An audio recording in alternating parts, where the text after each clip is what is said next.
and everyone joining us online. My name is Julia Legner, and I'm the Executive Director at ALQST for Human Rights. And it's my great pleasure to welcome you today to ALQST's 11th annual conference, where we will reflect on events and human rights developments in 2025 and consider their implications for our work in the year ahead. In 2025, we witnessed a wave of releases of prisoners of conscience, some long after completing their sentences, and others partway through. Yet, even upon release, many remain subject to travel bans, some as part of their sentence, and others after imposed, effectively silencing them indefinitely.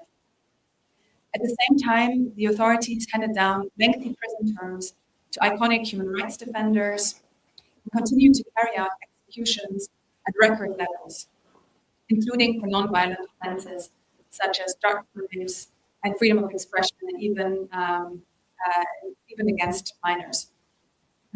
Today's conference brings together leading experts, activists, NGO practitioners, journalists, and academics to discuss the current human rights landscape in Saudi Arabia and share the insights from their work and to explore strategies for advancing justice and accountability. Let me now briefly outline today's program. So in just a minute, we will begin with the English-speaking part of the conference, which will start by a series of one-on-one interviews with our experts up until 12:45, when we'll break for 15 minutes of coffee. At 1 p.m., we will then move into a moderated panel sessions that will allow for questions from the audience until we then invite you all to join us downstairs in the foyer for lunch and some networking. And at 3:20 p.m., we will start the Arabic-speaking part of the conference, again with one-on-one interviews until 5:25 p.m., where we'll break for another 15 minutes for coffee. And then at 5:40 until 6:40 is another moderated panel discussion. And at 6:40 p.m., the conference will officially conclude. But afterwards, all Saudis are very warmly invited to join a diaspora gathering with Yahya Asiri and our Saudi colleagues. The entire conference is being live streamed via the ALQST Twitter and YouTube accounts. And during the coffee and lunch breaks, we will show video messages from the ALQST team, Saudi experts, and UN experts. May I now kindly remind everyone to please switch off their cameras, and also to refrain from taking personal photographs in order to protect the individuals in the room that wish to remain anonymous. We have a professional photographer present, and approved photographs will be shared later on. Well, I thank you all for attending and for your interest, and may I also extend a really big thank you to my colleagues, the ALQST team, for all their hard work and their commitment. It's a real joy and pleasure to work with you all throughout the year. And with that, I wish us all enriching discussions and meaningful takeaways. So please enjoy today's conference, and I will now be handing over to Joshua Cooper, ALQST Deputy Director, for our first interview with journalist Dania Akkad. Okay, brilliant. Everyone here in the room and online to the first part of the conference, which will be a series of one-on-one discussions with team's list of speakers. And first is Dania Akkad, the Deputy Editor at Declassified UK. So congratulations on this new role. And previously you worked with Middle East Eye for several years, and we'll be talking about the challenges faced by journalists covering Saudi Arabia. So thanks very much for joining us and being cool with the timings. And the session might be slightly longer than the other ones, so we have a bit of time to dive in. And just, heads up for those watching, don't be alarmed by the mark on my face. I wasn't in a fight or anything, it was just football related, as often is the case. So maybe to start, so you've been covering the Middle East region and Saudi Arabia and the Gulf in particular, including in your role at Middle East Eye for a number of years, and now in your new role. What have been some of the main challenges you and colleagues have faced covering Saudi Arabia, whether from inside the country or abroad? First of all, just thank you for having me, and thank you, ALQST, for creating this space. You create a very unique space that brings together so many people, and every time I come here, I find a story or three. So I just really appreciate you having us and what you do. And also, I remember meeting Yahya for the first time about 10 years ago, meeting at a train station. I think we were both a little bit nervous. We were sussing each other out, you know. So it's just, as I've been thinking about preparing for this panel and thinking about reporting on Saudi, that was one of the memories I had. And I just thought how much has happened in 10 years since that sort of nervous meeting. So yeah, really happy to talk about this. I think there are two main challenges that I've experienced covering Saudi Arabia. And I should be really clear that I've been covering Saudi Arabia from outside Saudi Arabia, which feels a little bit like cheating, if I'm honest. I would have loved to have been inside doing that, but that's just not the way it worked. I've been outside, and I think for me, the main challenges, one, have been verifying information. And that's due to the fact that a lot of the information that is passed to me is maybe coming second and third hand, because it's often maybe related to a court case where, for example, the family not have had access to court documents, and maybe even the lawyer hasn't had access to court documents. So it's sort of whispers from a lawyer who may or may not be state appointed to a family or a friend, who then tells it to somebody else, who then tells it to me. So it's sort of these Chinese whispers. And so that can be really, really hard to verify. And I've had examples where maybe one source has come to me saying, hey, this person has been arrested, you need to get on this story quickly. And then I've taken that information to maybe ALQST or another human rights organization or source, and they say, no, that's not credible. We sort of heard about it, but it's not time yet to report on it. So really hard to kind of always know whether you have solid information. So that's one thing. And I think the other major thing from reporting from the outside is safeguarding sources and their families and people involved in your stories. I can't remember if it was who said it, but about the Iraq War, the unknown unknowns. I often feel around safeguarding sources with Saudi Arabia that it's the question that you don't think to ask that then could be problematic later. So, you know, always now it's, do you have family in Saudi Arabia that we need to worry about? Who should we be worried about talking about this story? Is there anything you're trying to do in the next couple of months or years that the story could impact? So really walking through that with sources. And that can often be hard too, because you're maybe talking to a source through an intermediary, you don't have direct contact. It's challenging for those reasons.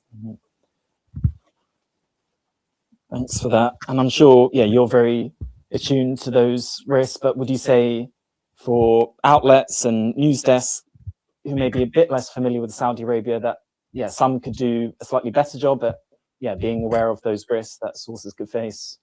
Yeah, definitely. I was actually thinking about this, about ways we could improve those challenges. And I don't know if this has ever been created, but perhaps a human rights group like Human Rights Watch and Joey, who's here, could work together with journalists to maybe create a safeguarding risk checklist that journalists think about when they're covering Saudi Arabia and really the Gulf maybe in general, because a lot of the safeguarding issues I think pertain to many of the countries.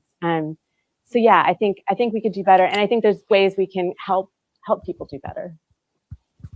Sure, that's a good idea that hopefully we can follow up later on. And you mentioned, so your work on Saudi Arabia has mostly been from abroad, which has probably given you, in a position to cover stories in a certain way, whereas some other journalists who maybe are based in Saudi Arabia or go there on trips have a certain amount of access, but then are more limited perhaps in what they can cover. So what do you maybe make of journalists, again, who are maybe less familiar with the Saudi context, who go there on a sort of short trip and are kind of swept up by the stories or speaking to people on the street and hearing how positive things are there? Yeah, I mean, initially I'm not surprised by that, because that's what the PR machine is oiled to do, right? So it's very powerful, the Saudi PR machine. There's a lot of money paid to influencers, paid to content makers to bring people to cover things, to bring celebrities. So I can see how it happens, and I'm not so surprised by it. But then I also kind of wonder, like, are you reading around? Are you reading other sources? Are you talking to ALQST? Are you talking to Human Rights Watch? Like how can you just sort of report that without kind of looking at other things? And I have to say, it's not just journalists that concern me that do that. Maybe about 2 years ago, I was having a little walk in a park with a British diplomat who had been in Saudi Arabia and now is in another Gulf country. And he was saying, you know, I know you've got your issues with Saudi, but I was there and everyone is so happy. Come on, man. And I just thought, yeah, but are you reading the story? Like, did you see the arrest for the tweets? Like, how do you square that? And he really just didn't want to hear it. And this is somebody who clearly is briefed, you know, I would hope, by the British government, by the Foreign Office on these cases. So it's very powerful, this narrative. But yeah, there's a lot, and there's a lot of layers to the narrative too. Of course, Saudi has changed a lot, but also Saudi is a lot under MBS in terms of people being arrested and in terms of the space for free speech drinking. And so there's narratives to consider, and people who cover Saudi in that kind of one-dimensional and superficial way, problematic. I think at the same time, you know, people might say, well, if you're only covering human rights issues, you're missing the picture. But there's also some issues there. Like, I've tried to talk to the Saudi government for years, and nobody ever responds to me. I went so far as to, I actually had coffee with a Saudi prince once at a fancy hotel in London. I just said, and it was all an off the record thing. And I said, look, I am genuinely trying to get the Saudi government's point of view. Please, I've heard you talk to people. Will you talk to me? I won't talk to you, but think about talking to these people. And I thought maybe I was going to be able to get a Saudi point of view, because as a journalist, I'm not out to get a particular point of view. I want the wide thing. So we had our coffee, and I thought it went well. And then I called these two people that he sent me to, and they just were like, no, we're not going to talk to you. So it's hard, I think, in this atmosphere of kind of information wars to get a full picture, but we've got to try our best, all of us. Certainly true, and certainly something that resonates with us as well as an NGO, having some of those similar challenges. We talked about some of the challenges as journalists in verifying information and safeguarding sources.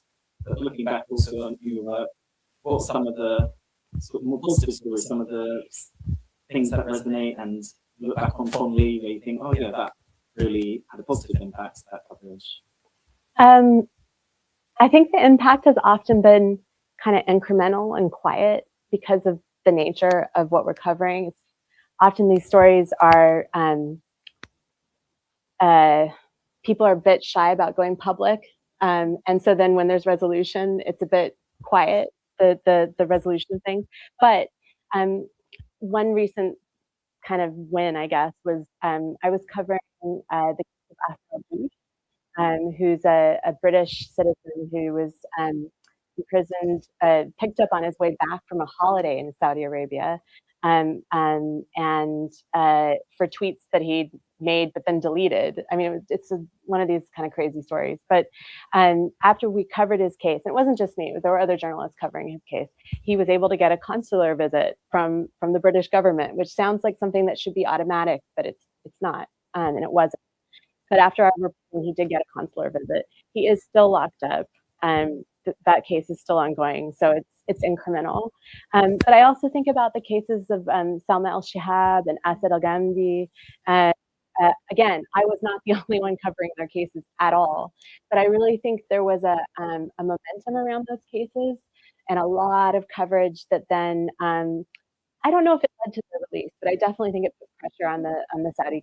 I still don't really understand why so many people were released this year. I'm happy for it, but I don't quite understand the details on it. But I saw that as a bit of a win.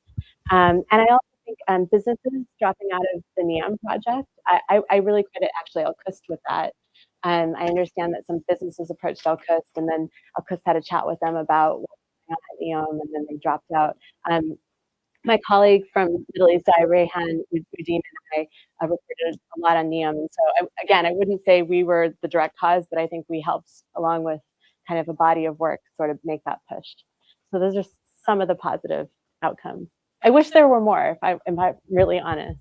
You're probably being modest, but even there, that's yeah, quite clear examples and their cases that we really appreciated your coverage, and I'm sure we can talk a bit more in terms of some of the trends that we've seen on the ground and that wave of releases that seems quite hard to explain, but often they are cases that do have managed to generate higher profile and got more coverage. All of that has really been a key pillar.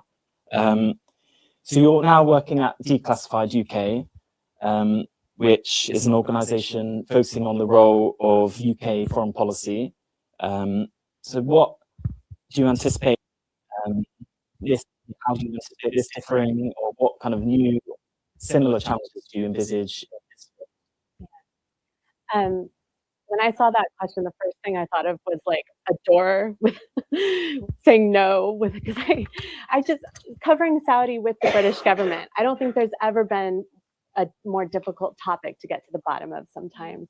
I don't know how many FOIAs I've put in related to Saudi topics where I get rejected on international relations ground or national security grounds. It's a really hard thing to dig into. So when you asked me that, when I saw the questions ahead of time, I thought, yeah, I anticipate a big, and I also think, there's actually a lot of stories that I've been sitting on for many years related to British policy in Saudi Arabia that I just haven't been able to credibly report.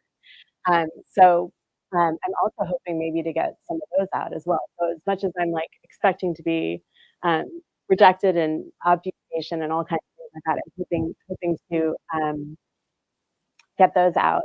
And I guess I also just wanted to say for our audience, Declassified looks at the British government's role in the world. So it can be foreign policy, it can be past, something historical, it can be something present. We do a lot of we use FOIAs and digging, and we love OSINT and things kind of like that. So I've actually pinned on the Twitter account a way you can contact us securely. So if anyone watching has a tip that they give us about something related to that, kind of where Saudi and the British government overlap, we're really open to kind of pursuing leads, and would be happy to look into things. It's a secure line. Okay, amazing. Well, that sounds a really useful channel, particularly given how opaque often the nature of this relationship can be, past and present. And finally, and then we'll have some time for audience participation, how concerned are you in particular about the kind of broader media landscape in the UK, and especially pertaining to the Gulf and Saudi Arabia? I mean, just this week, there's been news of the Gulf funding involvement in the Paramount bid of Warner Brothers. We had a question about that from media, but what do you make of this kind of growing Saudi influence in the world, but in particular in the media and entertainment industries, and what that might mean for free expression and media coverage in the UK? I've been really lucky in that I've been in these sort of niche places where they really want Saudi coverage, but I have sometimes tried to pitch out to more mainstream, say to maybe take a story I've done and make a documentary or do a radio thing. And it's very interesting, the reaction I get sometimes. They're like, oh, not Saudi, sorry, not Saudi. So I think for the media is definitely a concern. And I think people need to get informed about who owns what media and read between the lines when you're reading stories, and read widely so that you can fully inform yourself. I also think there's, for me, more than censorship, one of the bigger issues is resources. I think that the industry is obviously having a hard time, like there's a lot of journalists out of work. And I think with Gaza, it's been very hard to keep the focus on Saudi, because particularly in the mainstream media, you probably have only a couple of journalists within those outlets that are ready to cover the Middle East, the knowledge to cover the Middle East. And so in the last 2 years, they've been sort of channeled over to cover Gaza because that was sort of urgent. So I think that's a bigger concern. And I think on that front, if I had to advise anyone, my advice would be pick a journalist somewhere and stick with them and go deep and really like inform them and brief them. I mean, like kind of like we've had for several years with ALQST. Like I can call you anytime and say, hey, this has happened. What do you make of this? Off the record, let's have a chat. I really think those kind of relationships are important, particularly now, because The churn of journalists is high, and the knowledge is not so deep because people are being asked to cover things very quickly all the time. So if you really invest in maybe just one journalist with a cause, I think that's the way to go.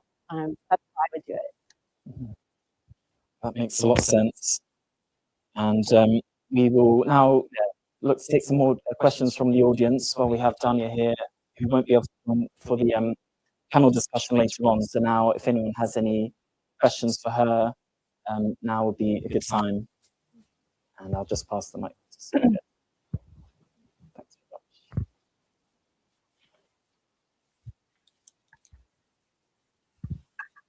very much. Thanks, that was really interesting. You talked about the fact that a lot of your articles are necessarily based on a sort of system of Chinese whispers just because of the situation in Saudi. I just wanted to find, I'm also a journalist, and I find that over the years, possibly because of the growth of fake news, mainstream papers require a huge amount of referencing, and often referencing to published sources. And when you've built up a relationship with them, they can trust you, they might believe you when you say, well, I have trusted sources. But if you haven't, and as a freelance journalist, you're often flitting from paper to paper or outlet to outlet. And I've had this experience. It's not enough to say that I've spoken to myself. That's another way of silencing. It's not meant to be silencing, it's meant to be double checking, but it's a level of double checking that just doesn't work.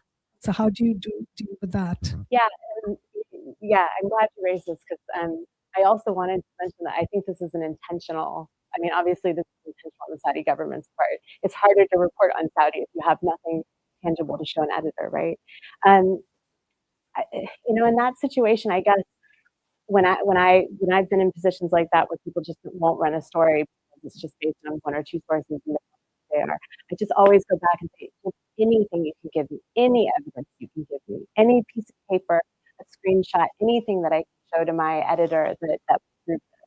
And then if I can't get that, sometimes I've just kind of re-angled the story, which is unfortunate because then often it's not as hard hitting, right? So then it would be something like, instead of this happened, this is like somebody accused of this happening, or concerns over, it gets watered down. And this is a bigger issue. I mean, this is probably why Saudi hasn't been getting as much coverage, I think, hard-hitting coverage as it should have.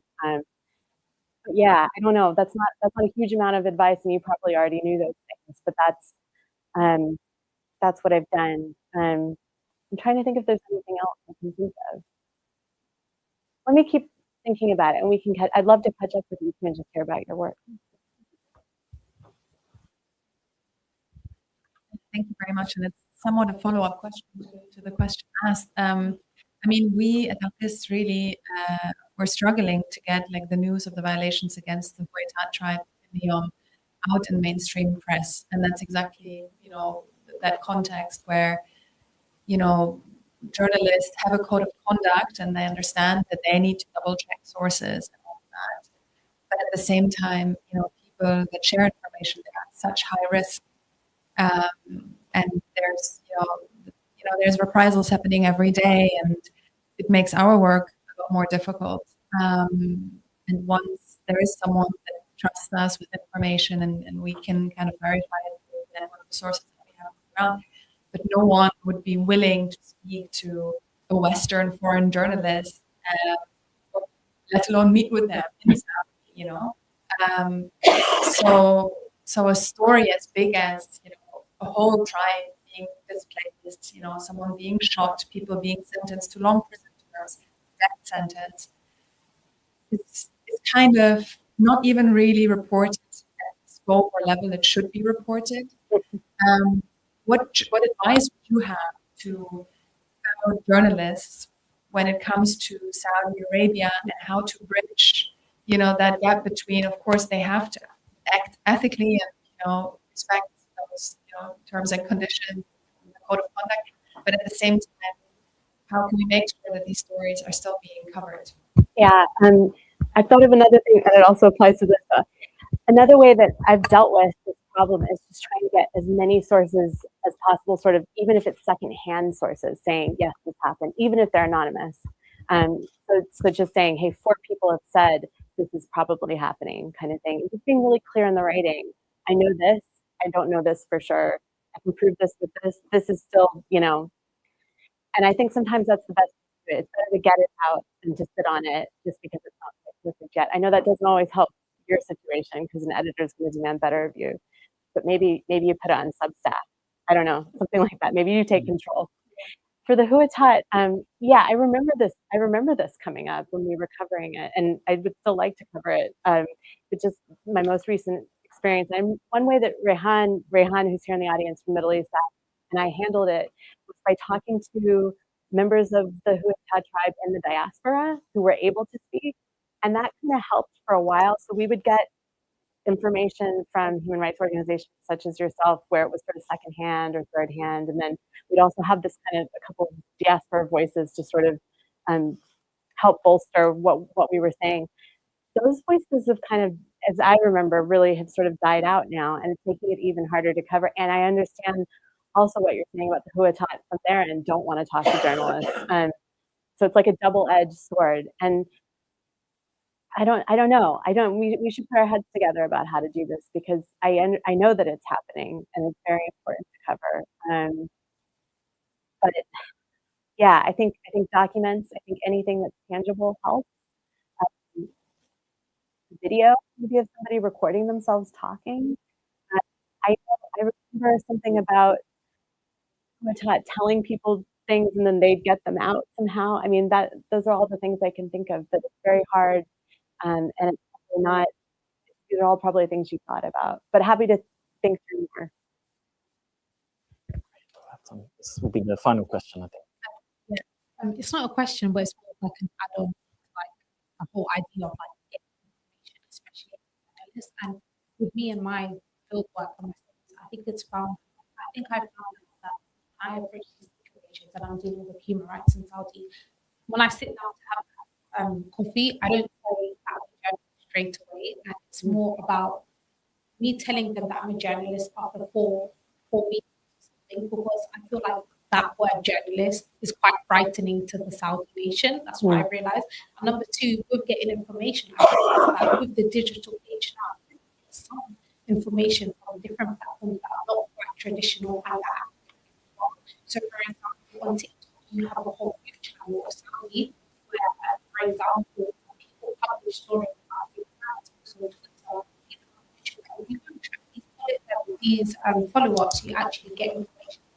Also, in Saudi Arabia, there's certain non-profit organizations, Tim Khalid Foundation came out recently, King Khalid Foundation, and they partner up and you have these small chats with them. They're to help. Like they have a whole youth department in King Khalid Foundation. They're quite good and they're always ready to give because it comes from. I think that's such a great way to get like these contacts. I know I struggle myself to do it. Even if someone trying to like communicate with language, and it can be quite important, but there are applications that are open, and it's more about spending some 4 hours just tracking one TikTok to one YouTube and going to find that research. Yeah, I'm really glad you raised that point because that has been. I remember one story. There was a woman posting videos. She was homeless in Riyadh, I think, and she was posting videos talking about her situation. And we were able to geolocate where she was and confirm that what she was saying kind of all fit together. So that's another way of doing it. Yeah. Thanks very much for those questions, and we should probably wrap it up now, even though it'd be lovely to continue the conversation, given there's so much more to unpack. But thanks again so much, Dania, for your contribution and for all your work as well. I know you've spoken highly of ALQST and our work, but we very much value your work over the years and you as a person and journalist. So we really, I'm grateful for your engagement and look forward to working with you in your new role and as well as your colleagues from Middle East Eye. So thanks again for joining, and we look forward to picking up on some of these points in the follow-up discussions, including around some of those ideas around the safeguarding and the this new platform at Declassified UK. So yeah, thanks again so much for joining us. Thank you so much, and thank you so much for your work. It's honestly, you guys are wonderful and amazing, and so many of the stories we've done over the years could not have been done without you. So thank you so much. Brilliant. Thank you.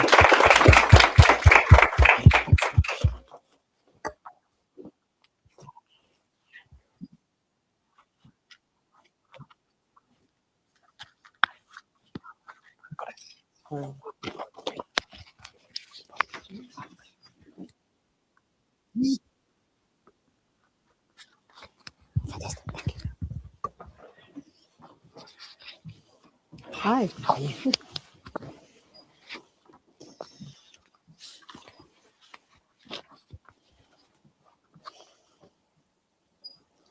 Hi. Hi, everyone. Hi, James.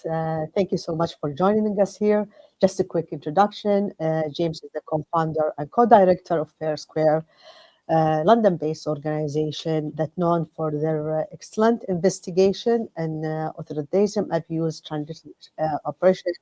And you wrote a lot of reports that's quite important for human rights.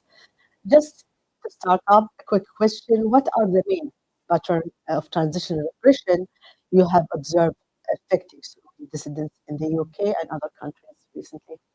Thank you, Mariam. Yeah, I think the first thing to say is that, you know, the use of transnational repression by the Saudi state against Saudi nationals living abroad is not a new phenomenon. You know, this has been going on for decades.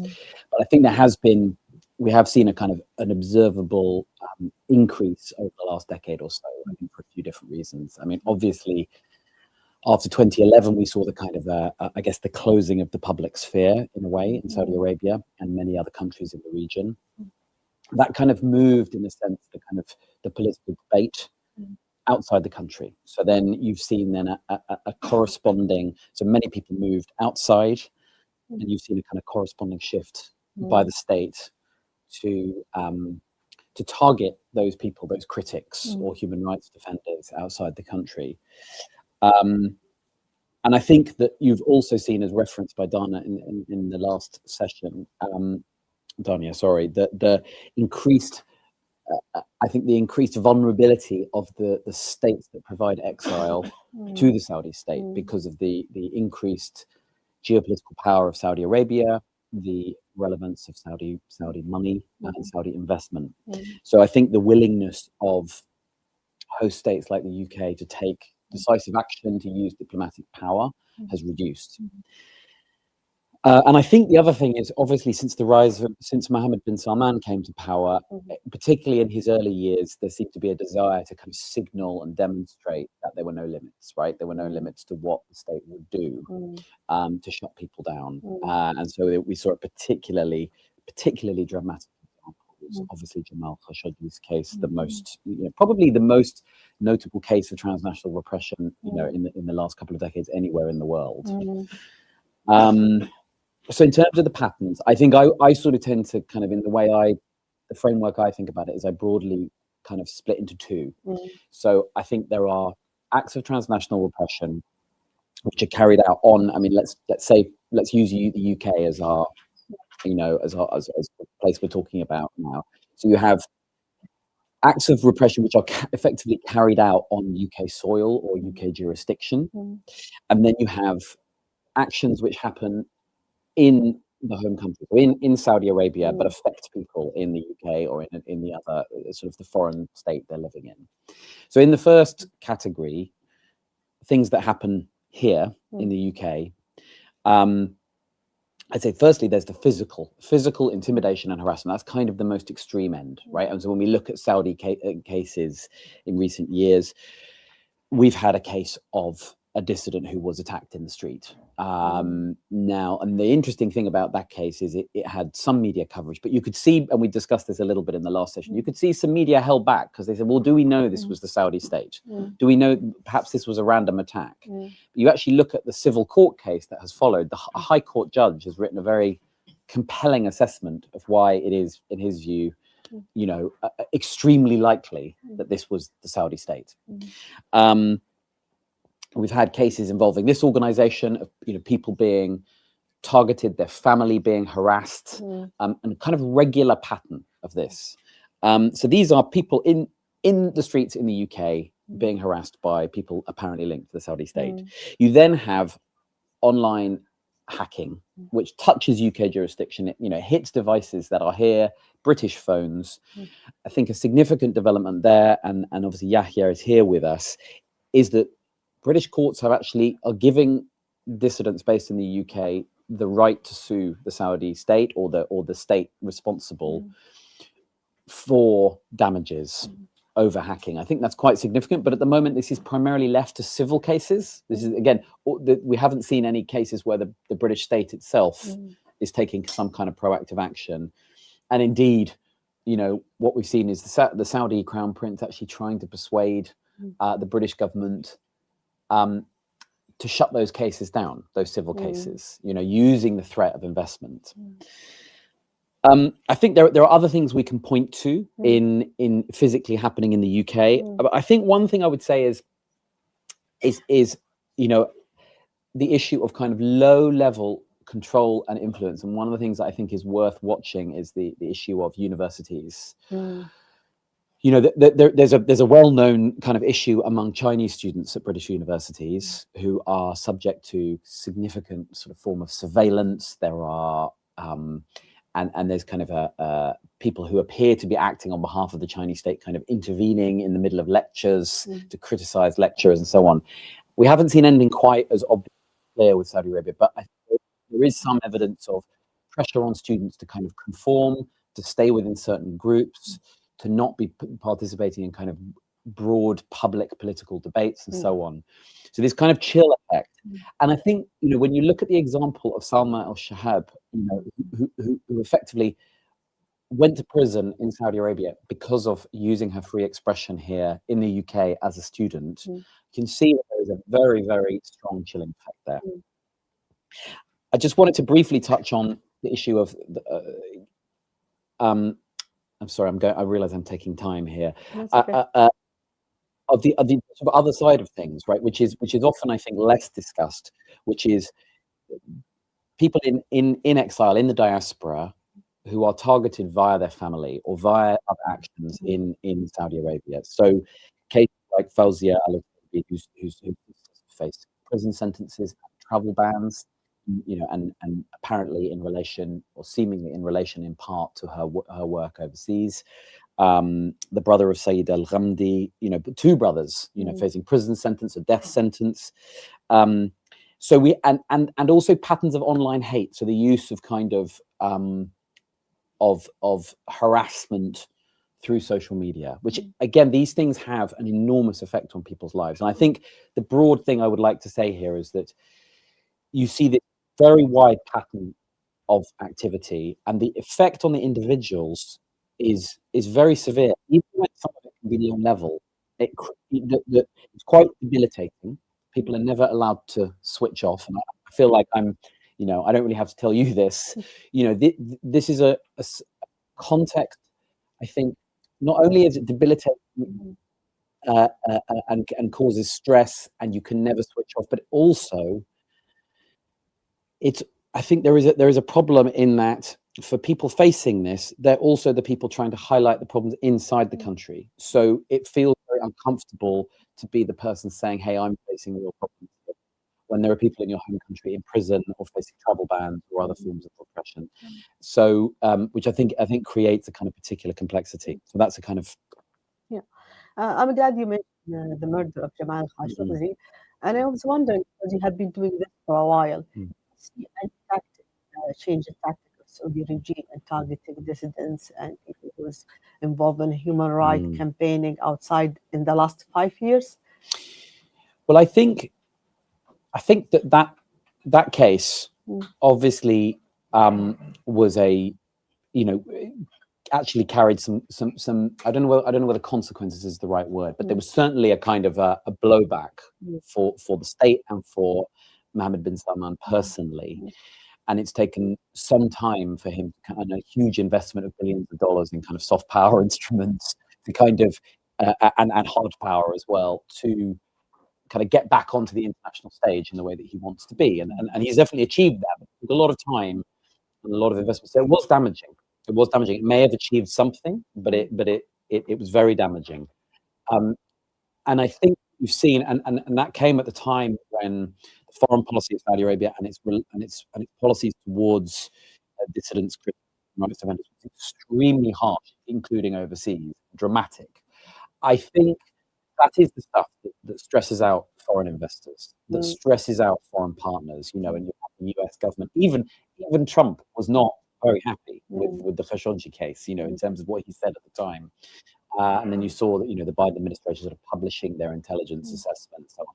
So I think that what you're seeing is possibly some kind of transition to a more low-level kind of campaign of kind of a chill factor, making these things much more difficult to attribute, to try to stop people becoming politically engaged in the diaspora at all, you know, and try to ensure that the diaspora doesn't become a long-standing thing, that people are coming back to the country. Yeah.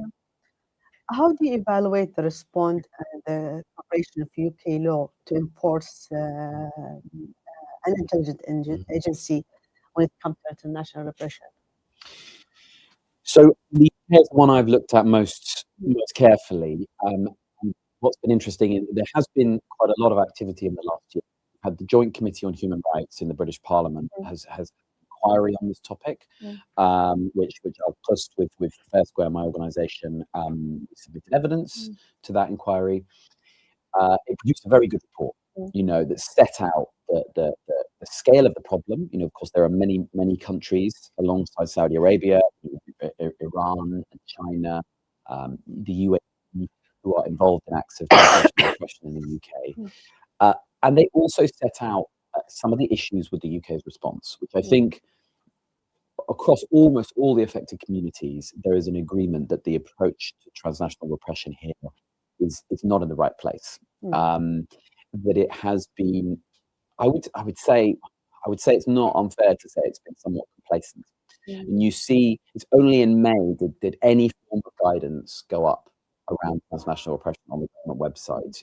Other countries have had this for years. The US, actually, on the FBI site, was one of the earliest. It's not the only one. But the guidance that has gone up is very weak, very generic.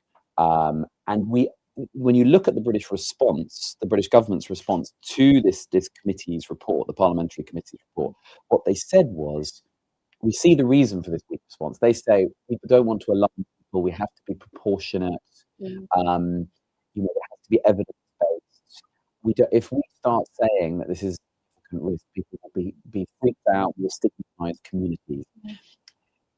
I think when you speak to affected communities, they sort of see this as a form of kind of gaslighting, right? Like, and this goes to the wider point. When people raise issues of sort of state-level harassment or intimidation or worse, they are told that they have to call the standard police number, report it to their local police station. It is extremely normal for that to be not taken seriously, you know, and to really, and even if it is taken seriously, it's immediately dropped. We haven't seen evidence until now of any kind of proper collection of data. The government says it's now going to start flagging cases where there is foreign interference potential thing. Because at the moment, I don't think if we FOIA'd, you know, we did a freedom of information, how many cases of foreign interference have been reported, I would actually know. The police wouldn't know. The idea is they may start to be able to track that. So I think there is a huge issue with relying, because the government's actual stated policy is be alert, not afraid. And so they basically treat it like any other crime.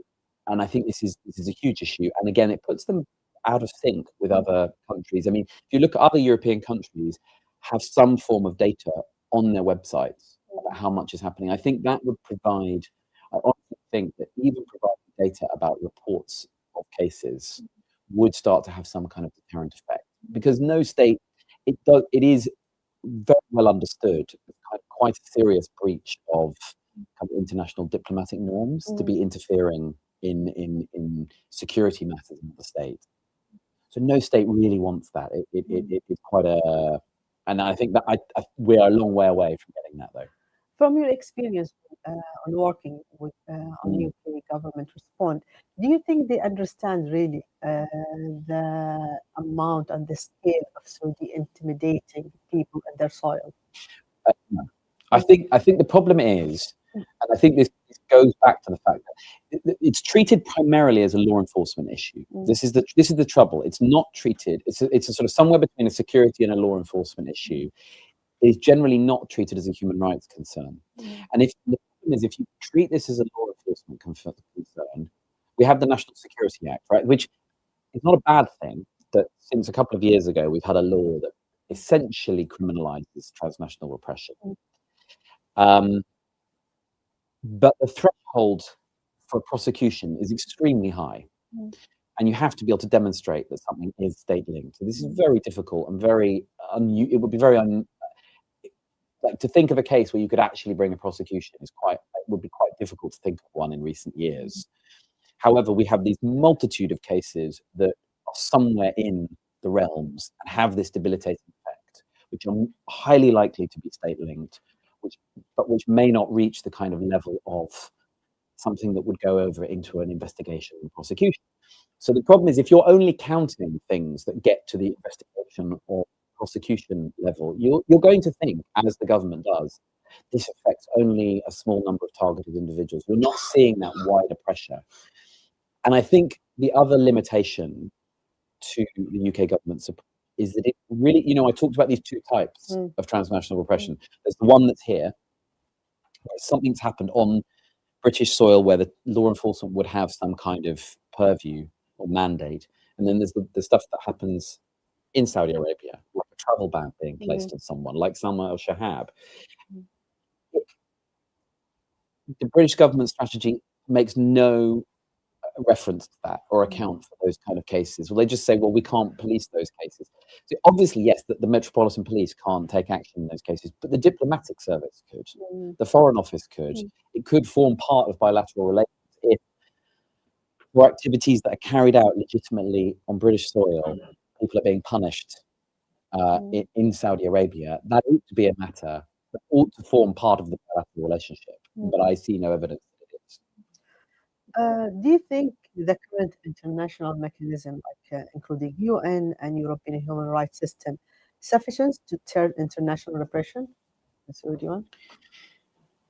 No, I mean, I don't think it is. I think there's a lot of work to be done. I mean, the good news is that we've seen really quite a significant rise in the interest in cases of transnational repression in the past sort of 5 years or so.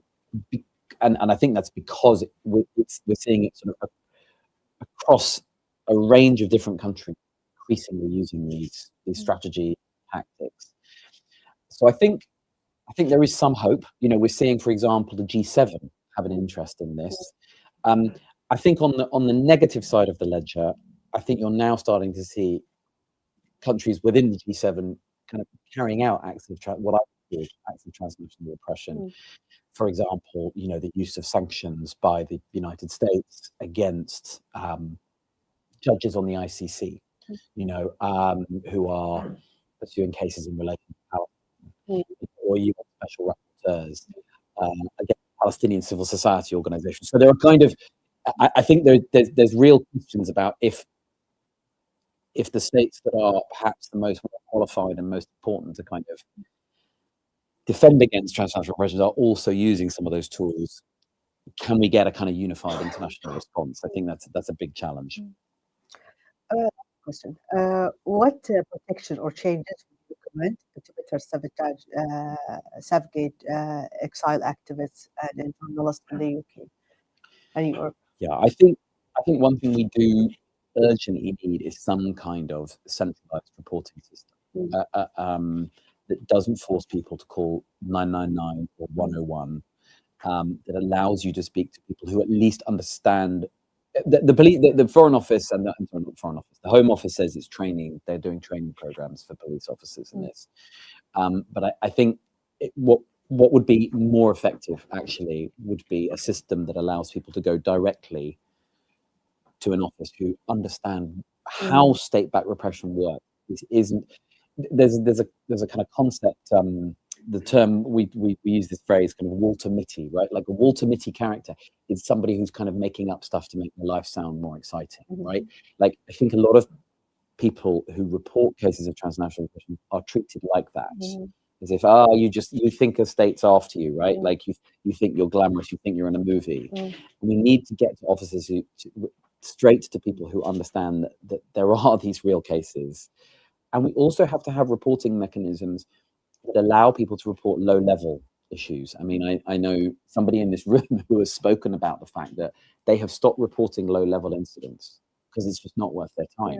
That means the government is lacking warning signs, right? We ought to be able to report low-level incidents so that there's a body monitoring this and saying, well, we're seeing an increase in low-level harassment from this country or that country, against these kind of communities.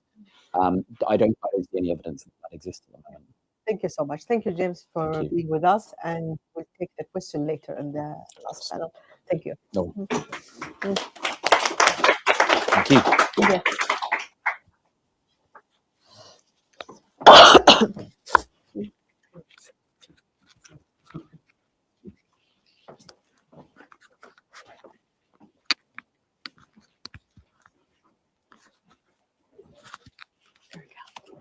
Hi. How are you? I'm good.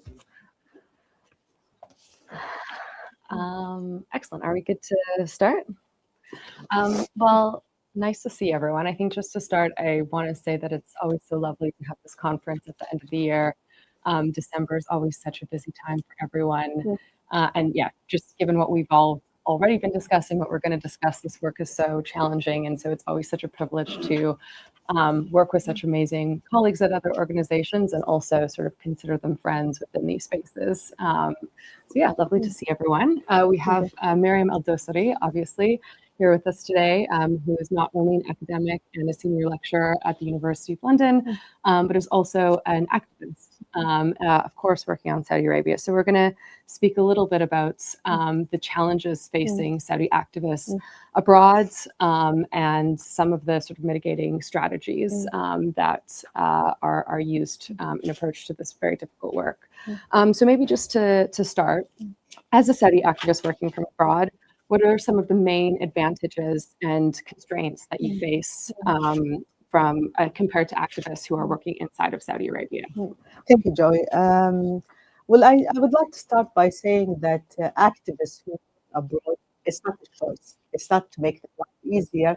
There is no space in Saudi Arabia anymore for any human rights activism or even highlighting any of the violation by the state in Saudi Arabia.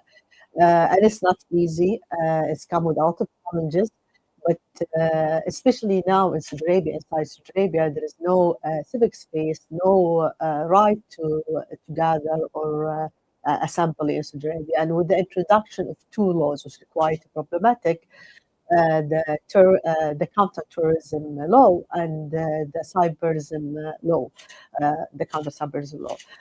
And those both law is not for safety. It's to attack any kind of freedom of expression.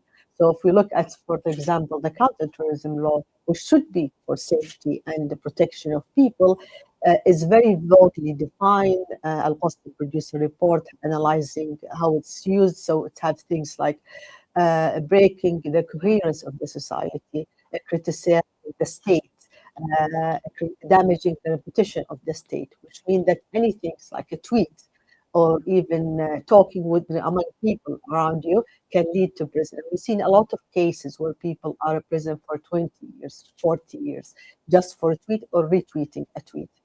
And similarly, for when it comes to counter-cyberism attacks law, it's also it's supposed to be to protect it from fraud online, but have been used also again to silence even private messages in Twitter or private messages can be tracked through Saudi regime. So one of the main advantages of being abroad, you can able to speak easily and highlight things without someone knocking at your door at 3 a.m. and forceful disappearance and torture and so on for activists.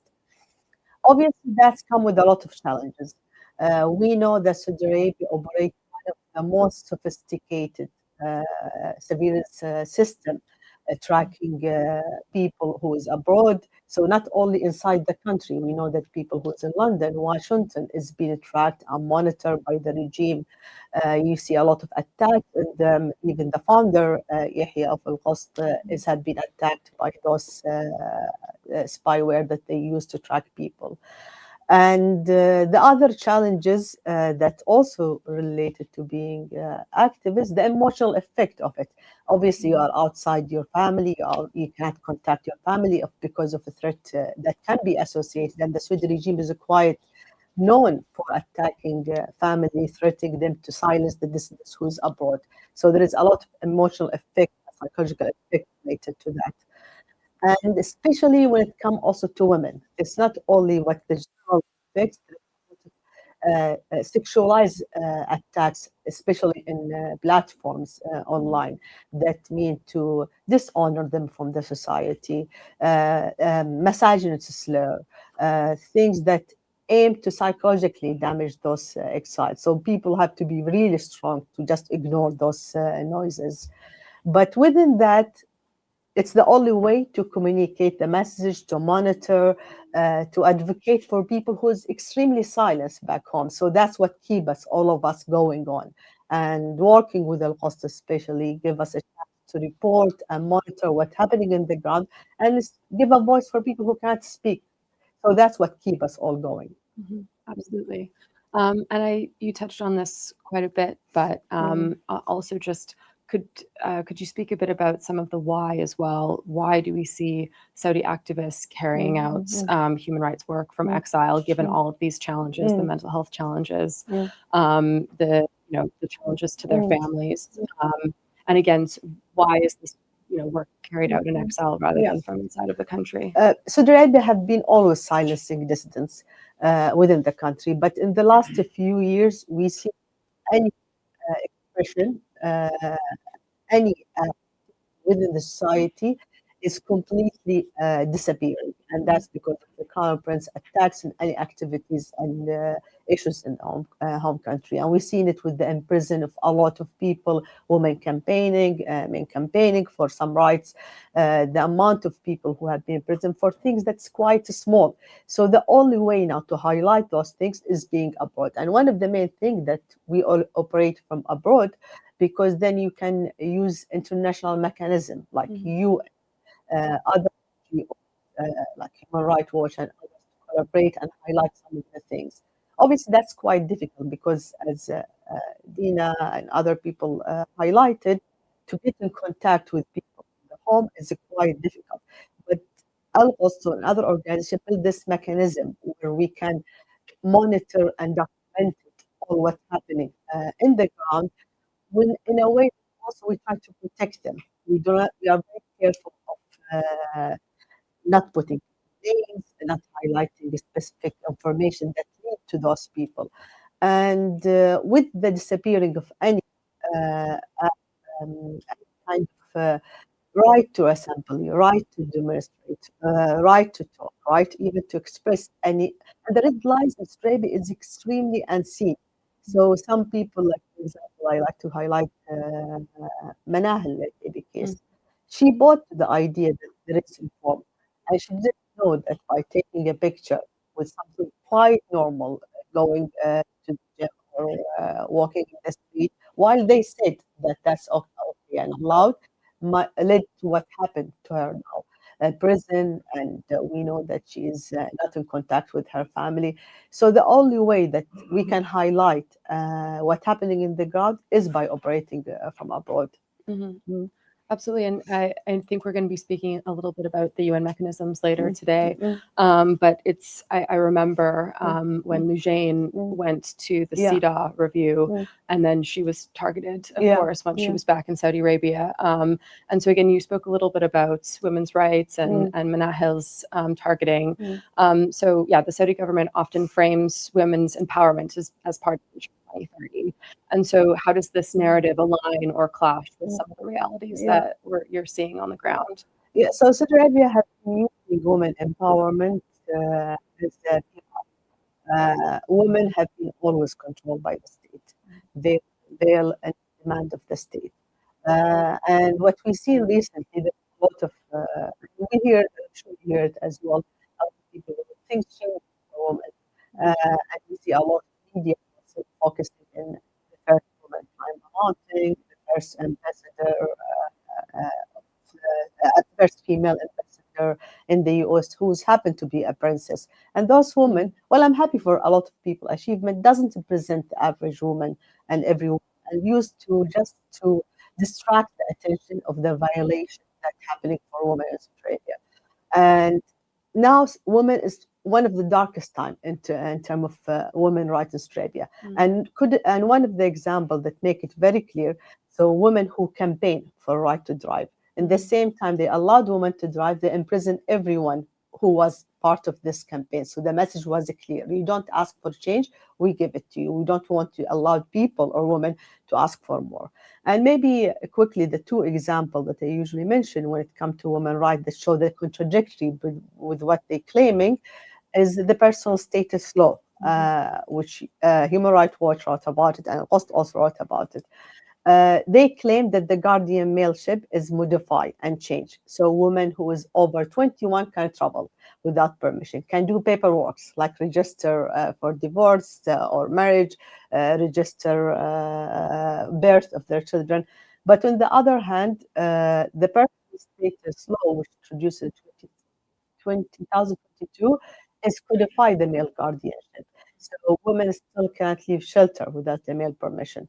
Women can't marry without a male guardian permission. And probably the most problematic part of personal status law, the introduce of the clause of disobedience. Disobedience is related to cut financial also benefit that someone might get, but disobedient is not even, they didn't even bother to identify what disobedience means. It could be anything and everything.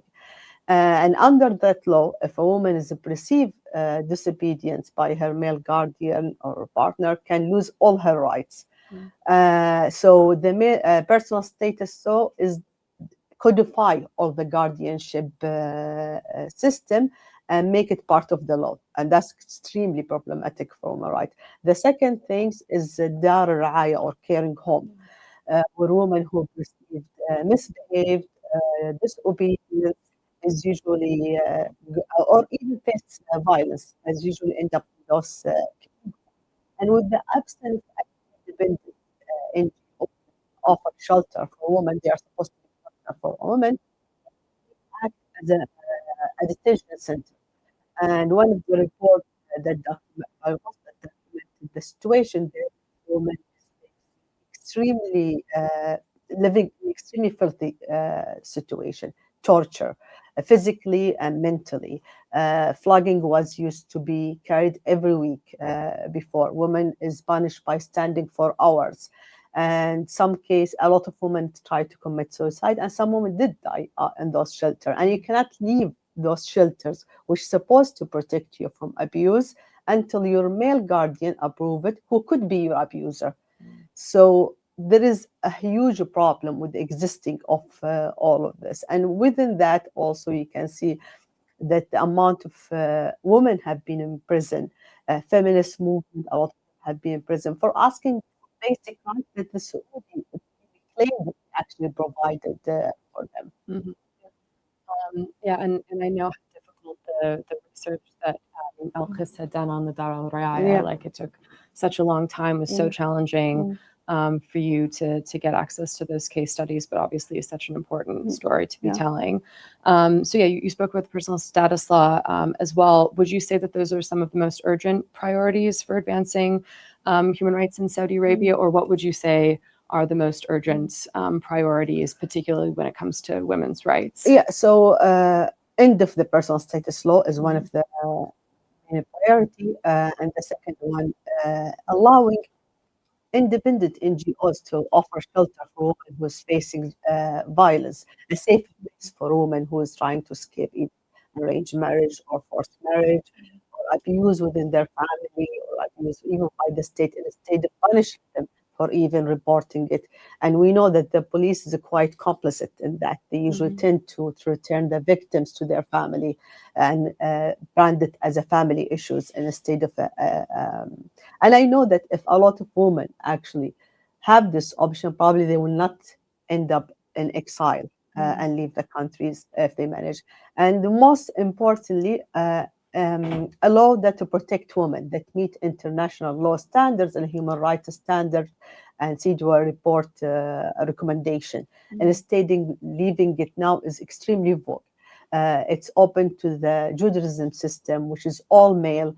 No women judges are there, and open to interpretation. Have clauses that open to interpretation of mostly very conservative judges who will never in favor of the woman. So I having a law that protects women is the most important thing, and also protecting freedom. How do we know what women need or what's happening in the country if they can't even express it? You know that even a tweet of asking for your right can lead to 45 years in prison. And I think just that stat, there's still being no women's judges, is just hugely revealing. You know, the lack of credibility that some of MBS's reforms to women's rights have had. So keen to brag, as you said, the first women by the bus driver, the first women whatever, and yet there's still no women in the judiciary, despite how consequential it can be for women's lives. So to our last question, I don't know if you have anything to add on that. Sorry. That's okay. How do you respond to critics who claim that activism from abroad is ineffective or disconnected from daily life inside of Saudi Arabia? What choice do we have? Like it's important to know that we don't choose the outside. I would love to go back home at some point if I and we know the pressure is high, but what our choice? We always keep reminding ourselves that this is not a result of our choice. This is because of the regime didn't allow it to happen back home. But also, this is the government propaganda. They always say, and we see it a lot in X or Twitter previously, that anything we say that this is not true. I mostly come from men, which is quite ironic. That this is not true. You haven't here. You haven't seen it. We don't report things without research. This is part of my actual job. I do research in women.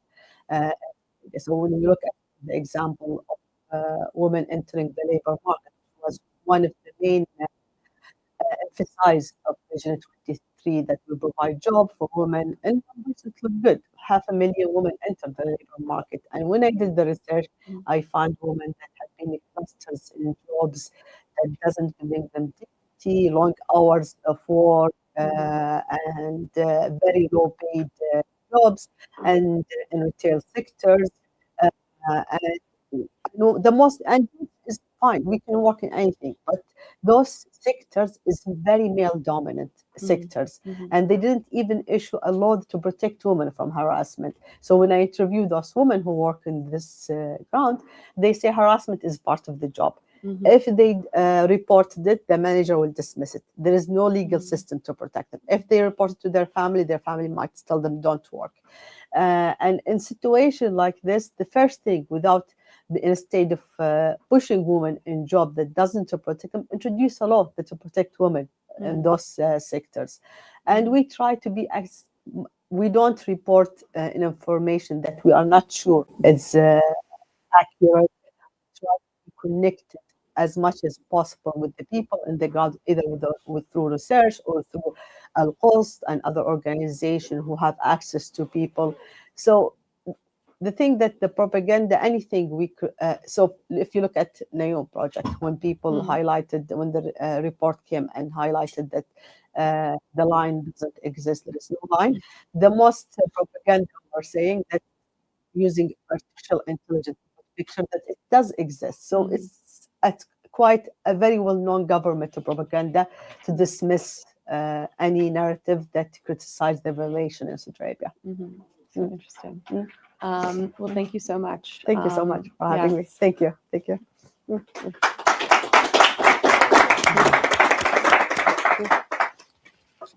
Get this.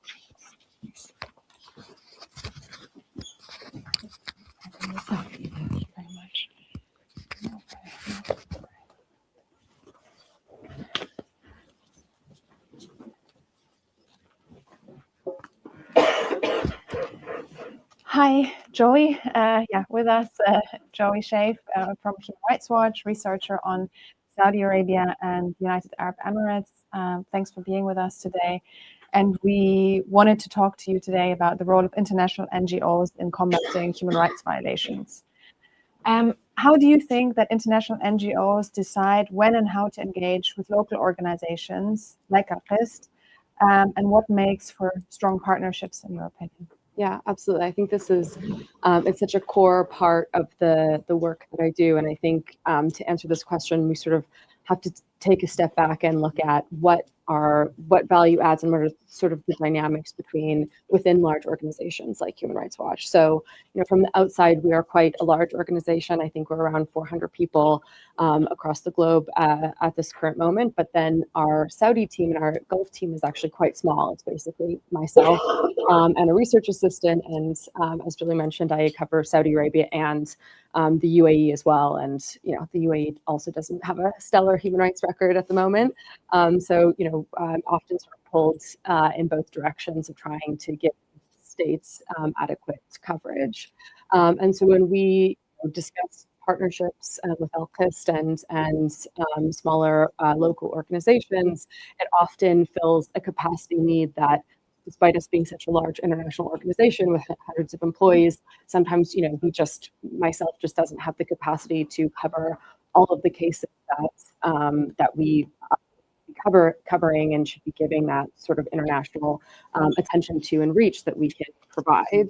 I think we often don't always get these partnerships right. We can come in and we have a very annoying, rigorous review process that often takes way too long and, has too much of a burden on smaller organizations. So I think it's important that as Human Rights Watch, other international NGOs, we're always aware of those dynamics coming into these partnerships. But it really needs to be based off of course, mutual respect and a discussion of, what can we actually bring to this partnership? How can we use our reach and our resources to bring this researcher advocacy priority to light in the most effective way? Yeah, no, that makes a lot of sense. And of course, we're very grateful for the good partnership we have with Human Rights Watch, amplifying lots of things and human rights issues on Saudi. I mean, in your line of work and as Human Rights Watch, I guess, the organization is used to criticism and defamation by authoritarian regimes.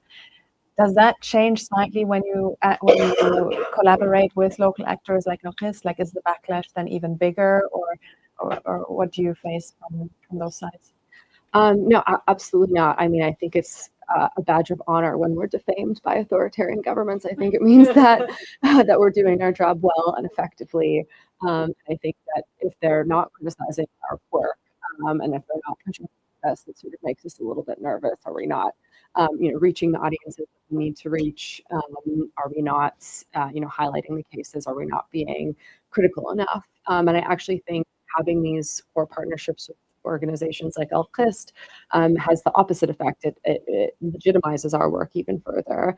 And I think if we look forward to, World Cup 2034, and if we look at the sort of lessons learned from Qatar 2022, how Qatar really sort of weaponized some narratives around Western criticism of the World Cup as Islamophobic, anti-Arab, racist in some ways.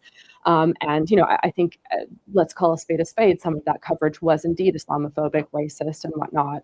And so I think that these partnerships with ALQST, number one, keeps us in check to make sure that our framing is not feeding into these destructive narrative.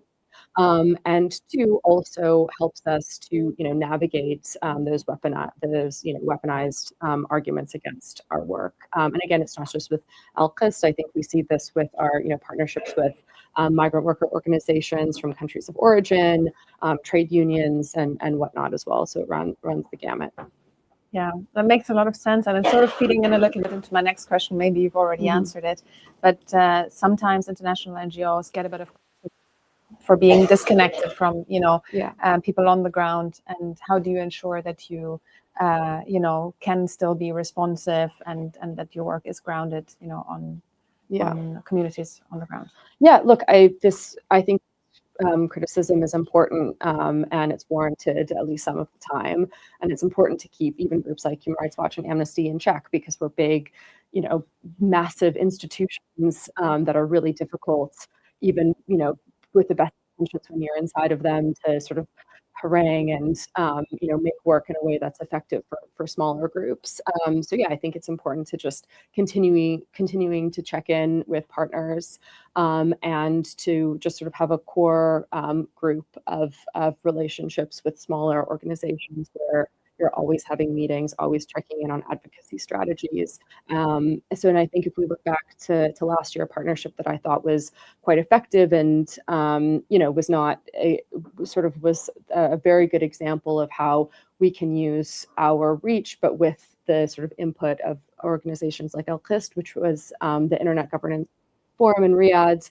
Obviously, this Internet Governance Forum happens every single year, most often not in states like Saudi Arabia. And so unfortunately, a lot of digital rights organizations and groups like ALQST, which have gone previously, were not able to go. We had many conversations about, what is the role of HRW? Should we be using these international conferences, UN-backed conferences, as an opportunity to go to Saudi Arabia, request meetings directly with officials, sort of bring the fight there, bring the conversations to the ground. I thought this partnership was effective because, we had so many conversations about how, should we go? If we do go, how do we make sure that it doesn't turn into just a whitewashing exercise? One of my favorite moments from last year was seeing Lena, speak over Zoom in the King Abdulaziz Conference Center, right next to the Ritz-Carlton. And when the sort of session started, the room was pretty empty, and then just slowly it got filled and filled and filled and filled with people who I assume were intelligence or adjacent, and then just other onlookers. And just to see Lena, like, in her full capacity as Lena, really speaking truth to power on the ground. I just felt like that was sort of the best example of how these partnerships can be effective. Yeah, no, you mentioned a really good example of the cooperation, and I guess the ability of Human Rights Watch, to be able and present on the ground with some other organizations. Unfortunately, we're not yet at that stage, but you're kind of paving the way. So yeah, we're very grateful for that as well. What would you say is the role of big international NGOs in capacity building for smaller local actors? We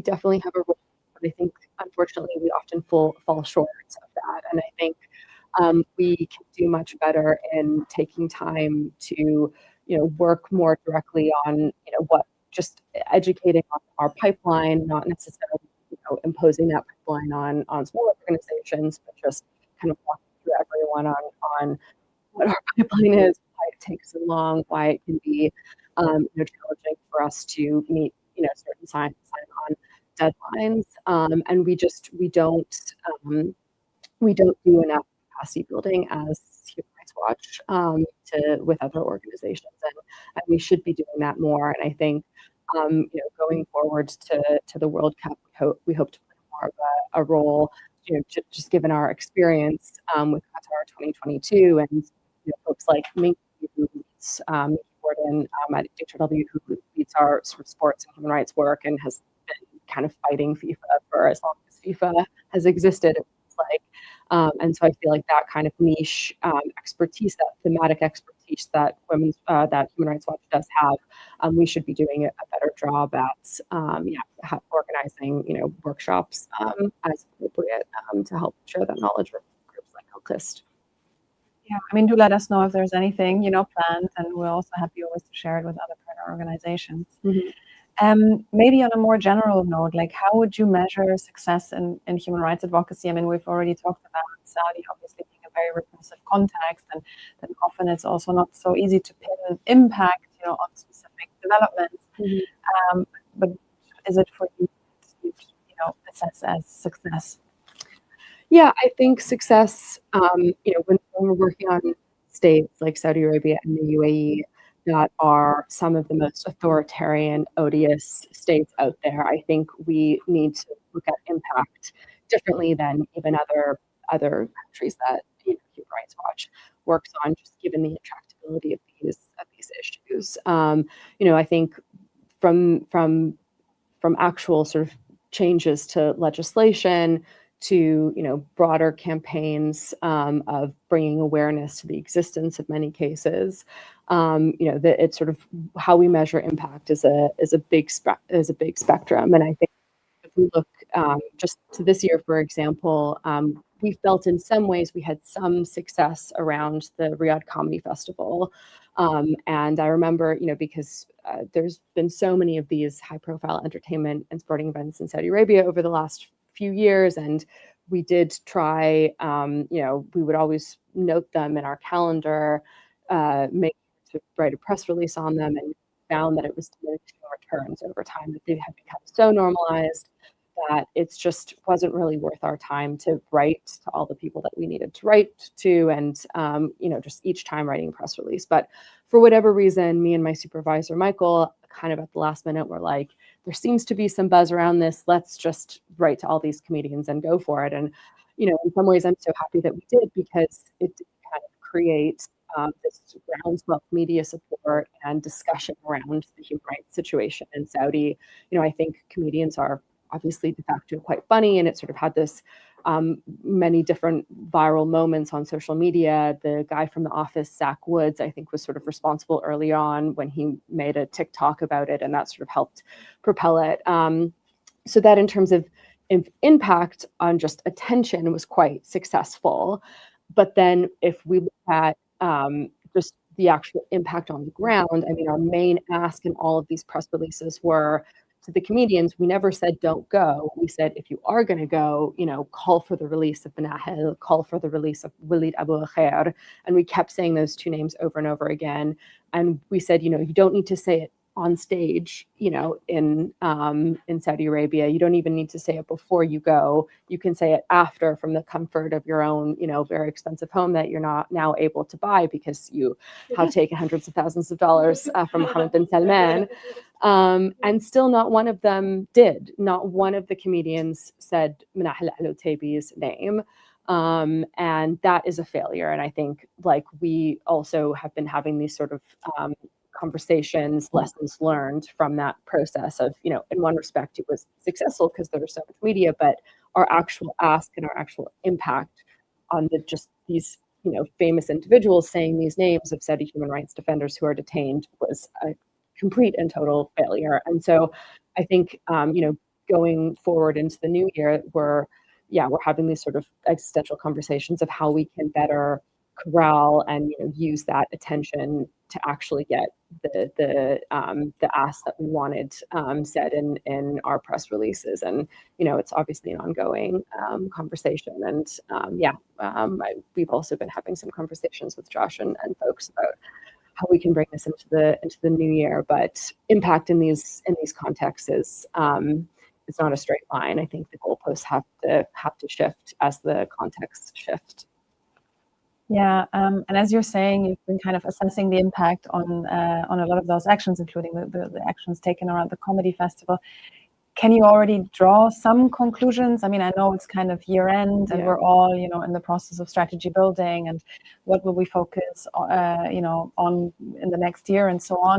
Have there been some, conclusions, drawing some conclusions already at Human Rights Watch? What the next year holds, or where you set your priorities?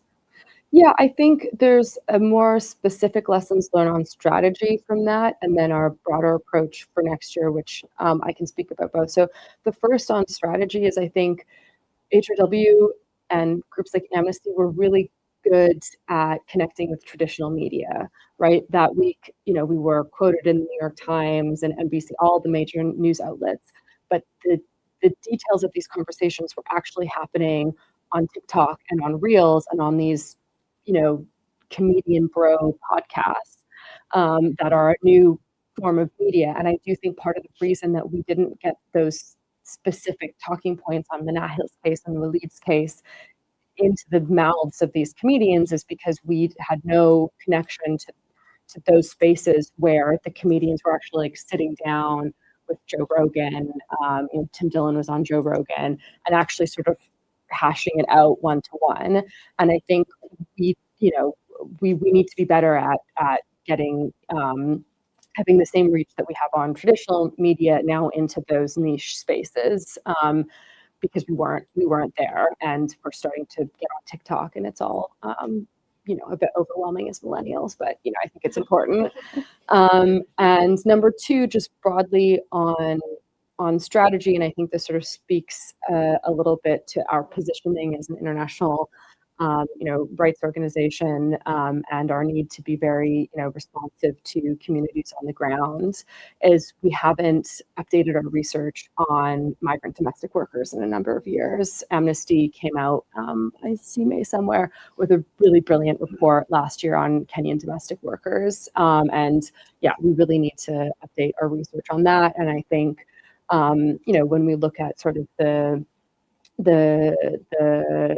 impact of race within Saudi Arabia on the treatment of migrant workers, I think it's a really important conversation that we need to be having as well. And I think it's so far as Human Rights Watch has been less integrated into our work than it should be.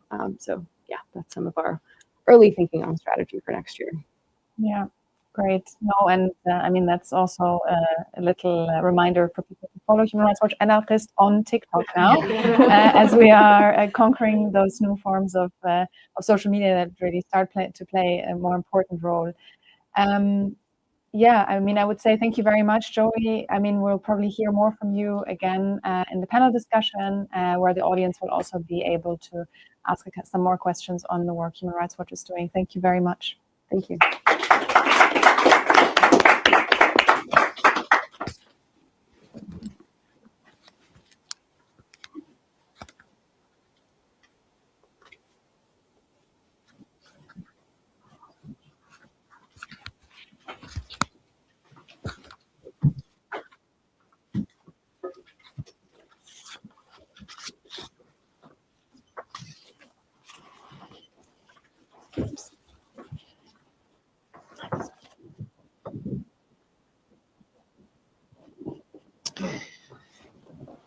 Hi, Julia. Hi, James. Really pleased to be now talking to Julia, who's obviously it's as the host of the event. I'm not sure I should introduce. I mean, how best to introduce you? Supporter for human rights in Saudi Arabia. Yeah. So Julia is the executive director at ALQST, and I think we want to take this session to look at the kind of the role of ALQST, the challenges you face, the successes you've had, and kind of how you see the future. So perhaps we could start by just setting out for us, if you can speak a little bit about what is ALQST's core mission, and how are you kind of how do you distinguish yourself from other organizations in doing this kind of work? So I mean, it's been 11 years now that we're kind of dedicated to advancing human rights in Saudi Arabia. I think, first of all, what makes us maybe unique or special is the fact that the organization was founded by a Saudi human rights defender, Yahya Asiri, and up until today is supported by many Saudi activists. In fact, the majority of the team are Saudis. So that means, our work is really rooted in the Saudi context. I'd say that, we understand, and some of us represent, the struggles that the people face on the ground. Which also leads to the fact that we're trusted by victims and families, and this close relationship with Saudi people, both inside the country but also in the diaspora, I guess gives us access to some of the information that many other organizations otherwise can't. And then I think in terms of our mission, it's maybe twofold, you could say. On the one hand, the bulk of the work that we do is monitoring and documentation of rights violations on the ground. And there, I think we really see like a historic responsibility almost, to document like the history of human rights in Saudi Arabia. That means the history of the prisoners of conscience, those arbitrarily detained, executed, and so on. A history that otherwise, would not necessarily be recorded or be drowned under the state narrative. So that's important to have that archive. Also, for another reason, which is accountability, because maybe one day in the future that will allow victims to seek accountability. I mean, surely not under the current regime, but as we all know, regimes fall, regimes change, and maybe one day victims will be able to pursue accountability in Saudi Arabia. And sorry, and I meant to say the second part also. So the documentation, and then on the other hand, us being, based here in the UK where we have our office, then to share all the information that we gather with international institutions, with UN bodies, with governments, parliaments, with journalists, the media, other partner NGOs, to really try and represent victims and their cases in the international community, or to the international community, and try and have those individual stories centered, like have stories of prisoners of conscience and families of the abused be heard, be seen. So that's the main mission. I mean, I think as someone who, I guess, based in London and sort of working on the Gulf for a couple of decades, I think I really would pay tribute to kind of the role ALQST has played in acting as a kind of centre of expertise, as a resource centre and a reference point that's trusted among whether it's parliamentarians or media or other NGOs. So yeah, kind of tribute to all of your work.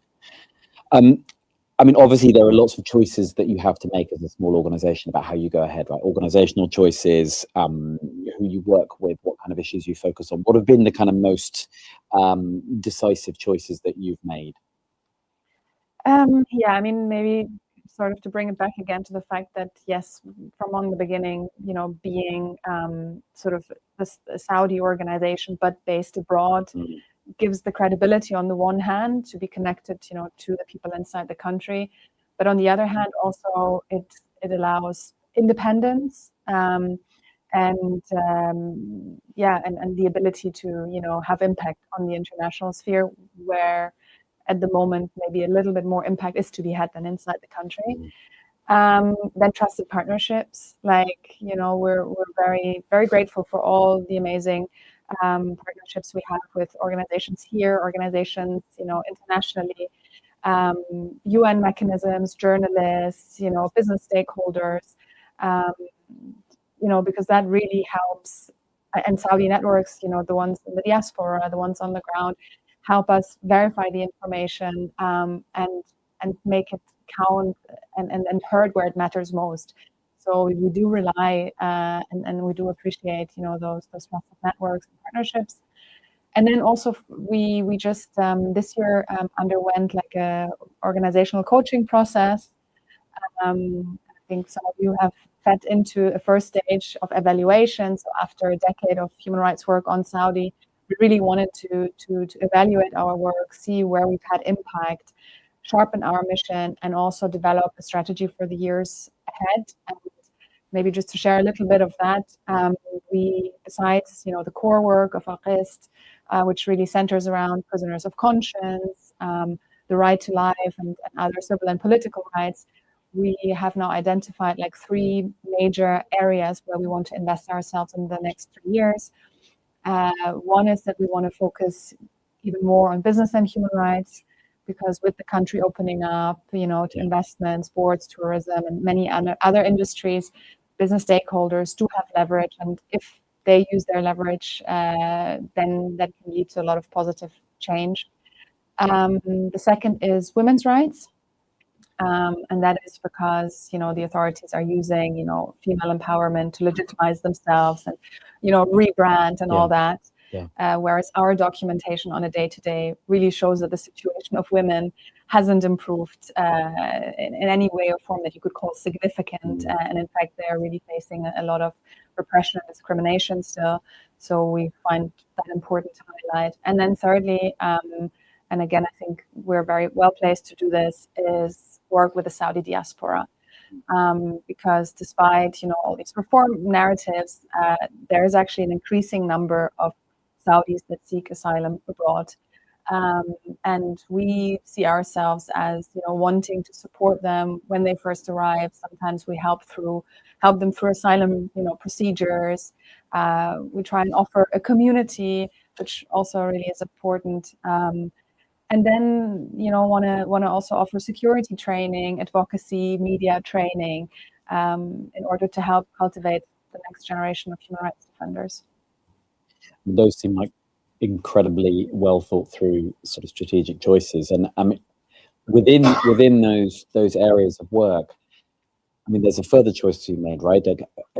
Because I think the thing that's probably not well understood by people who, you know, are not super close, is that ALQST is very small, right? Like you produce a lot, you're involved in a lot of work, but this is a very small organization. I mean, how do you there's research to be done, there's sort of support and legal work to individuals, you know, and parts of the diaspora, as well as inside Saudi Arabia. And then there's advocacy, then there's going into parliament and doing media work and so on.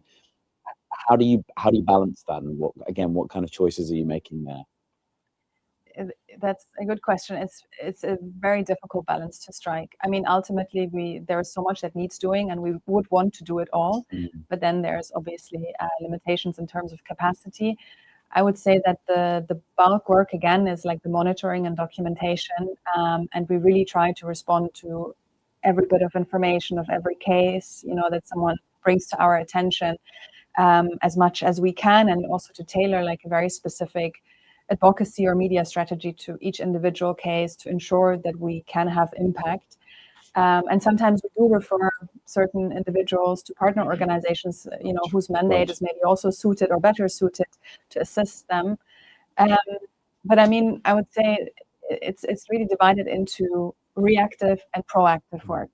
And I think the proactive work is a lot easier to handle because, you know, at the end of every year or beginning of the year, we'll decide what are our proactive, you know, priorities. And that could be, you know, a research or two on specific topics, and we can plan that according to the capacity we have.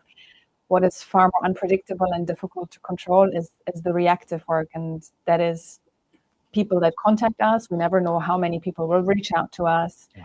But it's also the authorities' actions that we can't predict, and sudden developments. So, for example, if, you know, the authorities suddenly introduce a new law, then we're in a position where we need to react. We need to provide an analysis and share it with relevant stakeholders. Or, as it has happened often in the past, like when there is a mass execution or a wave of arrests, like very serious violations, we need to respond. We need to alert, you know, policymakers and media, and need to ensure that, you know, there's kind of like an immediate response. So that part really often stretches the capacity of the team.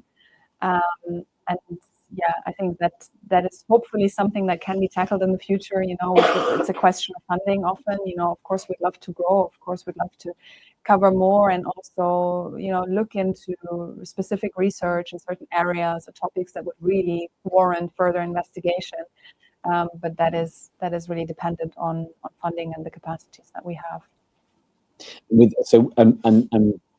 that capacity and that funding and the progress you've been making, I mean, maybe you can sort of highlight some of the biggest successes the organization has had, and I guess conversely, what the biggest challenges or the biggest things where you feel like you're not making the progress you want to see. Yeah, I would say that maybe, you know, just becoming like a trusted source and leading source on, you know, human rights in Saudi is already, you know, a success. As you said, you know, we work with many NGO partners, but then again also with governments and parliamentarians and so on, and the media. So, you know, people kind of try to seek our analysis and information, or want to verify information and come to us for that. So that in itself, I would say, is a success. Then also, of course, securing visibility and protection for victims in the country. So highlighting the cases of individuals, bringing those to the attention of international mechanisms, provides a layer of protection to them. So that could lead to them, you know, getting better treatment in prison, commutation of sentences, or, you know, decrease of sentences, the release of prisoners of conscience. And yeah, we just get that feedback a lot from families saying, well, you know, after you've intervened, you know, we feel at least like future violations have been prevented. And then I think also, you know, our work feeding into international policy narratives, like feeding into EU resolutions, feeding into UN statements, feeding into the conversations that diplomats are having with the Saudi counterparts. So I would say that is a success. Then it's also about, trying to strengthen and foster the Saudi diaspora. I think if you look at Saudi Arabia and how the country's been ruled and how there's been this mistrust installed in people, that divide and rule strategy in a way, or make sure they don't rise up, gather and rise up together against the authorities. So there's a lot of trust building that needed to happen in the diaspora that I feel my Saudi colleagues have invested themselves in very successfully. So there's much bigger community and cohesion, and being able to agree on common principles, and so that's a success. And then maybe also the resilience of my Saudi colleagues, because you've talked about the transnational repression, cyber attacks, online defamation, what that sometimes family members back home, like kind of spearheading that fight for human rights in Saudi being at that forefront comes at a high cost. So just continue doing it and showing up and building that resilience in itself is also very meaningful. When it comes to the setbacks or constraints, I would say, despite the work that we do, we don't always succeed. Like, violations continue happening, despite our advocacy. Like when we see iconic human rights defender like Abdallah al-Hamid, who we campaign for, and whose case the UN has had legal opinions asking for his release, then dying in detention due to medical neglect, it's horrible to see. Or minors that were sentenced to death, where we really hoped we could achieve the commutation of the sentence to a prison term, or ultimately the release, of course, then see them executed. It's horrific. But yeah, like we have to keep going, because there's others that we can help, and some things are just out of our control. And I think also the fact that the human rights struggle is like, you're in it for the long run. Of course, it can be frustrating that you don't see imminent structural change, but in the context that we're talking, that just requires time, and you need to activate loads of levers of change. And then internally, I would say capacity again, like with ever increasing violations, we would need more resources and capacity to really keep up and try to fight that. But yeah, so as always, it's not just us. I know it's many others. It's also a question of the resources and the funding. I thought what really jumped out to me there was the unpredictability of the work, in the sense that there are cases where it's very clear that your work has led to, even if you don't see a release, the conditions may improve, there's a protection. And then in other cases where you think this should be possible to make an impact, it doesn't work. And that is an organizational challenge, actually, isn't it? Is the sort of mentally, that's a struggle to know, which ones are going to work and which ones aren't, and also what was the effect, what was the different thing. I wanted to ask, your relationship as a kind of an organization, founded and led by Saudi Arabian nationals. How do you see your relationship with international NGOs who are working on Saudi Arabia? How does that work? How should that work? I think that kind of brings us back a little bit to the conversation I had with Joey, and I think it's very important that we have these strong, partnerships, because we act in different ways. Whereas we might sometimes be closer to the documentation of, or the victims or the families, and the documentation from that first-hand information on the ground. The reach of an organization like Human Rights Watch or Amnesty is just something that we don't have, and I don't think we'll ever really have. It's a global human rights organization established, over decades. So it's really important that they play their role, and as mentioned, also with something happening on the ground in Saudi, like the Internet Governance Forum, and I'm sure in the coming years there'll be more opportunities for, for people to go to Saudi. It just wasn't the time yet for for ALQST to go. But it's great that they're paving the way, and so no, we're very grateful for those partnerships.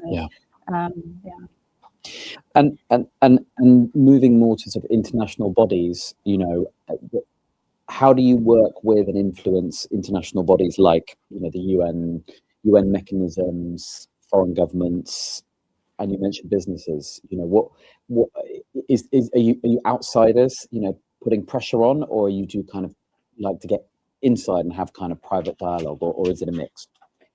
It's a mix of both. I mean, ALQST has like I would say for an organization of our size, a wide advocacy portfolio. So we've been very present at the UN in Geneva, at the Human Rights Council for many years. And, you know, we're reporting to treaty bodies that try and keep Saudis or all countries in check, you know, on their human rights obligations. And we provide a lot of information. We do regular briefings. These are often private briefings as well. You know, we meet with diplomats from various missions and try to inform them of the concerns, try to get them to act in their capacity as they can, but also, you know, be present as civil society at this forum, and to share, you know, all the documented rights violations is important. And you know, we do send a lot of complaints as well to special procedures, so those independent experts that are maybe slightly freer to voice criticism. We provide legal analysis to them, and we get them to raise individual cases with the Saudi authorities, so put the authorities in a position where they need to respond to allegations, which has proven effective in the past. We do similar or activate similar mechanisms at the EU level, and also we speak, you know, to parliamentarians and government here in the UK, which we've done for many years and we continue doing, because there is leverage to be had. But yet you also mentioned businesses. We, especially, you know, after having documented all the violations around the Huayta tribe and the displacement, you know, thought that this is really important information for businesses to be had. And how do businesses do due diligence when they decide to, you know, engage on projects on the ground in an environment where there is no free expression? Like, how do they talk to affected communities? They don't. And then that means ideally they should be talking to people that can talk on the subject abroad. So we make ourselves available to businesses and say, we're very happy to, you know, talk you through what we consider human rights risks, so that you avoid, you know, getting implicated in them, and that ideally you also use the leverage that you have to maybe, you know, push the authorities where you can, to commit to real human rights reform. And yeah, I mean, maybe we'll get to talk more about global politics later and all that, but yeah, I mean, I would say the political advocacy maybe not as strong, you know, also due to just the global, you know, environment. Yeah. And I was going to ask one final question before, maybe might have a couple of minutes for maybe a question or two. Let's see. But when it comes to cases, I think many people might be interested to know, how do you decide which cases to sort of to take on and push for and advocate for? I imagine you are asked to support with a lot of different individual cases, and you can't do them all. Yes. I mean, first of all, I think it's very important to say that we, you know, believe in the universality of human rights. So we don't handpick because someone might be closer aligned to maybe personal, private, political point of views or anything. Like any victim of rights violations, you know, we will be happy to treat their case. It's then often just a matter of like urgency, the severity of the violation as well, and the impact we can have. So it's a little bit of that kind of triage that we apply. Right. And then, sometimes refer cases to partners or try to jointly work on a case, you know, so that it doesn't take as much capacity on each side. But yeah, that unpredictable element that, you know, puts a lot of pressure on us. But yeah, I think this is how we choose between cases, or sort of the sequence of how we treat cases. Great. That makes a lot of sense. Are there any questions? Oh, yes, sorry, microphone. Hi, Julie. Thank you for the amazing work you're doing. I just wondered, because of the increase of death penalty in the last 2 years and the numbers is reached top roof, what's the ALQST doing? How do you monitor death penalty in Arabia? And what's your interpretation of the situation in general? Thank you. Yes, I mean, we're closely monitoring, you know, the death penalty or executions in Saudi Arabia. We're working with a lot of partner organizations, but also, you know, individually on, you know, trying to raise this issue with international stakeholders, because it's usually a very clear-cut issue, you know, in a place where most of these individuals don't receive a fair trial. You know, it's just very tragic that they then get sentenced to death and executed. So it's not just the question of the crimes, the alleged crimes, but it's also a question of, you know, the independence of the judiciary, or in this case, the lack of independence of the judiciary. And I mean, we see increasing cases of people charged with non-violent, you know, drug offenses. But I mean, yeah, as I mentioned earlier, also there's the execution of people that are that were minors at the time of the alleged offense. Last year or this year, there's been the execution of a journalist. So for freedom of expression, you know, this is very, very severe, and it's also one of our priority areas. It really falls within our core mandate. Work with partner organizations on petitions that people can sign to, you know, to just amplify the calls for their release. And yeah, I mean, as I say, we feed into like UN reporting and try to raise these cases with the special rapporteur and summary and extrajudicial executions, and yeah, you know, work with. We've also become part of the World Coalition Against the Death Penalty, so we use all different kind of you know, places for our partnerships to raise the issue and to ensure that there's sufficient pressure on the authorities to immediately stop executing people, you know, that were minors at the time of the offense, or for crimes that aren't considered, you know, internationally most serious. Yeah.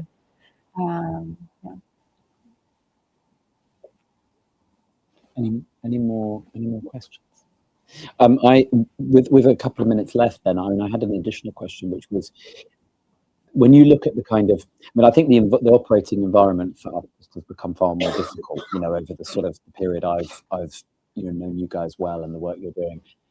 When you look at big headline initiatives, you know, whether it be Vision 2030 or, of course, the 2034 World Cup, do you see these things as an advantage, or do you think that these things offer any kind of campaigning advantage, or do you think that in a sense they are, you know, much more negative developments in the sense that they just make it much more difficult to kind of cut through a kind of wall of soft power, if you see what I mean?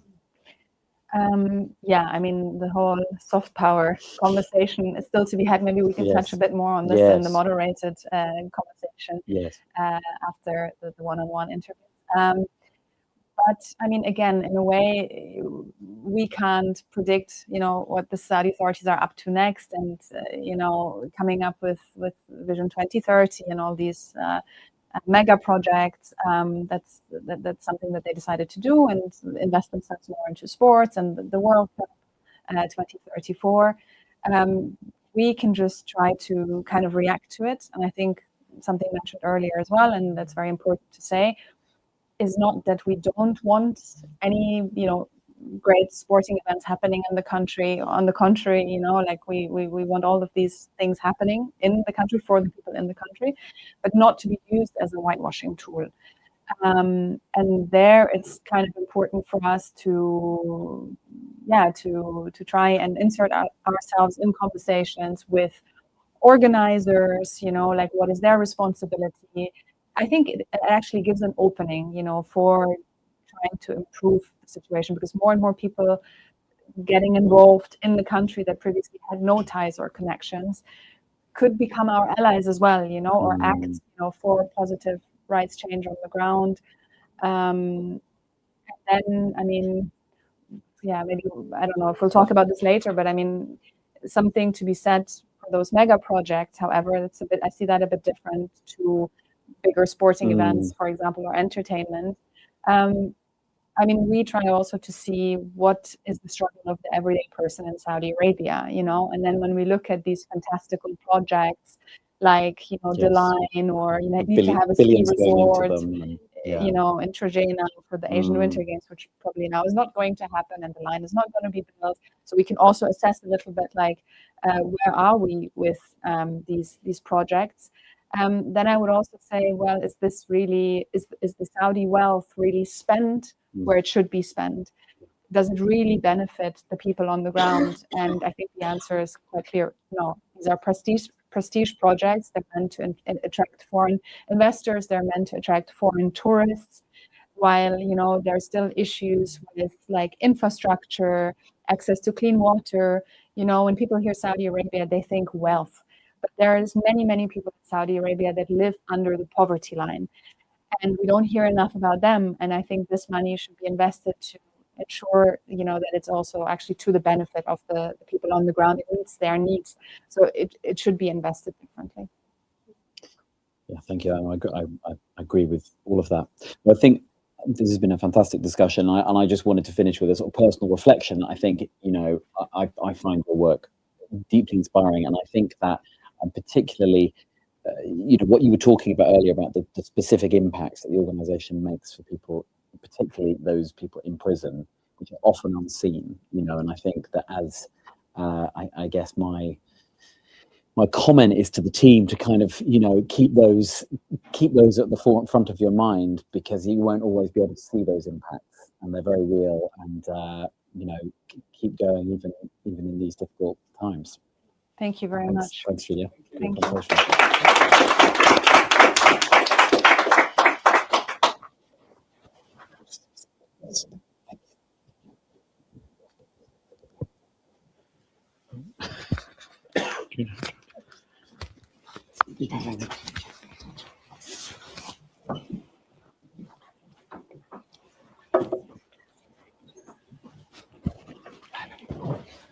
Thank you very much, Yahya Asiri, for joining us, ALQST founder.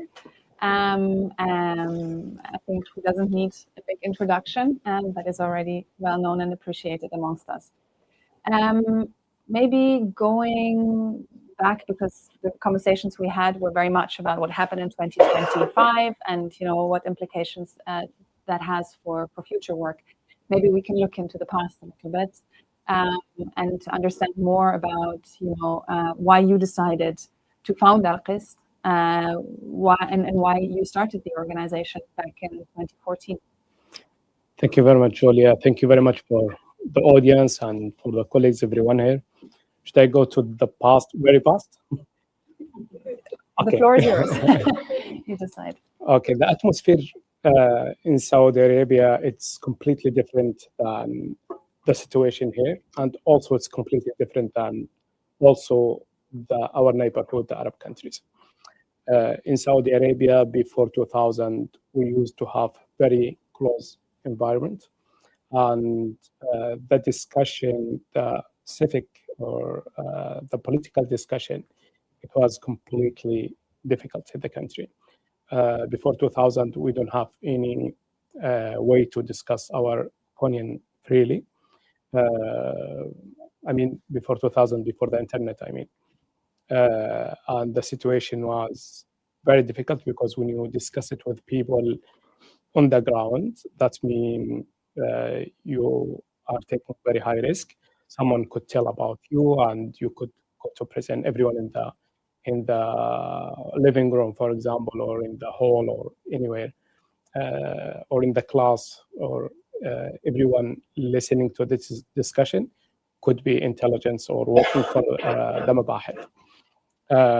After 2000, it was the first time for us to have a place for discussion in the internet. And it was something very important for us as Saudis. And for that, the Saudis, when we have, for example, Sahat Siyasiyya, a political forum, it was in Arabic, and the majority of the people there, they were Saudis. They were not from Egypt or Morocco or Algeria or any other country. The majority, they were Saudis. And it's like the TikTok right now, or the Snapchat, or the Twitter, because we are very hungry for these platforms. And it's opened a huge window for us to have these discussions. Before it, we used to hear from the authority narrative that we are wealthy country, as you mentioned, and we are wealthy people, and people, they start to believe it because it's repeated to them time and time again. People, when they are traveling outside, the Saudis, when they are traveling outside, they are comparing themselves with the others, and they feel they are struggling, but they're still saying, we are wealthy, we have money, we are rich people. Even when they are seeing others, they are more comfortable than them. So I started very early in the internet, and I have read some issues that I was not aware of it, like the sectarianism against the Shia minority, for example, because I grew up in Asir, I grew up in Sunni community, so I don't notice the issue for others at that time. But with the internet, you start to read something different. I noticed there is people, they are talking about poverty, and there is people, they are complaining about the financial situation. And we, as a group of people, with most of us with anonymous accounts, we start to write about different things, mostly about the financial situation, the poverty. At that time, myself, I was not aware about the human rights field, and I wasn't aware about the importance for this work.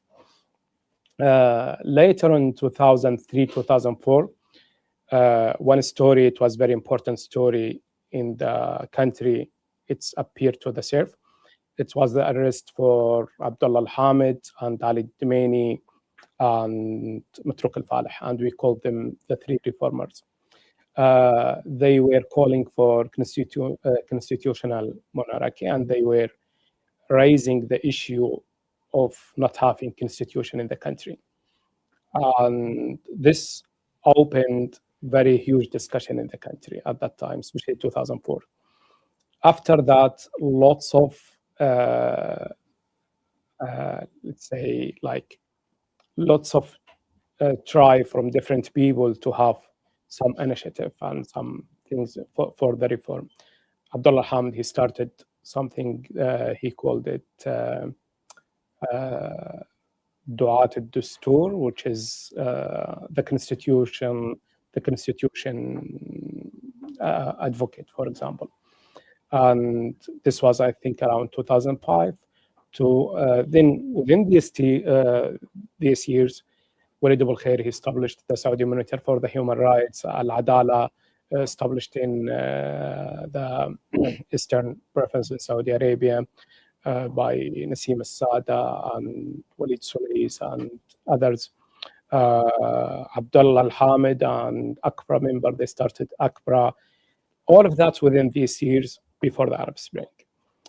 I think the internet was the most elements that encouraged all of that. 2006 and 7, it was the race for Jeddah reformers. And when they arrested the Jeddah reformers, and one thing is very important, inspired me about Jeddah reformers, they are from different backgrounds, and they gathered together to call for the reform and to call for freedom of speech. They came from completely different background. And one of the issues that I have noticed when we start to write in the internet, a lot of people, they have fight each other without fighting the main issues. So they keep fighting Sunni and Shia, regional places. They keep fighting about liberal and Islamist. But this is not the issue. The issue is about the repression. But with Jeddah reformers, it was very clear. They said, we are different, but we gather together to ask for the reform that's important for everyone. And that's really inspired me. They arrested them. After they arrested them, Walid Abul Khair and other lawyers, they started to advocate for them. And that's maybe first time for me to meet Walid Abul Khair and those lawyers on the ground. And we talked about the human rights work, and we inspired by our friends from the Eastern Province. And they inspired by the Bahrainis because they are in front of us. And the Bahrainis maybe by the Iraqis, I don't know. So we got this chain reaction. Yeah, exactly. So we learned about human rights work. And it was first time for me to contact human rights organizations. I contacted Amnesty to write things about information about Jeddah reformers. I was visiting their families at houses to get the information, to get that update and share it with the organizations outside the country. Since that time, I noticed the lag between the inside and outside. And I noticed the huge work that ACBRA they are doing, but it was all inside the country because they were at that time fighting for trying to have every prisoner to go to court, because the people, thousands of people at that time, they were in prison without any trial. So this was the main mission, or one of the main mission for ACBRA. But all of that needs to be done inside the country, not with the human rights work institutions outside the country. So I tried with Walid to build a link from inside the country. Then within the years, Arab Spring started. Then we felt we are in better situation, and we got some hope, and we thought there will be a reform in the country. At that time, I decided to be not anonymous, to use my name, but I said, yeah, I need a time to make sure if that's safe or no. So I decided to have the time outside the country to study human rights, and I traveled to London to do my postgraduate. Within that time, when I traveled outside the country, they arrested Abdullah al-Hamid, then Mohammed al-Qahtani, then they start to trial everyone in ACBRA. They start to trial Walid Abul Khair. They arrested Walid Abul Khair. Then I noticed that we can't continue with the monitor of human rights.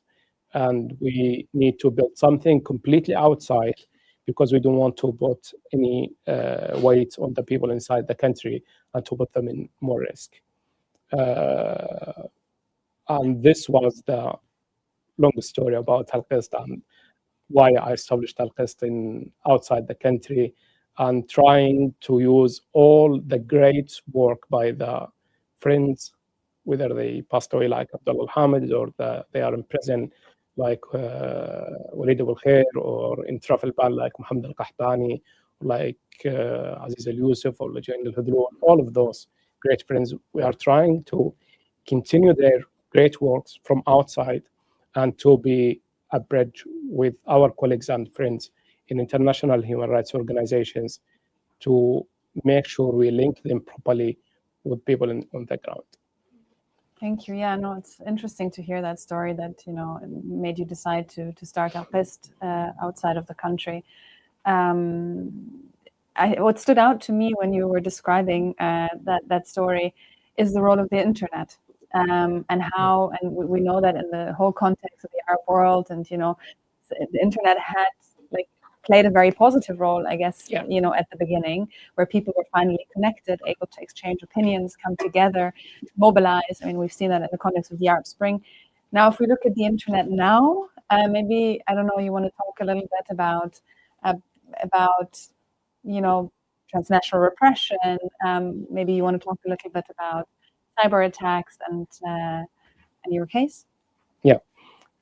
In the past, with the old style of spying, the regime, they used to send people to sit with us if we sit anywhere. So they used to send people to mosques or schools, or even if there's gathering between, in Saudi Arabia, if there is any big gather, it's not allowed.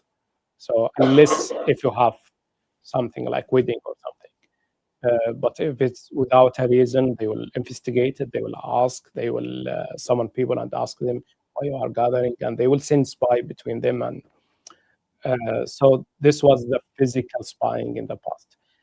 Now, unfortunately, we are moving forward, but the regime is in front of us, unfortunately.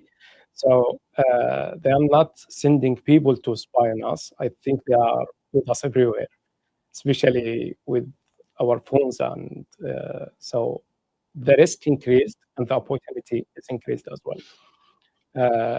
I think the activism and also the repression is moved from place to place. And when we move our activism from the ground to the internet, they moved with us. So they are hacking people outside the country. And recently, I'm not sure if I am able to say that, or I hope my solicitor will not be angry from that. But in my case, in Saudi hacking me with IMISO, the recent thing with from the Saudi authority, one of the things that they say to the court, the intelligence, they are allowed to spy on people, and they are trying to compare themselves with the British intelligence, and they said, is anyone can sue the UK intelligence if they spy on someone. So they feel this is a mandate for the regime to spy on us. But what we are doing, our work is trying to protect our country, to protect our people, to protect them from the violations. So spying on us, this is extra violation. So usually, or should be, not usually, unfortunately, but should be the intelligence to protect people and to make sure when we are talking about state security, they must worried about the state security. But they call it state security, but it is repression security, unfortunately. So most of those intelligence, they are protecting the regime. They are protecting the authorities against the people and against the benefit for the country. So if they are spying on us and hacking us to take information and to say for safe community security, basically we are trying to protect the security for the people, and the violation is one of the things that we need to protect the people from. But they are trying to protect the violation and the abuses. So I don't know what these hacks led to. I'm not sure if that's led to the murder for Jamal Khashoggi. I'm not sure. I'm not sure if that's led to the mass arrest for the human rights defenders, and especially the human rights defenders inside the country. I'm not sure if that's related to the hack. I'm not sure if that's the reason behind the sexual harassment and the portal torture that's happened to the human rights defenders, especially. If that's linked or no, we don't know. We don't have proof. And I remember one day I have been asked about a weapon system or a cyber weapon system. Saudi Arabia, they bought it from BAE system. And they said there is no evidence that Saudi Arabia used this hacking system. I said, yes, there is no evidence because we are not aware of anything. But that does not mean they have not used it. Maybe they used it smartly.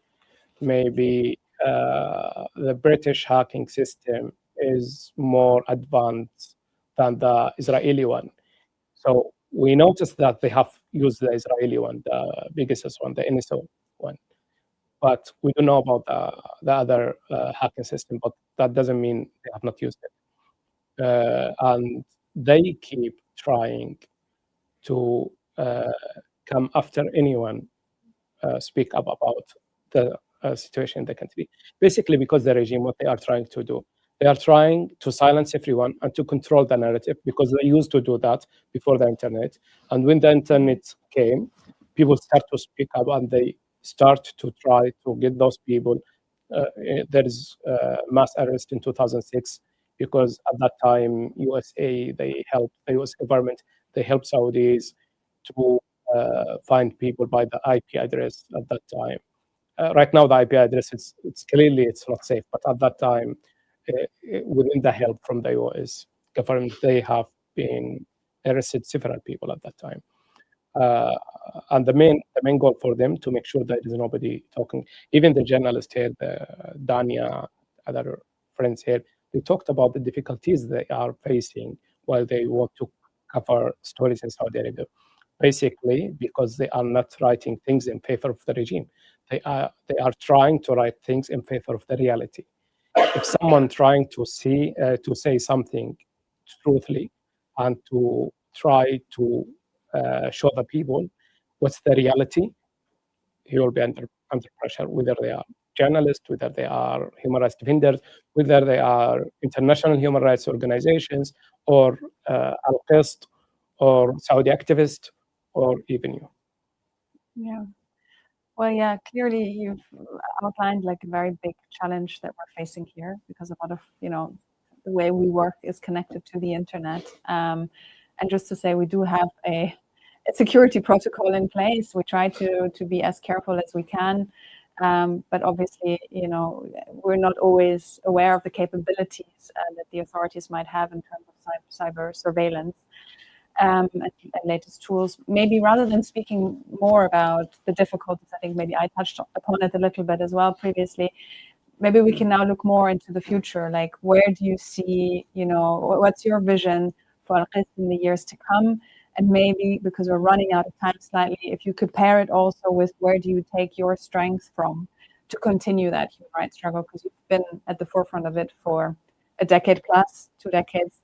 So what would you say to that? Yeah.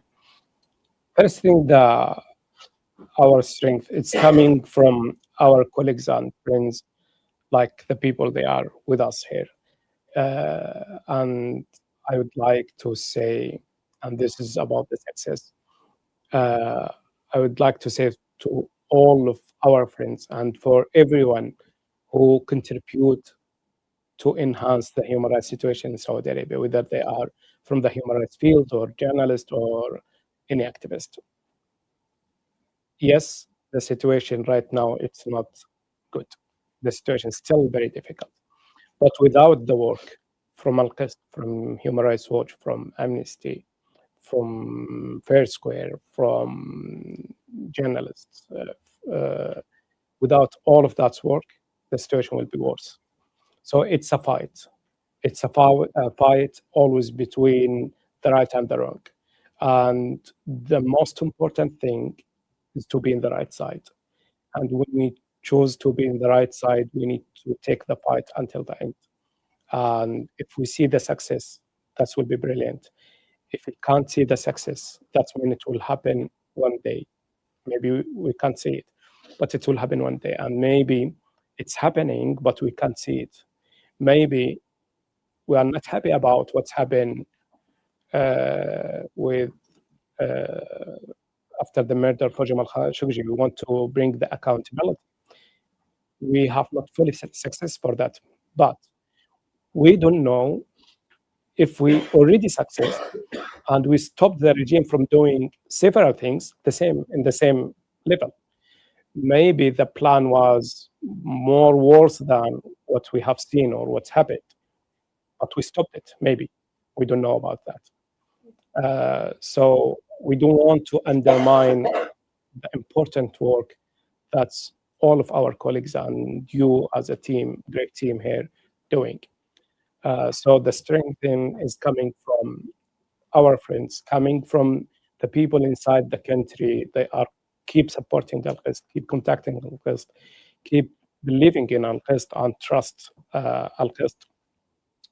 And also from the people, they decided to be in the right side. From the people, they are not very greedy for the money and greedy for the publicity and just go with the flow. There's a lot of people, they have been invited by the regime to be within the flow, and they refuse to be. They chose to be in the right side. Those people, they give us that encourage.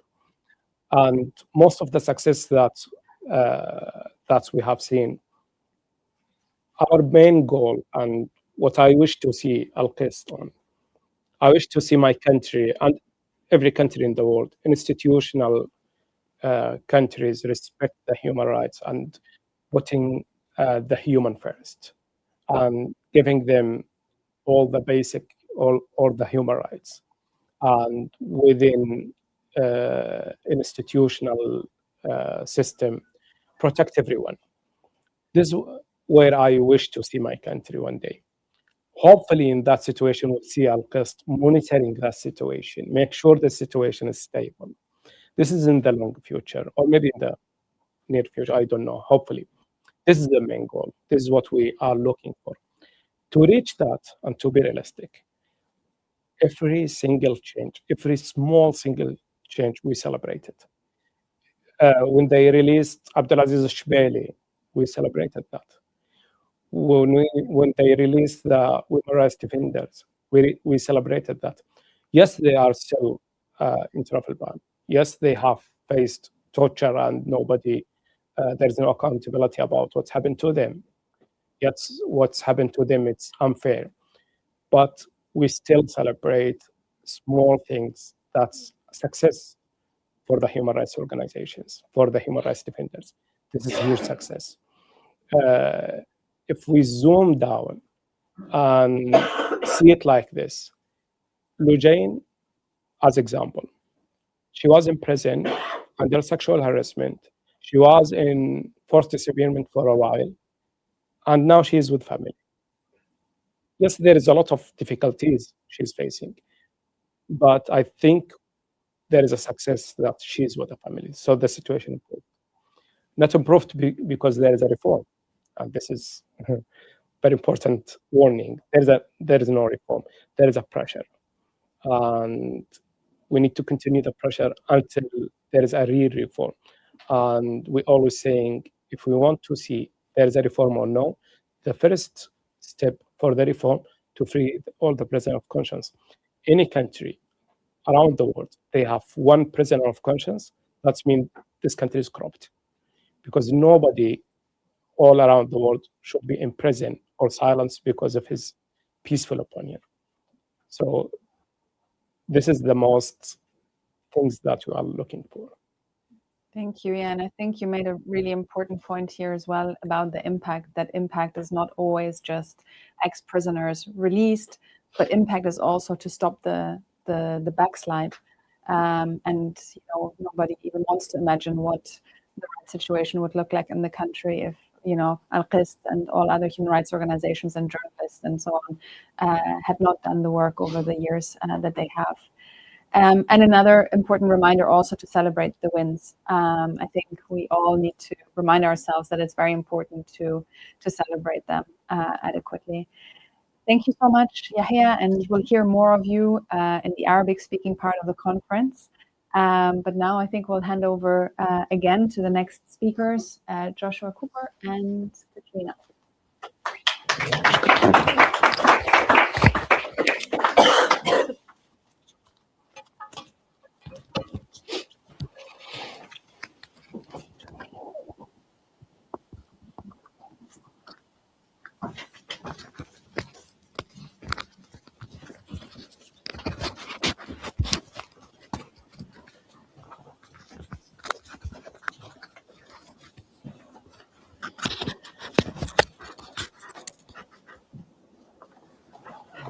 Okay, so welcome everyone to the final one-on-one discussion before we then have a short break and then have a panel discussion. And welcome to Katrina Fraser, the migrant worker rights researcher at Business and Human Rights Centre, now rebranded without the resource. It's slightly easier to say. So thanks very much for joining us and travelling down, and you've come quite a way. And today, in this discussion, we'll be talking on an issue we haven't talked about so much today, but is of course a huge topic and makes up a big percentage of the population in Saudi, which is migrant workers. How would you, firstly, welcome again, and how would you describe briefly the kind of main human rights risks facing migrant workers in Saudi Arabia today? Great, thanks so much. And if I get our name wrong as well, apologies. We've just lost the word resource in it. So we're now the Business and Human Rights Centre, but I keep slipping up. So, but yeah, no, absolutely. So migrant workers, of course, face a range of severe human rights risks in Saudi Arabia. And that really ranges throughout the migration cycle. So from recruitment to employment and to return. At BHRC, one of the ways that we are monitoring these human rights risks is through our migrant workers allegations tracker. So this is a database that we update daily rather, that records discrete cases of human rights abuse impacting migrant workers in the country that have been committed by companies. And that database actually tracks all cases of human rights abuse impacting migrants worldwide in every sector, in every region of the globe, including in Saudi Arabia. The sources used in that database are public reporting of human rights abuse. So articles by journalists, reports by NGOs, even disclosure by companies and investors. So in jurisdictions like Saudi Arabia, where there is very limited freedom of expression and the denial of the right to protest, really we're just recording the tip of the iceberg. So a bit of a caveat there. What we're seeing is just the worst forms of abuse that have really come to surface. The kinds of risks that we've recorded this year in Saudi Arabia. So Saudi Arabia accounted for 52 cases in total this year. That's the third highest number of cases worldwide of any country. And in some of those cases, there's a lot of workers being impacted. So for example, in one, up to 850 workers were impacted in that case. So we're really getting a sense of the scale of abuse, particularly because this is a jurisdiction where reporting is so limited.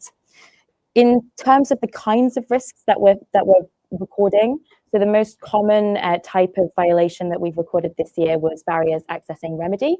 That was reported in over half of cases. That includes, to give an example, a recent case that we've seen, I think it was reported by Human Rights Watch, where over 600 construction workers were subjected to 8 months of wage theft at a major urban development project, and they faced severe retaliation for striking and demanding their wages, and that included intimidation and detention. We also see a lot of cases of migrant workers not receiving compensation following abuse, and even in extreme cases, companies failing to repatriate the body of workers who have died back home as well. Deaths was actually the second most commonly recorded type of human rights abuse this year. That was reported in around 40% of cases.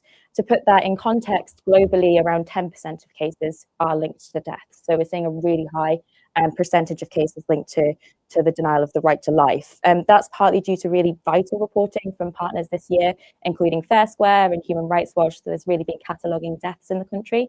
But I think it also speaks to the severity of violations in Saudi Arabia. We also see a high number of cases of violations of safety, particularly heat exposure. We've recorded cases of workers continuing to labour in over 50-degree heat, but also other types of abuses as well, like wage theft, restricted freedom of movement, and so forth. I think it's maybe just worth quickly flagging that these risks do change depending on the sector.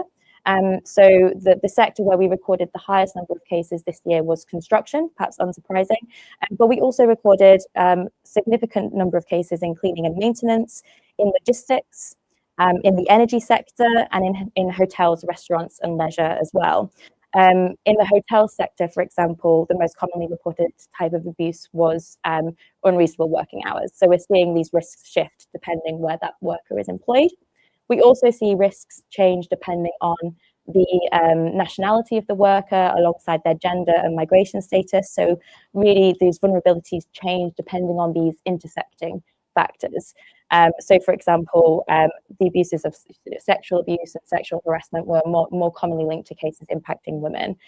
So we're obviously the Business and Human Rights Centre, and so when you're talking about this to companies, really companies need to be thinking about human rights risk, obviously particular to the context, but also in relation to the intersecting vulnerabilities of the workers who are in their supply chain as well.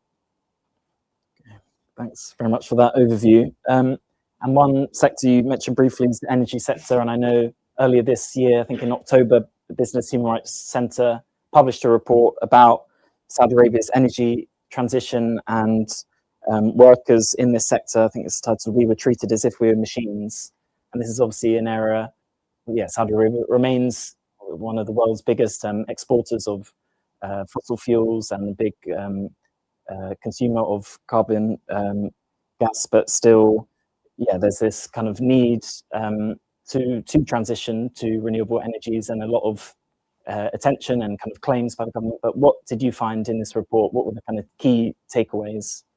No, absolutely. We released this report in October. Maybe it's helpful to provide a bit of context to that report before digging into the findings. So we really began to start to look at the renewable energy sector in 2024. And that was because we had seen substantial growth of the renewables industry across the Gulf, actually.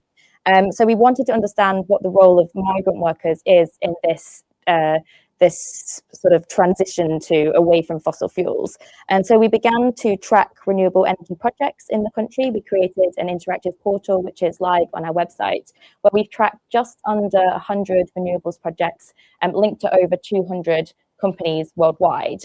One of the interesting things about that tracker was that there was quite a substantial presence of multinationals headquartered outside the Gulf who are operating in this industry in Saudi Arabia and across the Gulf. And so that really shows that this is a globalized industry and that there's companies worldwide gaining very lucrative contracts in it as well, particularly actually companies headquartered in Europe, in Japan, and in China. In November, we released our first report on this. We did that in collaboration with Equidem, and that analysed the industry kind of a Gulf-wide focus, but it also had a case study on the UAE. Following that, we really began to focus on Saudi Arabia. Some of the reasons for that is, of course, Vision 2030 strategy. The country is systematically trying to restructure its economy from that historical dependence on oil, and that includes expanding the renewables industry. We've also seen Saudi Arabia sign export agreements with Europe to export renewable energy. So that's promising to bring increasing global trade and growth in the coming decade. It's important to note also that, of course, Saudi Arabia continues to use sustainability as a way to develop its soft power abroad. We've heard that talked about quite a bit today, while obfuscating human rights abuses. And I think that's something that we've seen recently in its bid to host the 2034 World Cup. The bid book really talks about sustainability throughout. It even names the Neom Green Hydrogen project. It makes no mention of the migrants whose labour is powering that transition or the risks that they're facing. So in this context, we wanted to make sure that the experiences of these workers are surfaced rather than silenced. So we worked with investigators to interview 34 Nepali and Bangladeshi workers who are employed on renewables projects in the country. Those workers are employed in a range of roles, so construction, they're building these projects, but also sort of shipping and maintenance roles, cleaning roles, security guards, and so forth. We published the report in October. We identified abuse in 9 projects across the country, linked to major multinationals and also international banks that are financing these projects. Ultimately, we found workers were reporting unacceptable and egregious human rights violations. So over half of the workers that we interviewed experienced 5 or more indicators of forced labour, as defined by the ILO. Those abuses ranged throughout recruitment to employment and return. So to just give some examples, during recruitment, we found that all workers were charged recruitment fees, and most also took on really substantial loans to pay those fees. They had the paying of these fees had really sort of detrimental psychological, financial, and social impacts. So to give an example, quite frequently workers were reporting that debts from recruitment was eating into the remittances that they can send home, which in turn meant that families could no longer afford food, clothing, and education. Then when these workers arrived, they were paid very low wages. And so that was forcing workers to work extremely excessive hours. So on average, workers were paid around $370 a month. That's really concerning, particularly because all of the workers we spoke to had migrated out of financial necessity. It's also very shocking to contrast these extremely low wages with the profits of companies at the top of these value chains. So Aqua Power, for example, recorded a net profit of $466 million in 2024. We also found widespread safety violations, serious other labour rights abuses like wage theft and restricted freedom of movement. And then following abuse, we also found that workers were facing really substantial barriers accessing remedy. That was due to a culture of fear that really permeated all of these projects, and severe reprisals for complaints. So around a third of the workers that we spoke to said that they had faced retaliation when they complained as well. These findings really point towards an environment of severe abuse. And we also found that the companies who are working on these projects were not doing enough to tackle these problems. I won't go into too much detail, but we did do a policy assessment, and just to outline that most of the companies who we assessed didn't have a human rights policy in line with international standards, and most also didn't identify migrant workers as an at-risk group, which is really shocking in that they have operations in Saudi Arabia. Just to kind of maybe outline sort of key findings from this, I would say that one of the things that was particularly concerning was this sense of dehumanization that workers kept referring to in their testimony. So workers said they were treated like animals and like machines. They were denied their basic human rights. There was a high level of correlation between what workers were saying and also between different projects. And that really suggests that these issues are quite widespread. They're also connected to structural problems, okay? These are systemic problems linked to the structure of the industry and also the governance of migration in Saudi Arabia, such as the kafala system, high levels of subcontracting, and the extreme isolation of projects as well. So ultimately, I think we found that companies need to do much more and urgently do more to make sure that transition is not just fast, but it's also fair for migrants. Mm-hmm. Okay, thanks for that outline. And you mentioned, so this research covered around 9 projects. Do you have, what sort of projects were these in particular? Does that involve some, the major mega projects and things like that? Yeah, absolutely. So the one that most people probably have heard of is the NEOM Green Hydrogen Project. That's, I think, it's an $8.4 billion US dollars invested in that project. We also identified abuses on other solar projects in the country as well, such as Al Muwain Solar Project and a few others. They're in the report, so you can definitely look. There are other types of renewable energy projects in Saudi Arabia, like wind, for example. We didn't actually interview workers on those projects, so that's an area that I think it's important to look at as well. But yeah, particularly solar and green hydrogen. Mm-hmm. Okay, thanks. And in terms of the kind of follow-up and what some of the key calls from this huge body of work, so relating to this project, I guess you referred to the companies, some of which maybe don't have human rights strategies or teams in place, and then of course the calls to the Saudi authorities and the ending the kafala system, which remains very much in place. So what are some of the key calls you have to businesses, investors and other actors? Yeah, so I think firstly with businesses, in particular project developers and construction contractors, need to be conducting migrant worker-centered human rights due diligence. So that means identifying risks to migrant workers in the country and on these projects, including by engaging with stakeholders, and that includes migrant workers and also their representatives, including unions in origin countries, to really understand those risks. That also should entail sort of mapping of migration corridors to identify risks. So many of these workers will pay fees to sub-agents in origin countries, and then recruitment agencies also in destinations. So companies with these supply chains need to understand these different actors and understand how much these workers are actually being charged. They should also not just be responding to these violations and remedying these workers. They should also be trying to understand the root causes of where these abuses come from. So say, for example, a company identifies a case of wage theft. They obviously need to remedy that, but they should also think, well, why is there wage theft in our renewable energy project? Where's that coming from? It may be, for example, as it was in many of these cases, due to high levels of subcontracting and a lack of oversight of those companies. And so maybe a company should therefore put in steps to either directly hire or cascade its human rights policies down the supply chain and train subcontractors on those policies and then monitor them. So that was some of our recommendations to the companies. On the investors, so we did name, I think it was around 20 financiers, international banks and regional banks who are providing loans to finance these projects.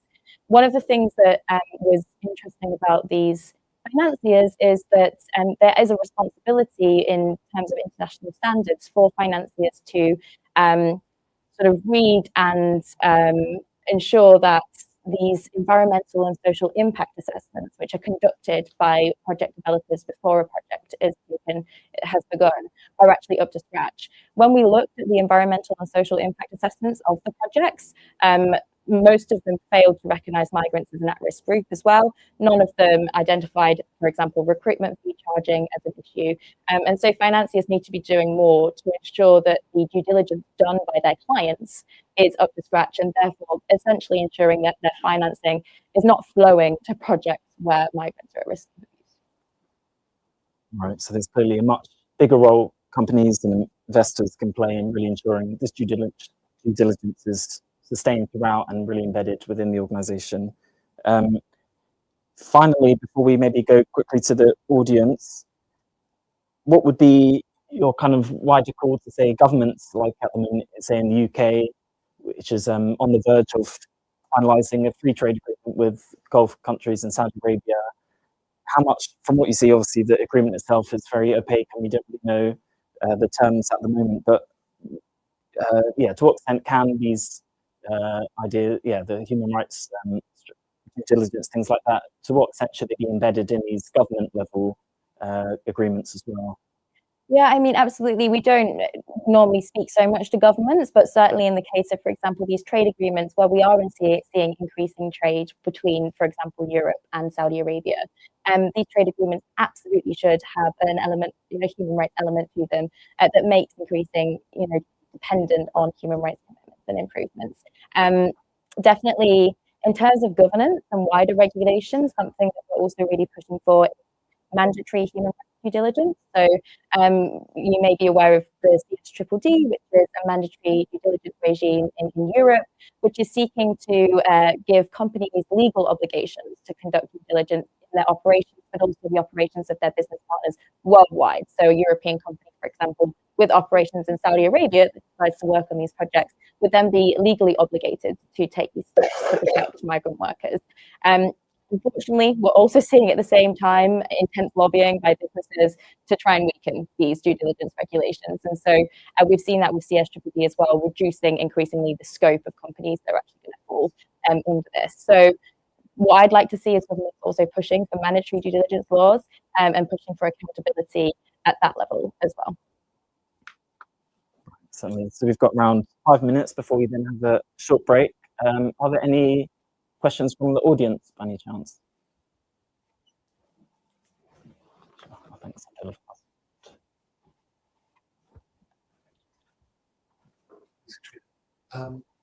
Two questions really. One, what role does the ILO have? What has it been doing in this respect? And one, I'd just like to have your reaction.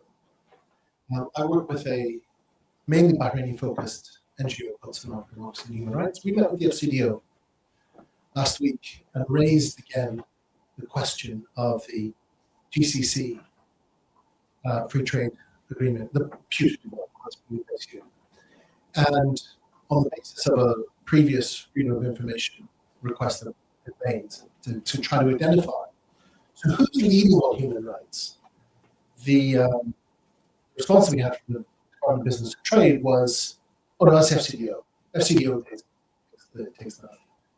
And when we were with the FCDO representative, he said, I don't really know. So I just wonder if you could have your reaction to that. Okay, and this will be the last question, just to point out. Okay. Yeah, so maybe to address the ILO one first. I think from our side, obviously, the ILO historically has produced research that we constantly refer to, the forced labour risks and things like that, which is incredibly helpful. I do understand that they're possibly moving their headquarters to the Gulf, and it's an interesting move, with various potential implications for, well, what does that mean for the people who work in the ILO? Are they going to feel safe and secure raising these issues?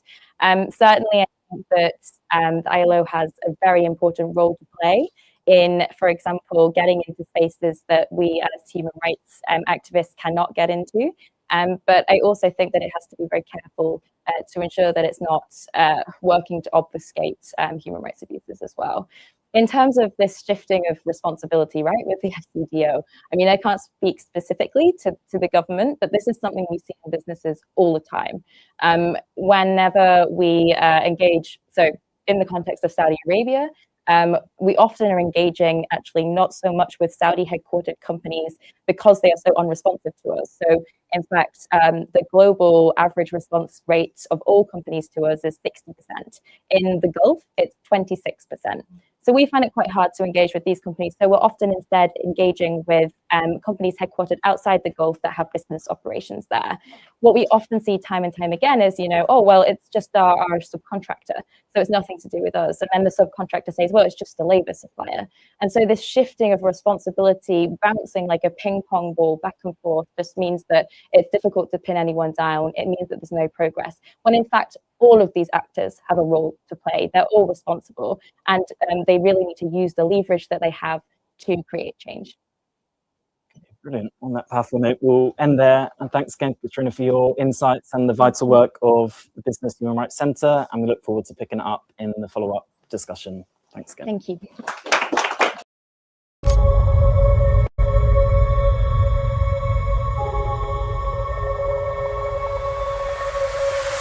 Saudi Arabia today is a country undergoing rapid transformation, but beneath the surface of mega projects and ambitious visions lies a continued systematic repression of basic freedoms.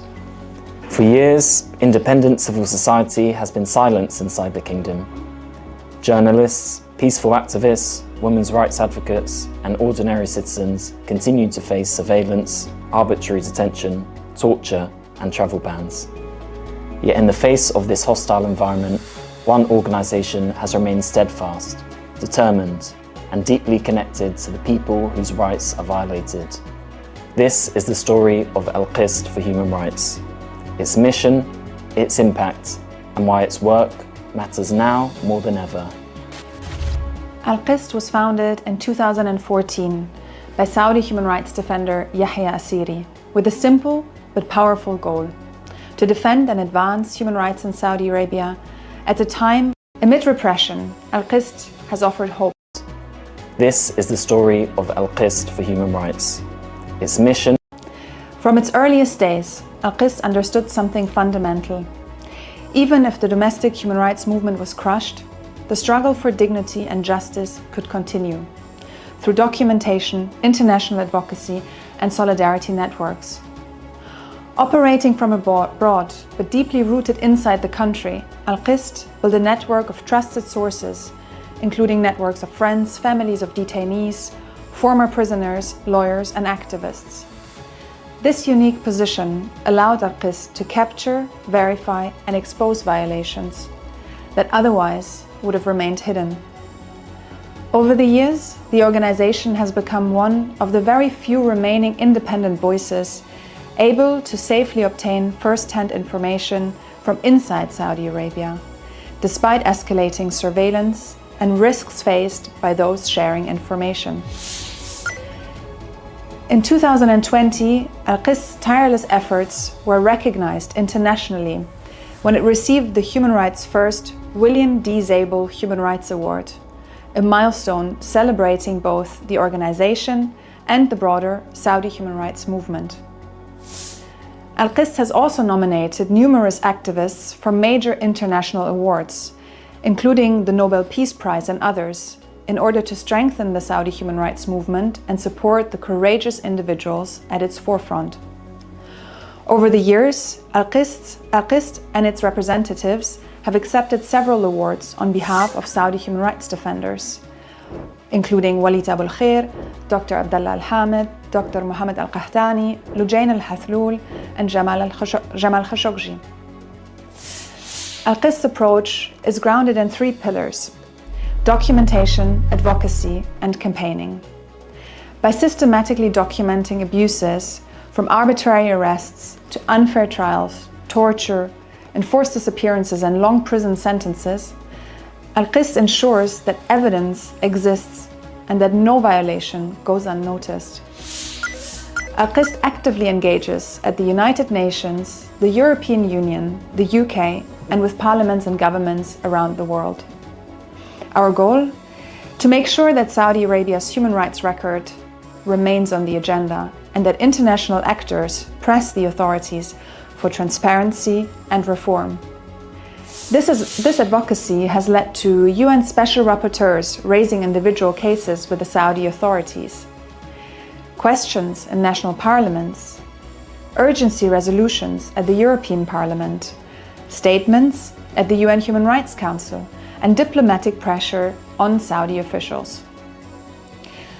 While civil and political rights remain at the core of Al-Qist's work, including freedom of expression, the right to life, and the protection of human rights defenders, the organization has broadened its focus to women's rights, exposing the gap between official reform narratives and continued discrimination, wrongful convictions, and surveillance of women activists, and business and human rights, highlighting the responsibilities of investors, companies, sports institutions, and cultural partners operating in the kingdom, and urging them to use their leverage to advance rights protections. Over the years, Al-Qist's advocacy has contributed to tangible, life-changing outcomes. Through persistent international campaigning, Al-Qist's work has played a role in the release of several prisoners of conscience, the commutation or reduction of harsh sentences, and increased international scrutiny of unfair trials, including those processed at the Specialized Criminal Court. Families of detainees often share that Al-Qist's documentation and campaigning were the turning point in drawing global attention to their loved ones' cases. National and international pressure, much of it fueled by Al-Qist's reporting, has pushed the Saudi authorities to adopt or announce reforms on women's travel rights, guardianship limitations, labor rights, judicial reforms, and limited improvements in prison conditions. Even when reforms have been superficial, partial, or poorly implemented, they reflect one reality: international pressure works. And Al-Qist's role in generating and sustaining that pressure has been crucial. One of Al-Qist's most powerful and often overlooked contributions is its role in reconnecting and mobilizing the Saudi diaspora. As repression intensifies inside Saudi Arabia, many activists, journalists, and ordinary citizens fled abroad. They arrived scattered, isolated, and often fearful. Al-Qist helped bring them together through community engagement, advocacy training, bilingual communication, and solidarity networks. Al-Qist has reunified Saudi activists in exile, helped them develop a collective voice, and amplified their stories internationally. Today, Saudi diaspora voices are stronger, more coordinated, and more visible than ever, and Al-Qist has been central to this transformation. Al-Qist's work is more critical today than at any point in its history. Repression inside Saudi Arabia is intensifying. Sentences are getting longer. The space for free expression has disappeared completely. At the same time, the country is expanding its global influence through businesses, sport, tourism, and cultural partnerships. To meet these challenges, Al-Qist needs strengthened support to scale up monitoring and documentation, expand advocacy at the UN, EU, and national levels, and enhance communication, ensuring both Saudi and international audiences remain informed. Foundations cover essential operations, but additional resources are urgently needed to sustain and expand this vital work. The first time I heard about Al-Qist was in 2013 when I first met the founder, Yahya Assiri. And this was at a time when there many Saudi human rights defenders arrested and sentenced for their human rights work, including members and founders of ACPRA, one of the first independent Saudi human rights organizations. So I remember thinking it was a great idea that ALQST was set up, because there was clearly going to be a huge need for a new Saudi human rights organization to continue documenting and reporting on human rights violations in the country. Hi, my name is Sarah Lee Whitson. I'm the Executive Director of DAWN, and I'm very proud to be a board member of ALQST and to celebrate the 10th anniversary of this incredibly important organization. I want to commend the staff of ALQST for doing such invaluable work over these years, keeping a spotlight focused on human rights abuses in Saudi Arabia and the Gulf, helping us understand what is happening on the ground, connecting us to brave activists, journalists, writers, who continue to resist the confines and oppression against them, and really provide a voice for people in Saudi Arabia and the Gulf struggling for their rights and their freedoms. Thank you, ALQST, for everything you do, and I look forward to working with you over the coming next 10 years. We are very happy to wish a wonderful 10th anniversary to ALQST. For the past 10 years, ALQST has played a central role in advocating for human rights in Saudi Arabia and has been our most privileged partner in documenting and litigating human rights abuses. On this day, we remember all those who continue to face repressive measures for peacefully advocating for human rights in Saudi. And we encourage everyone to follow ALQST activities and join us in wishing them a happy birthday. Happy anniversary ALQST from Dana at Amnesty International. To us in the human rights community, Saudi Arabia would be a much darker place without you. Thank you for fearlessly exposing human rights abuses that would otherwise remain hidden or silenced. As you enter your next decade, I hope that you and us get to celebrate with those in detention whom you've championed for so long. To those following ALQST's work, I call on you to support them in any way you can and elevate and amplify the voices in Saudi Arabia and outside of Saudi Arabia that are calling for human rights reforms. I think ALQST has made a huge impact in the past 10 years with very limited financial resources and human resources. ALQST has shown that it can produce credible, reliable, thorough research on a wide range of human rights violations and different trends in Saudi Arabia, documenting many different individual cases. And we see now that ALQST reports and publications are used in or are quoted in media all over the world, and its staff has access to and regularly briefs and speaks to diplomats from many different countries, and is being very effective in its advocacy work.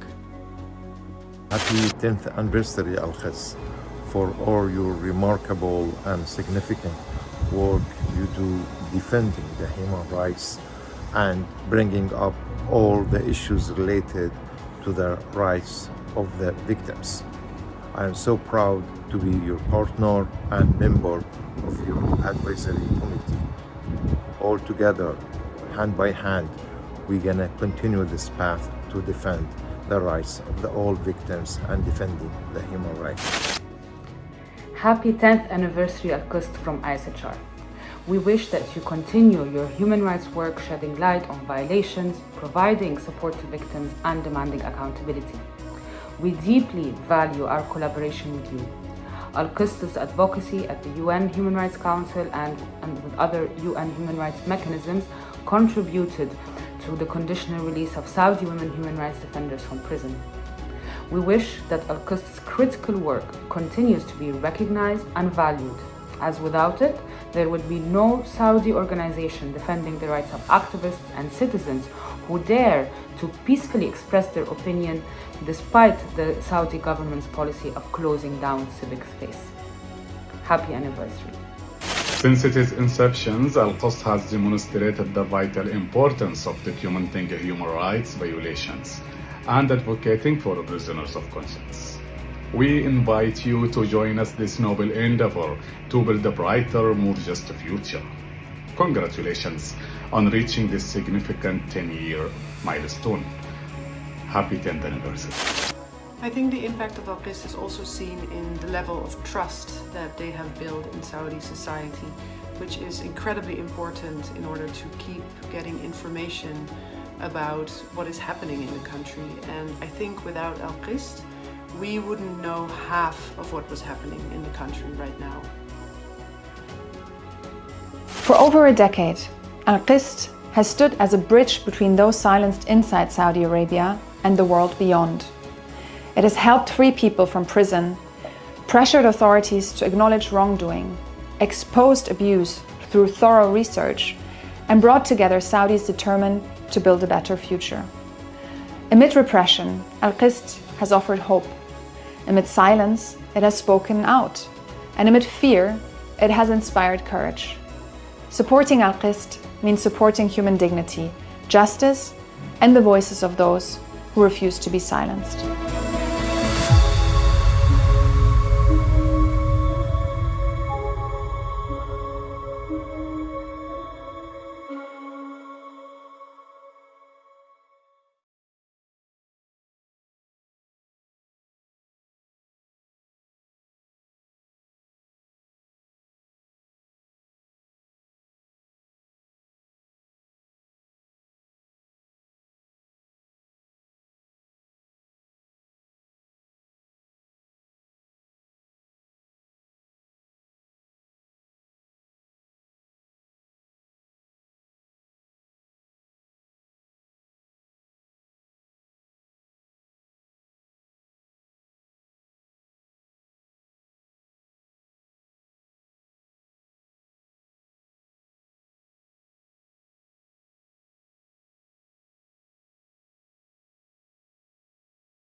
Saudi Arabia today is a country undergoing rapid transformation, but beneath the surface of mega projects and ambitious visions lies a continued systematic repression of basic freedoms. For years, independent civil society has been silenced inside the kingdom. Journalists, peaceful activists, women's rights advocates, and ordinary citizens continue to face surveillance, arbitrary detention, torture, and travel bans. Yet in the face of this hostile environment, one organisation has remained steadfast, determined, and deeply connected to the people whose rights are violated. This is the story of ALQST for Human Rights. Its mission, its impact, and why its work matters now more.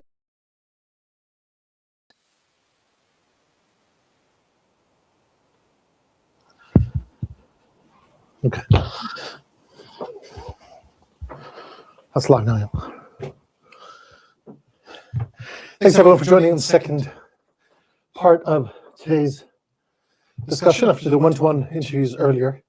This is a 50-minute, more or less, open discussion that we will have to take questions from participants and maybe have a bit of discussion amongst ourselves.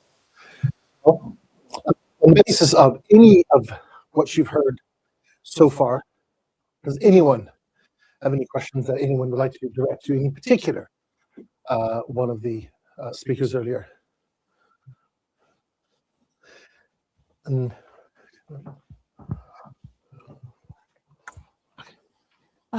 thank you. I think in the morning we were talking about the weakening of UK-based sort of rules around transnational repression, And I wondered to what extent Brexit has been a factor in this, given that Britain has lost some of its traditional markets and having to operate outside of Europe, it has had to hook up with all sorts of regimes, not just Saudi Arabia, but India and, and so on and so forth. So I just wondered to what extent that played a role in it. Do you have anyone in mind as to who you direct that question towards? I think you talked about it, didn't you? Yeah. Sorry, I've forgotten your name. I'm James. It's a great question, and I'm sure others may have views as well. I think Brexit is a factor. I would say though that prior to Brexit, I mean, I would probably trace back when we look at the kind of the UK and its relationship with the Gulf. I would probably say 2010 is a really, or the financial crisis actually, so 2008-9 is a really important starting point. In that when the coalition came in 2010 under David Cameron and William Hague as the Foreign Secretary, there was this focus on we're going to have austerity at home, and we are going to increase, we're going to sort of meet our budgetary deficit through an export-led recovery. And there was an enormous focus on the Gulf, right? There's and emerging markets more generally, but the Gulf was very high. It was in priority terms. It was seen as this great and untapped resource that Britain had neglected for, since the 1970s. So there was a huge amount of kind of diplomatic effort put into rejuvenating relationships across the 6 Gulf states, with Saudi Arabia as a kind of key goal. So I think even prior to Brexit, and I think a lot about, the brief period of Philip Hammond being Foreign Secretary in this, there was a huge reluctance to engage seriously with human rights issues in the Gulf. There are a couple of exceptions, and there are a couple of moments where there was a kind of big domestic storm. There was one particular case of Ali al-Nimr where actually we did see the UK government kind of having to engage. That was 2015. That was because it was a domestic political issue. Brexit then, I think, turbocharged that. And I use that word advisedly because I remember shortly after Brexit, Theresa May was trying to kind of, I guess, rejuvenate her government. And she talked about going to the Gulf. She said, I'm going to the Gulf to turbocharge the economic relationship. And if you're aiming to turbocharge an economic relationship, do not hold those governments to account.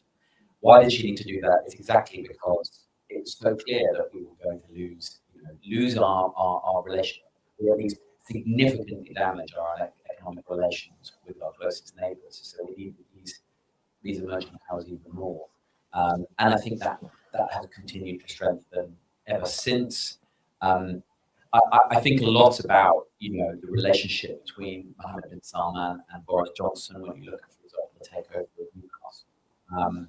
That clearly became it's very clear from looking at the documents that Number 10 told the Foreign Office this has to happen. Why did this have to happen? Because the economic relationship with Saudi Arabia was seen as being at stake. And I think those dynamics absolutely have not changed under the Labour government. If you look at Keir Starmer's visit to the UAE last year, well, what was the main topic? The main topic was we must collaborate on AI. These are the goals that the UK government has with the Gulf, not holding to account for issues, of democracy and human rights. Julie Mann, do you have anything to add to that? Also to add to what James said, UK and US is the one who enabled the regime. And we talked about this 2 days ago. The regime was established by the UK support, the empire support to protect their interests. And in that time, they were controlling the region under their rule. And recently we saw Stammer shaking hand with MBS, not mentioning a human right, and the irony, he is a human right lawyer at all, even when it comes to a British citizen who who is the president in Saudi Arabia. So human rights haven't been in their agenda, and the same with the US. Trump just called MBS doing great things to human rights, which make us wonder what country he's talking about. And while they claim they are democracy, we saw also the myth of democracy when it comes to UK, when it comes to Palestine, the way they reacted about people protesting in Palestine. They almost banned it at some point. And that's quite a reminder for us that we need to keep the pressure, but they are not our allies. Joy?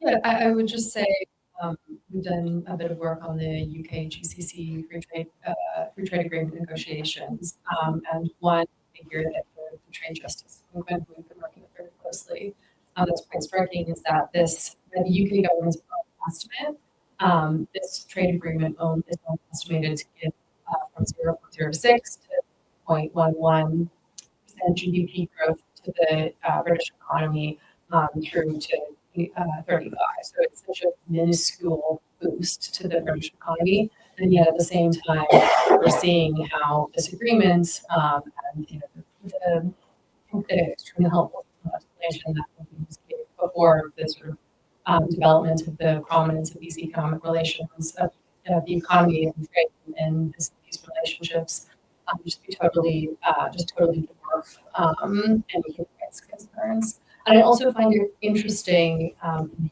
the UK, just as a direct comparison to even the US, at least in the US, there's a very clear formalized system through which foreign lobbying is reported and made public. So you can very easily access verified lists. In the US understands just the extraordinary amount of money that the Saudi government, the UAE government is investing in lobbying the US, but that kind of transparency, that kind of reporting doesn't exist here, and I would assume it's very, very similar levels of reporting. And this isn't just a Saudi issue, also working on the UAE, these issues of transnational repression, targeting UAE dissidents and Emirati dissidents in the UK is a huge issue. And I think even journalists are starting to look at more so the relationship between the Emirati government and reform more and more. And I think that's something that we should be keeping an eye out with regard to Saudi as well, how they're exploiting these political parties for their advantage. Sorry. Next question, if anyone has one. There's one. Thank you. This one. Hi, I'm Ray Hanadin from Middle East Eye. I want to ask a question that's somewhat related to the previous one about the climate for asylum seekers in the UK at the moment. I think it's a closely linked issue with regards to dissidents. That we were talking about dissidents being targeted. We've seen a lot of talk about speeding up the process of deportations, and the Labour government have made it a big policy priority of theirs to deal with the asylum seeker issue. And I wondered what your thoughts were on that in relation to Saudi dissidents and maybe dissidents from other countries. Obviously, we've seen a similar thing in the US with ICE as well. And sometimes it's quite closely linked to people's opinions that they have on social media about Palestine. And one of the things that made me think about this issue was, I'm sure you guys are all aware, or saw that Yahya was targeted by Tommy Robinson a couple of weeks ago with some pretty defamatory statements saying that he should be deported from this country. But with the rise of reform and the far right in many countries, people like Tommy Robinson aren't that far away from people in power. So I just wondered what your thoughts were on that. Do you direct that to anyone in particular? I'm looking to Miriam in the first instance. Okay, thank you. Yes, I know the incident here, and I respond, and I get also my share, deport her. But that's quite a common with the increase of far right, not only in the UK, across Europe. This is a common comment we get it whenever we raise any critique about the UK government or US government being complicit with Saudi Arabia. We get a lot of attacks. They say deport them, go to your country, and all of this. On the other hand, you have increase of asylum seeker from Saudi Arabia in a country that's not going through war and doing a little bit more about it, and that will not decrease with the situation in Saudi Arabia. It's become a policing state, and people finding it the only way to survive and not be silenced and also escape abuse is to leave the country. And that's a situation that the hostility of immigration here will be quite problematic for a lot of Saudi seeking asylum, especially with the changing of law now, or the introduction of changing law, that people have been waiting for years for their asylums. Wait, put them in more risk, targeted, because while you are looking, waiting for your asylum, you are not safe. You can be deported directly. I remember when I first moved here, I was given the option of asylum, and I refused. And mainly because I know how humiliating is the process in the UK and how we are in the risk. And I remember calling them up, asking them, what will happen if my case didn't, and there was a risk for me. What will happen if my case is not approved? They were like, we'll deport you back. I was like, what if back would lead to my death? They were like, well, it's not our responsibility. And that's a quite hugely risky. And after that, I did choose the path of trying to change my visa, apply for a job, and which was extremely difficult because I had to fly back and recover and get the visa and come back. So I don't know, the situation is extremely dangerous for asylum seekers, for men and women. And maybe you can, Julie, can you tell them about Yeah, maybe I can just add what Mariam was saying, that indeed, the number of Saudis leaving and seeking asylum is ever growing. And you can see on our website, we've actually published a report last year about the Saudis in the diaspora, first of its kind. And I mean, we also try to support, new arrivals and those seeking asylum very often with support letters that they use as part of the asylum procedure. And we have also witnessed that some very clear-cut cases are, in the last couple of months, not quite a year, are just being refused.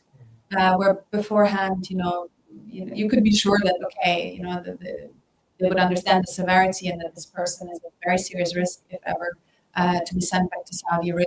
Now they have to go into and they might have to sue in order to secure their protection. And I mean, then we can also talk about the conditions in which asylum seekers are often housed, and that's, I guess, an issue not just here in the UK, but really everywhere. It's like a deterrent to people not to come. Before I pass to James, just a quick observation that I'll make. I work with Kuwaiti Badoon, stateless people.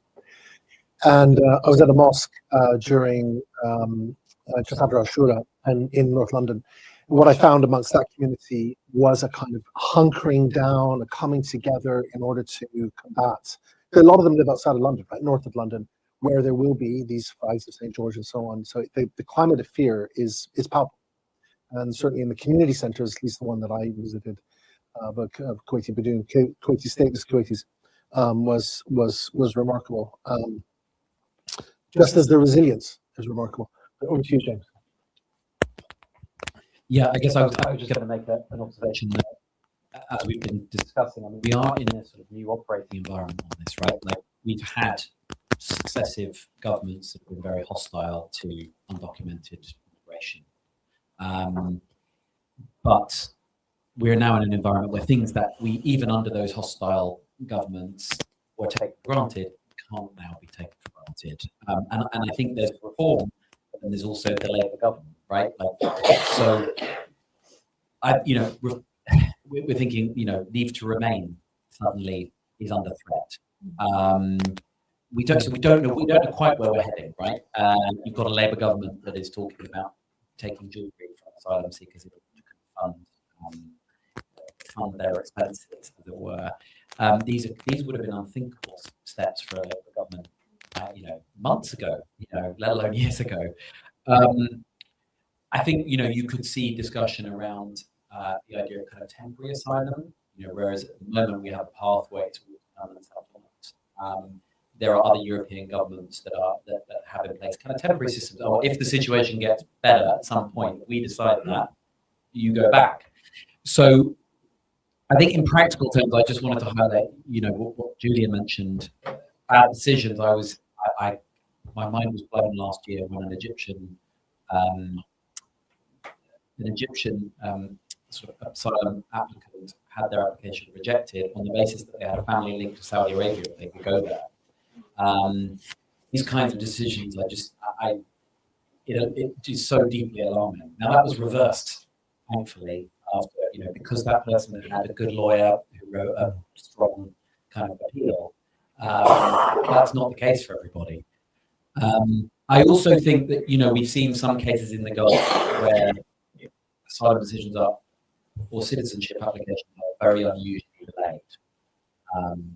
Which would suggest that, and in the case of there's a Bahrain case, which is quite prominent, where there's, the person in question did subject access requests and found that, the Foreign Office were holding the whole thing up because of their worries about kind of political implications of giving that person asylum. And I think it's very plausible that that's happening in some Arabian cases as well. Do you want to? I'll be very quick. Again, I want to use an example that comes from some of our work on the UAE, but I do think it's relevant for this context, just to demonstrate the lack of the government's response and then also the potential role of reform as well. Earlier this year, we documented a number of Emirati XL human rights defenders, many of them were long-time residents of the UK and their businesses. Again, businesses registered with UK Companies House, only ever been British businesses being put unilaterally on the Emiratis like terrorism list. And we wrote this report. And again, these are political dissidents, well proven. There's no question about who they are and their role in the UAE's former civil society when they were there, and as well no question about what their businesses are. One was a Cambridge Teaching and Learning that's school students on school-aged children on field trips and outdoors. It's absolutely ridiculous that they're being put on a terrorist list. We wrote our report, and there's been no response from the British government to defend these individuals who are, British residents and British businesses. And as well, just a few days after, even before really the news of the Emirati government being these individuals terrorist list had percolated amongst human rights organizations, the deputy leader of reform, Richard Tice, asked a question about these individuals in Parliament, saying, what is the British government doing about these terrorists on British soil? And so that to me was quite concerning. Why is Richard Tice repeating in the House, these Emirati government talking points? And why is there not a strong stance against this? And I think we've only seen that relationship between, or at least what I perceive to be the relationship between the Emirati government and reform becoming ever more clear over the last year.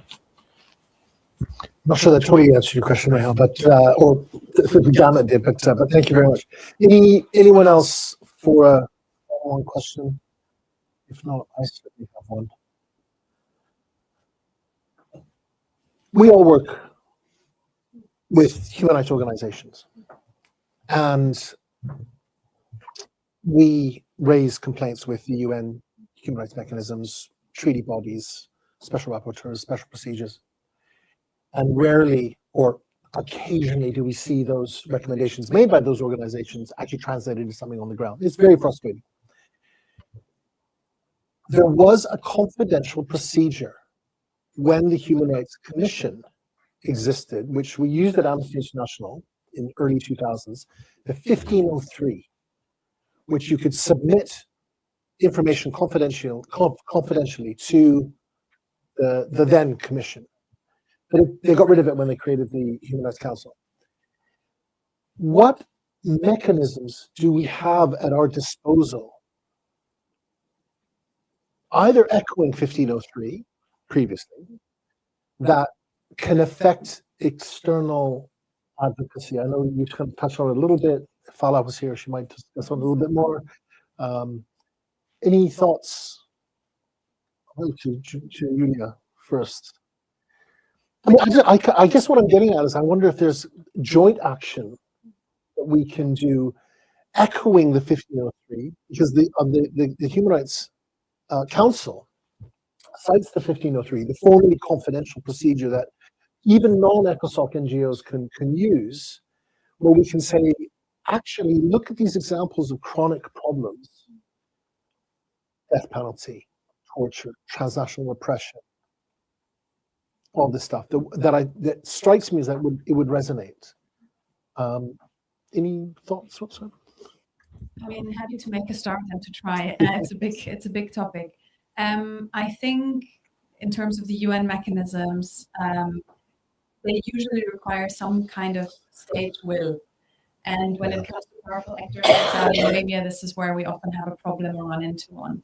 I mean, the special procedures, are independent experts that usually, we cooperate with quite well. And even if something doesn't necessarily right away translate into the implementation of all recommendations made, we see traction. Like there are ways to utilize them to improve individual cases or sometimes transfer legislation. However, I mean, we have been, and that is jointly with Human Rights Watch and Amnesty at the Council, also after the murder of Jamal Khashoggi and at the time of the arrest of women human rights defenders, really mobilized and tried to press states that then started being more outspoken, in public statements on Saudi Arabia during the Council. But this, was a specific momentum, and we were hoping that this would lead to the establishment of a special procedure, a country procedure on Saudi Arabia. The variety of rights violations and the severity of them really warrant that. But this requires political will. I mean, from the capitals, and that is compromised due to economic relations. So I think, I don't know, from being this line of work for a little bit now, I think something that we really need is solidarity. And that is like citizens here in the UK that can echo calls, that can put pressure on their local representatives, that can, be part of creating like kind of a storm of sorts. How exactly that's going to then translate into the reforms we like to see. I don't have all the answers to that question, but I really think we just need to understand that, people are suffering from severe rights violations in other places, and this is connected to us, even if it doesn't necessarily directly impact our day-to-day lives. That we do need to show solidarity, and we do need to show up and try to do what we can do in our smaller capacity as well. Do you guys have any thoughts on this, Joey? Yeah, just very quickly in terms of sort of formalized mechanisms, I'd also note the ILO as well. So there's two ongoing complaints currently in the process. The first of which was launched by BWI in June of 2024, I believe. What's BWI? The Building and Woodworkers International Union. So it's a union of military building and woodworkers around the world. And so they launched a complaint under Article 24 in the ILO. And this was a forced labor complaint, and it details, all the violations that we've spoken about today facing migrant workers in Saudi Arabia. So that's one, that's one formalized complaint that it will be going forward. And then the second was launched earlier this year, again in June, by ITUC Africa, again alleging forced labor in Saudi Arabia, wage theft, sexual abuse against migrant workers, and systematic racism, actually, because this is the Africa ITUC, so alleging systematic racism against African migrant workers in Saudi Arabia. And they actually launched this under Article 26 of the ILO, which means it could lead to a commission of inquiry on Saudi Arabia, which is the sort of responsible mechanism that the ILO has to investigate these types of abuses. And actually, just in November, the ILO was the first round of hearing this complaint, and they heard it, and it is going forward. I think at this stage they're going back to the Saudi government to sort of receive their response to the complaint, but it will be up for discussion in March of this year. So yeah, I mean, we'll see where that goes, and it could actually complicate the ILO's in the process of setting its office inside of Saudi Arabia for the first time. And so depending on what happens, if that commission of inquiry is indeed set up, that could complicate the ability of the ILO to open up their office inside of Saudi Arabia. So which will Human Rights Watch attend the ILC or some other venue where that's being discussed in order to report on it? I mean, I would like to. We're in a perpetual funding crisis at the moment, so we'll see. But yeah, I mean, it's definitely something we're following very closely. And I'd like to attend, so stay tuned. Yeah, I mean, that's such a good point by Joey there on those ILO complaints, particularly that ITUC Africa one. I think this is something that it would be, because I think the concern that we all have, probably sort of slightly unsaid in your question, Drury, right, is the degree to which Geneva mechanisms kind of make it anymore, right? And I think ILO complaints on forced labour that could lead to a commission of inquiry, they do still matter. Governments really don't like them. Now in Qatar, we saw a very similar process go through, and we can all have conversations about the ultimate success of the kind of reform process in Qatar and where we are on that. But the fact is that the threat of a commission of inquiry is kind of what brought Qatar to the negotiating table in a way. So I think it's really important that complaint is given sort of support and amplification as that goes forward. Because it's an important kind of tool of pressure for everybody's work. I think more broadly, I do think, and I think what Julia said about the impact of complaint mechanisms to the UN system, totally agree with that. I think these things can have traction, can have impact on individual cases, even if you don't see that immediately. I do think, I guess there is a wider question for me about the degree to which these mechanisms are kind of the center of a strategy these days, because of the geopolitical shifts and the attacks on the UN system. We've seen Volker Turk saying recently at the Business and Human Rights Forum, the OHCHR, so the Human Rights Agency of the UN, is on its knees. So I think we clearly can't rely on Geneva. But I think that's why, for me, and I think I'm very encouraged by Julia, what you said about kind of on business and human rights, building also Katrina on your sort of interview earlier. I think the private sector has to be a really important target for everyone working on Saudi Arabia. It's just so important to Saudi Arabia, and these are powerful actors that we can influence, right? Whether that's through kind of research, documentation, investigation, holding to account, or whether it's kind of a softer approach. These are entry points in a way that are probably more, in some ways, have more direct salience to the Saudi government, and unfortunately the normative solutions.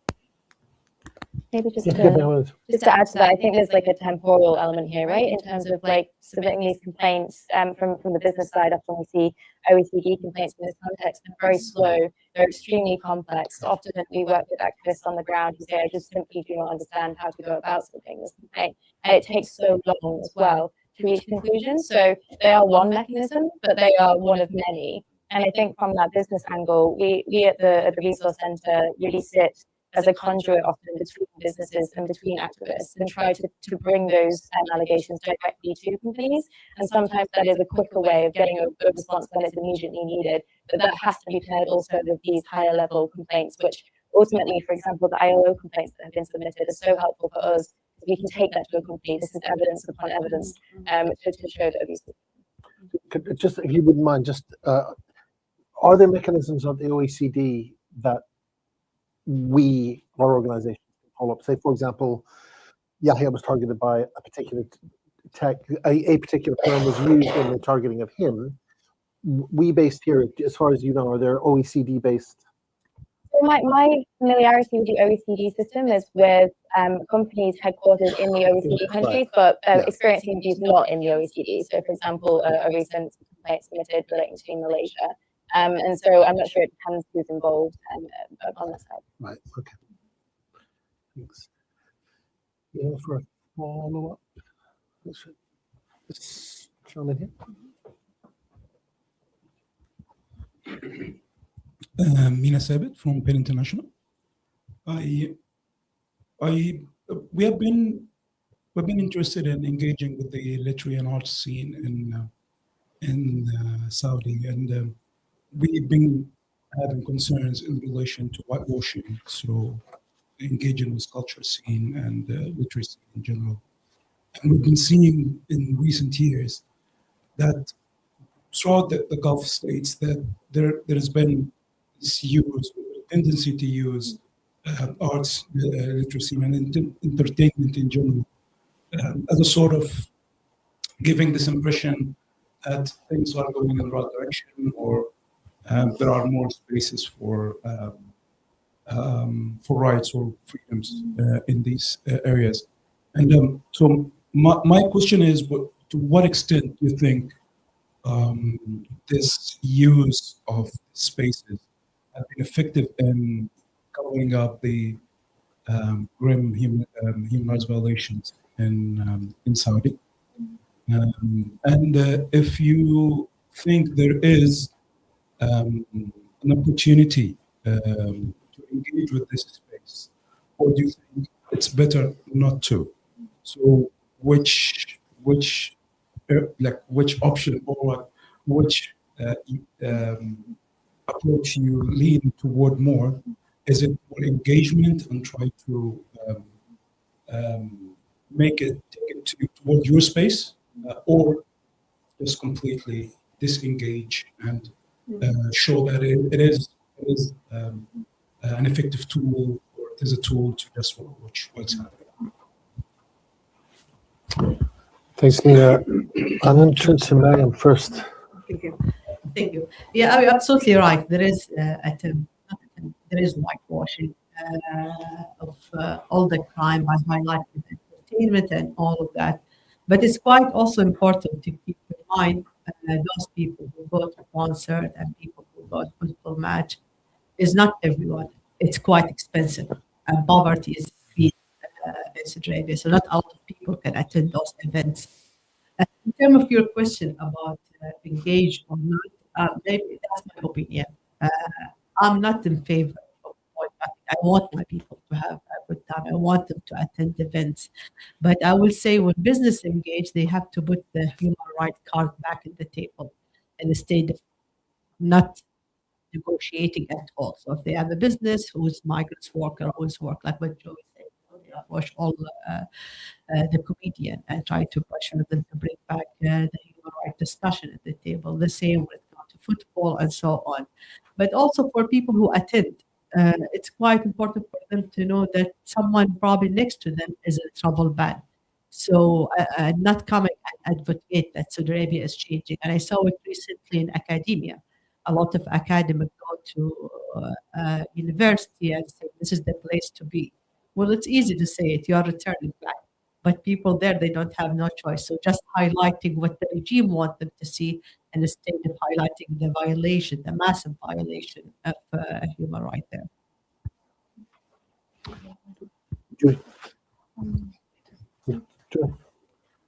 This is such an important question, and as HRW, I feel like we do, like everyone here, do a lot of our advocacy is around whitewashing.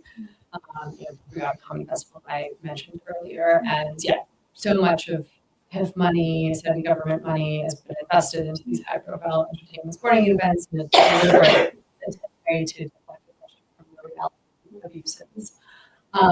At the same time, my back sort of prickles up when I get some requests from journalists who it feels like it's I appreciate it because they want to cover the Saudi human rights situation in some way, but you often sort of like, artist X is going to Saudi, can I get a quote on how this is art washing? Or can I get a quote on how this is fashion washing? And not every person who goes to Saudi or, does business in Saudi Arabia is that a form of washing. We do in how, what we're saying is a form of washing. And for us, Human Rights Watch, we never, maybe not never, but very, very rarely do we ever call a boycott, in any circumstances. Even if I think he was here, even when China was hosting the Olympics in 2008, I don't think we called for a boycott even in that circumstance. And on Saudi, our advice is if you are going to go, if you are going to take Saudi government money, then you have more responsibility to mitigate the adverse human rights impact of this relationship. And what we usually say is, speaking about the human rights situation, for these comedians, we never said don't take MBS's money. We said if you are going to take it, then you should call for the release of Mahmoud. Unfortunately, none of them did. But like I said before, we didn't tell them that they needed to do it on stage. They just needed to do it at some point, to mitigate the way. So, I think, if we're talking about like this sort of, arts and cultural scene that's focused on Saudis for Saudis, like I definitely engage. There's, I think can bleed into the realm of being a sort of unfair, racist, anti-Arab criticism, and we need to make sure that we're not participating in that and that we're nuanced and how we're approaching the whitewashing question. Just maybe on the business point, just to add to that, I think it becomes quite nuanced and complex in the case of businesses who are already engaged in the entertainment or art projects, whatever, if they are linked to already, because often that company will come to us and sort of say, well, maybe disengage then in that instance, right? But actually often it's more helpful for that company to remain engaged and try and use their leverage. And then they can then say things like, well, if you don't engage with issues, I'll then disengage, and sort of use that as a way to exert pressure. And really only as a last resort should companies or investors indeed be sort of disengaging in these instances. And we saw that recently, I think, with ALP, who stopped investing in Aramco and other gold companies. But so I think it can be quite nuanced in business as well. Thanks. Yeah, I think this is a really, really important question because there is so much going on, right? This is what everybody's like. You can't keep track of it, right? The number of different things, and I'm sure we all know people like just living in London who are, I'm going to Saudi Arabia next week. I'm giving a workshop on ballet or whatever it is. Like I that's a personal example, right? And I think often when people who might have had concerns in the past kind of are very much, for understandable reasons, are very keen to buy into the reform narrative to make sure that they feel comfortable with what they're doing that they maybe wouldn't have done a few years back. So I think there is then this importance in like what do we as a sort of collective movement choose to focus on. I think that the Human Rights Watch's focus on the comedy festival is a good example of where it works, right? The criteria. I mean, I would say the broad criteria, right, is where there's a clear element of like these are people who are supposedly all about free speech, right? They are going to a place where there is heavily restricted free speech with dramatic consequences to reach that. So that's the kind of event we should be calling it up. I think the other thing is where it's very obviously being used to advance kind of power projection of a deeply repressive regime. That's a little bit more harder to quantify, but I think there are some really prime examples we can look at there. I think the other thing is, when we're looking at like businesses and the question of boycotts, I think the way I probably come out a little bit further along the line of like there are some things that people should do, right? FIFA should not have awarded Saudi Arabia the 2034 World Cup. And the reason for that is because, I mean, if you look at the Amnesty report from June 2024, which Fair Square did quite a lot of work on, what that report did at the end, very careful with the wording, right? But it says this World Cup, FIFA should not give Saudi Arabia the World Cup unless it does X. And X was about 30 things, not one of which has happened. So it's just, it is not a safe event. It should not happen. It's not responsible. And I think that businesses, and I think it would be good if we can become more comfortable saying that, right? It doesn't mean Saudi Arabia should never have a World Cup, right? It means it's not possible to safely hold the 2034 World Cup under current conditions. And like, there's basically no time, right? Like, maybe the 2044 if they start now, you know. So I think it would be good to find ways of expressing that with, you know, our various organizational positions. And I think I personally don't really think it's safe for a business to respond. I don't think many businesses can safely say be involved in the Neon construction project. That's just taking one example. Because there's no free expression, because there's no independent monitoring, because there's no recourse, no grievance mechanisms, and because we already know how incredibly dangerous it is. Because you had a CEO who referred to even his high-powered staff as slaves. So I just, as a business, I mean, we talked about this earlier, right? You're supposed to be human rights. You're supposed to take views from people and make assessments. So any responsible risk assessment is just too high risk. So again, I think we should just be pointing out the basic facts. I think we should feel comfortable doing that where it's obvious. But it doesn't mean becoming super joyless, right? And saying, because as you say, like Saudi Arabia deserves to have those things, like the rest of us, right? Yeah. Can you just add something? Just add to the due diligence of businesses. We see just recently, and I think businesses should be held accountable when it comes to the line and the name. They saw it as a cash machine project. They know car can't fly, and they know that snow will not happen in the desert. So they took the money. When it didn't work, all this imaginary childlike project, they say, "Oh, sorry, this is not possible." Like, sorry, you know before. Why did you go and try to take it? So I think it's important the work you guys do to highlight the lack of due diligence from the business when it comes to human rights, but also to hold them accountable for what they are doing. Before just a really quick request to you, Nina, if you could just say very briefly what Penn International has done on this issue itself. Well, just to clarify, we have a specific policy against boycotts, so we don't do boycotts. Just tricking your minds around that. The problem for us is that where we go and we do some work as writers and people from the literacy in general, we want to make sure that we are working with independent bodies. And we also take into consideration that we don't put our members or our people at risk. And given the current situation in Saudi and most of the Gulf countries, we really find it hard to work.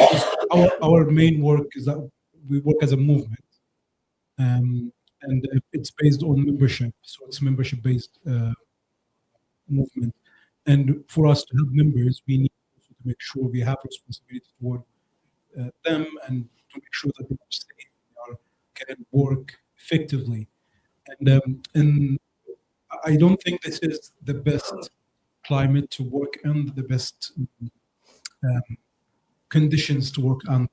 And this is for us, it's a big challenge.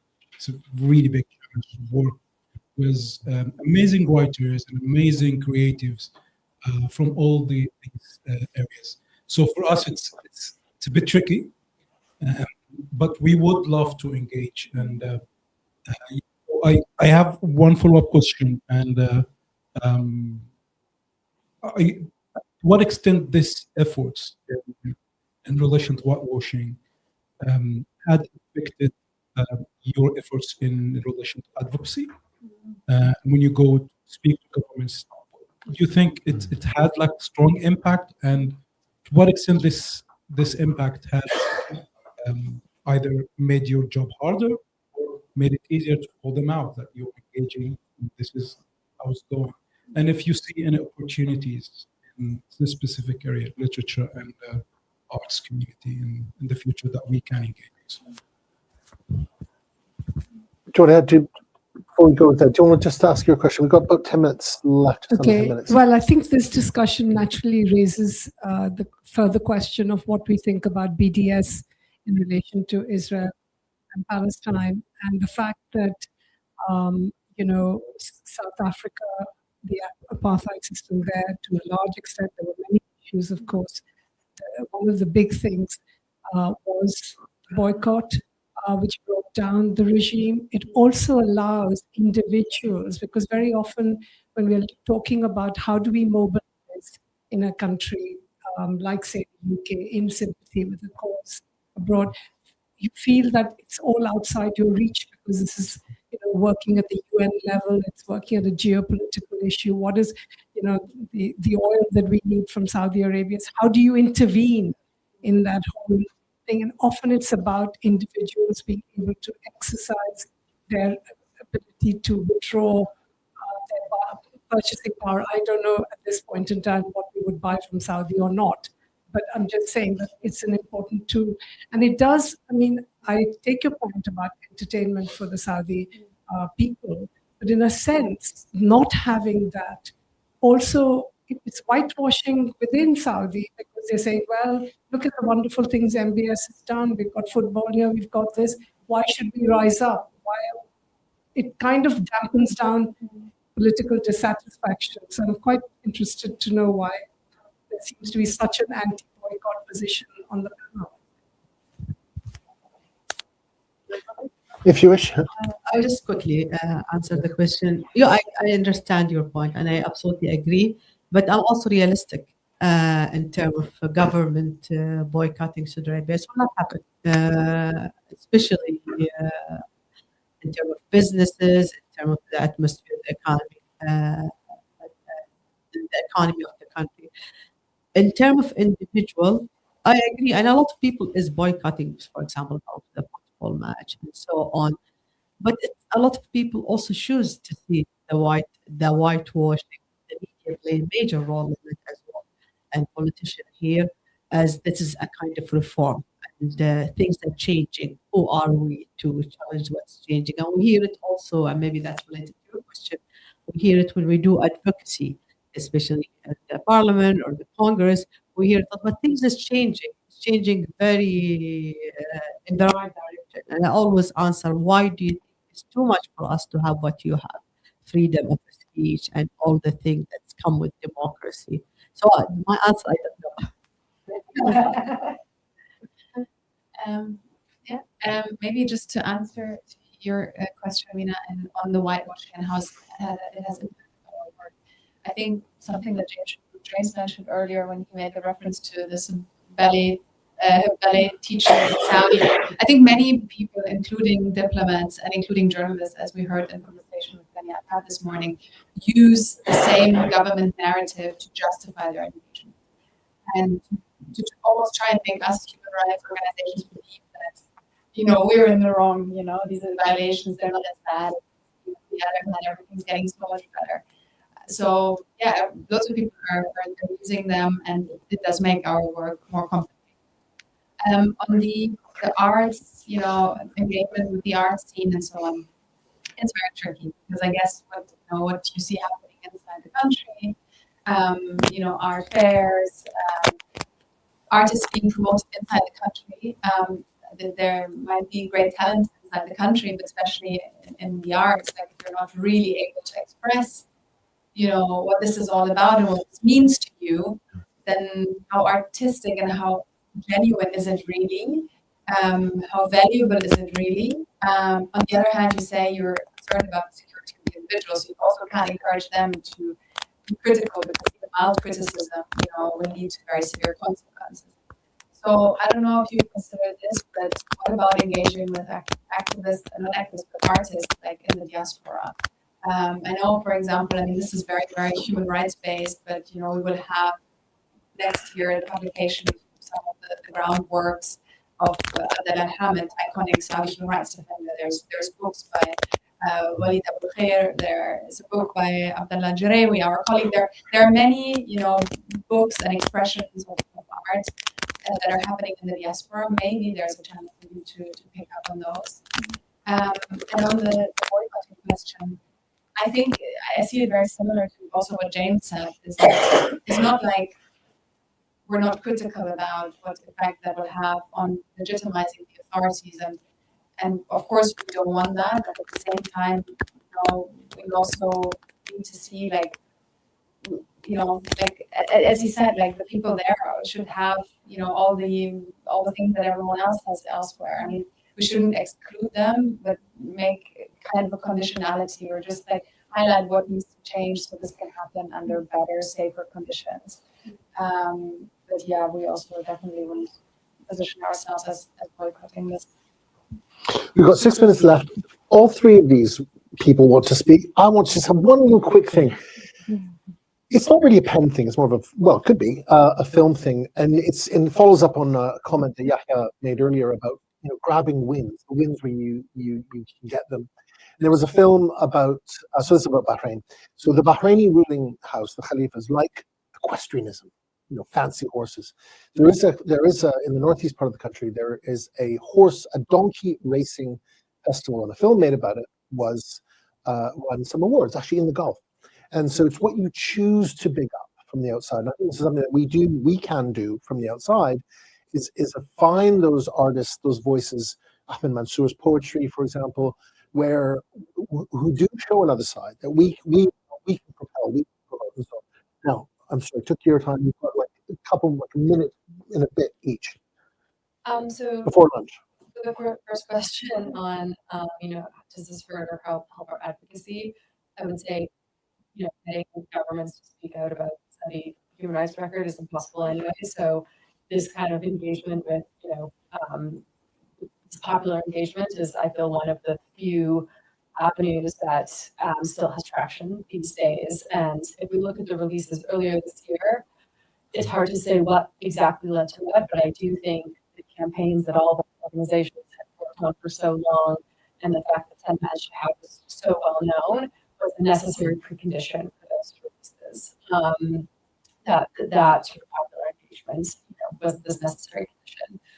On the anti-boycott sort of question, HRW, this is sort of we just have a very high threshold, and maybe have a chat over lunch about it. But one thing that sort of stuck out in my mind is a bit of, yes, framing in terms of Palestine, is inextricably linked with these questions of apartheid.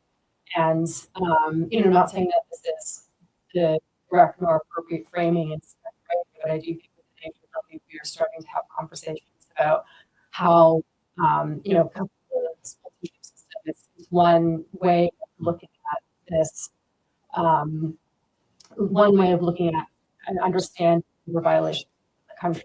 But I think at the same time, it doesn't really capture the full dynamics of, nearly 14 million people inside of the country who have no pathway to citizenship, even fewer civil political rights than Saudi citizens, and are also at the same time subject to, a systematic widespread labor violations. And is Kabbalah the best way that we are thinking about migrant workers in Saudi Arabia? And again, not just migrant workers who have come recently to only work on Neom, but there are migrant workers who've lived in Saudi for decades who are, speak Saudi Arabic, who are as Saudi as Saudi citizens. And is there, I'd be interested to kind of chat with folks here on lunch about what kind of framing can we use to capture that broader dynamic. Just quickly on the whitewashing point, I think that really feeds into this creation of a narrative, right, that's obscuring abuse. And it's kind of interesting to look at this in the context of company responses that we've received from Saudi Arabia and how they're shifting. And because a few years ago, when we were trying to reach out to companies in the country, headquartered in the country, we normally wouldn't receive a response, but when they did, it was often surprisingly frank. in that there were not really the language of human rights wasn't there. And sometimes the company would say to us, oh yeah, no, I did take all the wages of those workers, because there wasn't really any PR machine that was saying, well, what you should say in these situations. What we're seeing increasingly now is companies being marginally more responsive, but we're also seeing huge investment in PR and consultancies that are going to speak the language of human rights and therefore potentially also obscure abuse. The only good thing I would say about maybe this narrative shift that we're seeing is that it has made it a little more visible to identify companies that are working on projects. Because, for example, it was very hard to see what companies were working on NEOM because they didn't want to say that they were working on NEOM when all these abuses came out. But it was very easy for me to find companies working on NEOM's green hydrogen project, because then they could say it's all about sustainability. And so that is then a way in to identify those business links. Thanks. Yeah, a couple of quick comments on boycotts. I mean, I think boycotts are a really legitimate form of action. When the West has been boycotting Russia since 2022 at least, all the governments and lots of other entities as well. When it was the Qatar World Cup, the boycott question came up. I mean, Fair Square was very clear that whether or not you wanted to do a boycott or not, it's fully legitimate, the question of it, right? I guess, and I think what has been interesting generally with Saudi Arabia is that one of the big successes of the last 5 years has been kind of normalization of business in Saudi Arabia. Right? That's what MBS has achieved. Even if you take Jamal Khashoggi out of it, right, it was not a fully normalized state, I would say, because of for a whole variety of reasons, and that's been kind of achieved to a great degree. So I guess your question is getting at the point of shouldn't we denormalize dealing with Saudi Arabia? I think and I think the comparison you made with BDS and in relation to Israel and also Saudi Arabia is really interesting. I suppose one kind of difference potentially is that in both of those countries, some of the strategy of that boycott was aimed at the citizens, right? Were aimed at Israeli citizens or South African, white South Africans, to try to get through. This is the cost of supporting your government, right? So whether it be you are now no longer, or there's going to be impacts on Eurovision or football or et cetera, or your business prospects. South Africa sport was obviously really meaningful. I think in Saudi Arabia the issue is that Saudi Arabian citizens don't really have the ability to do anything with their feeling of being marginalised if you were to achieve that. So I think that's one key difference.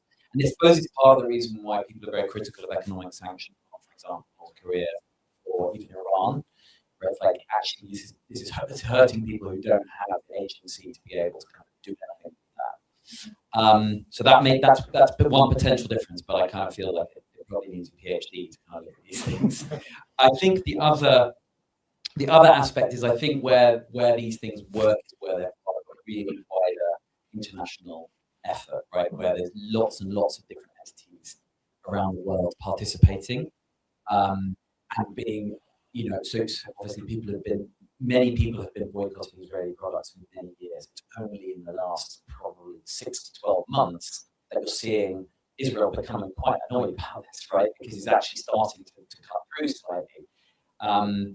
I think in the case of Saudi Arabia, there is a realism that I think you don't have that coalition at the moment, and in fact, it's kind of the opposite direction. So I guess that's why, in terms of choosing strategies, it's not what people are going. Thanks so much, everyone. Thanks for a terrific session early this morning. All your in one-to-one discussions.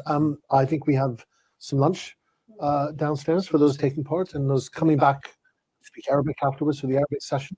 But thank you all for your contributions, your questions as well. So thanks, everyone, and let's go for lunch.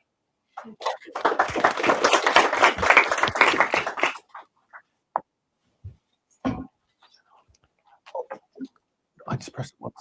Oh. Thank you. Nothing much more to add, just following up on Jury's point that to emphasise there'll be lunch downstairs starting from now, so I encourage you all to go downstairs when you can. It's been quite a marathon here. And for those following online, There'll be videos shown, some special conference videos from Madawiya Rashid, Saudi academic, and from Mary Lawler, the UN Special Rapporteur. Keep an eye on those online, and there'll be other videos from the team. And then we'll be returning in an hour, 20 minutes for the Arabic session. But for now, yeah, do go downstairs and enjoy your time. Oh, nice water. Dear friends, thank you for inviting me to contribute to the event today, and I'm sorry I couldn't be with you in person as I'm traveling. The environment for people seeking to defend human rights in Saudi Arabia is extremely repressive. There is close to zero civic space, but that doesn't mean the space is empty. People are still working for the rights of others on the ground, albeit at great risk. Women's rights defenders, bloggers, refugees and migrants are all active, insisting on equality and the universality of human rights. The climate of repression is exemplified by the heavy restrictions placed on human rights defenders even after being conditionally released from prison, including bans on social media activity and travel. One defender subjected to such sanctions is Mohammed Al-Qahtani, who was released this year after 12 years in prison. I again call for the arbitrary measures imposed on him to be lifted. But while the release of Mr. Al-Qahtani is a positive step, many others remain in long-term detention for simply exercising their legitimate right to defend and promote human rights. They include Mohammed al-Bajadi, who was recently retried in prison and sentenced to a further 25 years. He was arbitrarily arrested in 2018 and should have been released in 2023, but instead the authorities have disgracefully and so cruelly decided to keep him locked away. It is dishonourable and a huge stain on an already appalling reputation when it comes to human rights. The recycling of trumped-up charges is a well-known practice in other countries, but it is a ominous stain on the human rights record of Saudi Arabia, one that should be denounced by all other states and raised with the Saudi authorities in their engagement with them. No one should be imprisoned for defending and promoting human rights, and business relationships should never trump human rights. In theory, the National Human Rights Commission could serve as a counterforce against the human rights abuses perpetrated by the authorities in Saudi Arabia. But instead, it has mainly served as a screen to whitewash the government's reputation. This must change, and the Commission must begin to act with true independence. Given the situation, the work of human rights organizations is vital in shining a light on the real human rights situation in Saudi Arabia, and in insisting upon the applicability of the international treaties the authorities have voluntarily signed and agreed to: CEDAW, the Convention Against Torture, the Convention on the Elimination of Racial Discrimination, and many others. These are not standards that were designed to exist only on paper. Like the Universal Declaration of Human Rights, they were intended to make a difference in people's lives, to form the basis of equal and just societies. That is what we must keep aspiring to and insisting can be made a reality in Saudi Arabia. Thank you again, and I wish you a very successful event. Hello and welcome, Dr. Madawiya Rashid. Thank you very much for joining us for this conversation today. In recent years, the Saudi authorities built a large PR machinery to rebrand the country's image to a more futuristic, progressive state. How would you assess this reform agenda or the actual reforms taking place on the ground? Well, there are two things. First is the amount of money spent on consultancy firms and PR firms in order to alter the image of the rule of Mohammed bin Salman. In my view, it's good to show some kind of historical sites in the kingdom, to show its history and its heritage, but to deploy that as a tool to basically alter the image of the government and specifically Mohammed bin Salman and present him as this great reformer is wrong in my view. The impact of this kind of propaganda is really minimal. Because what has changed is the position of governments that are the target of this propaganda. So, for example, the United States or the West in general. It seems to me that in the last 2-3 years there had been a change in the agenda of these Western governments, not only towards Saudi Arabia, but inside their own countries. The classical example is the United States, where by now being bigoted, racist, accepting some kind of criminal behavior abroad is normalized.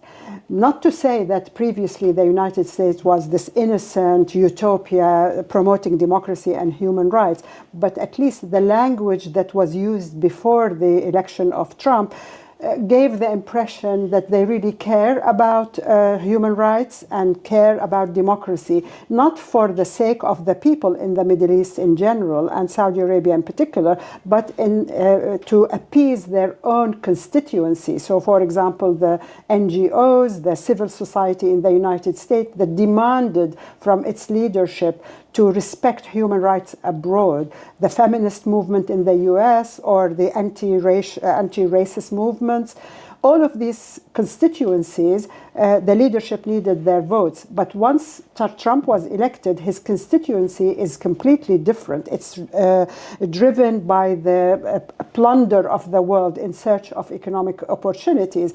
And therefore, Saudi Arabia's new position under the current leadership is a perfect match in order to achieve the objective of the American leadership.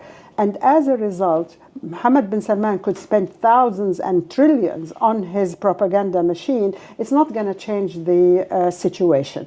So I think the ultimate success, in inverted commas, is what we heard American President Donald Trump say during the visit of Mohammed bin Salman to the White House, when he was asked about the murder of journalist Jamal Khashoggi. This is one case that had assumed great importance for good reasons, but there are hundreds of people in Saudi Arabia that had faced the same kind of fate as Jamal Khashoggi. But that journalist who dared ask Mohammed bin Salman the question about Jamal Khashoggi and about 9/11, Trump said to her, well, things happen.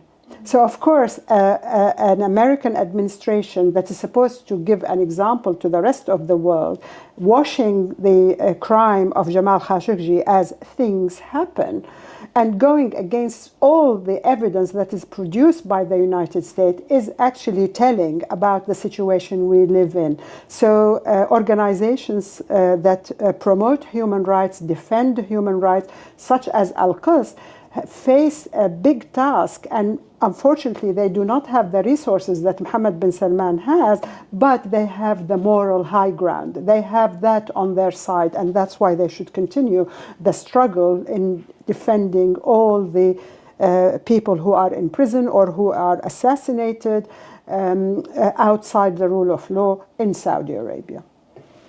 Thank you. Yeah, so you mentioned the murder of Jamal Khashoggi, but also the hundreds and thousands of other victims of rights violations in the country.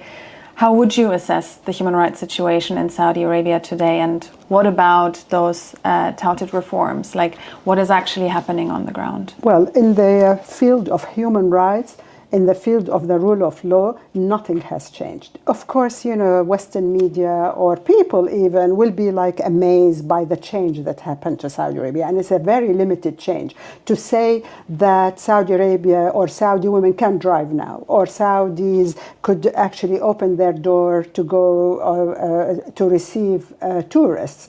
That is under the pretext of progress, that, you know, we are in a situation moving ahead with the reforms and everything will be okay in the future. Well, that is wrong. That is not what happened in human rights. In fact, we have no progress, we have regression, because under the rule of Mohammed bin Salman, the beheading, the disappearance of people, not only journalists and activists, but normal people who just tweet. We still have a cohort of very important people who are in prison. I mentioned at the top of the list is Sheikh Al-Auda, and then others together with him are still in prison. Not to mention the foreigners, not to mention the people who, for example, Palestinians who are defending their land, they get imprisoned in Saudi Arabia for simply voicing an opinion about their own rights. Not to mention the immigrants, the African, the Asian immigrants. We see that the executions are much higher among those people simply because their governments can't defend them, or they don't want to rock the boat. They are very dependent on the remittances that these immigrants, this labor force send back to Pakistan, Bangladesh, Africa, and every other country. And therefore, they tolerate the abuse of their labor force in Saudi Arabia to mitigate against the situation when they will be expelled. So I think when we're talking about human rights, when we are talking about basic rights of citizens and immigrants in Saudi Arabia, there is regression rather than progress. Yeah, unfortunately, that seems to be the case. But what do you think? I mean, when there is this, when the American authorities, other Western states are somewhat, you know, rehabilitating Mohammed bin Salman and building ever stronger economic ties with the Saudi authorities, what can be done to improve the human rights situation, and how do you see the role of an organization like ALQST in it? I don't see that Western government are going to do anything to improve the human rights record in Saudi Arabia.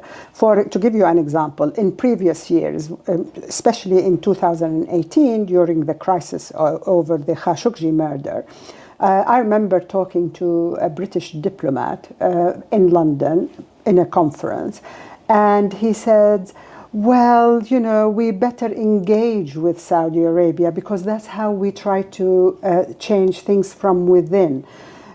Even when British citizens are imprisoned in Saudi Arabia, there were lots of cases when they were tortured in prison.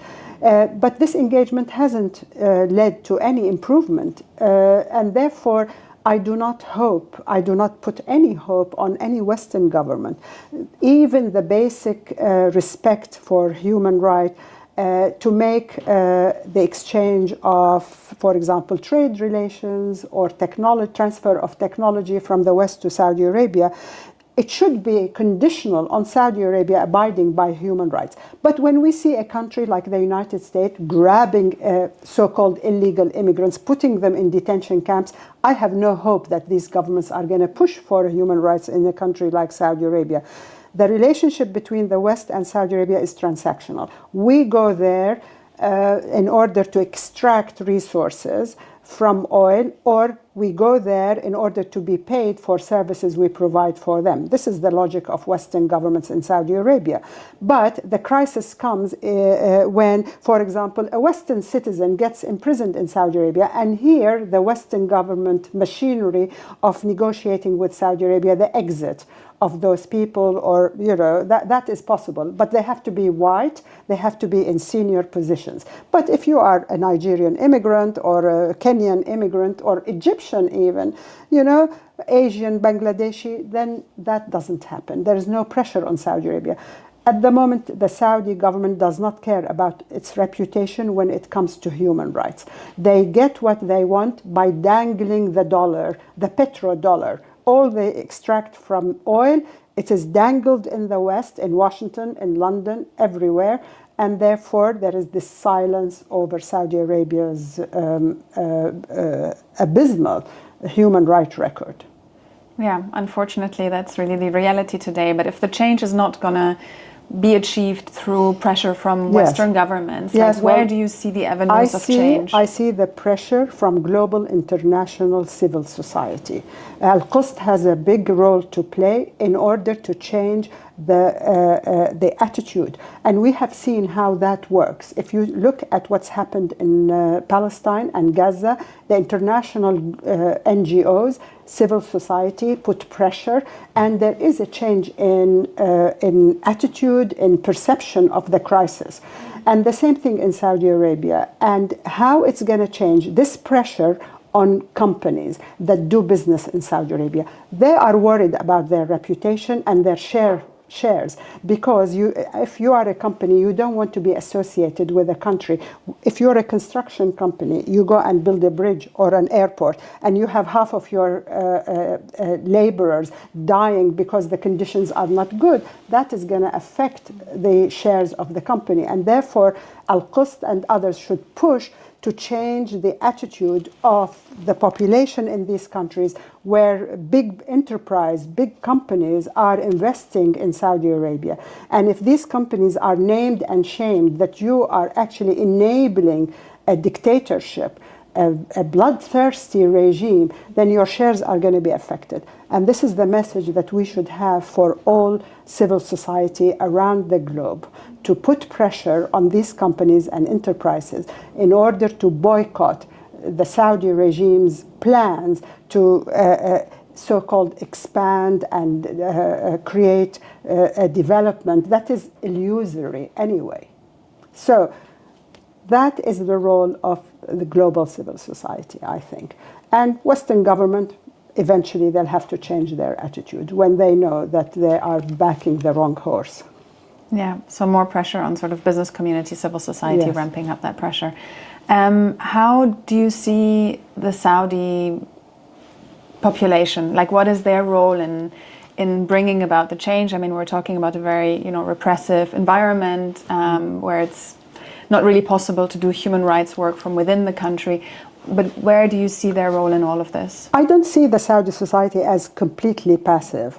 That's even in the most obscene dictatorship, people don't give up hope. And I see Saudis as being active in this. Otherwise, we would not have so many people in Saudi prisons. Had they been silent, then the Saudi prisons will be empty. But there is always a minority in Saudi Arabia that will aspire towards a better future, the rule of law, respect of human rights. Yes, they cannot be in the open. They cannot be forming a civil society because there is no civil society in Saudi Arabia. They cannot call for human rights. But people do, and there are two indications that they do. As I mentioned, the prisons and the number of young people who perhaps come to study in other countries and they decide to stay. Their activism, they breathe some kind of freedom, and then the reality of their feelings and aspirations come to the open. And therefore, I do not give up hope on Saudi society. When the right time comes, it will mobilize because it's got the ideas. In every situation that is so oppressive, there's always a minority that is going to be, first of all, unfortunately, suffer and remain hopeful. Yeah, and as you mentioned, there's an ever-growing Saudi diaspora. So we've also documented over recent years that more and more young Saudis are actually leaving the country for various reasons. And they have, I guess, different hopes for the future of their country. Like, what kind of reforms would you like to see happen in Saudi Arabia? First of all, I would like to have an implementation of the founding document of the political party that was founded over the last 4 or 5 years, and it is the National Assembly. The National Assembly is it's a political party in exile. It's in the diaspora, and it became clear the demands of the party. First of all, we do not demand democracy as a slogan, but real changes. such as, for example, an elected National Assembly, the rule of law, separation of powers, all the things that other people enjoy, which are undermined even in the most established democratic systems. You know, the judiciary, the independence of the judiciary, this is one of the most important things. If there is no rule of law, there is no hope for any country. So we aspire towards this. We aspire towards equality, transparency. As the Saudi regime now is imposing taxes on people, we want to know how the money is spent. There was the scandal of the new project of Mohammed bin Salman over the Red Sea, NEOM and the Line.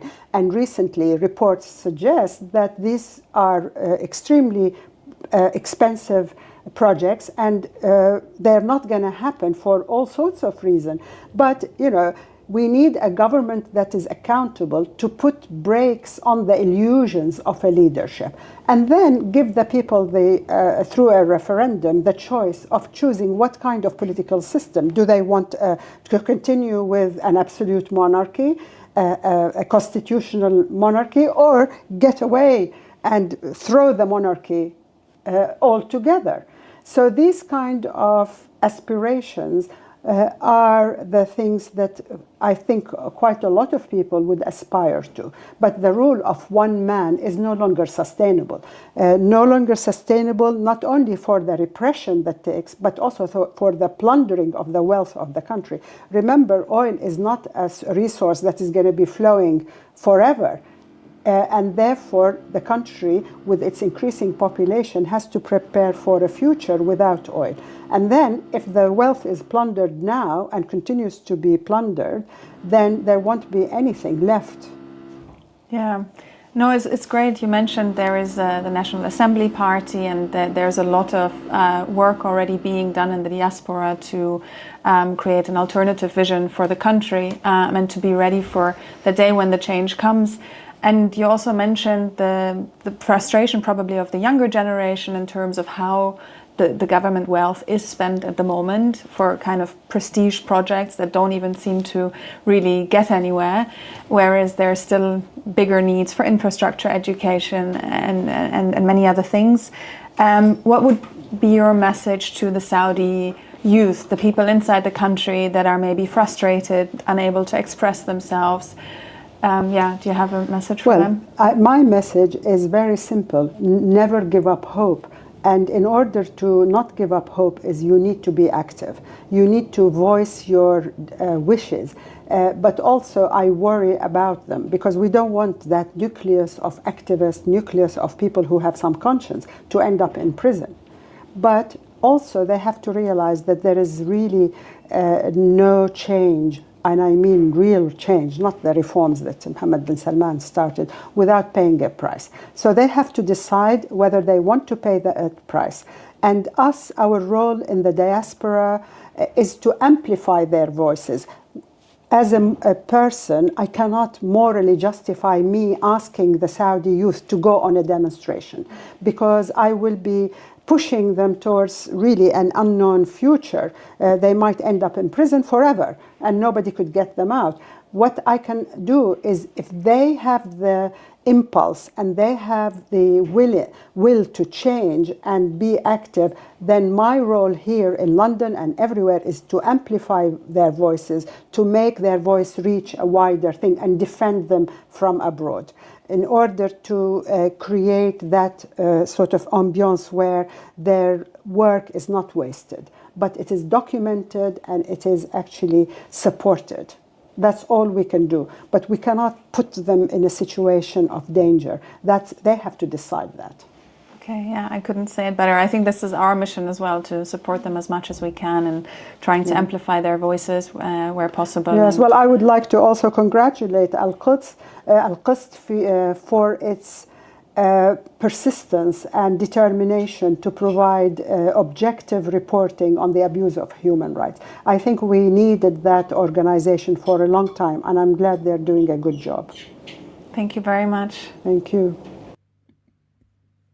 Josh, thank you for everything you are doing in ALQST. You are doing a lot of amazing and great things behind the scene in ALQST. But my question is that you have been in Al-Qasd for a number of years. What struck you about Al-Qasd, about the organization, when you first joined? Yeah, thanks a lot for having me and for all your support over the years. Yeah. That's true. I've been with Al-Qasd now for quite a few years, and I remember when I first joined around this time of year, back in 2018, so quite a while ago. Initially, I wasn't actually familiar with Al-Qasd, but I quickly, when I joined, could see, firstly, the vital role that Al-Qasd played. I remember one of the first events that I attended when I joined was the Al-Qasd annual conference in 2018, and there were speakers from lots of different partner organizations and big international NGOs like Amnesty, Human Rights Watch and FIDH, so I could quickly see the high esteem. And this is the first conference? This is the one I attended, yeah. So I could see visibly the strong esteem that Al-Qasd had with such big organizations who really valued working with Al-Qasd and the role Al-Qasd played as a Saudi-led and focused organization, and being able to access the information on the ground, which has become more and more difficult over the years, that they that Al-Qasd played a vital role in the human rights space relating to Saudi Arabia. So that was something that immediately struck me. And I remember this around the same sort of time, there was also a similar event with Saudis in the diaspora, Mؤتمر al-Masha. So that was very eye-opening for me to see that the scale of Saudis in the diaspora and the kind of level of activism from Saudis abroad and the vital role that Saudis were playing and leading. So that was immediately very exciting sort of introduction to the work of Al-Qasd. And then as I began to work day in, day out with the organization, I could also then see how Al-Qasd worked in practice and the really impressive way of working. So Al-Qasd, when it takes on a case, the levels of verification needed to verify that the information is accurate, and then deciding what to do with the information, whether to take private actions or go public. So I guess that the work that's visible of Al-Qasd, say on the website, or the public work, that's only one part of it, but Al-Qasd is doing a lot of work behind the scenes as well. And I assume the things behind the scene is more than what's in public. That quickly became apparent, that the amount of calls we get each day and people emailing with a whole range of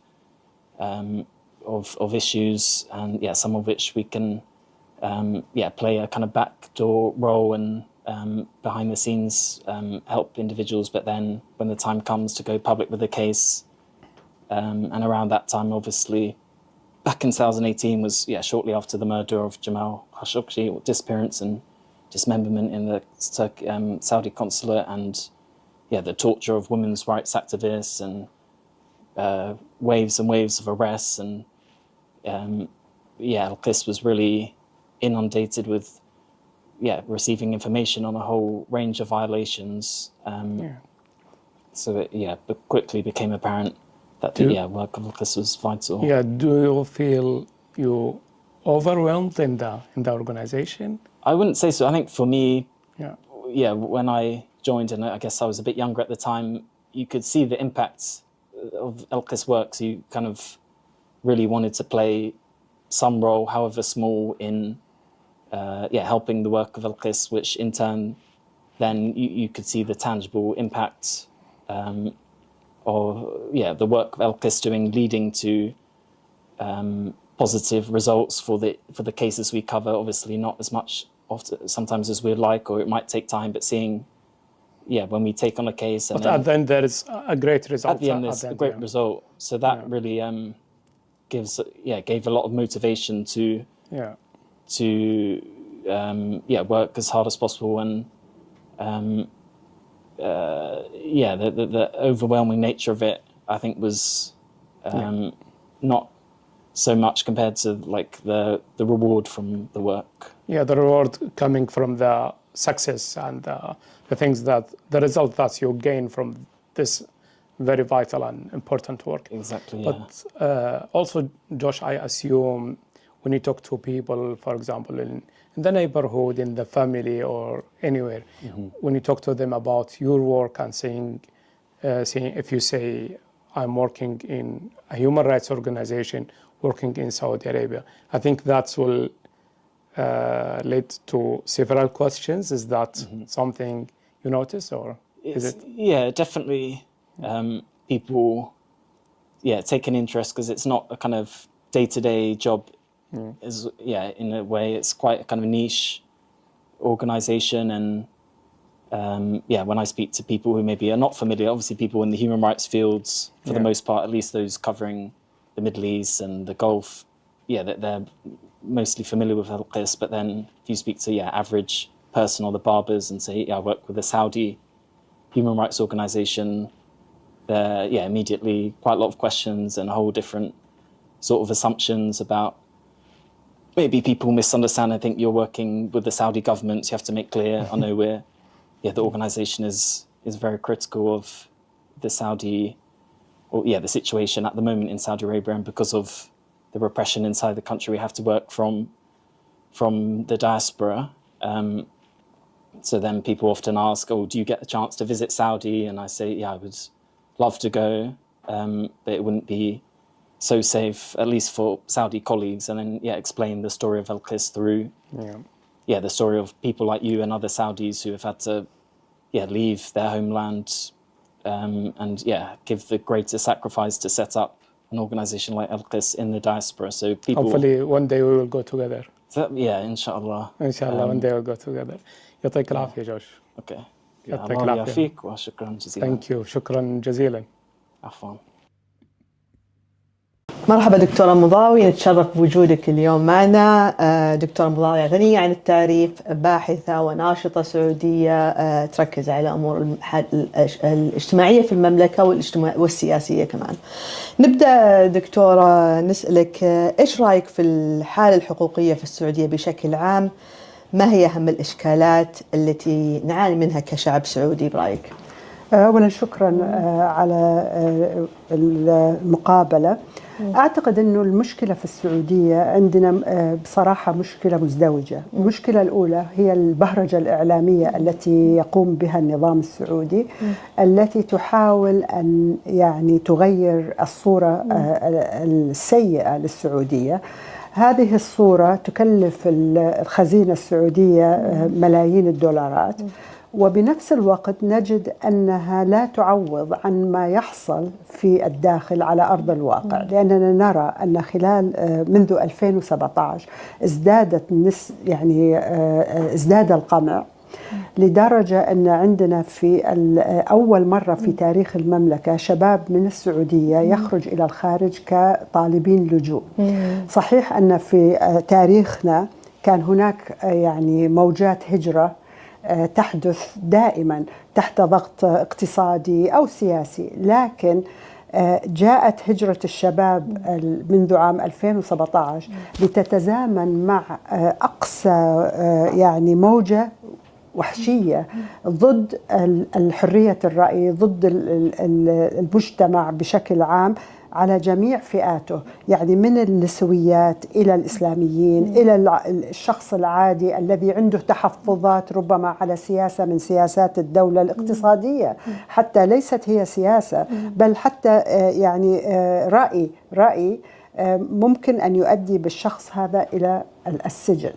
والمشكلة أننا وصلنا إلى مرحلة أن القمع بدأ مستشري بشكل أن الناس صارت تحاول أن لا تعطي رأيها، وهذا طبعا ربما يؤدي إلى انفجار في المملكة في وقت لا يمكن أن نتوقعه، لأن الصورة النمطية التي تروج لها شركات الإعلانية والإعلامية يعني نرى أن هناك مجتمع غني تتوفر له كل الخدمات، لا يعاني من أي ضائقة اقتصادية، حقوقه محفوظة، بل هو أصبح شعب سعيد، خاصة أن محمد بن سلمان يوفر له الترفيه، يوفر له السينما، المسرح، المرأة تقود السيارة. لكن كل هذا يخفي واقع على الأرض، هو أن انتهاكات حقوق الإنسان بدأت يعني تزداد بشكل غير معقول، خاصة الإعدامات التي تحصل في السجون السعودية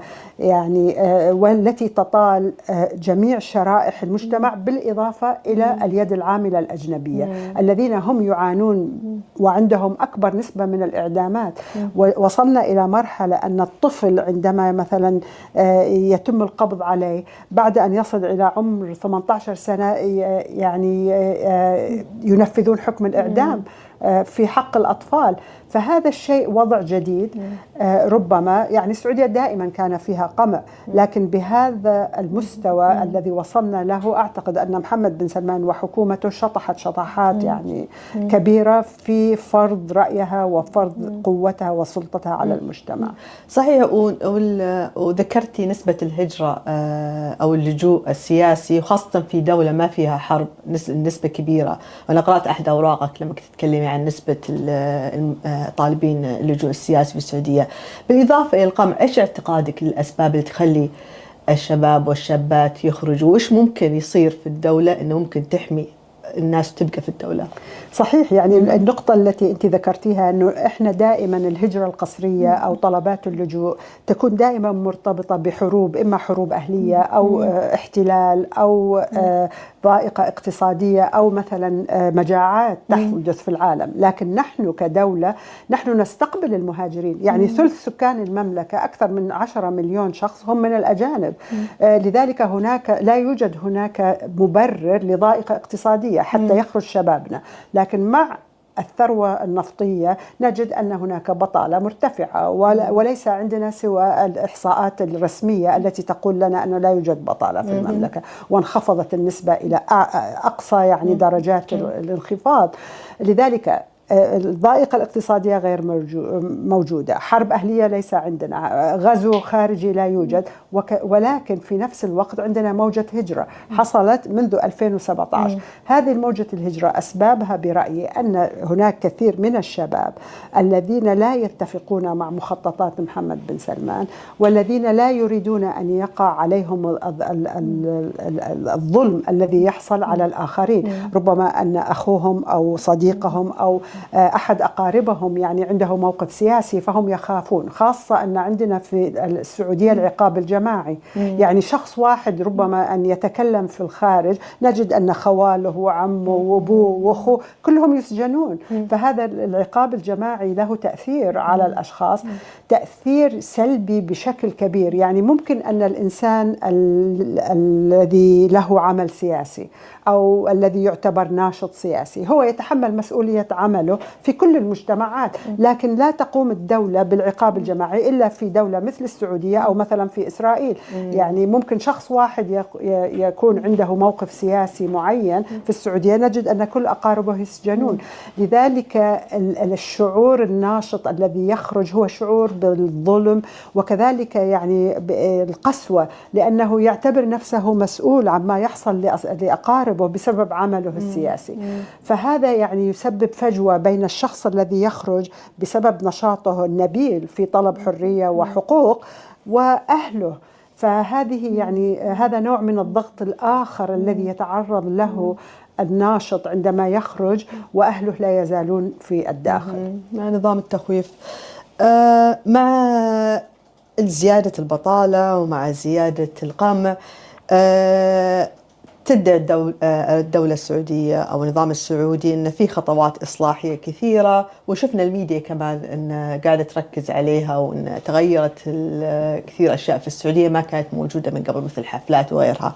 ما دقت تلك الادعاءات، وإيش رأيك بالإصلاحات اللي صارت أو الادعاءات الإصلاحات اللي صارت؟ دائما المعارضة السعودية متهمة أنها ترى كل شيء بمنظار سلبي، أننا لا يوجد شيء نثني فيه على الدولة. لنكن واقعيين، يعني هناك إصلاحات حصلت، مثلا حقوق المرأة في قيادة السيارة. هذا الحق يعني ليس هو حق يعني محمد بن سلمان يعطيه للمرأة، هو حق عالمي، حرية التنقل.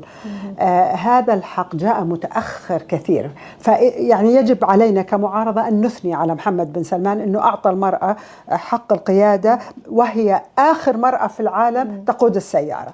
يعني وكذلك نحن لنا الحق أن نثني على الناشطات الذين ضغطوا وجمعوا الأصوات من الرجال والنساء ومن جميع المناطق المملكة، أدت إلى حصول المرأة على حق القيادة، والذي لا تعترف فيه الدولة، بل بالعكس قامت بسجن الناشطات. حتى هذه اللحظة هم يعني مجموعة ممنوعة من السفر، كالوجين الهذلول وإلى ما هنالك من ناشطات يعني لا يستطيعون السفر بعد السجن. فيجب علينا كمعارضة أو مطالبين بحقوق الإنسان، ناشطين في حقوق الإنسان، أن نثني على محمد بن سلمان أنه أعطى المرأة حق القيادة. أنا أثني على الناشطات وليس على محمد بن سلمان. وإيش نظرك أن كان الهدف من سجن الناشطات بعد ما أعطاهم ما طلبوا منه؟ يعني في كل حالة أعتقد أن هناك يعني جزء المشكلة الأكبر لمحمد بن سلمان أنه لا يريد أن يعترف أن هذا المجتمع المسمى مجتمع سعودي عنده حراك وعنده نشاط، أن كل إصلاح كل تغيير هو مكرمة ملكية تأتي من فوق. هو لا يريد أن مثلا على من الناشطات أن يأخذن أي اعتبار أنهم يعني مجرد شخصيات ليست مهمة هو يستطيع أن يسجنها. وعندما يتكلمون للصحافة عن موضوع حينها يعني 2018 كانوا يتكلمون عن نشاطهم، هو لا يريد أن يكون لأي أحد أي نشاط، فقط هو المرجعية، هو الذي يهب المجتمع كل الإصلاحات، هو يعني المعطاء الذي يهبهم حقوقهم. ففي مجتمع ديكتاتوري كالمجتمع السعودي يعني الذي تديره دولة ديكتاتورية، نجد أن الديكتاتور يريد أن يأخذ كل الإنجاز ويحسبه لشخصيته. لذلك يعني هناك سبب آخر. السبب الآخر في نظري أن الحركة النسوية في المملكة استطاعت أن تتجاوز كل التقسيمات الحاصلة في المجتمع.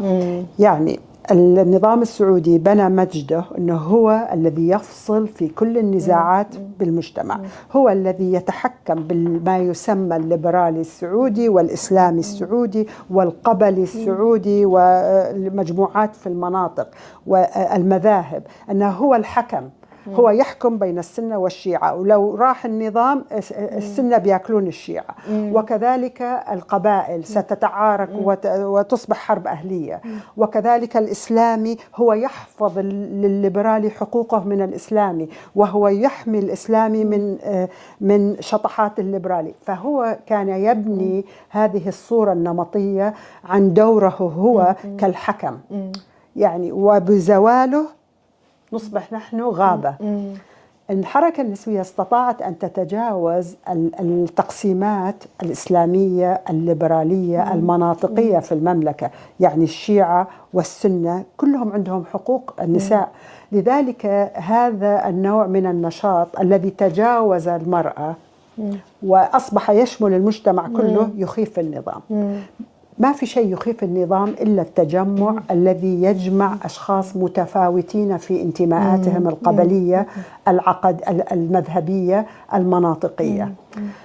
لذلك هم يحاربون أي مشروع يتجاوز هذه التقسيمات. يعني عنده هو مشكلة أنه المرأة لازم تتكلم بحقوق المرأة فقط، لكن إذا تجاوزت هذا الموضوع يصبح يعني هناك علامات استفهام عليها. بس حتى في المملكة الآن تحت حكم محمد بن سلمان ليس للمرأة الحق في حقوق أن تتكلم في حقوق المرأة. لكن في الماضي إذا كان هناك مجتمع مدني يعني مرأة ما عندها خيار إلا تتكلم في موضوع المرأة، لا تتكلم في موضوع الرجال، والرجال لا يتكلمون في موضوع المرأة لأنه ما يخصهم الموضوع، والعكس يعني المرأة والرجل جزء من مجتمع متكامل. فهو الخوف من أن تأتي حركة أو يعني مجموعة تتجاوز الخطوط التي هو يحاول أن يقسم فيها المجتمع ليضعف المجتمع. دكتور ضالتي قلت نقطة جدا مهمة أن الدولة النظام السعودي يحاول يظهر للعالم أنه هو يجمع بين القبائل وبين اختلاف الطائفية وغيرها. هل لها علاقة بتأسيس الدولة؟ أنا قرأت كتابك ابن الملك Son of the Kings، تكلمتي عن تاريخ أن كيف الدولة أيام ثورة إيران وغيرها استخدمت الوهابية لتبين أن في نظام يجمع مؤسس للدولة الإسلامية. لو تعطينا بس شوية فكرة عن. نعم، يعني هو تأسيس الدولة السعودية قام على أساس طائفي، قام على أساس طائفي هدفه الأول هو تركيز دعامة حكم آل سعود. لا يوجد أي تفسير لنظام الدولة السعودية وقيامها إلا أنها قامت استغلت الدين، وخاصة ليس فقط الدين، استغلت الدعوة الوهابية لبث سيطرتها على المجتمع. وهذه الدعوة الوهابية كان لها ضحايا كثر، يعني ما نتكلم فقط عن الشيعة، نتكلم عن المسلم السني الصوفي اللي كان في الحجاز، هذا هو يعتبر كافر بنظر الدولة الوهابية. فاستطاعت الدولة بتفعيل الخطاب الوهابي والتفسيرات الوهابية التي تعتبر يعني من أكثر التفسيرات تطرفا في موضوع الاختلاف في الدين، الاختلاف في التفسيرات الدينية، يعني ما تقبل بالآخر وتفسيراته إذ كان سني أو شيعي، يعني أو ما نتكلم عن الإسماعيلية والآخرين، يعني هذول خارج نطاق الإسلام ربما بنظر المنظور الوهابي. فلذلك يعني استعملت هذا السيف وسلطته على رؤوس المجتمع، يعني على رؤوس الناس، لدرجة أنها تمكنت من المجتمع. وبعد ذلك يعني حصلت الصدمة عندما ثارت الوهابية على الدولة السعودية، ولها تاريخ حافل، يعني من 1927 والدعوة الوهابية كان فيها مجموعات ترفض حكم آل سعود. طبعا بوجود النفط يعني تم تمييع هذه المعارضة الأولية إلى أن جاءت فترة السبعينات والثمانينات والتسعينات وجرى إعادة ترتيب الصف الوهابي، وخرجت منه المجموعات المتطرفة الجهادية التي حاربت الدولة، رغم أن الدولة استعملتها، يعني استعملتها في أفغانستان، استعملتها في المجتمع لتخويف المجتمع. يعني مثلا أنا أذكر أن كثير من الانفجارات التي حصلت عام 2008 وكذا كان يعني وراها يد معروفة، هي التيار الجهادي المتطرف. وحتى عندما حصلت انفجارات في المناطق الشيعية كان النظام السعودي يريد أن يبرز لهذا المجتمع الذي كان يثور على النظام السعودي أنه أنتم الشيعة إذا إحنا يعني لم نحميكم سيأتيكم التيار الجهادي. عرفتي كيف؟ فكان هذه اللعبة موجودة. وكذلك عندما تقمع الناشطين الشيعة فهي تبرز للجمهور السني أن نشوفوا إحنا يعني لا نقبل بهؤلاء يسيطرون علينا. فكانت هذه اللعبة معروفة، كما أنها تلاعبت بالتركيبة القبلية للمجتمع، وكلها يعني أهدافها كانت هي تمكين السلطة من إحكام القبضة على المجتمع بكافة أطيافه، وحتى يظهر الحكم أنه هو الحاكم، أنه هو الحكم الأول والأخير في نزاعات المجتمع. صحيح. رغم أن له يد في إثارة النعرات القبلية، صحيح. إثارة النعرات الطائفية في المجتمع نفسه. صحيح. والسنين زي ما أنت عارفة وزي ما أبحاثك بينت وخبرتك بينت، استخدم النظام السعودي الشعب ليبرر الضغط. مثلا سياقة المرأة مثل ما قلتي، قالوا إن الشعب ما راح يرضى، وساقت المرأة وما طاحت السماء وما تغير شيء، أو نحن لسنا جاهزين هذه الجاهزية. لكن هذا الخطاب بعد يروج له أشخاص من التيارات السعودية نفسها، ليس فقط الدولة، هي الدولة يعني تريدهم أن يقولوا هذا الكلام حتى يتأخر المشروع. صحيح. فما تقييمك لردة المجتمع للتغيرات الآن حاصلة؟ يعني صار في حفلات وصار في انفتاح ليس سياسي بس اجتماعي نوعا ما. يعني شوفي، لما تشوفين احنا طبعا غير موجودين في البلد، واللي يصلنا عن طريق اشخاص يتكلمون او يرسلون رسائل معينة. الذي هو حاصل الآن هي مرحلة آنية. عندك مجتمع شباب تم تقييده لفترات طويلة، سنوات طويلة. كان هذا الشباب الآن في عصر الإنترنت وكذا يرى ما يحصل في دول الخليج. أنا لا أقول ما يحصل في أمريكا أو في بريطانيا. فكان يريد ربما أن يعني يجرب هذا الانفتاح، وهذا الذي يحصل الآن. عندنا شريحة كبيرة شبابية يعني تستفيد أو يعني تحاول أن تفرغ طاقاتها عن طريق الانخراط في مشاريع الترفيه أو مشاريع الرياضة، من فورمولا 1، من كرة القدم، من يعني هذه كلها تحاول الدولة أن تمتص الانرجي، يعني قدرة طاقات الشباب وتحولها إلى هذه الأماكن.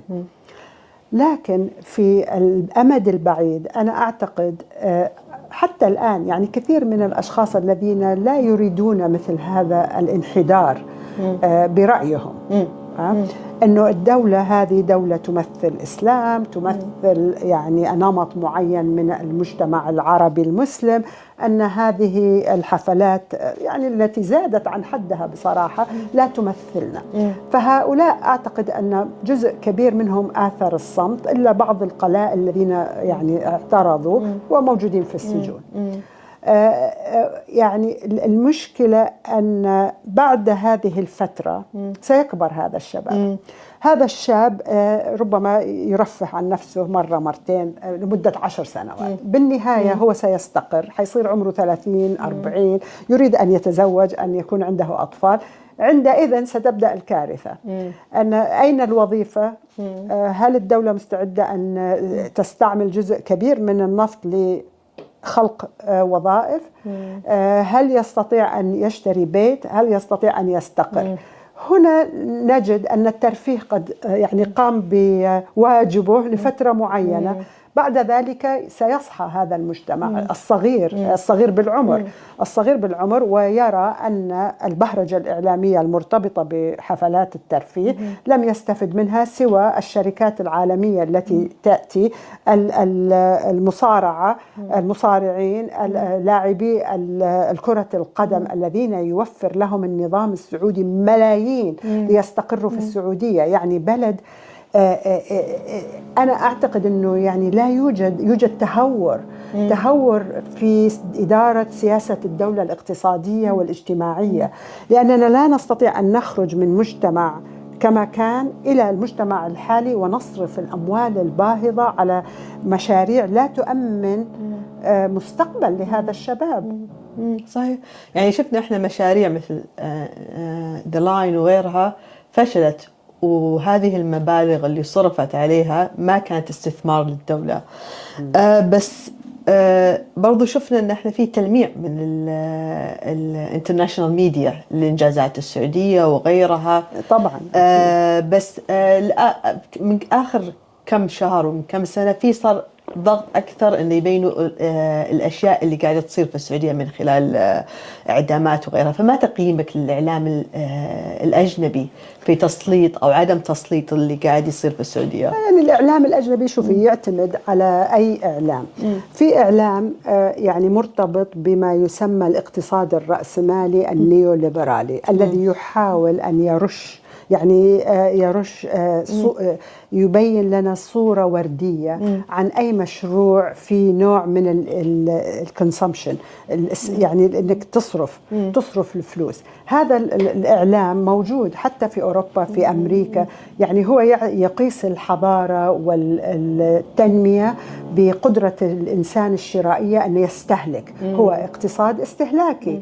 يعني فعندما تنفتح سوق السيارات، يعني أنا أذكر عندما فتح ابن سلمان الطريق للمرأة أن تسوق السيارة، يعني الشركات صناعة السيارات وجدت أن هناك 50% من الشعب السعودي الآن سيصبح عنده سيارة. لكن المشكلة أنه في كثير من المجتمع السعودي، أنا أذكر كنت أسوي مقابلة مع شخص يعني امرأة سعودية عن موضوع القيادة بالتليفون طبعا، والتقيت فيها فقالت لي أنا مشكلتي ليس شراء السيارة، قيادة السيارة، أنا لا أستطيع أن أشتري سيارة. صحيح.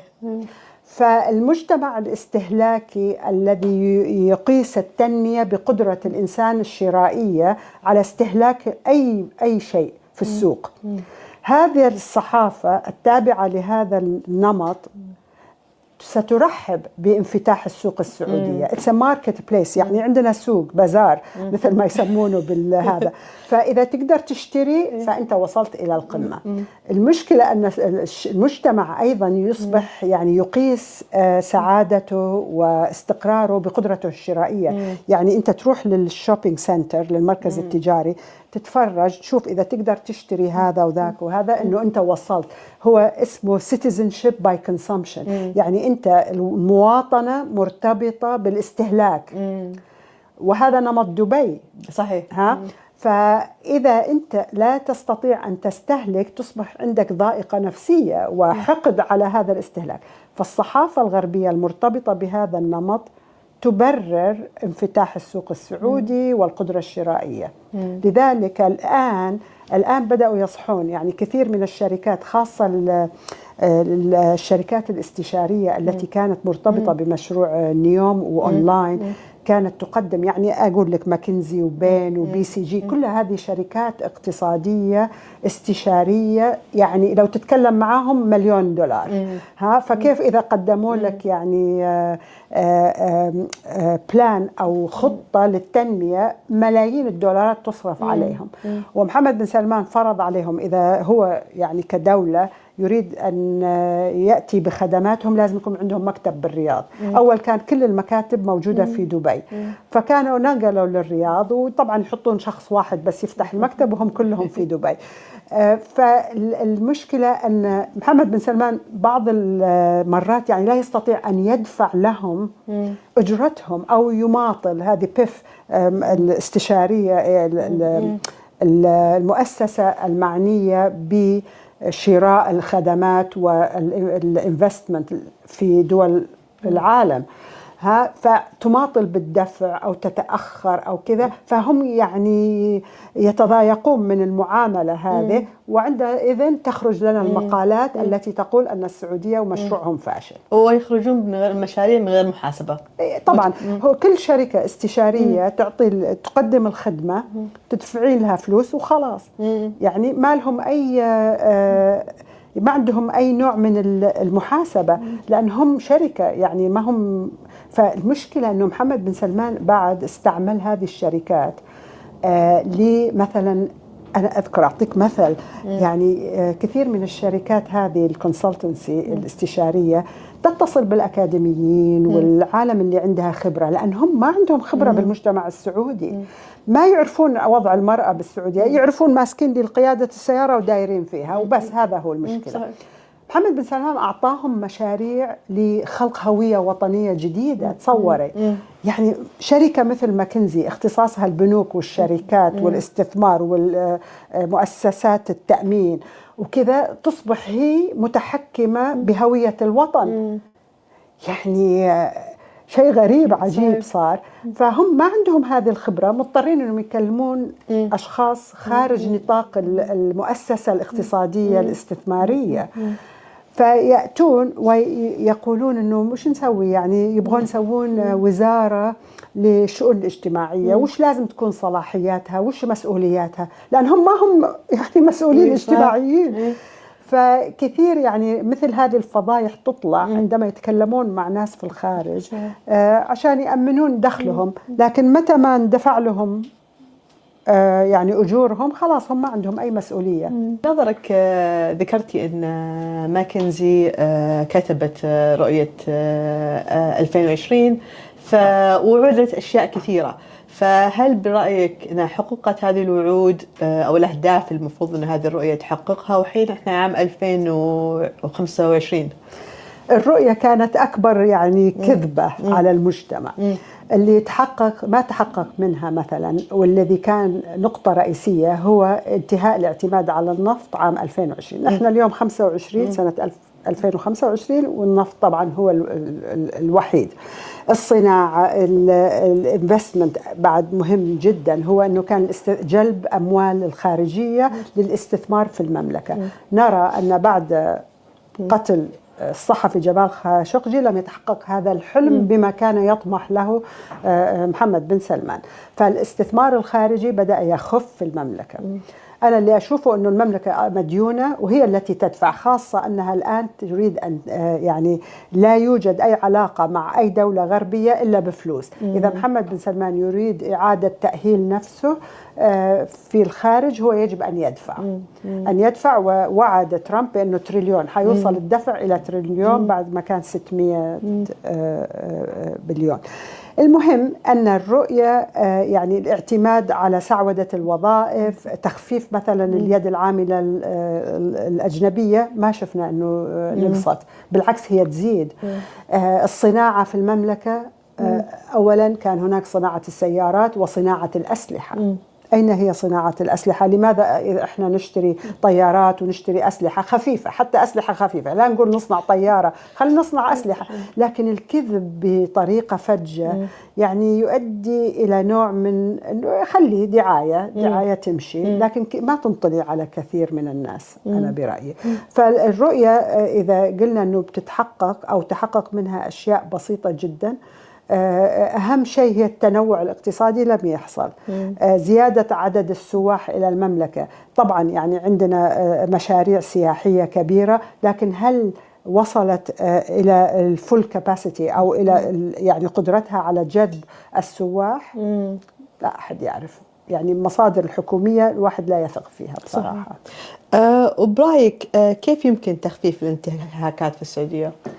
تخفيف الانتهاكات بالعمل والنشاط الحقوقي الذي ربما هو يعني غير موجود بشكل مفتوح في السعودية، ولكن أنا أعتقد أنه منظمات عالمية أخذت موضوع حقوق الإنسان وملف حقوق الإنسان، وأشيد بمنظمة القسط التي أصبحت يعني مرجع لتوثيق انتهاكات حقوق الإنسان في السعودية بطريقة موضوعية غير تابعة للأهواء، وتحترم تعددية المجتمع وتحترم قدرة يعني إحنا في الماضي كان عندنا مع الأسف منظمات حقوق الإنسان كانت تعنى بمجموعتهم وبمساجينهم، لا يعني تمد اليد للمساجين الآخرين الذين ربما يختلفون مناطقيا مذهبيا إلى ما هنالك.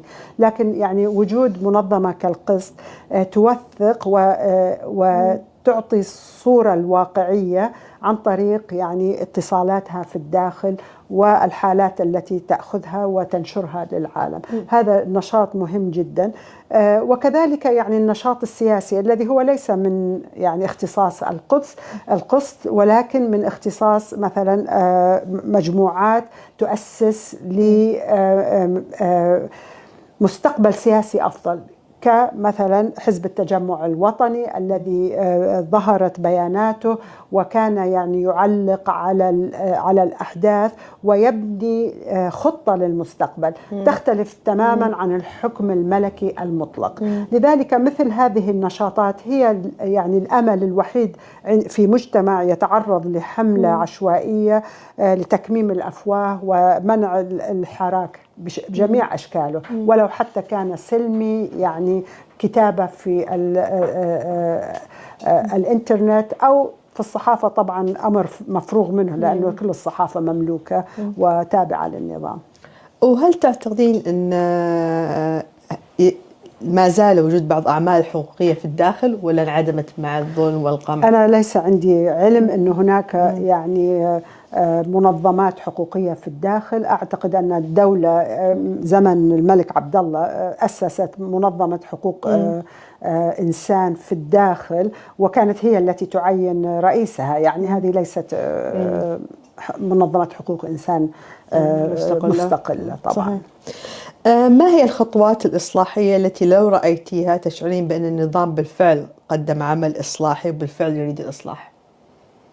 أولا حل مجلس الممثلين عن الشعب المعينين من قبل الملك، وفتح المجال لانتخابات وطنية نزيهة، فتح الحريات، تأسيس الأحزاب، تأسيس مجتمع مدني، كل هذه الإصلاحات التي لا يمكن للنظام أن يقبل بها، لأنه يعلم أن أي إصلاح من هذا النوع هو نهاية النظام. ما هي النصيحة التي تودين إرسالها لجيل الشباب؟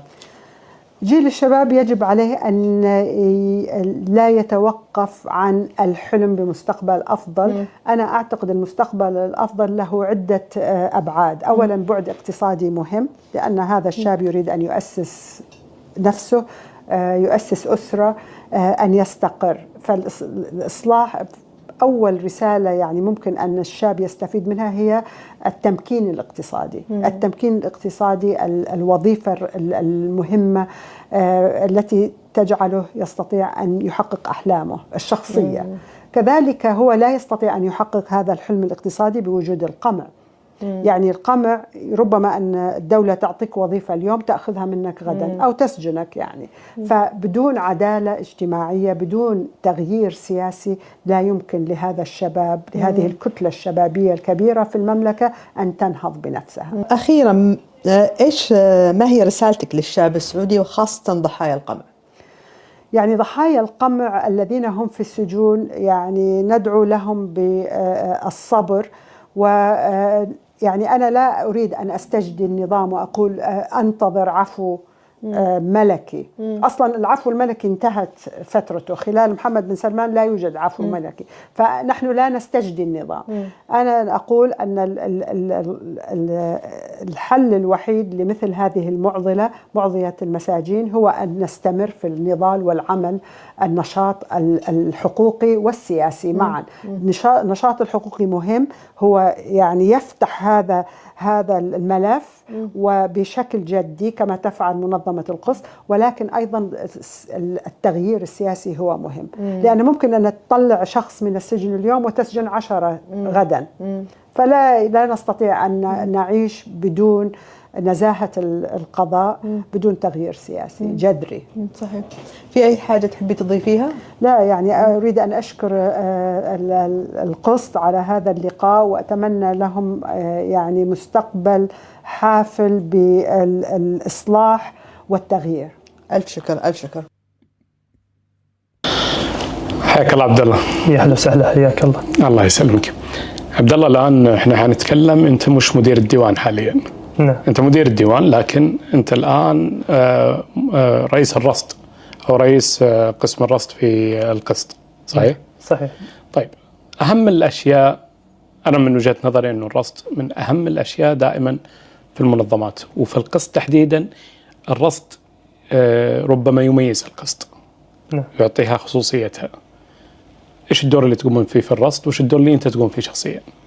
طبعا قبل أتكلم عن قسم الرصد، يعني نتكلم عن ما يميز القسط. يميز القسط أنها هي منظمة سعودية، وهذا تقريبا اللي يميزها عن غيرها من المنظمات. يعني ممكن المنظمات السعودية غيرها هي المنظمة السعودية الأوروبية في ألمانيا، ومنظمة القسط الموجودة في بريطانيا، لكن غيرها هي يعني منظمات عالمية عندها اهتمامات عن حقوق الإنسان في الوطن، سواء إن كان في العالم بشكل كلي أو حتى يعني في الوطن العربي وكذا، ويكون فيها يعني نوع ما من الشمولية لأخذ في القضايا اللي تهم السعوديين. لكن ما يميز القسط هي أنها منظمة سعودية، القائمين عليها سعوديين، العاملين فيها أيضا سعوديين، فهذا يعني حتى يعطيها سهولة في التواصل مع الناس. مو كلكم طبعا مو كلنا، أتكلم يعني العاملين فيها، فهذا يعطي سهولة للتواصل مع الناس في الداخل، في التوثيق. يعني في النهاية ما حد راح يعرف البلد غير أهلها يعني.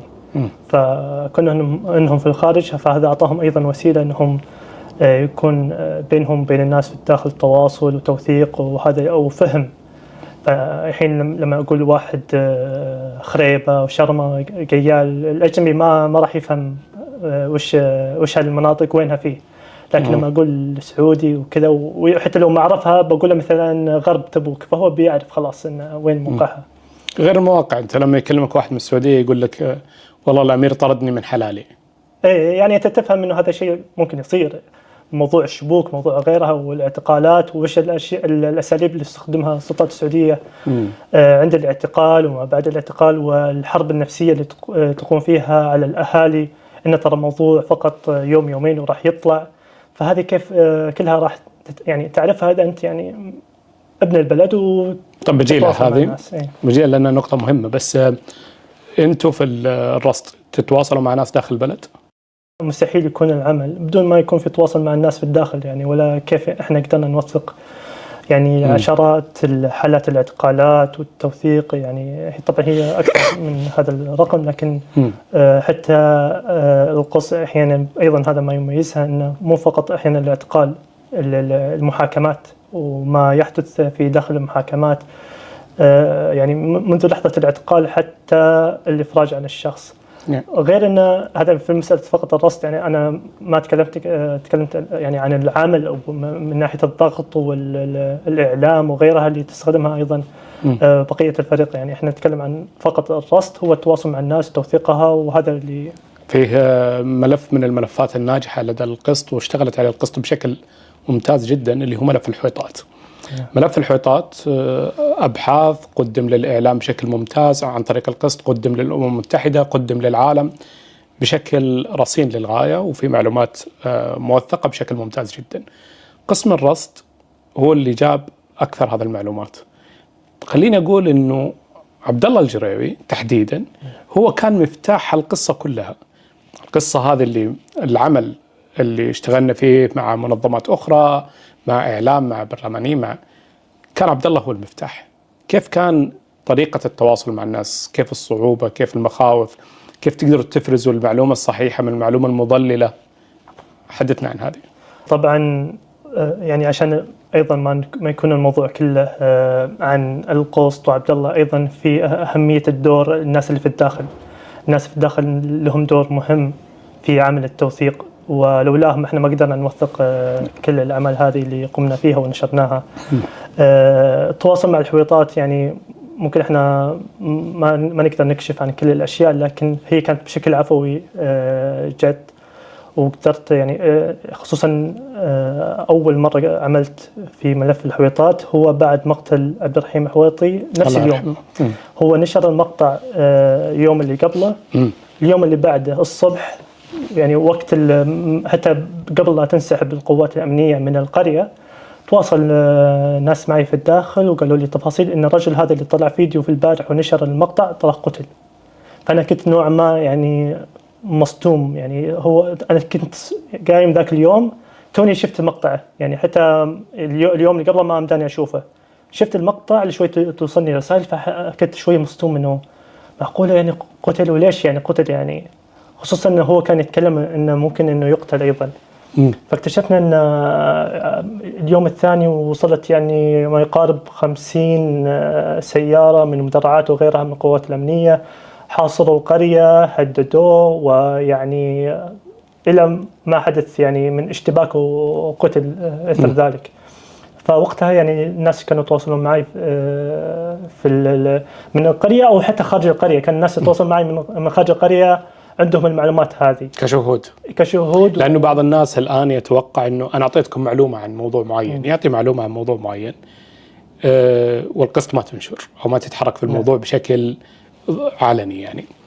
فالبعض يظن أنه والله جتك رسالة، جاك إيميل، جاك صور معينة، أنه هذا ينشر. بينما الرصد والتوثق من المعلومة يحتاج له شهود، يحتاج له دراسة معمقة، يحتاج له دراسة الأدلة والتأكد من واقعيتها. هذه مهمة عبد الله لو توضح فيها شوي، عشان الناس لما تسلم معلومات ما تسلمها بطريقة آلية خذ العلم مني، يعطيك بآلية صحيحة. تفضل. طبعا احنا ما هدفنا أبدا أن نكون الترند في وقت من الأوقات أو حتى نستبق الحدث. احنا مو صحيفة ولا يعني قناة أخبارية، احنا في النهاية منظمة حقوقية نهتم أن ما ننشر المعلومة إلا بعد ما نتأكد منها. فلو احنا كنا نهتم انه ننشر اي معلومات توصلنا، كان احنا نشرنا معلومات كثيره، وفي معلومات كثيره احنا وثقناها وعندنا في السجلات، لكن احنا ما نشرناها اما بسبب رغبه سواء كان المصادر هذه اللي هم تواصلوا معنا أو إنه ما هو وقته، ممكن في ضرر على الناس آخرين. فإحنا بسبب هذا الشيء ما حبينا إن إحنا ننشر هذه المواضيع. بعد التوثيق إذا وصلتنا هذه المعلومات، إحنا أحيانا نحتاج نتأكد من المعلومات. أحيانا يكون المصدر واحد غير كافي فنحتاج أكثر من مصدر. أحيانا نحتاج أدلة، يعني مثلا كان من اعتقال أو شيء، يعني لابد يكون في أدلة بحيث أنه يعني في بعض الحسابات. فأنتم تبحثون عن أدلة كافية، الوقت المناسب، سلامة الناس، أيضا الاتفاق بينكم وبين الآخرين. إذا أحد أعطاك معلومة وقال لك ما تنشر بس خلوها لمعلوماتكم، هذا الأمر يصير. كثير من الناس يتواصلون معنا عن أهاليهم أنهم معتقلين، لكن هم يقولون ما نبغى نشر علني أو أنه ينشر في العلن، لكن ممكن يكون في أعمال أخرى. يعني أعمال القسط هي مو فقط أن تنشر تغريدة عن اعتقال أحد من الأشخاص، لا، في أعمال كثيرة تواصل مع الأمم المتحدة وأعمال ضغط كثيرة مع البرلمانيين وغيرها من الوسائل اللي هي قدرنا نشتغل في قضايا كثير من الناس المعتقلين، لكن هم ما هو معروفين في العلن مين هم. نعم. لا، لكن احترام لرغبة الأهالي في ذلك أنهم ما يبون ينشرون المعلومات. جميل جدا. طيب الآن هل أنتم تنشروا عن الجميع وإلا في انتقائية؟ لأنه البعض يظن في انتقائية، أو ليش ينشر عن ناس وناس ما ينشر عنهم؟ أو يعني هو صح في ناس كثير قاعدين يعني كل فترة يهاجمون القسط. في فترة يهاجمون القسط أن القسط هي تركز فقط على الإسلاميين. بعد فترة يكون في مثل معلومات ننشرها عن المعتقل أو شيء، بدأت القسط تركز على النسويات. وكل فترة يعني يجي طرف يهاجم القسط بناء على هذا الشيء. الموضوع بالمختصر أن هذه المعلومات والمصادر اللي توصلون معنا، فأنت كشخص على سبيل المثال تشوف أن قريبك أحد من الناس اللي تعرفهم من المعتقلين ما له صوت قوي أو القسط ما تنشر عنه، تواصل مع القسط. يعني إحنا فقط يعني إحنا ما عندنا اهتمام يعني مين اللي راح نركز عليه سواء فئة أو شخصية معينة، لا. الفرق أنه وعلى سبيل المثال ممكن ما أذكر القضية، لكن في قضايا ناس ما هم معروفين قبل اعتقالهم، لكن القسط قدرت أن يعني توثق المعلومات وتنشرها، يعني يكون في كل فترة أن إحنا نجدد المعلومات وننشرها لين ما أفرج عنهم. نعم. قبل الاعتقال ما كان أحد يعرفهم، لكن لأن في تواصل وفي مصادر وفي معلومات توصلنا. هذا الفرق. طيب سؤالين أخيرين وباختصار، إنه ما الفائدة أو ما الهدف من النشر؟ إذا كان ليس السبق الصحفي وليس، فما الفائدة من النشر؟ وأيضا ما الفائدة من التوثيق والأمم المتحدة؟ الفائدة من النشر أن في بعض الناس عندهم رغبة أن ما يكونوا منسيين في المعتقل. وأنا يعني أيضا في وقت من الأوقات يمكن في السعودية كان، أو كلنا كنا في السعودية كان عندنا خوف وهاجس من الاعتقال. وجزء من الهاجس هو هاجس أنك تكون منسي، يعني أن سنوات من حياتك تروح هدر وما حد يعرف عنك شيء. يعني واللي يعرف عنه هل هذا يساعده في قضيته؟ أو في بعض الأهالي لما يتواصلون أن ما يبون ينشرون رغبة أن خوفا أو بسبب أن سلطات يعني أو القوات الأمنية يعني ذكروا لهم أن الموضوع لا ينشر ولا يطلع للعلن، أن الموضوع فقط يومين وراح يطلع فقط استجواب وكذا، وأحسن لكم لا إذا تكلمتوا في العلن وطلع موضوعه ترى راح تعقدون الموضوع. يعني عشان أنا أكون جاد، مو يعني إحنا نشرنا الموضوع للعلن إنه راح يطلع، لكن عدم النشر أو النشر بحد ذاته ما هو خسارة. يعني إذا أنت نشرت صح إنه ممكن إذا ما كان له فائدة ما بيكون له خسارة. في فائدة وفي يعني أمور كثيرة، يعني على الأقل أنت ممكن تحميه إذا ما حميته من الإفراج أو إذا هو مفرج عنه، لكن ممكن تحميه حتى من التعذيب. في ناس يعني تعرضوا للتعذيب سواء كان جسدي بسبب إنه ما حد كان يدري عنه. في بعض الناس تعذيب نفسي، إنه يلا الحين أنت 5 سنوات من حياتك قضيتها وين الناس، ما حد درى عنك، ما حد.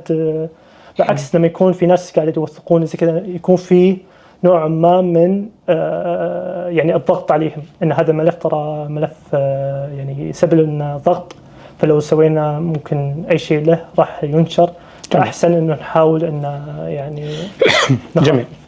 إذن خلينا نقول إنه القسط هي البوابة اللي تفتح للعالم على السعودية، على الحقيقة في السعودية.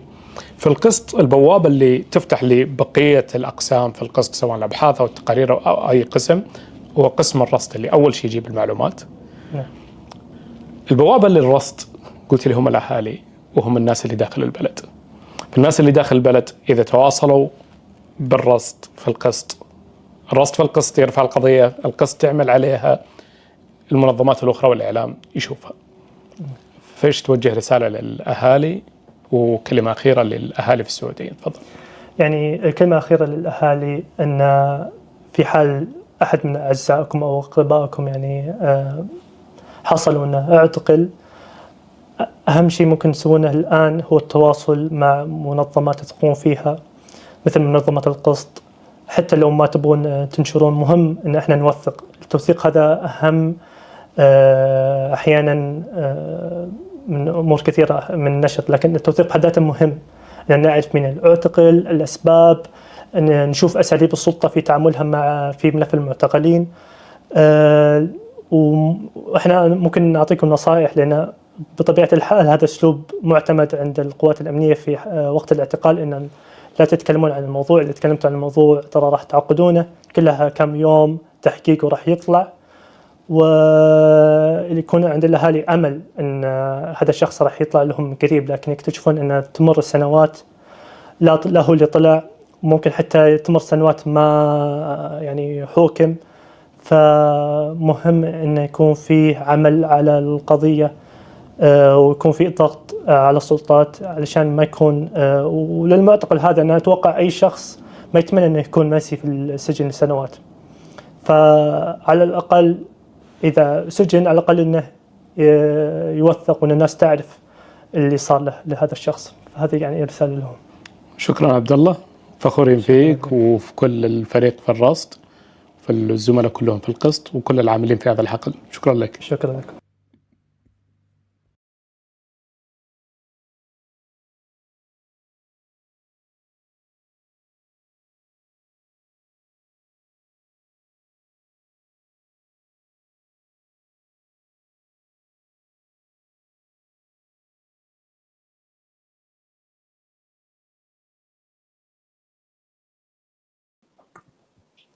أهلا وسهلا بكم، شكرا جزيلا لحضوركم في هذا المؤتمر 11 للعام 11 لمنظمة القسط. فخورين بكم وفخورين بالمتابعين الكرام وبالأساتذة الكرام الحلفاء الكرام. أهلا وسهلا بكم، شكرا جزيلا لحضوركم في هذا المؤتمر 11 للعام 11 لمنظمة القسط. فخورين بكم، فخورين حلفاء الكرام. أهلا وسهلا بكم من جديد. في هذا العام 11 لمنظمة القسط نقول لكم أن العمل 11 عام في منظمة القسط لم يكن سهلا بالحقيقة، يعني أنه كان فيه مصاعب كثيرة لولا تعاونكم ولولا وجود الحلفاء والأصدقاء والمنظمات الكريمة اللي حضروا اليوم معنا وشرفونا، الأساتذة الكرام، الأصدقاء الأعزاء سواء في داخل البلد أو في خارجها. وأنا أعلم أنه السلطة الآن أول سؤال سوف تسأله أنه هؤلاء ماذا حضروا؟ كم دفعتم؟ أنا أؤكد للسلطة أنه لم يدفع لأحد شيء، بالعكس هم دفعوا من جيوبهم، وبعضهم أتى من أماكن بعيدة جدا. لدينا هنا من حضر يعني من خارج بريطانيا وبعضهم من خارج إنجلترا أيضا، فشكرا جزيلا لهم.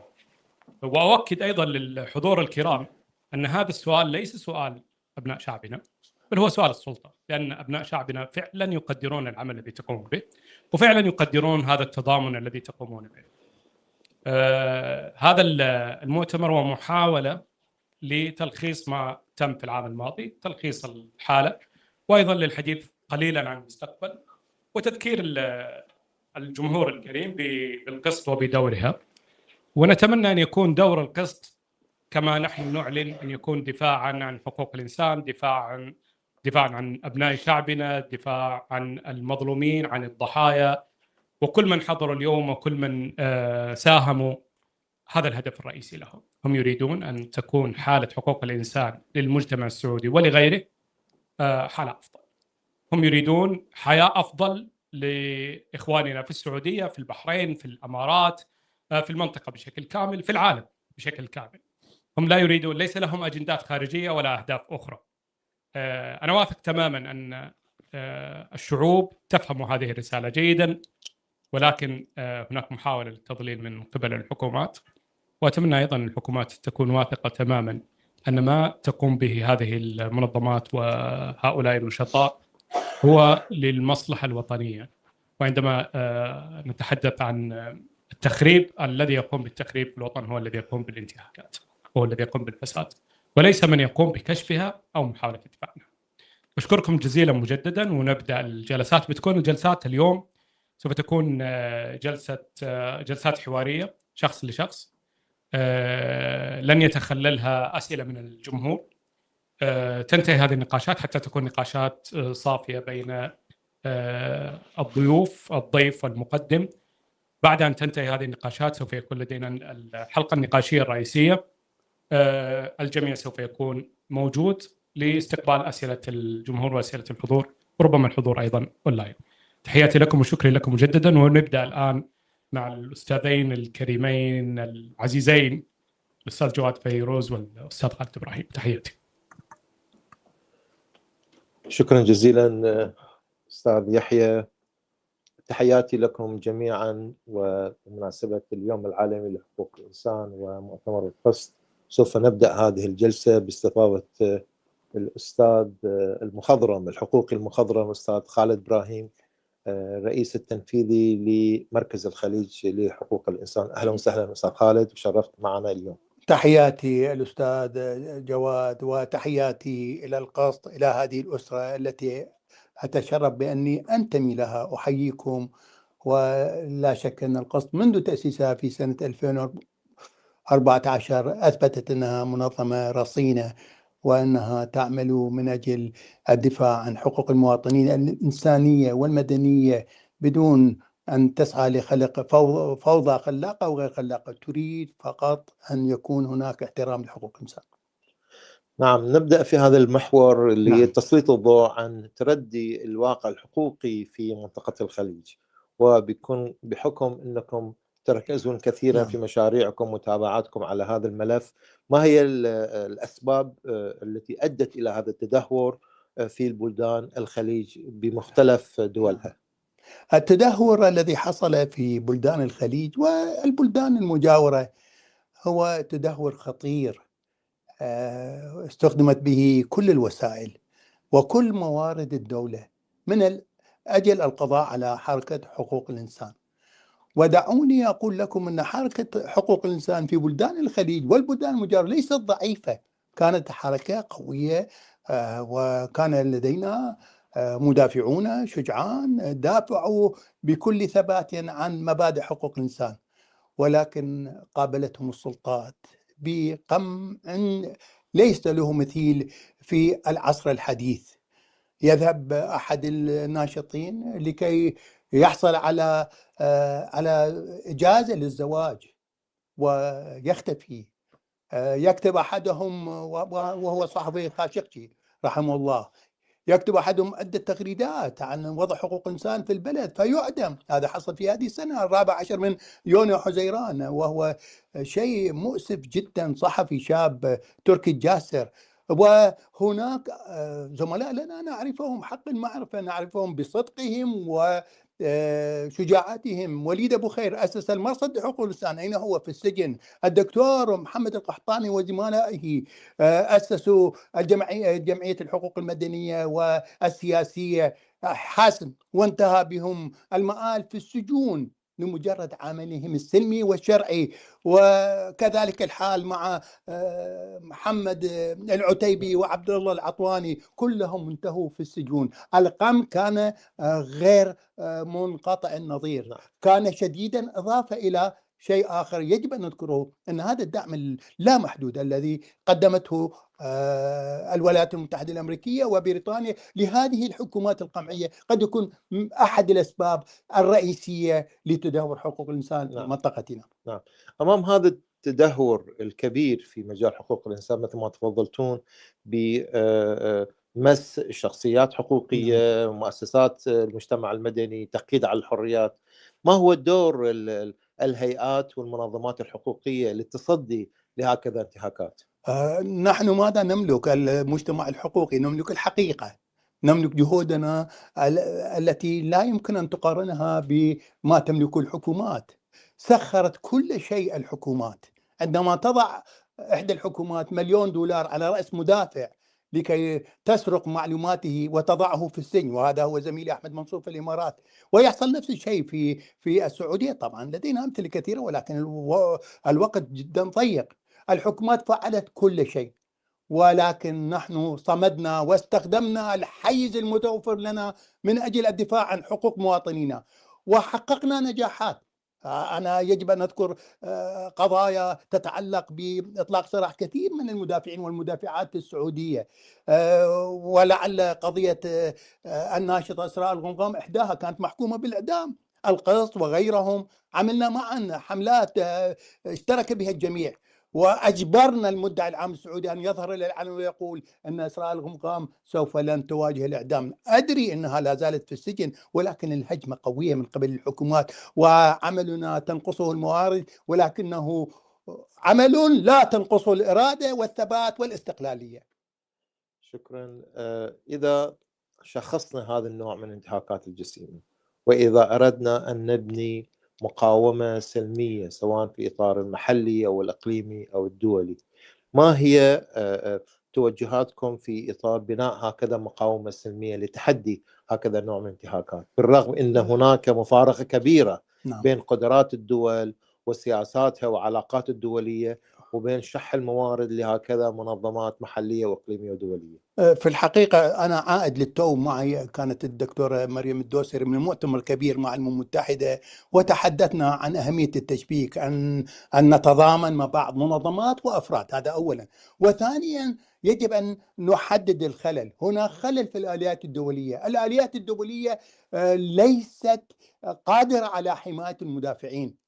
قتل من قتل وعذب من عذب، والآليات الدولية لا زالت على حالها من البطء وعدم الاستجابة الفورية. هناك دول لديها رصيد جيد من الدفاع عن حقوق الإنسان مثل أيرلندا، النرويج وسويسرا وغيرها من الدول. أعتقد آن الأوان لكي نعمل مع هذه الدول وغيرها من المؤسسات المستقلة لكي نخلق واقع جديد وآليات دولية جديدة تحمي المدافعين وتدافع عن حقوق الإنسان بشيء فوري. عندما يواجه مجتمع كامل الخطر، وعندما تواجه حركة حقوق الإنسان خطرا قد يؤدي إلى القضاء عليها بالتمام، أنه واجب المجتمع الدولي أن يتدخل بشكل فعال. فنحن ندعو إلى آليات دولية جديدة تحمي المدافعين وتحمي عملهم السلمي والشرعي. يمكن نلاحظ بأن الدول الخليجية هي شبه مستثناة مقارنة ببقية الدول العالم، عندما استطاعت الفئات المختلفة الحقوقية والمجتمع المدني إضافة إلى شخصيات قيادية أخرى بأن يغيروا الواقع ويتحدوا هذا النوع من التحديات وغيروا واقعهم إلى واقع حقوقي أفضل.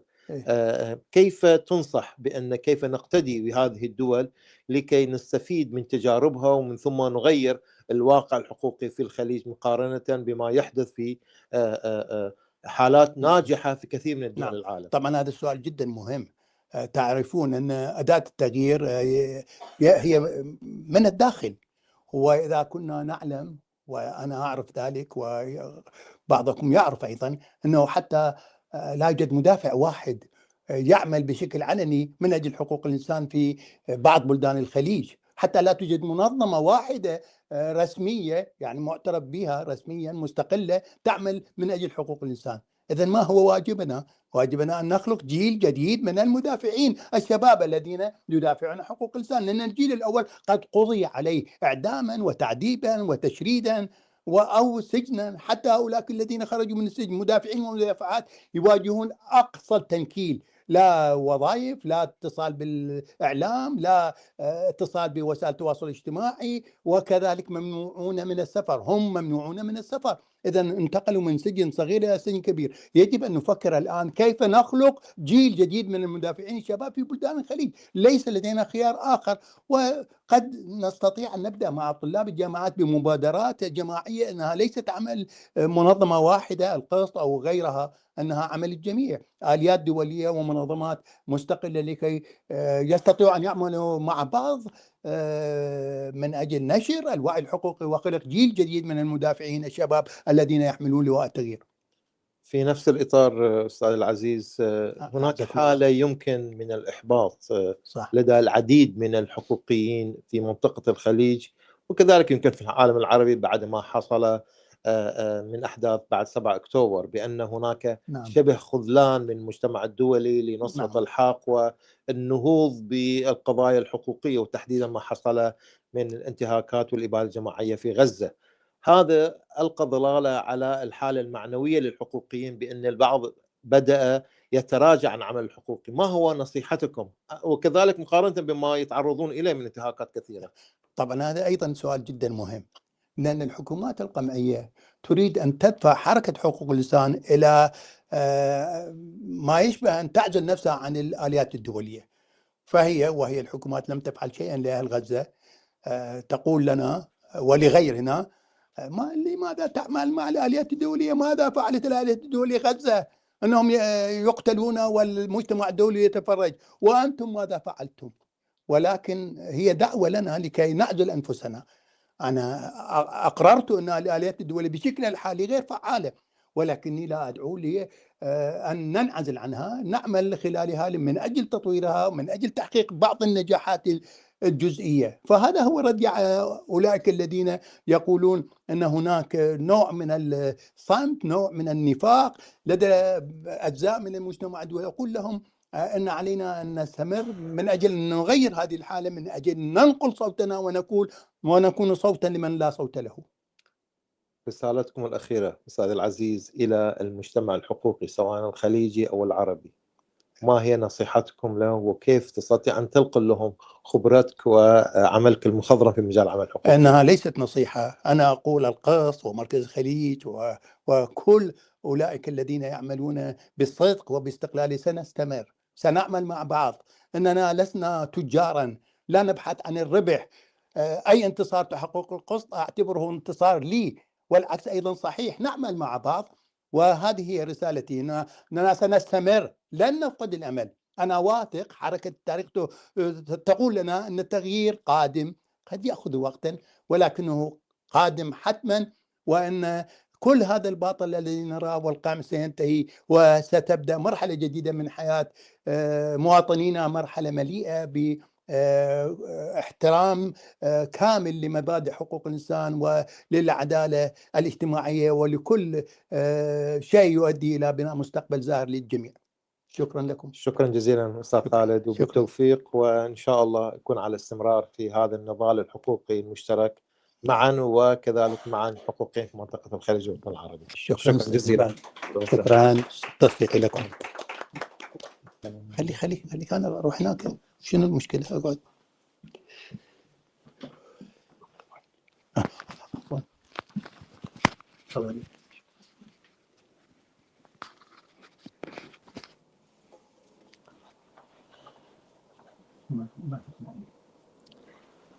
مرحبا للجميع، ومرحبا لضيفنا الكريم الأستاذ جواد فيروز، غني عن التعريف، نائب البحرين السابق والمدافع البارز عن حقوق الإنسان. يعمل الآن في مؤسس ويعمل في شركة سلام الديمقراطية من عام 2015 في بريطانيا. نبدأ إذا تكرمت أستاذي، كيف تقيم الحالة الحقوقية في البحرين وتأثير التدخل الإقليمي وخاصة السعودي عليها؟ شكرا جزيلا لكم على إتاحة هذه الفرصة، وكذلك شكر خاص إلى منظمة قسط لتسليط الضوء على الواقع الخليجي الحقوقي، وتحديدا إتاحة الفرصة لكي أسلط الضوء عن الواقع الحقوقي في البحرين. بداية أؤكد بأن النضال الحقوقي في البحرين نضال قديم ولم ينطلق فقط من 2011. علما من بعد استقلال البحرين من بريطانيا في سنة 71 كان هناك أمل كبير بأن الدولة تتجه إلى بناء دولة عصرية تحترم الحقوق، وعلى إثر ذلك في دستور 73 تم تنصيص كثير من الحريات العامة وتأكيدها وحمايتها من خلال مواد دستورية. ولكن ما حصل منذ 1975 عندما تم حل المجلس ومن ثم فرض قانون أمن الدولة وكذلك محكمة أمن الدولة، ولكن تأملنا خيرا بوجود هناك عهدا جديدا برئاسة الملك الحالي الملك حمد بن عيسى، ولكن تفاجأنا بأن نفس القمع ونفس المنهجية البوليسية لإسكات الأصوات بدأ يكون مستمرا، بحيث نجد بأن كل الانتهاكات الجسيمة التي واردة في العرف الحقوقي بأنها جسيمة بالفعل، من أحكام إعدام، من إسقاط الجنسيات، من فرض أحكام مؤبد على قيادات سياسية للمعارضة، من استمرار التعذيب الممنهج، من كذلك اعتقال الأطفال، من التعدي على كثير من النشطاء من خلال منع من السفر أو من محاولة تعدي عليهم، وقائمة تطول يعني بذلك، بما في ذلك إسقاط جنسية أعضاء مجلس النواب. أنا كنت أحدهم، وكذلك مؤخرا قبل سنة النائب محمد الحسيني تم إسقاط جنسيته ومن ثم إسقاط جنسية أبنائه، تثبيت جنسية أبنائه ولكن اعتقاله وترحيله قسريا خارج البلد. كل هذه الممارسات الجسيمة مع الأسف لا زالت قائمة. نعم هناك ادعاء بأن هناك منهجا جديدا في الإصلاح، ولكن إصلاحا صوريا غير مبني على كثير من المتبنيات الحقوقية الدولية. وآخر إشارة لذلك بما ذكرته لجنة مناهضة التعذيب قبل تقريبا أسبوعين من الآن، بأن أكدوا بأن التعذيب لا زال مستمرا في البحرين، وأكدوا بأن كل ما تدعي المنظمات الحقوقية المحلية الإقليمية الدولية هي ثابتة، وعلى الدولة أن تستعيد زمام المبادرة من خلال تبني مشروعا حقوقيا إصلاحيا يكون تمهيدا لإصلاح سياسيا شاملا. برأيك ما أثر السياسات السعودية والإماراتية على حرية التعبير والحقوق السياسية في البحرين؟ هل تعتقد فيه تأثير من الدول المجاورة؟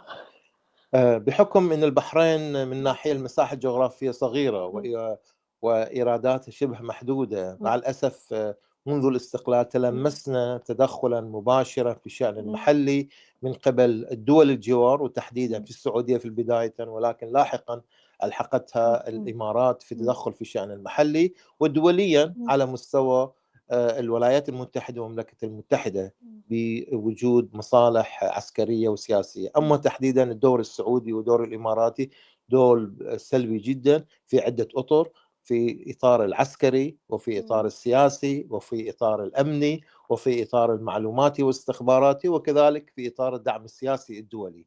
بلا شك بدون وجود هذا النوع من التدخل وفرض هذا النوع من الأمور القمعية عسكريا أمنيا سياسيا استخباراتيا، لتمكنا لعل وعسى بأن نغير الواقع المحلي من خلال التحركات الشعبية السلمية. وأكبر دليل على ذلك ما حصل في 2011 عندما وجدنا أغلبية شعب البحرين هو يريد الإصلاح ويريد التحرك من حالة القمع الذي مفروض عليه، ومن ثم يؤدي إلى شراكة الحقيقية في إصلاح الدولة. وجدنا التدخل السعودي من خلال درع الجزيرة، ووجدنا كذلك مساندة الإماراتية، وهي لم تكن مساندة شكلية إنما وجودا فعليا. ويمكن أول دولة عربية ضمن ثورات الربيع العربي وجدنا تدخلا عسكريا مباشرا من دولة مجاورة. لذلك نحن نعتقد بأن هذا التدخل أدى إلى تدهور الأمور، بحيث أدى إلى حل الجمعيات السياسية، أدى إلى قمع الحريات العامة، والسلطة استعانت بهذه القوات لكي تمارس بهذه المنهجية، بحيث اعتقلت زعماء كل القيادات السياسية الموجودة للمعارضة، ومن ثم أدت إلى تكميم الأفواه وما استمر من القمع الذي أشرت إليه. من هذا المنطلق نعتقد بأن من المفترض إذا هذه الدول تنظر إلى مصلحة الخليج لضمان الاستقلال وضمان الأمن وضمان حالة من الاستتاب الواقع المحلي، بحيث يكون هناك شراكة في إدارة شؤون البلاد بين الحاكم والمحكوم، عليها أن تغير هذه المنهجية. هذه المنهجية مؤدى إلى عدم الاستقرار، هذه المنهجية مؤدى إلى الضرر الكبير. أي أمر يؤدي إلى ترسيخ حال العسكرية وترسيخ حال الأمنية ومن ثم استخباراتية، بحيث يكون هناك حرمان من الحقوق الأساسية حق التعبير، حق التجمع السلمي، حق المواطن المتساوية يؤدي كذلك مهما تم تبني الدعم المالي سوف لن يؤدي إلى حالة الاستقرار. من هذا المنطلق نعتقد مع الأسف الدور السعودي والدور الإماراتي دور سلبي جدا، بما يعكس إلى حالة من عدم الاستقرار، ومثال ذلك واقع البحرين. صحيح. وهل ترى من خبرتك ومن عملك اختلاف بطبيعة الظلم والقمع الذي حدث بعد 2011؟ هل تلاحظ أن ندخل مرحلة مختلفة خاصة من حيث التنسيق بين دول الخليج؟ بلا شك بأن هناك دعما خليجيا بلا انقطاع للواقع البحريني من حيث زيادة المساعدة المالية، وفي نفس الوقت الدعم السياسي الدولي من خلال وجود البحرين في المحافل الدولية يتم دعمها بقوة من قبل الإمارات ومن قبل السعودية، بما لم يؤدي إلى تحسين الأوضاع الحقوقية ولا إلى أوضاع السياسية. بمعنى بأن كان هناك غاية بأن يمكن تحسين الوضع المعيشي والخدمي لعل وعسى يؤدي إلى إسقاط الأصوات، ولكن حتى واقع المعيشي وواقع الخدمي لم يكن في المستوى المطلوب بوجود حالة من الفساد وحالة من سرقة المال العام، وكذلك غياب الرقابة، في عدم وجود فصل بين السلطات في البحرين، وفي عدم وجود الشراكة الحقيقية في إدارة الشؤون العام. مهما كان هناك دعما ماليا من قبل دول الجوار بحيث يؤدي إلى إسقاط الأصوات المطالبة بالحريات العامة، سوف لن يؤدي إلى نتيجة إيجابية. لذلك يعني أنا أذكر مثال، يعني دول الكويت كانت تسعى لتدعم ماليا البحرين لبناء بعض المؤسسات الخدمية مثلا، أو بعض البنى التحتية مثل المستشفيات والمدارس، ولكن وجدت أن هذه الأموال تذهب إلى جيوب بعض الشخصيات المتنفذة في الدولة، بما في ذلك أفراد من الأسرة الحاكمة. لذلك اضطرت أن تبنى لنفسها مكتب فني، وهي تباشر على المشروع، تنجز المشروع ثم تسلم مفاتيح إلى الدولة.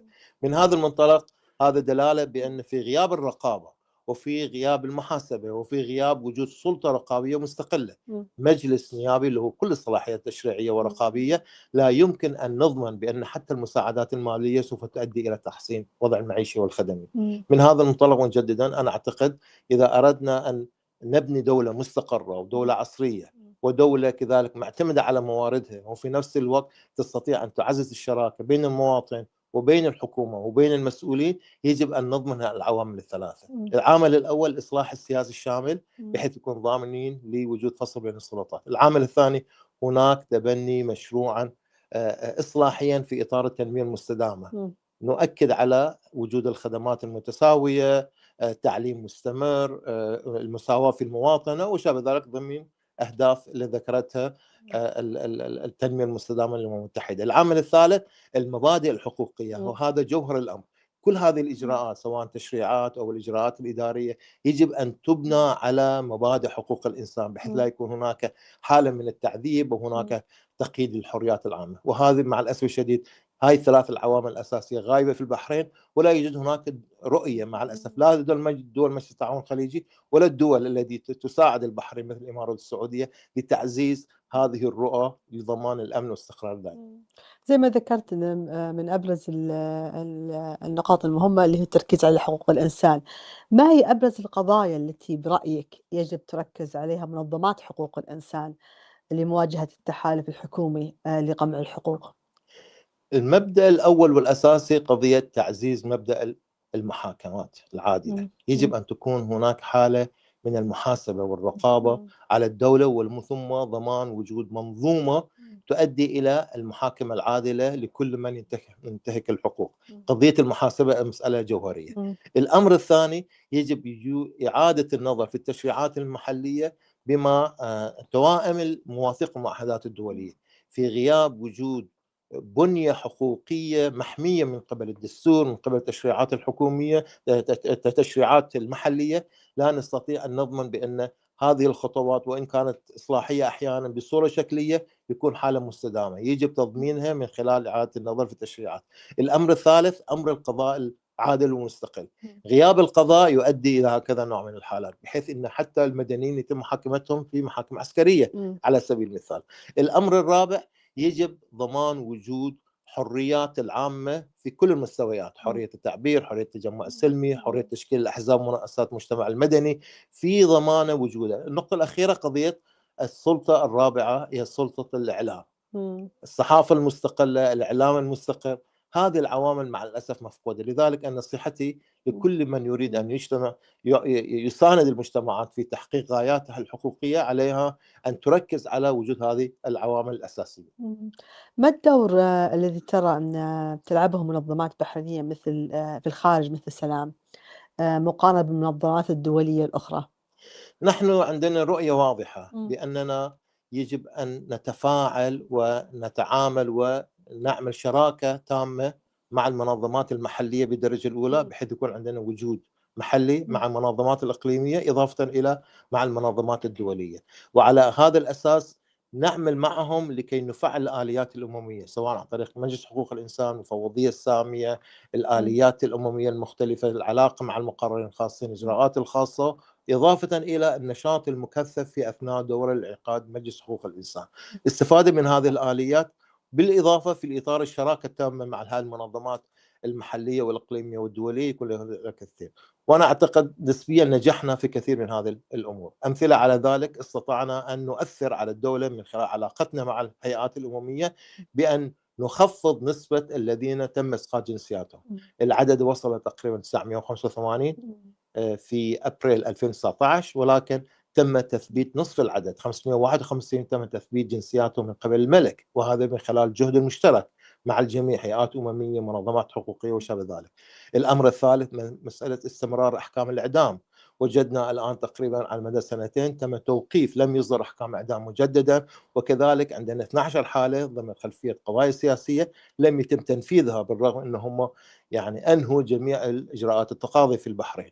الأمر الثالث، وجدنا بأننا استطعنا أن نوصل رسالتنا وتم تبنيها من قبل هيئات الأمم المتحدة. وآخر دليل على ذلك لجنة مناهضة التعذيب. تقريبا أغلبية ما تم طرحه في تقرير اللجنة ضد حكومة البحرين، بالرغم أن الحكومة يعني قدمت كثير من الدعم المالي للوفد، والوفد كان كبير جدا برئاسة وزير العدل، وكذلك سعوا بحيث أن يعطوا صورة مبهرة أو صورة غير حقيقية لواقع حقوق الإنسان، ولكن اللجنة تبنت كثير من التوصيات التي تم تقديمها من قبل المنظمات الأهلية والمنظمات الدولية والإقليمية المستقلة. لذلك هذا دلالة بأننا ممكن أن نكون مؤثرين، وممكن نضع الدولة في حرج بأن كل عملها الدولي في إطار البهرجة وإطار العمل العلاقات الدولية لا يتم تبنيها من قبل المجتمع المدني، وفي نفس الوقت عليها أن تنتهج نهجا حقيقيا من خلال تطبيق توصيات استعراض الدوري الشامل، وكذلك توصيات اللجان الحقوقية الدولية. سؤال أخير إذا تسمح لي، ما هي المستجدات حول معتقلي الرأي في البحرين؟ وماذا الذي ينبغي أن يعرفه الناس الموجودين واللي يسمعونا أونلاين؟ بداية نؤكد بأن استهداف لا زال مستمرا لجميع الناشطين، وأكبر مثال على ذلك ما تم إجراء للقيادي المعارض إبراهيم شريف. إبراهيم شريف تقريبا قبل شهر اشترك في مؤتمر القومي العربي الذي طرح قضية الفلسطينية بقوة، وإبراهيم شريف صرح تصريحا إعلاميا واضحا بأن على الشعوب العربية أن تنتهج مسألة مناهضة التطبيع، وعليها أن تقاوم أي حالة من التطبيع، وعلى الدول كذلك أن تنتهج هذا النهج. وأول ما وصل البحرين تم اعتقاله، والآن هو مسجون ومعتقل، والآن يمكن يصدر بحقه حكم قضائي بتاريخ 25 ديسمبر. وعلى غرار ذلك ما جرى لأستاذ إبراهيم، أستاذ عبد الهادي الخواجه على سبيل المثال، أنا زاملته أيام السجن وذكر لي ما تعرض من التعذيب والانتهاك لكل حرياته، وهو الآن مؤبد على سبيل المثال. وكذلك دكتور عبد الجليل السنكيس، وهو الآن في تحت الاحتجاز في إحدى المراكز الصحية، أستاذ حسن مشيمة، أستاذ عبد الوهاب حسين، الشيخ علي سلمان، كل القيادات المعارضة. وكذلك ما جرى على كثير من الحقوقيين. الآن من هو موجود في البحرين حتى إذا كان خارج السجن عليه أن يراقب بدقة ماذا يقوله في أقل كلمة ممكن يطلقها أو يكتبها في مواقع التواصل الاجتماعي سوف يتم استهدافه، إضافة إلى كثير من عوائلهم، إضافة إلى من هم بالخارج. كثير منهم تعرضوا إلى حالة من الاختراق في أجهزتهم الإلكترونية سواء الهاتف أو اللابتوب شابه ذلك. وهناك الآن في محاكم بريطانية هناك إجراءات التقاضي ضد حكومة البحرين. لذلك قمع الأصوات مع الأسف السياسة ممنهجة لدى الحكومة، ولكن في المقابل الإصرار على تعزيز الحقوق والدفاع عن الضحايا هو منهج أصيل لدى كل مدافعين حقوق الإنسان سواء في البحرين أو خارج البحرين. ألف شكر أستاذ جواد، شكرا جدا لمشاركتك. ألف أهلا شكر. وسهلا، تحياتي لك.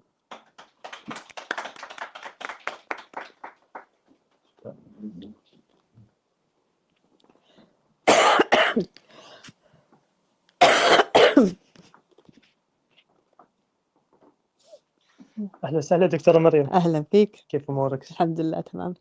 دكتورة مريم، يعني أنت من الأكاديميين اللي قدمت أبحاث بشكل عام تركز عن البطالة، وبشكل خاص تركز عن المرأة السعودية. لكن أبحاثك هذه كلها ودراساتك وعملك الأكاديمي هو في الخارج في بريطانيا، لماذا لم يكن في السعودية؟ رغم أن السعودية يعني في النهاية يعني هي دولتك ومفروض العمل يكون من الداخل، لماذا لم يكون عملك من الداخل؟ طبعا العمل بالخارج مش رفاهية أو لرغبة. نعرف أن الحياة جدا صعبة في بريطانيا، لأن ما في أي نوع من الحرية في التعبير، حرية في الكتابة. والآن السعودية تمر، النظام السعودي يمر في مرحلة حتى الأكاديميين اللي يشتغلون في الجامعة في مراقبة شديدة لبحوثهم. فبالنسبة لسؤالك عن بحوث عن شؤون المرأة وبالنسبة للبطالة، أنا من بداية الدكتوراه عام 2010 كان جدا اهتمامي في دراسة المرأة، بس لأني كنت أفكر أرجع السعودية كنت عارفة أن هذا الموضوع تحت خط أحمر. فاشتغلت في مواضيع لها علاقة في عمل الناس بالخارج، إيش تسوي الشركات. بعد فترة لما بديت في النشاط وعرفت إنه يعني برجع للسعودية مش جزء من مش جزء من الأوبشنز، بديت أشتغل في عمل المرأة والبطالة. بس حتى خلال بحثي أيام الدكتوراه كانت البطالة مش جدا فوكس من دراستي، فكنت أشوف على نظام السعودة وكيف إنه أصلا غير رسميا محبب من الدولة، بس ما يطبق بالنسبة للشركات ونسبة البطالة. صعب إن الواحد لما يدرس شيء زي كذا تحس إنه في أخلاقية لازم تتكلم عنه. وهذا شيء غير موجود في السعودية. صعب إن الواحد يتكلم. شفنا ناس كثير انسجنوا لمجرد حطوا تويت أو تغريدة أونلاين، وأحكام اللي فرضتها الدولة جدا جدا من 20 ل 35 سنة 45. فما في أي مجال لعمل حقوق الإنسان حاليا في السعودية، لأنه ممكن في خط أحمر الواحد ما هو عارف متى أصلا ويكروس. ما في أصلا حتى حرية حتى في البحوث. فإذا الدولة أصلا حابة أنها تنمي، على قولتهم الدولة، كيف تنمون وتموت سامحين حتى للبحوث العلمية اللي ممكن تفيد الدولة أنها تحدث خلال الدولة. فكان الخيار أن العمل والدراسة خلال الخارج، وعمل البحوث اللي ممكن تفيد الشعب وأصلا حتى تبرز أنوار على الأشياء اللي قاعدة تصير من خلال البطالة، من خلال عمل المرأة في داخل الدولة.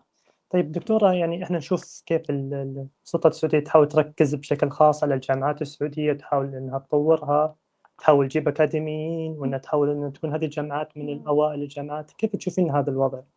هذه المحاولات اللي قاعدة تصير في السعودية مش محاولات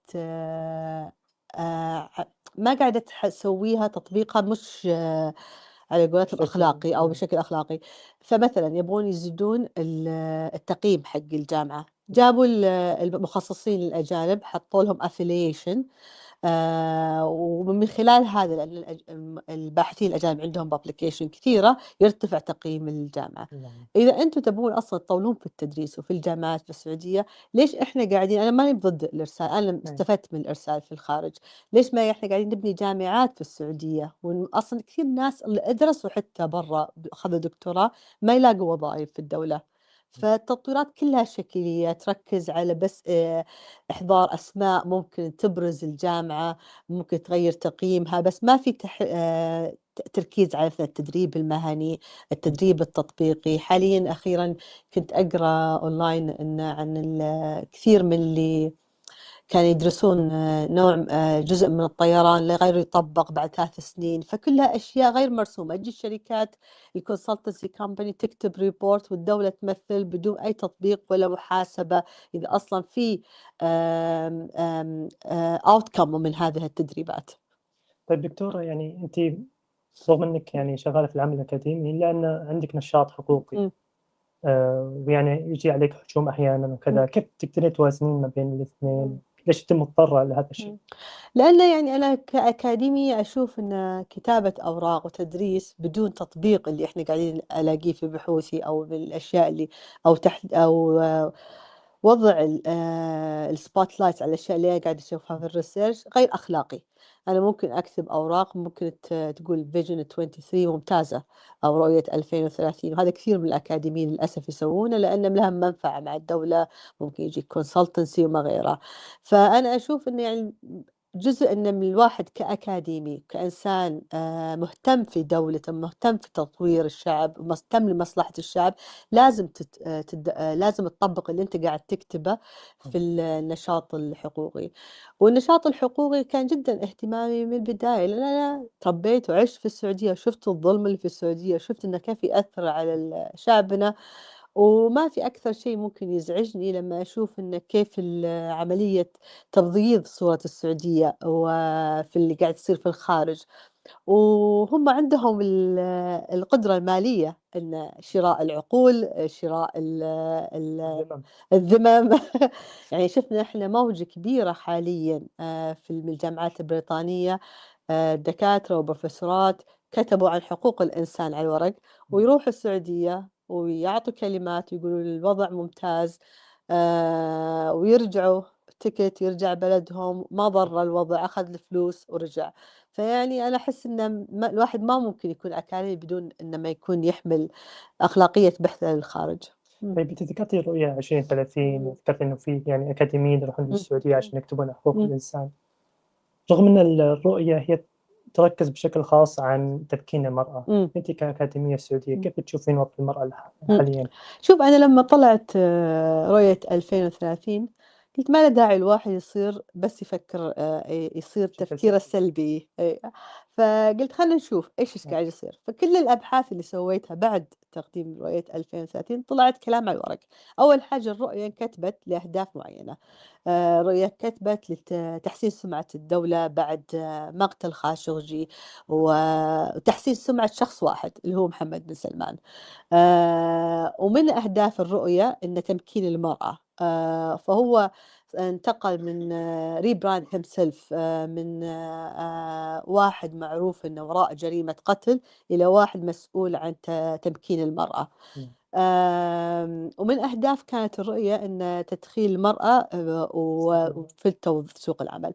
فشفنا بالورق أن 500,000 دخلوا سوق العمل، هذا صحيح، بس لما تسوي دراسات تلاقي أن كل النساء دخلوا وظائف ما تعطيهم رواتب كفاية، ساعات طويلة. وأهم حاجة لقيت لما سويت بحث عن النساء اللي دخلوا نحطهم في وظائف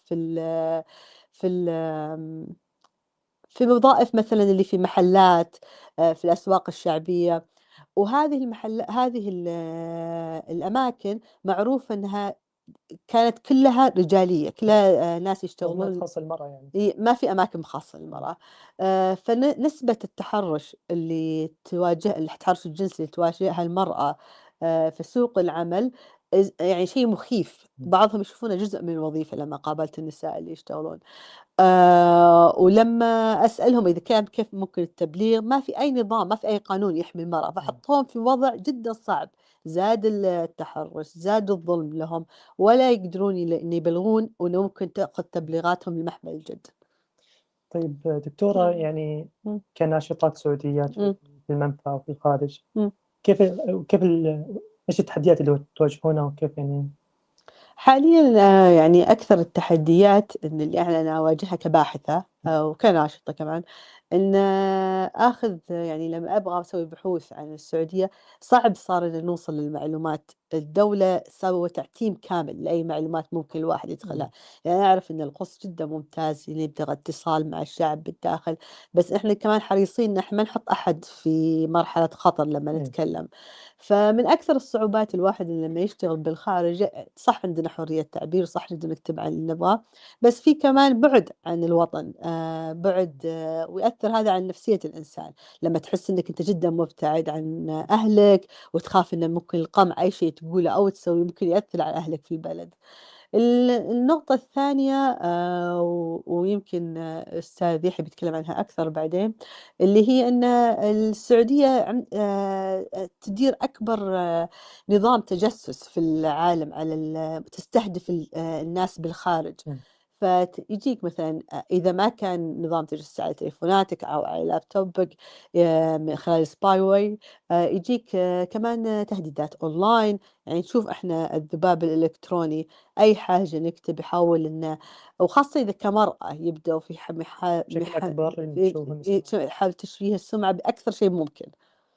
فهذا ممكن، بس إن اللي يخلينا نستمر إن تعرف إن أنت هذا أصلا كل ما المفروض الواحد يقلق إذا ما جاء أصلا ذباب إلكتروني أونلاين ما سوى شيء صح.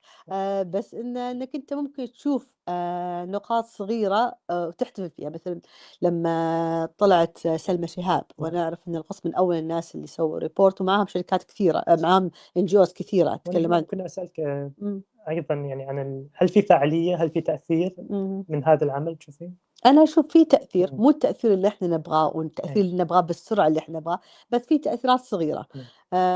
زي لما قلت قضية سلمى طلعت، بس لسه تحت منع السفر. نفس الشيء لجين طلعت من السجن بعد سجن قمعي واختفاء، بس برضو تحت منع السفر، بس الوضع شوي تحسن إنه طلعت صارت بين أهلها. فأنا أشوف إن إحنا لما مثلا خاص لما نتعامل مع الأمم المتحدة، دول نروح نسوي كامبينج، ممكن يصير في تأثير بسيط، بس ممكن يغير ويحمي الناس في البلد. وأهم حاجة إن إحنا قاعدين نوضح الصورة الصحيحة اللي قاعدة الدولة تحاول ما تخفيها، إن كيف القمع منتشر، كيف إن أصلا حقوق المرأة ما تغيرت في الدولة. يعني مثلا الريبورت اللي اشتغلنا إحنا القسط مع الجارديان عن دار الرعاية، هذا كان جدا مهم، وبين أن كيف أن مؤسسة مثل دار الرعاية المفروض تكون حماية للمرأة من اللي يصير لها أما من ناحية الدولة أو من ناحية يعتبر كسجن وتعذيب اللي قاعد يصير فيه، وكيف أن نظام الولاية اللي الدولة ادعت أن أصلا أنه لسه مستمر أصلا، حتى صار لجستس بالبيرسونال ستيتس لو اللي ما أعرف إيش اسمه بالعربي نسيته. بس إنه صار إنه كثير أشياء تتغير، الدولة تسوقها للخارج كأنها تطور، بس وضع المؤسسات الحقوقية ووضع الناشطين إنه يبينون اللي قاعد يصير في البلد. طيب مريم، لك تغريدة تقريبا انتشرت بشكل كبير في الفترة الأخيرة كثير، يعني إيش يلا يستر عن فاينانشال تايمز تقرير تبعهم عن اليوم، ممكن تخبرينا بشكل مختصر؟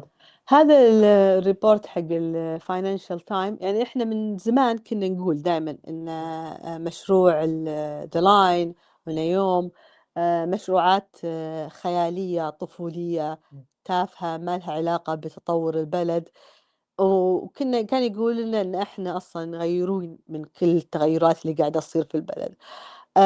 فالتقرير اللي سووه الفاينانشال تايم اللي هم سووا فيجوال انفستيجيشن، طلعوا اصلا ان ما في لاين 1 متر من صار اللاين، وصرفت عليه كمية فلوس من فلوس الشعب على هذا المشروع. في نفس الوقت طلعت حطوا تاكس زيادة على الضرائب اللي نزلت على الشعب.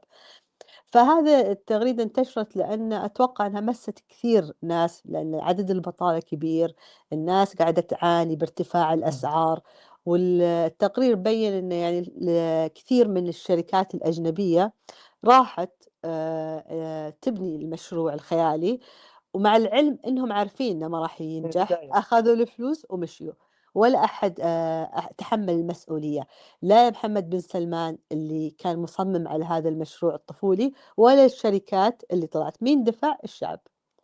هذه الإشكالية، إنه في أموال كثيرة يعني ملايين مئات بالعكس يعني نتكلم عن مليارات صرفت لشركات هي أصلا كانت عارفة النتيجة، هي جت فقط لأهداف محددة اللي هو الربح المادي، ثم فيما بعد الخاسر الوحيد هو الشعب. صحيح. والسلطة اللي هي مسؤولة عن ذلك ما تحملت مسؤولية حتى الآن. لا ما تحملت، قالوا إنه لسه موجود. يعني قالوا لسه موجود يعني مستمرين، وقالوا إن أصلا في تغيير. هذه هو دائما أصلا جملتهم هذه تغيير الخطة، إنه لسه صار ما فشل بس تغيير الخطة. فما في أي اعتراف أو تحمل مسؤولية من جهة الدولة ولا من الشركات. أنا برضو أبغى الشركات تتحمل المسؤولية. أنتوا رحتوا يعني بأي عقل سيارات تطير ما اخترعوها لسه، ورحتوا وقلتوا إن حتسوي هذه الأشياء ولا صارت، وعارفينكم يعني تعتبرونه كأنه مكان تاخذوا منه الفلوس وتمشوا من غير مسؤولية. ومين سمح لهذا؟ النظام. الإشكالية في هذه الشركات إنه يعني في خلال مشاركتها في هذا المشروع ما تتكلم عن أي انتهاكات حتى تصير، لا ما تتكلم، لكن بعد ما ينتهي المشروع يعني بعد ما ينتهي عقدهم بالأصح يبدون يتكلمون عن الانتهاكات، يبدون يتكلمون عن المشاكل أو الفكرة الفاشلة من هذا المشروع. طيب مريم، في رسالة أخيرة يعني سواء حابة توجهينها يعني للشعب أو حتى للناشطين والناشطات في الخارج؟ يعني أنا أحب الناشطين والناشطات، إحنا نحب إن أنا أحس إنه يعني أنا انضميت للقسط من فترة 2 تقريبا. ولما يكون واحد ناشط مع نفسه أو على قولة الأستاذ يحيى معارض مع نفسه، وهذا كان وضعي، تحس بوحدة. فحلو الواحد إنه يتجمع مع ناس يشاركون نفس المبادئ نفس العقلية، فيخلي الواحد يبعد. يعني إحنا فقدنا كلنا أهلنا، اتصلنا بأهلنا، فيخليك تحس بأن عندك أهل في الغربة. أما بالنسبة لشعبنا بالداخل، ثقف نفسك بالقراءة عن حقوقك. الحق ما هو عطية تعطيك إياه الدولة، المفروض أنت تفهم. أنا ما مع العنف أو وأحب إنه يكون الناس ينتبهوا الحقوق، بس إنه يفهموا أصلا حقوقهم. إيش الحقوق اللي ممكن الواحد المفروض إنها تكون له حق، ما هو معطية من الدولة أو إكرامية من الدولة. شكرا لك مريم. ألف شكر.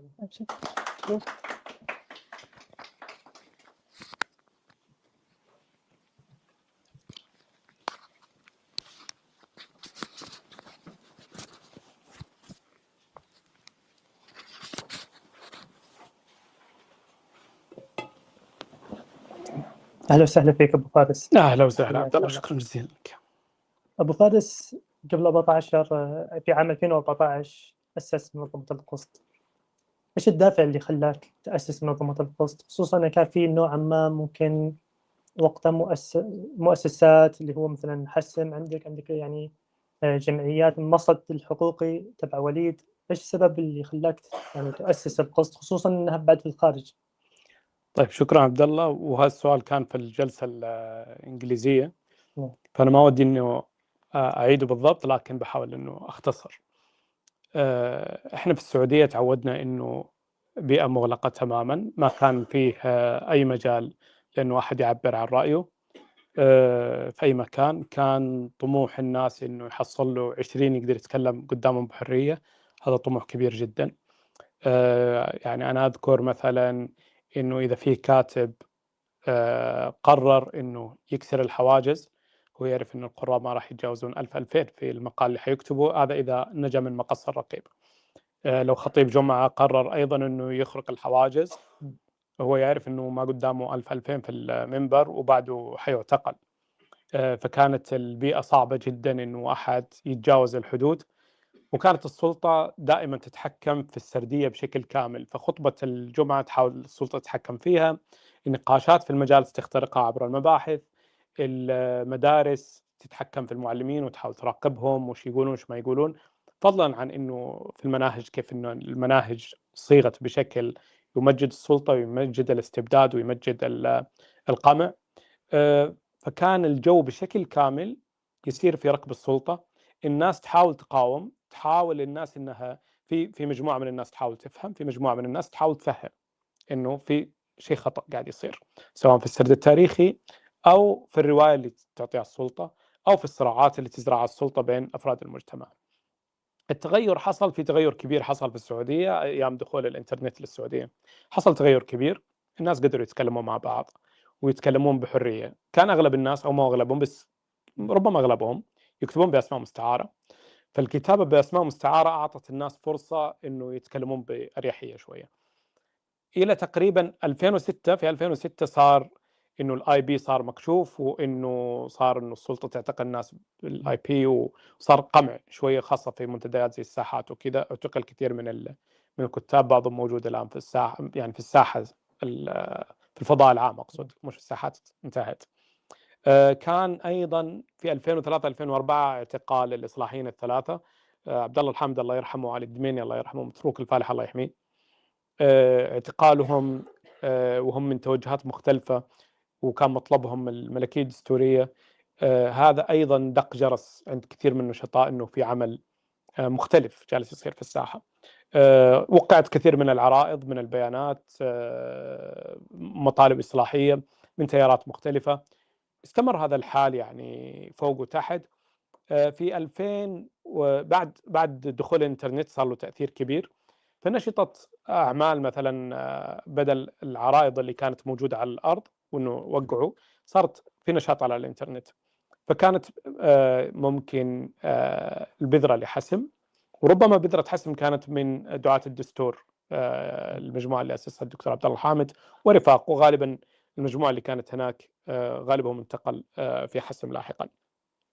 حسم كانت مبادرة جميلة جدا، عملت وركزت بشكل كبير جدا على شخصيات كانوا موجودين في السجن لسنوات طويلة جدا بدون محاكمات. كثير منهم ربما احنا ما نتفق معهم، وهذه حاجة ما يفهمونها بعض الناس، انه يقولوا شوفوا حسم دافعت عن فلان، دافعت عن فلانة، وهم مختلفين عنهم في التوجه. الهدف الناشط الحقوقي يدافع عن أي مظلوم، فأي مظلوم يقع عليه ظلم، حتى لو كان هذا المظلوم مجرم، لكنه عوقب بشيء أكثر مما هو يستحقه، أو أنه لم يحاكم، فله حق أنك أنت تطالب محاكمته. لو في واحد مثلا سرق ويعدم، هنا أنت تقول له في شيء خطأ، غلط اللي أنت تسويه. يجي لك واحد أنت تدافع عن سارق، أنا دافع عن حق الإنسان. فحسم عملت على هذا الموضوع، وعملوا عمل عظيم جدا، يعني مسكوا مئات القضايا بدون مبالغة، وهذا عمل كبير جدا عملته حسم. في ذات الأثناء أسس هناك عدالة لحقوق الإنسان، أسس المرصد السعودي لحقوق الإنسان، وليد أبو الخير ومجموعة من الشباب، وكنت قريب من ذلك الموضوع. بعدها بعد الربيع العربي صار القمع الكبير جدا، وبدأوا الناس يدخلون للسجون بسبب هذه الأعمال. اعتقال الدكتور عبد الله الحامد الله يرحمه، الدكتور محمد القحطاني، هذيك الاعتقالات، ثم استدعاء وليد أبو الخير. هنا أنا أدركت أنه العمل لابد أنه يكون من الخارج. بعد الربيع العربي أنا كنت ضمن الحراك في السعودية باسم مستعار قريب من هذا الأجواء، ولكن بعد الربيع العربي توقعنا أنه السقف ارتفع وأنه ممكن نشتغل بأسماء صريحة. فأنا استقلت من عملي السابق وطلعت برا. الفكرة أنه أدرس حقوق الإنسان وأشوف أيضا كيف بيصير الجو، هل ممكن أنه العمل يكمل من الداخل أو أرجع للخارج. وأيضا من الأشياء اللي كنت ناقشتها مع الدكتور عبد الله الحامد الله يرحمه، الشيخ سليمان رشودي الله يعطيه الصحة والعافية، وآخرين، إنه كمشروع إعلامي، كانت الفكرة كمشروع إعلامي. ما كانت الفكرة قوية جدا لمنظمة حقوقية. لكن بعد ما خرجت برا وعملت فترة مع العفو الدولية تطوعا، فأنا لاحظت الفجوة، لأن أنا كنت رأس العفو الدولية وكنت أتوقع أنه عندهم إمكانات أنه يغيروا الوضع في السعودية لما كنت راسلهم من الداخل. لما شفت الفجوة اللي موجودة الكبيرة جدا بين عمل المنظمات الحقوقية خاصة الدولية وبين الداخل، شعرت أنه لابد من ردم هذه الهوة. فكان هذا المشروع الأول للقسط، أنه بناء جسر بين المجتمع السعودي، بين النشطاء، بين الحراك اللي كان في الشارع واللي لا زال، يعني هو يزيد وينقص لكنه لا زال ولا بد أن يبقى. هذا الحراك في الداخل وهذا النشاط في الخارج، لابد أنه نبقي التواصل، وأنه نبقي الخط فيما بينهم. لذلك احنا استطعنا في القسط أنه نبني علاقة ممتازة مع الجميع. يعني احنا اليوم كان معانا يعني مثلا ما كانوا في المتحدثين، بس كانوا موجودين مثلا العفو الدوليه ريبريف القلم كانوا موجودين في الحضور معانا كمتحدثين. معانا سلام والاستاذ جواد فيروز، معانا مركز الخليج الاستاذ خالد ابراهيم، معانا هيومن رايتس ووتش الجوي شيا، معانا فير سكوير جيمس لينش، معانا يعني البزنس اند هيومن رايتس سنتر. فاللي نحاول نعمله مو هو تشبيك لمجرد التشبيك، هو تشبيك لكي نستطيع أن ننقل الصورة اللي في الداخل بشكل واضح للخارج، وأن ننقل العمل والنشاط اللي موجود في الخارج ليؤثر في الداخل بشكل أفضل. فهذا هو تقريبا العمل الأساسي اللي نحاول أن نطمح إليه، بحيث أنه لما أحد يسوي مثلا تقرير، يسلم تقرير الظل للمراجعة الدورية الشاملة في الأمم المتحدة، لابد أن نشتغل معه أيا كانت هذه المنظمة لنزوده بالمعلومات المناسبة والمعلومات الكافية حتى يكون على تصور. لما إعلامي يبغى يروح للسعودية نجتمع معه، نجلس معه قبل ما يروح، نجلس معه بعد ما رجع، حتى نضمن أنه يكون على معرفة كافية بآليات وأسلوب النظام. فإحنا نقول للشخص مثلا قبل ما تروح ترى السلطة حتعزمك لأماكن بهدف أنه أنت يعني تسوي دعاية، تمام؟ فإحنا اللي نطلبه، ومثل ما تفضلوا في الجلسة الإنجليزية، ما نقول للناس قاطعوا، لكن نقول إذا رحتوا اعرفوا الأماكن اللي تزورها وين، اعرفوا الأسئلة اللي تطرحوها كيف. لما هم يعرفوا المشاكل وش هي يقدروا يوجهوا الأسئلة الصحيحة. لما الإنسان حاجتين هو يحتاجها: الضمير الحي وأنه هو صادق. فإذا عندك صحفي صادق أو ناشط صادق أو أي شخص انفلونسر من المشاهير هذولا وهو صادق وعنده ضمير بيزور البلد وعنده المعلومة، وأيضا حتى لو كان صادق لابد أنه تكون عنده المعلومة الصحيحة، هنا يقدر أنه يشارك في صناعة التغيير. إذا نقص عنده إما الضمير وصار نفعي جدا ولا منافق، ولا أو المعلومة ما هي عنده حتى لو كان إنسان جيد، فما يقدر أنه يساهم معك في التغيير. فهذا تقريبا أكثر شيء إحنا نحاول إنه نعمله، إنه أي أحد ممكن إنه يساهم في التغيير في السعودية، ممكن إنه يكون له صوت، أي منظمة، إن إحنا نكون إحنا جنبهم هم بجنبنا، إحنا ندعمهم هم يدعمونا. أي ناشط، أي منظمة، أي مبادرة. ربما البعض يقول لا في مبادرات أنتم ما شاركتوا فيها. المبادرات التي لا نشعر إنه هدفها حقوقي حقيقة عندها أهداف أخرى.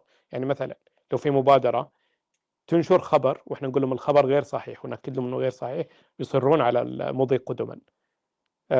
هذول إحنا نبدأ نشكك فيهم. هذول غالبا ليست المنظمات المحترمة اللي شاركونا اليوم، ولا الشخصيات المحترمة الوازنة اللي شاركتنا اليوم، ولا اللي دائما يشاركونا والشركاء الدائمين للقسط. هذول غالبا بتكون أسماء مستعارة وكذا، ما عندهم إشكالية في المحاسبة، ما عندهم إشكالية إنه ينشر معلومة غير صحيحة، معلومة غير دقيقة، وأحيانا يسوي لك تشويش. يعني يسوي لك تشويش، أنت تنشر مثلا تقول له تقول أنت عبد الرحمن السدحان مختفي قسريا، كل المنظمات جالسة تشتغل إنه عبد الرحمن السدحان مختفي قسريا، تمام؟ في عمل معين تسويه للمختفين قسريا لازم إنك أنت تدافع عنه. يجي لك أحد يقول لك لا هو قتل، ونشر كبير جدا، نشر قوي بأنه قتل، تحاول أنت توقف هذا النشر، يقول لك هل تدافع عن النظام؟ لا، أنا أدافع عن الحقيقة. أنت عندك غضب من النظام، لا تنشر معلومة غير صحيحة. النظام يرتكب من الأخطاء ما يكفي لكي تنتقده بشكل صحيح. لست محتاج إلى أن تألف، أنت محتاج إلى أنه تزيد. لكن المنظمات اللي إحنا نعمل معها ونعمل بشراكة معاهم يحترمون التصحيح اللي ممكن نقدمه، نتعاون، نشتغل مع بعض، وإحنا متعهدين أيضا أننا نبقى يعني على أتم الاستعداد بأننا نشارك مع كل من يعمل في هذا المجال، في هذا المضمار. بعد هذه السنوات من تأسيس القسط، كيف تشوف التأثير العمل الحقوقي على الساحة في السعودية وعلى تغيير الوضع الحقوقي؟ نعم، والله الوضع ليس جيد في السعودية، تمام؟ وربما إحنا في مرحلة من أسوأ المراحل من ناحية القمع والخوف. وأنا عجبتني كلمة قالها أحد الأصدقاء في ندوة، إنه إذا تسألون هل لا زال هناك حملات قمع؟ لا.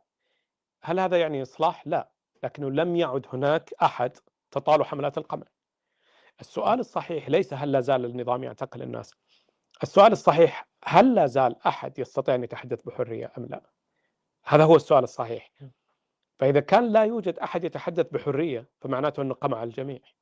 عندما يكون هناك تصاعد في القمع، اليوم اعتقل 4، بكرة 5، بكرة 6، بكرة 7، بكرة 8، تمام، بعضهم يخرجوا، بعضهم خرجوا في خروج من السجن، لكن إذا خرجوا هم صامتين وممنوعين من السفر، غير مسموح لهم التعبير عن الرأي، فهذا لا يعني أن النظام أوقف حملات القمع، بل يعني أنه وصل إلى مستوى كبير جدا.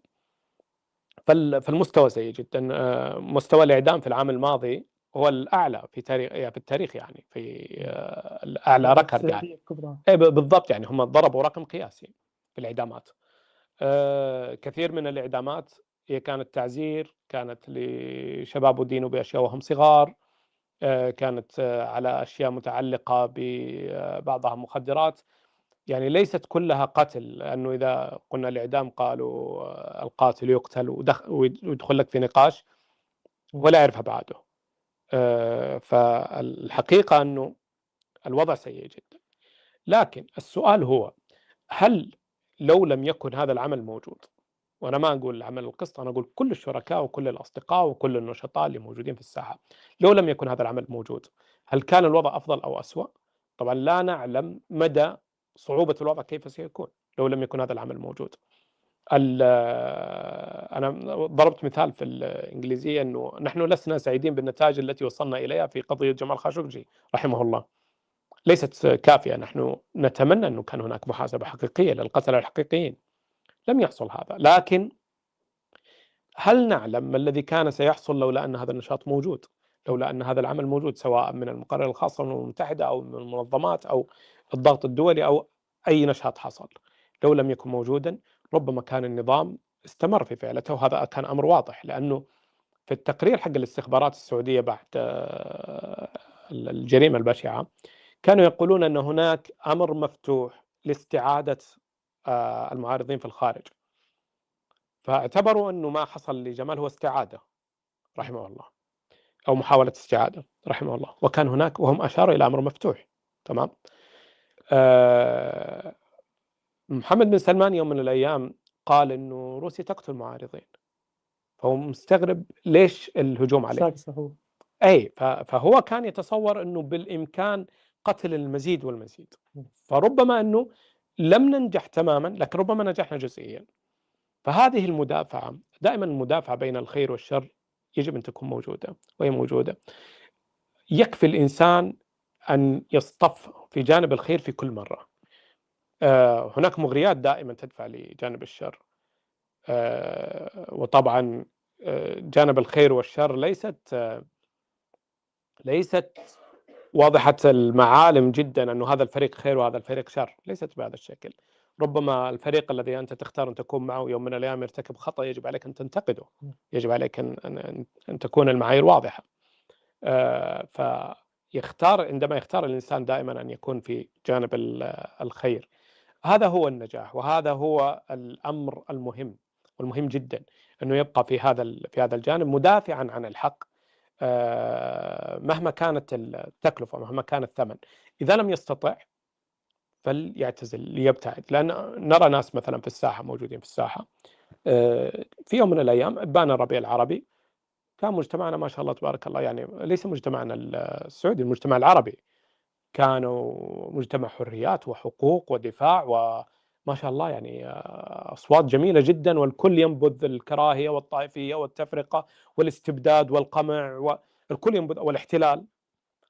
ما الذي حصل؟ بعد القمع بدأ الناس أو عدد منهم يتراجعون للوراء، عادوا إلى مواقعهم. أشخاص كانوا يكتبون للتنظير في القيم الإنسانية، تراجعوا وعادوا إلى مربعاتهم القديمة للصراعات الهامشية والصراعات الجانبية التي توظفهم الأنظمة لصالحها.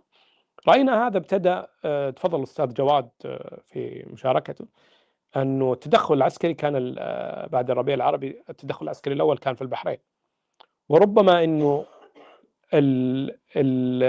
الضربة الأولى القوية للربيع العربي كانت في البحرين أيضا، لأنه كانت الشعوب لديها طلب كبير بحرية، عدالة اجتماعية.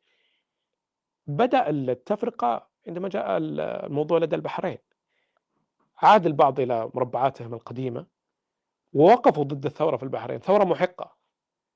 ما المانع من الوقوف مع الشعب البحريني؟ معروف المانع ومعروف الدوافع التي جعلت البعض للأسف كانوا معنا في الصف يدافع عن الحقوق والحريات، فجأة تراجعوا وخرجوا من المشهد.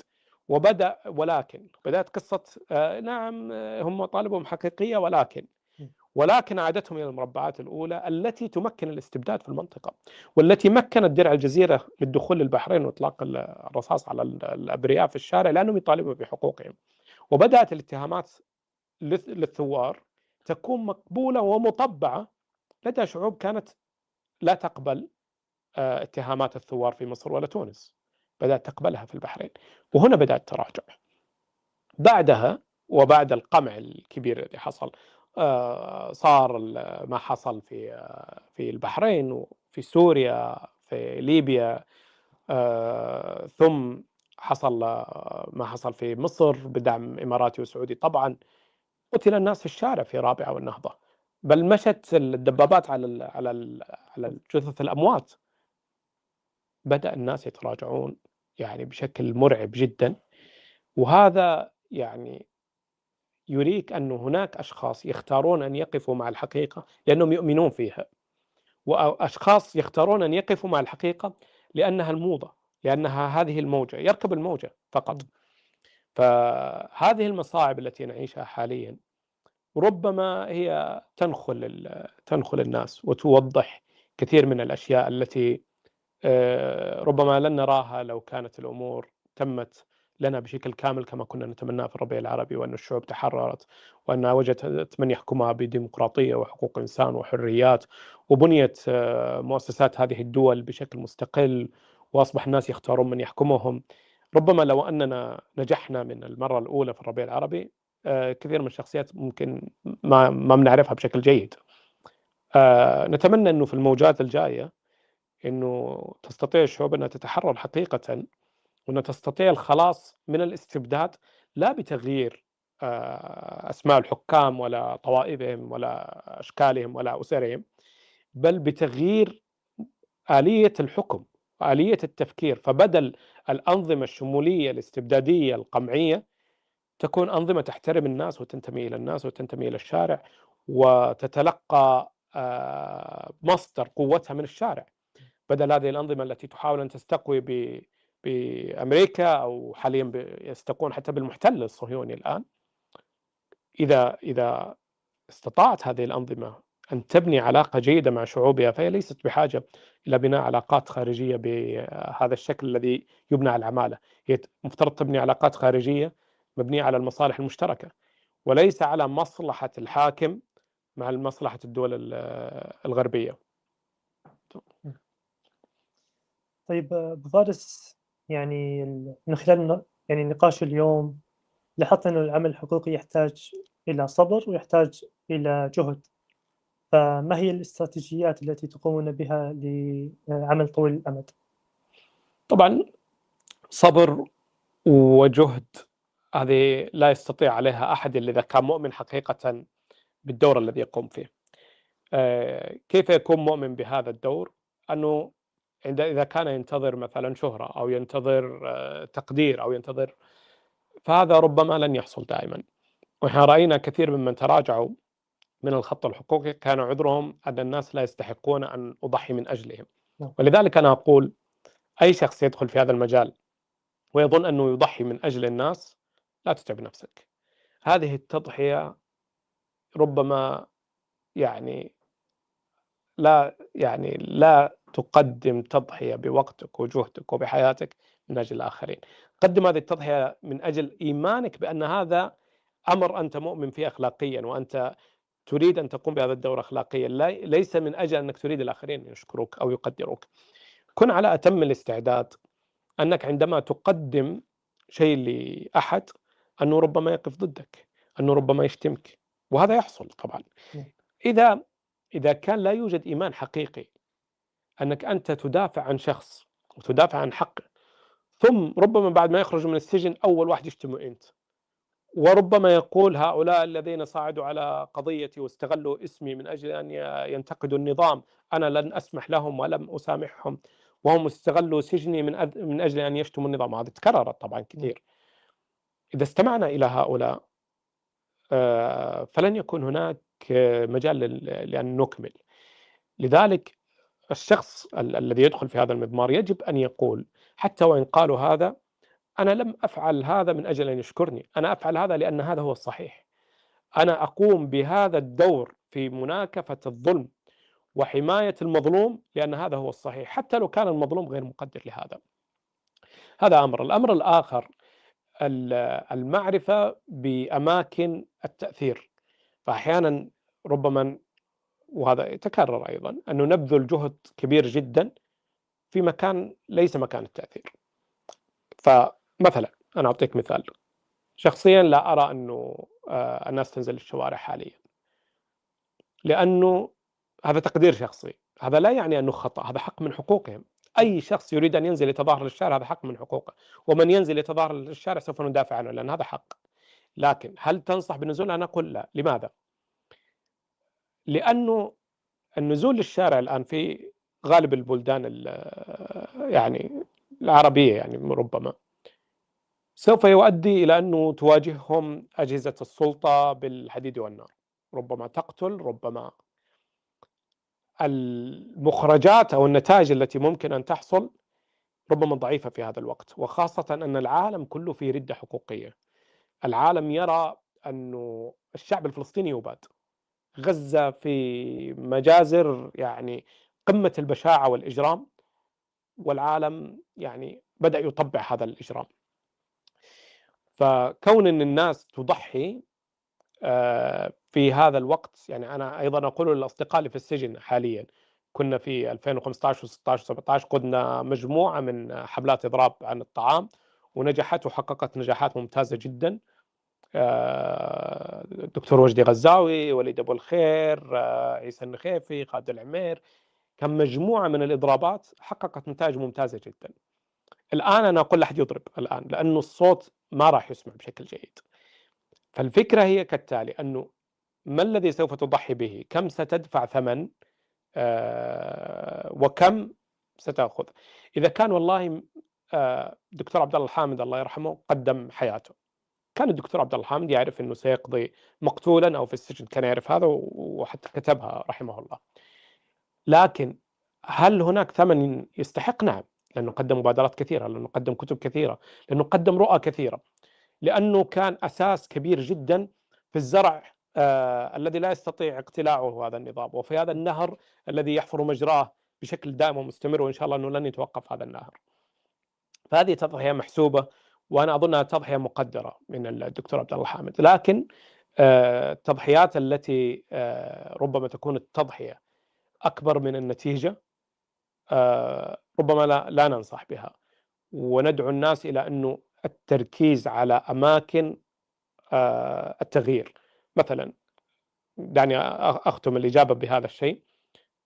نقاط قوة النظام السعودي كانت سابقا المدرسة الدينية الرسمية السعودية.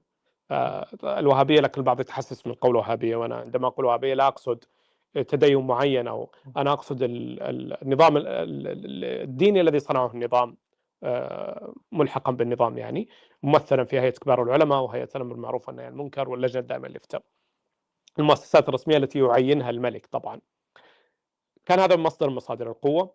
تحالف الأسرة الحاكمة كان مصدر من مصادر القوة.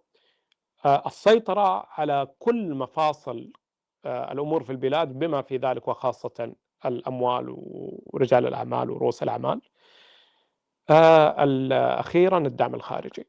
هذه ربما مصادر قوة النظام. جاء محمد بن سلمان ضرب أغلبها، فالمدرسة الوهابية هو لم يتنازل عنها، وبالعكس هو عين أكثرهم تطرفا صالح الفوزان مفتيا، فهو لم يتنازل عنها. والنظرة الغربية التي تقول والله محمد بن سلمان انفك على الوهابية، هذا غير صحيح، لأنهم يتصورون الوهابية مدرسة متشددة. لا، الوهابية هي مدرسة رسمية سعودية، هي هيئة كبار العلماء، اللجنة الدائمة للإفتاء، هيئة الأمر بالمعروف والنهي عن المنكر، هي هذه الشخصيات المعينة من السلطة.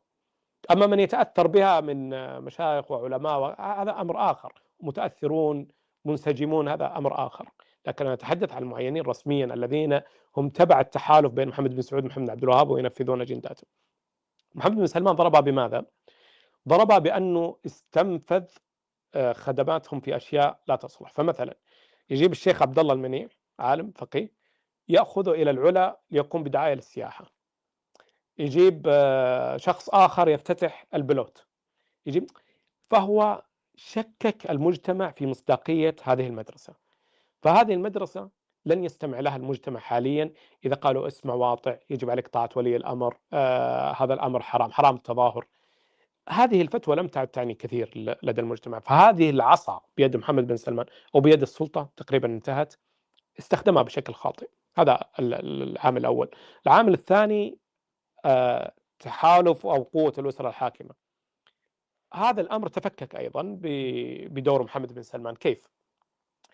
في عهد فيصل بن عبد العزيز عندما تحالف مع يعني من يسمون السدارة، كان محمد بن سلمان وزع القوة فيما بينهم بحيث لا يستطيع أحد أنه يطغى على الآخر.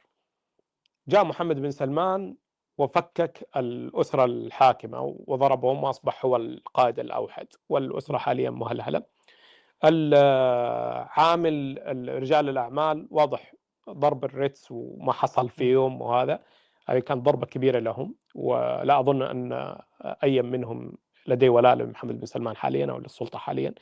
بقي الدعم الخارجي. الدعم الخارجي ما الذي يقولونه؟ يقولون في الخارج ما البديل؟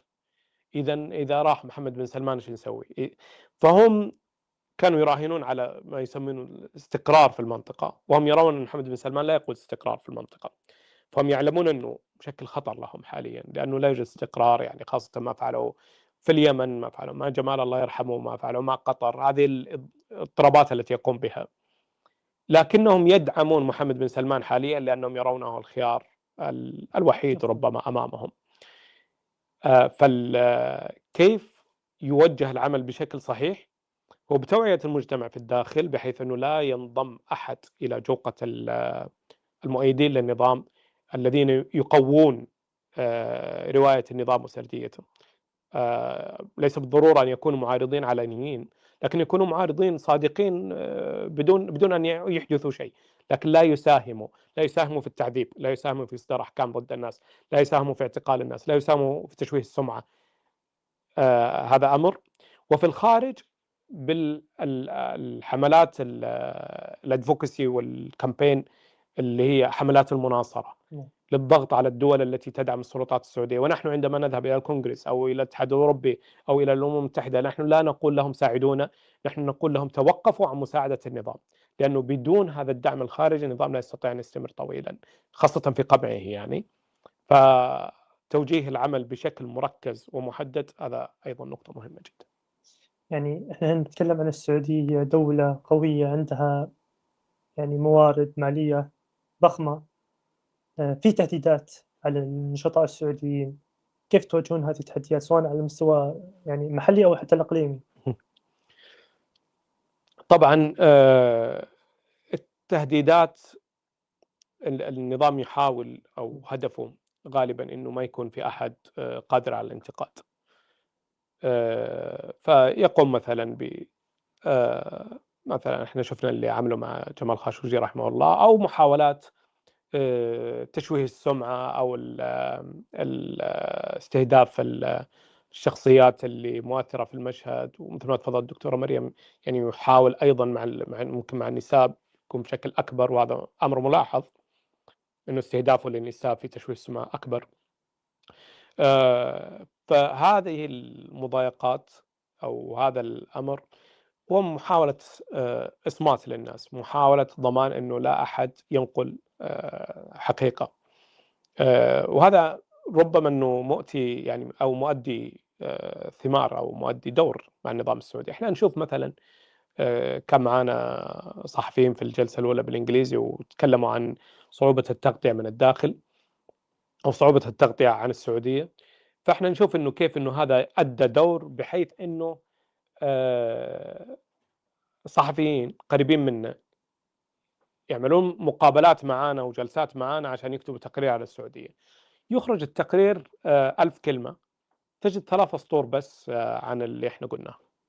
يعني تحصلوا يكتب كل شيء برواية النظام. هو يقول لك أنا ما أخذتها من النظام، أنا أخذتها من بحثي، بس البحث الموجود هو مغذى من مصادر النظام. فمثلا يكتب مثلا عن نيوم، فهو يجيب إيش قالت نيوم وما يعتبر هذا النظام، ويجيب اللي قال مثلا بف، ويجيب اللي قال عضو في الشورى، ويجيب اللي قال إعلامي سعودي. الآن هذا كله النظام. ثم يجيب رأي مسؤول سعودي ويقول لك هذا هو رأي النظام. لا، فيكون التقرير كامل بوزن كبير جدا يعكس رؤية النظام. في آخر التقرير ولا في الربع الأخير يقول لك بينما قالت منظمات الحقوقية كذا وكذا، بعدين يحط لك جملة بأن هذه الإصلاحات غير حقيقية وهذه المشاريع أضرت بحياة الناس، ويحط لك قوسين ويكتب القسط. فهؤلاء يعني الصحفيين ليسوا يعني بسوء كبير جدا أنهم هم كثير منهم لا يعلم أنه منجرف للرواية الرسمية السعودية، لكن لأن المعلومة اللي عنده لو بحث في الإنترنت أو لو كان إنه عمل بحث سهل وكسول، فأغلب المعلومات اللي حتخرج له لصالح النظام، لأنه هو اللي يغذي هذه المعلومات، ولأنه هو اللي عنده النظام اللي عنده استطاعة إنه يعبي الساحة بمعلومات غير دقيقة. إحنا إمكاناتنا محدودة، والصحفي المحترف، وليس فقط الصحفي يعني حتى الناشط المحترف، الصحفي المحترف هو الذي يعني يكون محايد، بحيث أنه لا ينحاز إلى رؤية فلان ولا إلى رؤية فلان. طيب أنا باك محايد أنك لا تنحاز إلى رؤيتي ولا إلى رؤية النظام. تمام؟ كن مع الحقيقة، شوف الحقيقة وين هي ونقل الحقيقة. فليس الحياد أن تكون بين الحق والباطل، أو تأخذ نصف الحقيقة ونصف الباطل وتقول لا. بس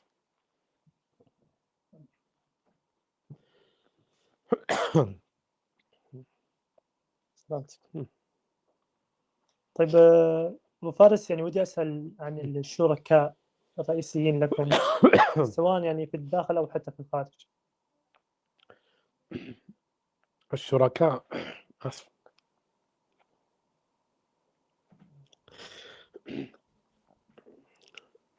الشركاء في الداخل، نحن نسعى أن يكون كل المجتمع أنه شريك، أنه اختمش الصوت. ولكن وفي الخارج يعني كل من ينشط في هذا المجال هو مرحب به أن يكون شريك، ومرحب به.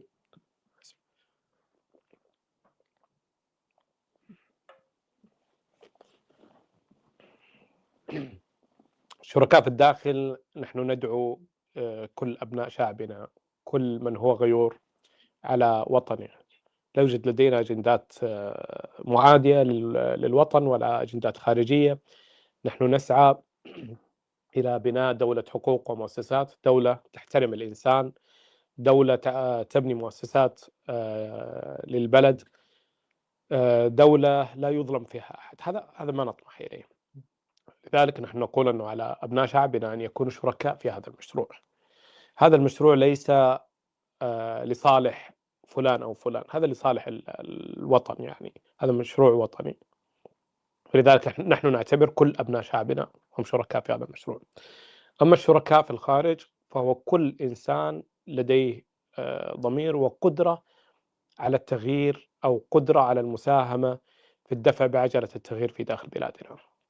طيب ودي أسأل عن يعني رسائل حاب توصلها للشباب والشابات المهتمين في العمل الحقوقي في منطقة الخليج. رسائل أولا اسمح لي أن أوجهها ليس فقط للخليج بس في العالم العربي وفي العالم كله.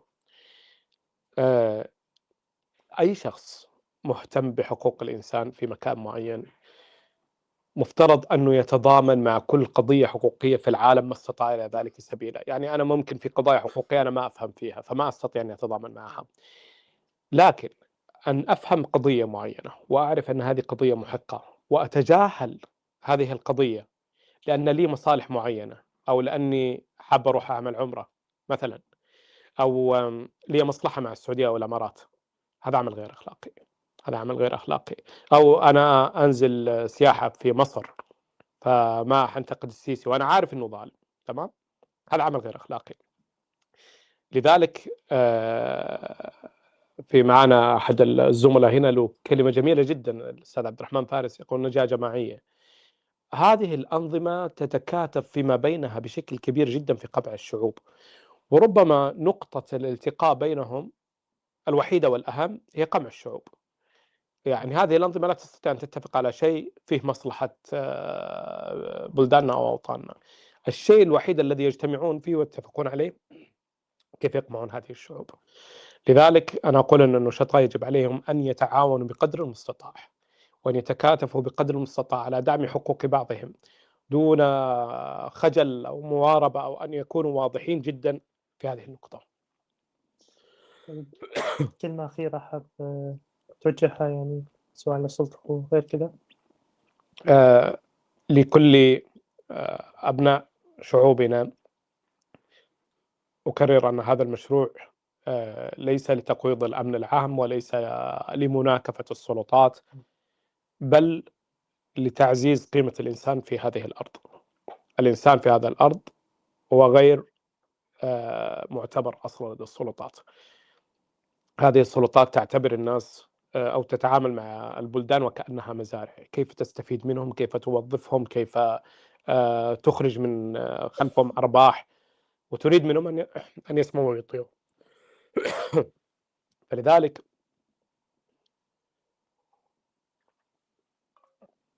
رسالة لأبناء الشعوب أن يعرفوا الفرق بين المواطن وبين الرعية، أو بين من يتحكم فيهم الحاكم، ويمين يمين يسار يسار. ليس كل ما يقوله الحاكم صحيح، ويجب أن يكون من أمن العقوبة أساء الأدب، سواء كان من أمن العقوبة هذا كان طفل في المنزل أو كان رئيس دولة. من أمن العقوبة يعني اللي ما عليه محاسبة يخطئ، تمام؟ فمبدأ المحاسبة مهم جدا، ولذلك نحن دائما نقول أنه لابد من وجود منظومة عادلة تسمح للناس بالمشاركة السياسية، تسمح لهم بمراقبة أداء السلطة، تسمح لهم بمحاسبة المسؤول عن صرف المال العام، عن تنفيذ القرار، المسؤول عن خدمات الناس.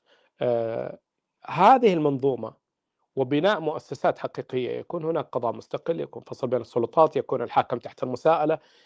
إذا بنيت هذه المنظومة تنتهي المظالم، أو على الأقل يوجد وسيلة للتقاضي ومراقبة المسؤول حتى تنتهي المظالم. لذلك نحن نسعى إلى بناء هذه المنظومة التي يستفيد منها كل مواطن، كل إنسان يستفيد منها. بقاء الاستبداد يستفيد منها مجموعة متنفذة وتتضرر منها الأوطان والشعوب وتتضرر منها الجميع. الآن شعوب المنطقة مسحوقة في ذيل القائبة في العالم في كل الأصعدة مع شديد الأسف، وهذا المحتل يرتع في المنطقة، يقصف في كل مكان، يقتل في كل مكان. هذه البلطجة من قبل الاحتلال، لأن هناك أنظمة ضعيفة تستقوي بالخارج وتستقوي بالأمريكي الذي يرعاها ويرعى الاحتلال، فلذلك أصبحت منطقتنا ضعيفة وفي ذيل القائمة. نحن لدينا بترول، لدينا شعوب جيدة، لا يوجد لدينا نقص لكي تنمو هذه المنطقة وتصبح دول يعني دول متقدمة مثل العالم الذي يتقدم. ما الذي ينقص هذه المنطقة إلا وجود هذه الحكومات القمعية، ووجود هذه الحكومات القمعية هو بسبب أن الناس صامتة لها، فيجب أنه يتوقف هذا الصمت. شكرا لك أبو فارس، وننتقل إلى الجلسة الحوارية الأخيرة مع الأستاذ أحمد شيبة والأستاذ جواد فيروز. شكرا جزيلا.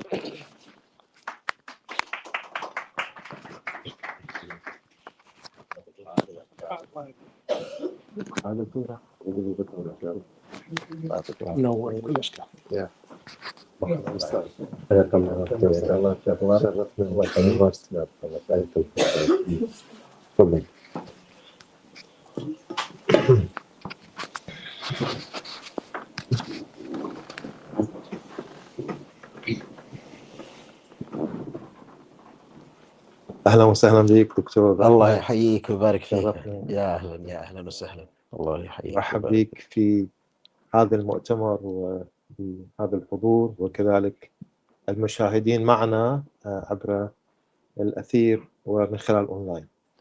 في هذا المحور نريد أن نسلط الضوء عن الواقع الحقوقي في الإمارات تحديدا، ويمكن نبدأ بأول سؤال في تقييمكم للحالة الحقوقية الإماراتية خصوصا وفي واقع الحقوقي في الخليج بصفة عامة.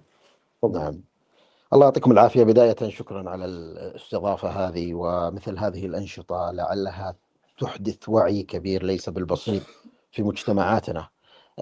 وأنا أعتقد أننا نحن بحاجة دائما إلى النقاش والحوار حول هذه القضايا المهمة التي تبنى بها الأمم وتبنى بها المجتمعات البناء الصحيح. إذا أريد أن ألخص الحالة الحقوقية في الإمارات والواقع الخليجي، هناك خلنا نسميها يعني بأربع كلمات بسيطة سألخصها، بأن هناك انفتاح اقتصادي وانغلاق سياسي.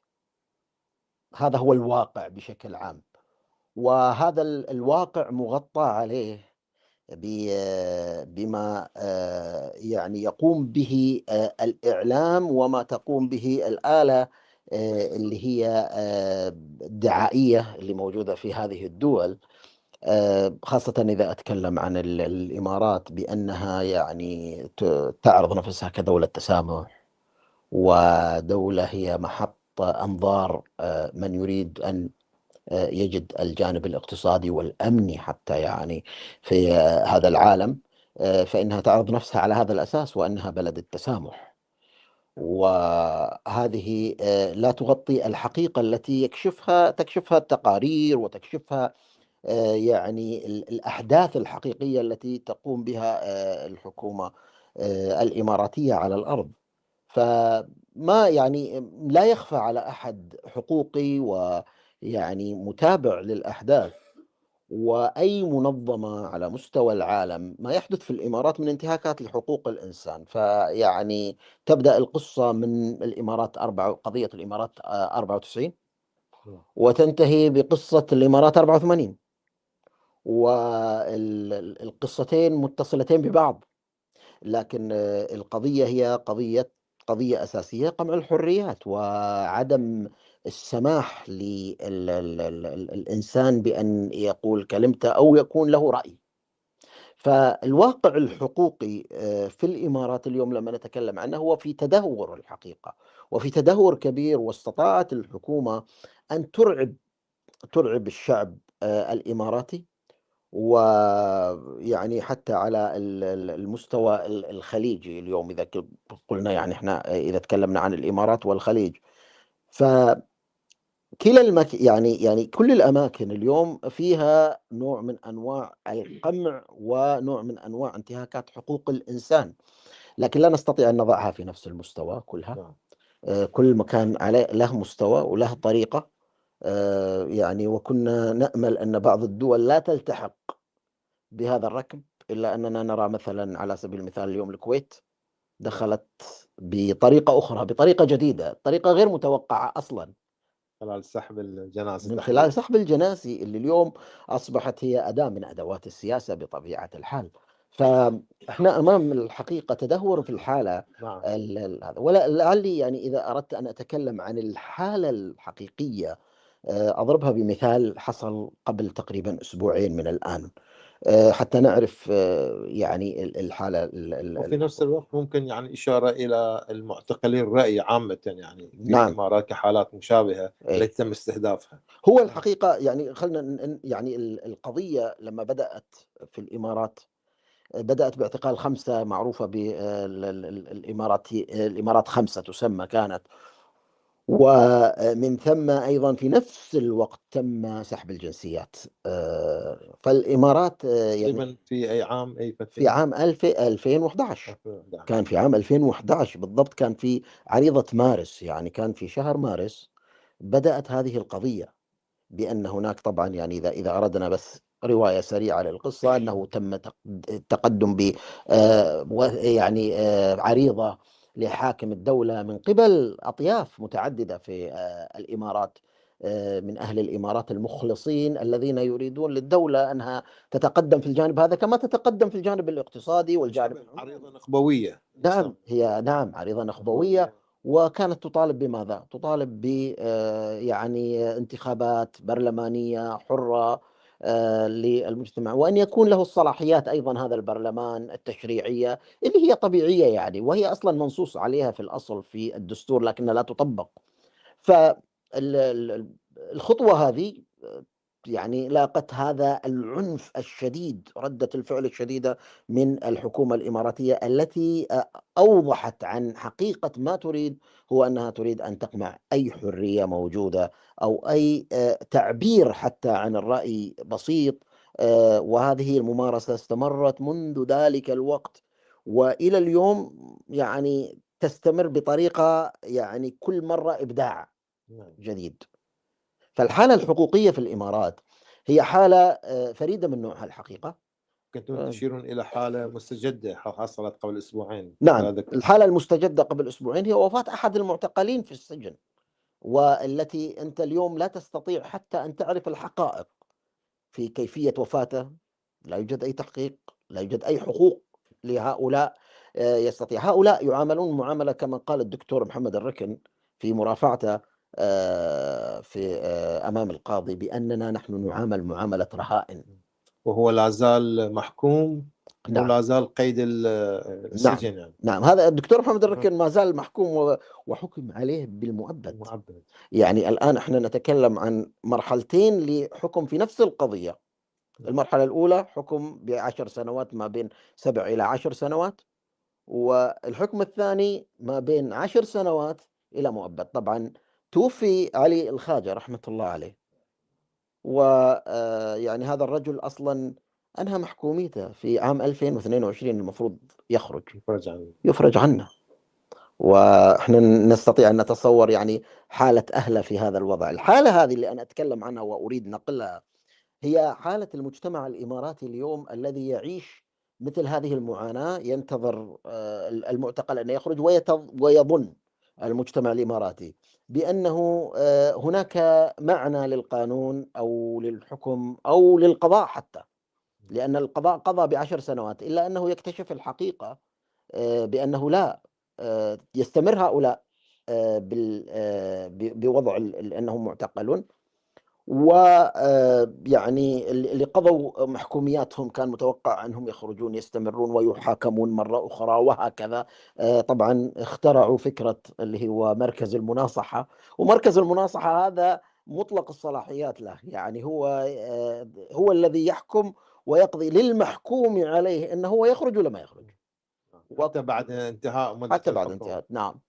وبالتالي نعم. إذا انتقلنا الحوار إلى موضوع دور مجلس التعاون الخليجي والتعاون الخليجي في قضية استهداف النشطاء أو التبادل المعلومات الأمنية بحيث يصير ملاحقة للنشطاء، كيف تقييمكم لهذا النوع من التعاون؟ لا شك بأن يعني الوضع على السطح واضح. يعني الاتفاقات الأمنية ما بين دول الخليج هي معلنة، ولا شك بأن دول الخليج شعارها اليوم في موضوع التعاون هذا أنها يعني تريد أن تقمع هذه الحالة الحقوقية. فقمع الحالة الحقوقية أصبحت يعني هي مسألة هدف في الدول. وطبعا احنا لا ننسى بأنها استخدام لكلمة الإرهاب، يعني الاستخدام الواسع هذا، مكافحة الإرهاب. نعم. وبالتالي هو تحت مظلة هذا الشعار هو يستطيع أن يسلم أي حد. لا شك بأن يعني حالة من الحالات الواضحة لجين الهذلول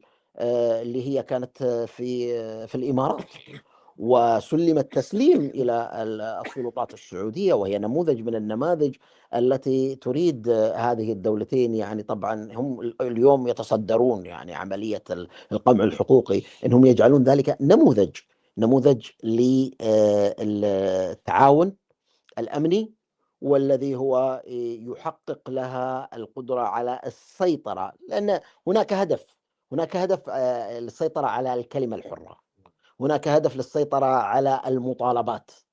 وبالتالي أنا لا أريدك أن تكون مرعوب فقط لأنك أنت موجود في داخل الدولة، وإنما أنت في خارج الدولة ما دام في الإطار الذي أستطيع الوصول إليك فأنت تبقى مرعوب ولا تستطيع الحديث ولا تستطيع الكلام. ولذلك الحالة الحقوقية متشابهة بشكل كبير ومتصلة بعضها ببعض. وللأسف الشديد حينما كنا نطمح بأن يعني مجلس التعاون الخليجي ينتج تعاون يعني يستفيد منه المواطن الخليجي، يفتح الأبواب للمواطن الخليجي في هذه الدول بحيث أنه يشعر أنه مواطن أينما ذهب، انعكست الآية وأصبح التعاون في المجال الأمني والذي هو ضد المواطن الخليجي، وأصبح المواطن الخليجي اليوم على أساس القمع الذي يتعرض له في دولته غير قادر حتى على اللجوء لدولة خليجية، وإنما هو محتاج إلى الذهاب إلى دولة أوروبية أو ما شابه ذلك. هناك أحيانا ادعاء من قبل هذه السلطات بأن المطالب فيها مغالاة، أو أن هناك حركات متطرفة، أو هناك تبني للعنف، أو أن هناك موالاة لدول أجنبية مثلا، أو هناك أجندات خارجية لدى هؤلاء النشطاء في هذا الموضوع.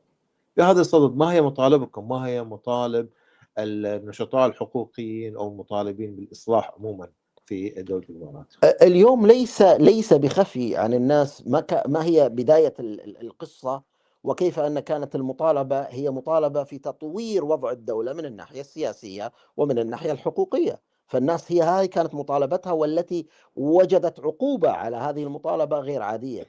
فالادعاء بموضوع الإرهاب والتطرف وموضوع التعاون مع الخارج زين، حتى يعني شيء غريب انك انت يعني تستسهل كلمة على سبيل المثال خيانة زين انها تتداول حول موضوع مثل هذا، مطالبات حقوقية ومطالبات سياسية، ان تحولها الى هذا الدور. لكن هي اصبحت هذه الدول تمارس يعني القمع الى ابعد الحدود. يعني هي ما تعاملت مع الموضوع بطريقة حتى متدرجة، وإنما حاولت أن تصل إلى أبعد مستوى في إرهاب العالم الداخلي أو المجتمع الداخلي، فقمعت هذا الوضع إلى أبعد الحدود.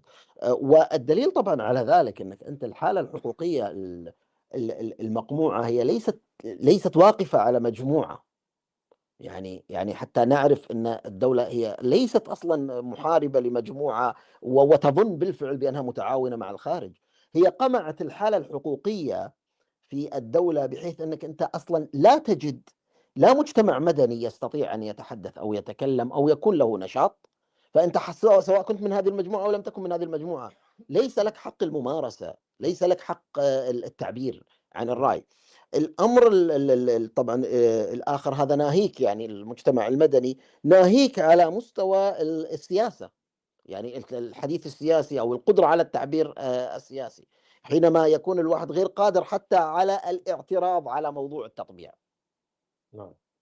مجرد هذه تجعله هو رهين الاعتقال، أو أنه يكون على الأقل أنه هو يبقى في موضوع التحقيق إلى مدى طويل على تغريدة أو شيء من هذا. فبالتالي إحنا هذا يعني يبين لنا أن قضية ما تقوم به هذه الحكومات وما تحاول أن هي تصل به بغطاء موضوع الإرهاب وموضوع التعاون الخارجي هي قضية تخويف وإرعاب للشعب. أنا لدي أدوات أستطيع أني أتهمك. من يستطيع اليوم أنه هو حتى يدافع عن نفسه؟ هؤلاء المعتقلين اليوم، معتقلي الرأي، لم يتمكنوا من الوصول إلى ملفاتهم في وقت المحاكمة. يعني طالبوا في المحكمة أن يا جماعة أعطونا ملفات القضية، نحن لم نصل.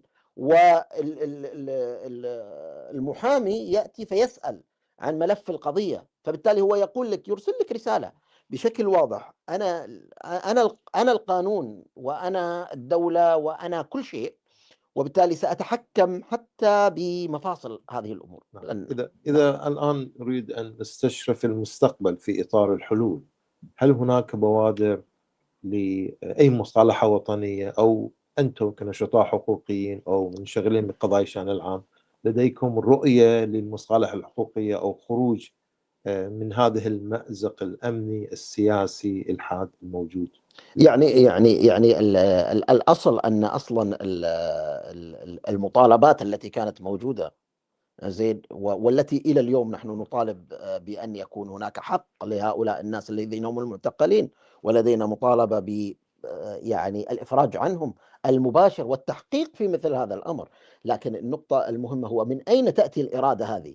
اليوم الشعب الذي يرسل رسالة ولا يقوم بأي عمل تخريبي ولا يشجع حتى أي عمل تخريبي، واضح أنه لديه هذه أن يكون هناك أفق من التواصل والمشاركة السياسية بشكل واضح مع هذا. لكن الطرف الآخر وهو الذي يتحكم في المشهد الحقيقة، ونحن نعترف اليوم الدولة يعني هي دولنا هي دول قوية في الداخل، لديها أمن، لديها كذا، فالشعوب يعني مغلوب على أمرها، فهي لا تستطيع إلا أن تعبر عن رأيها بهذه الطريقة، وهي مقموعة أيضا في الرأي. فالإرادة الحقيقة لهذا الأمر هي تأتي من الجهة القامعة والجهة المتحكمة في المشهد والجهة التي لديها القدرة على أن تفعل ذلك. فهل الإرادة موجودة لدى الطرف الآخر؟ إلى الآن لا، أبدا لا يوجد إرادة لدى الطرف الذي. هل سعيتم لمبادرات؟ هل قدمتم مبادرات؟ كثيرا. هي أصلا الرسالة التي أرسلت هي في أول مبادرة كانت من المجتمع الإماراتي للحكومة الإماراتية، والمبادرات التي تمت حتى عبر التلفزيون. يعني نحن أيادينا ممدودة.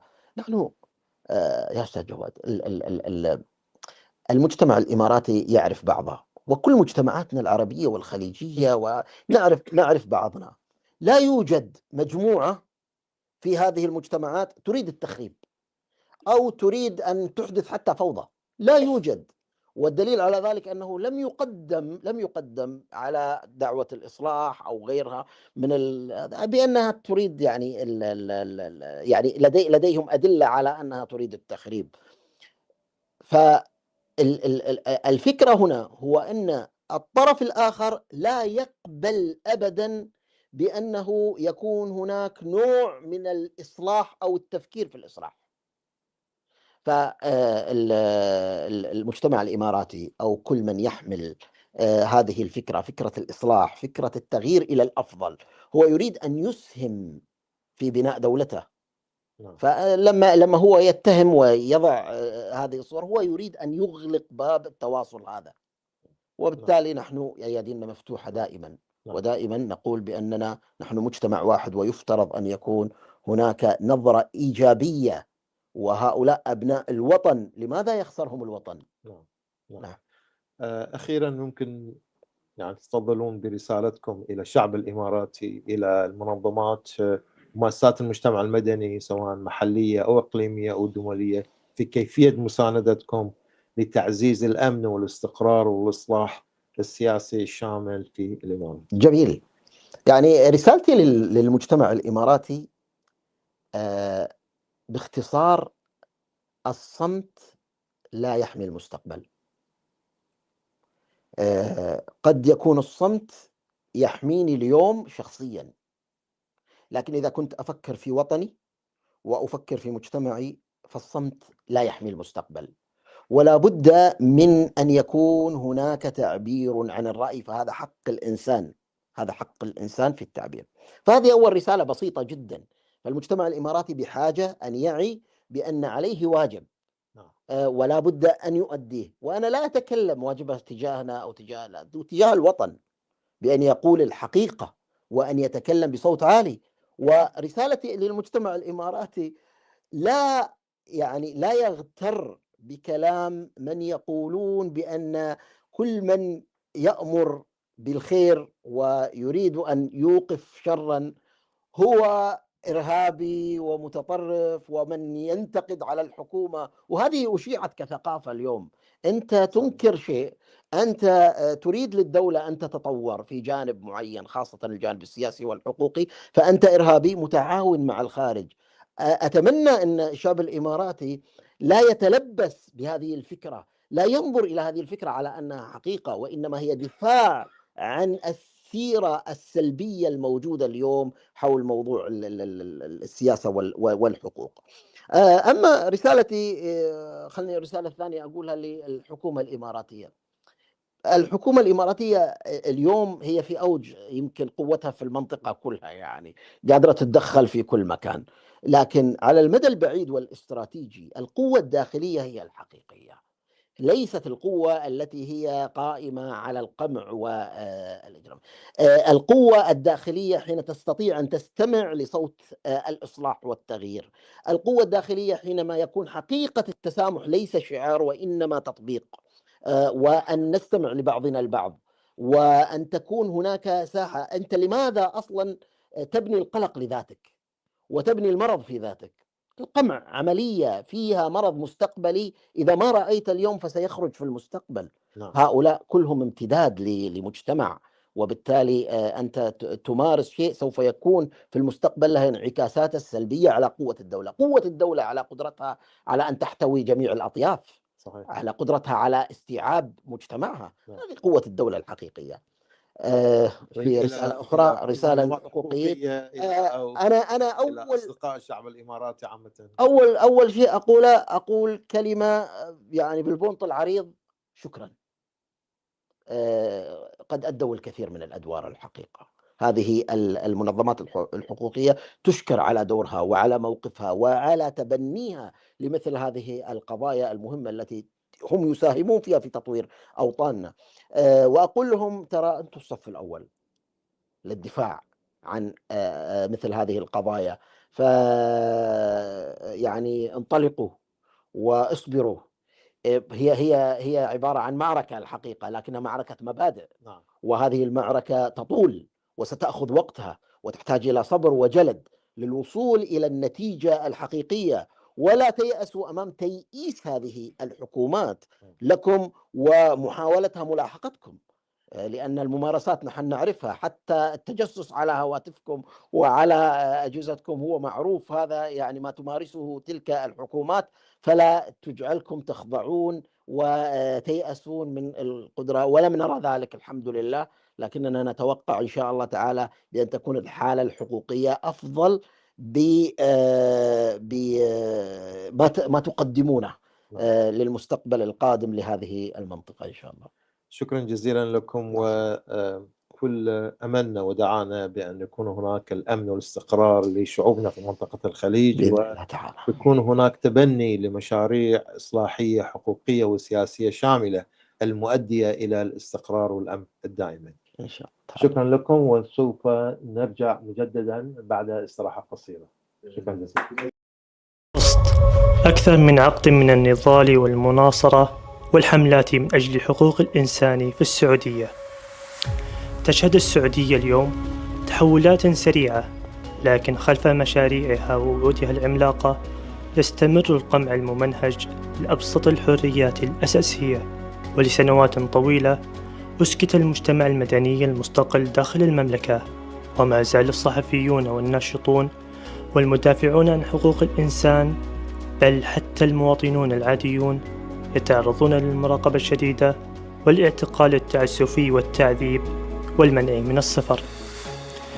ورغم هذه البيئة القمعية ظلت منظمة القسط صامدة ثابتة ومتصلة بعمق بالناس الذين تنتهك حقوقهم. هذه هي قصة منظمة القسط لحقوق الإنسان، رسالتها، تأثيرها، ولماذا يعد أملها اليوم أهم من أي وقت مضى. تأسست القسط في عام 2014 بهدف بسيط ولكنه هام جدا وصعب جدا أيضا: الدفاع عن حقوق الإنسان في السعودية والنهوض بها في وقت أصبح فيه القيام بذلك من داخل البلاد شبه مستحيل. منذ أيامها الأولى أدركت القسط حقيقة أساسية، أنه حتى لو تم ضرب الحركة الحقوقية في الداخل فإن النضال من أجل الكرامة والعدالة يمكن أن يستمر ويجب أن يستمر عبر التوثيق والمناصرة الدولية وشبكات التضامن. ورغم عملها في الخارج بقيت القسط متجذرة بقوة في الداخل، إذ بنت شبكة واسعة من المصادر الموثوقة شملت أصدقاء وذوي معتقلين وسجناء سابقين ومحامين وناشطين وغيورين على بلدنا وعلى أبناء شعبنا ومتعاطفين من جنسيات مختلفة.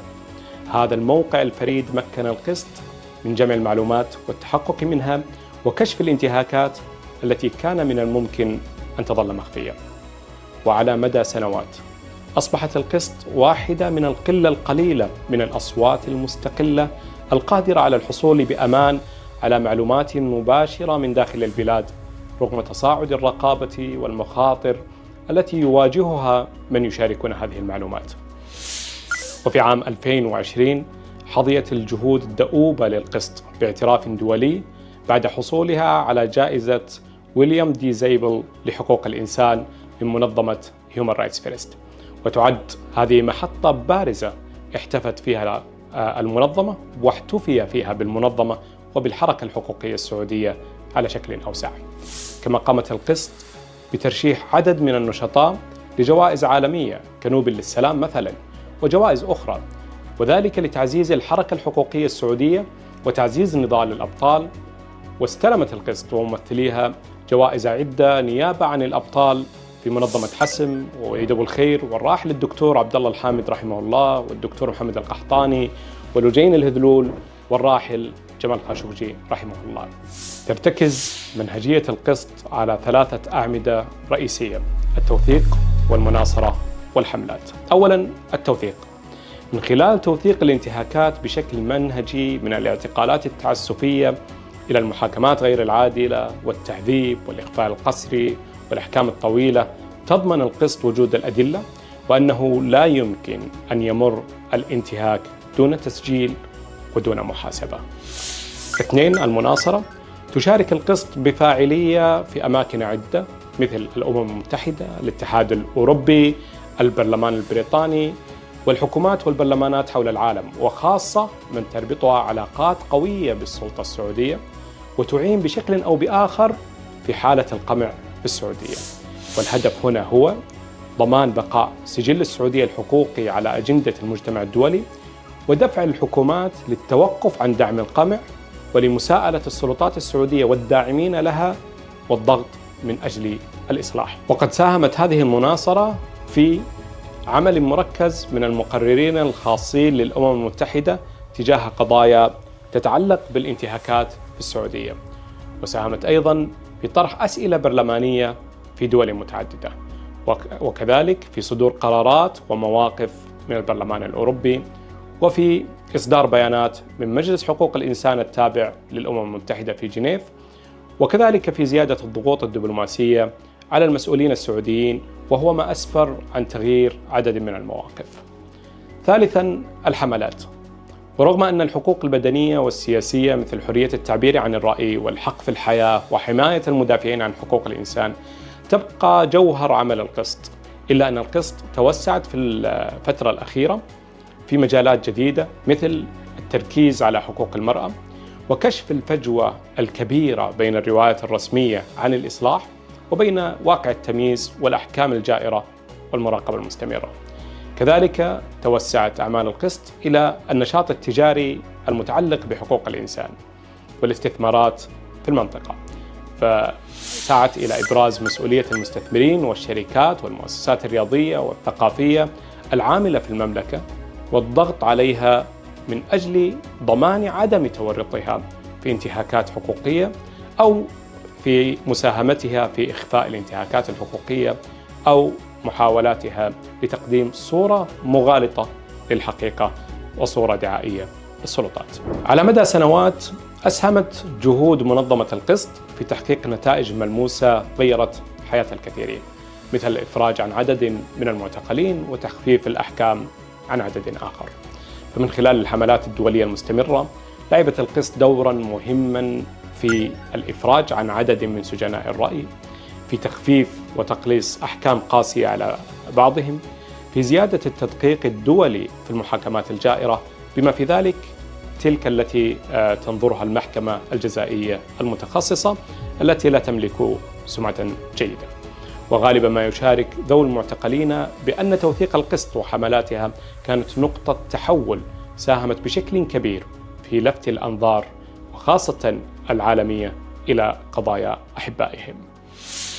الضغط المؤدي إلى إصلاحات. لقد دفعت الضغوط المحلية والدولية التي غذاها إلى حد كبير عمل منظمة القسط، لقد دفعت السلطات السعودية إلى إعلان أو تبني عدد من الإجراءات مثل إعلان بعض حقوق المرأة مثل حق قيادة السيارة مثلا، أو تقليص بعض القيود على المرأة في نظام الولاية، أو إلى تحسينات طفيفة في حقوق العمال، أو إلى وعود والتزامات بإصلاحات قضائية واعتراف بالخطأ الموجود، أو إلى تحسينات محدودة في أوضاع السجناء. برغم أن الكثير من هذه الإصلاحات كان سطحيا أو غير مكتمل، إلا أنها تعكس حقيقة مهمة، وهي أن الضغط الدولي يجدي نفعا، وأن القسط لعب دورا محوريا في توليده واستمراره. واحدة من أهم المساهمات التي تغفل في بعض الأحيان هي دور القسط في ربط وتفعيل المجتمع السعودي بالخارج، وكذلك العكس، ربط الخارج بالمجتمع السعودي. ومع تصاعد القمع داخل السعودية اضطر العديد من النشطاء والصحفيين والمواطنين إلى الفرار لخارج بلادهم. وصلوا متفرقين معزولين وغالبا خائفين. ساعدت القسط في محاولة جمعهم وفي محاولة تعزيز وضعهم. ومن خلال التواصل المجتمعي والتدريب على المناصرة والعمل بلغتين وشبكات التضامن، تمكنت القسط من تجميع عدد من النشطاء السعوديين في المنفى، وفي مساعدة عدد كبير منهم على بناء صوت جماعي، وأيضا ساهمت في توضيح قصصهم على المستوى الدولي، ونقلت معاناتهم إلى الإعلام وإلى المستوى العالمي. كما دعمت القسط استقرارهم قانونيا في الخارج، والحرص على عدم تعرض أحد منهم للقمع خارج بلادهم. واليوم باتت أصوات السعوديين في الشتات أقوى وأكثر تنسيقا وظهورا من أي وقت مضى، وكان للقسط دور بارز في قلب هذا التحول. نحن نفتخر بأن منظمة القسط هي بقيادة وطنية مخلصة قدمت نموذجا يحتذى في ريادة مشروع حقوقي وإصلاحي، وكانت نموذجا رائعا في مجال العمل المؤسساتي الاحترافي في تطبيق انتهاكات حقوق الإنسان وأعمال المناصرة بالغرب. فهذا شيء يدعو للفخر والاعتزاز. شكرا ل10 سنوات من الإبداع. مؤسسة القسط نشأت وتربت في حضن شخص واحد، لكنها تشعبت وبدأت تستقطب جهود الموظفين الذين يعملون بكل مصداقية وكل أريحية. إنها المنظمة الوحيدة التي لم تكون منحازة لأي جهة، فهي تأخذ على عاتقها جميع حالات الانتهاكات التي تحصل في السعودية من قبل النظام السعودي تجاه المواطنين وأيضا غير المواطنين، وأقصد هنا المهاجرين والمقيمين في السعودية. فهذه هي نقطة مهمة جدا، لأن كثير من منظمات حقوق الإنسان تكون منحازة ربما لمجموعة تشاركها في آرائها السياسية. أما منظمة القسط فبرهنت خلال ال10 أعوام السابقة أنها لا تتخذ موقفا معينا من قضايا حقوق الإنسان، بل هي تعتمد على مبدأ أن حقوق الإنسان للجميع دون استثناء لأي شخص.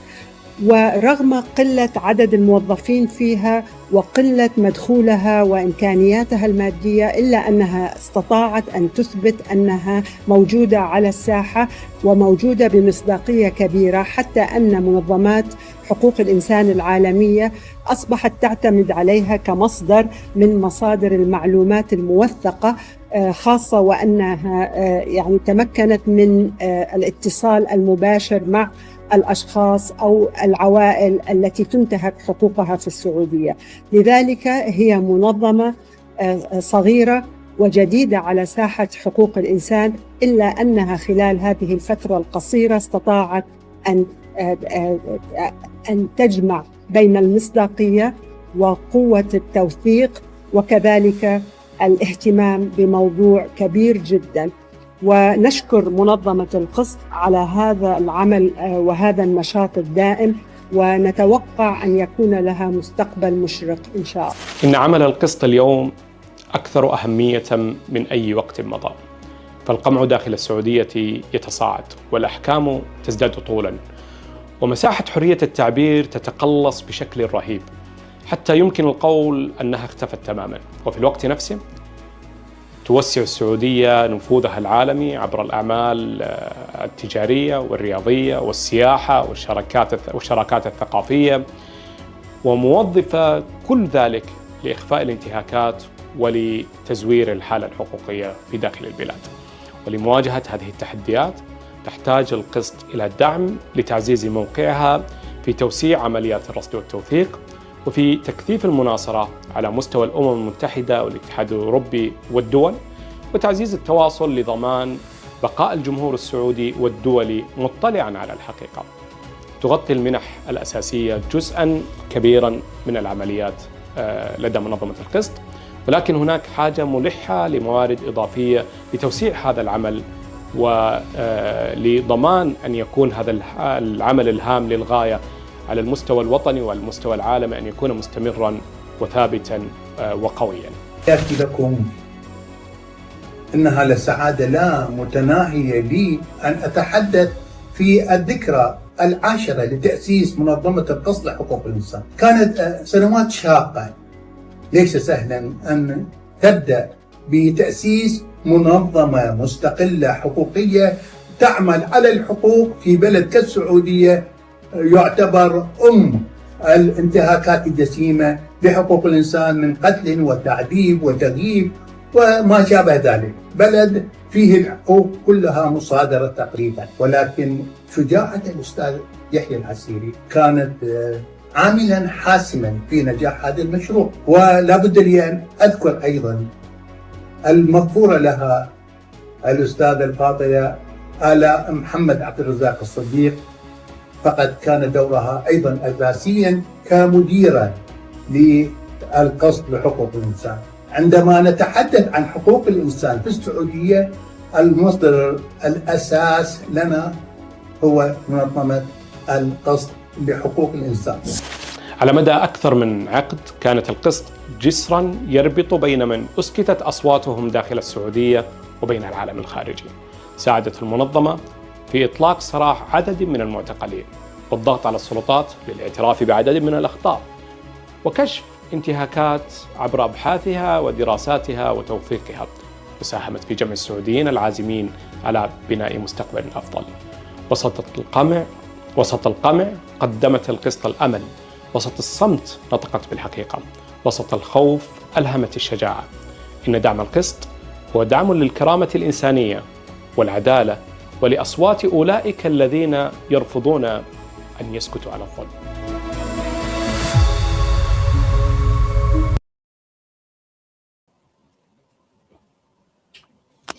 أهلا وسهلا مجددا بالجميع.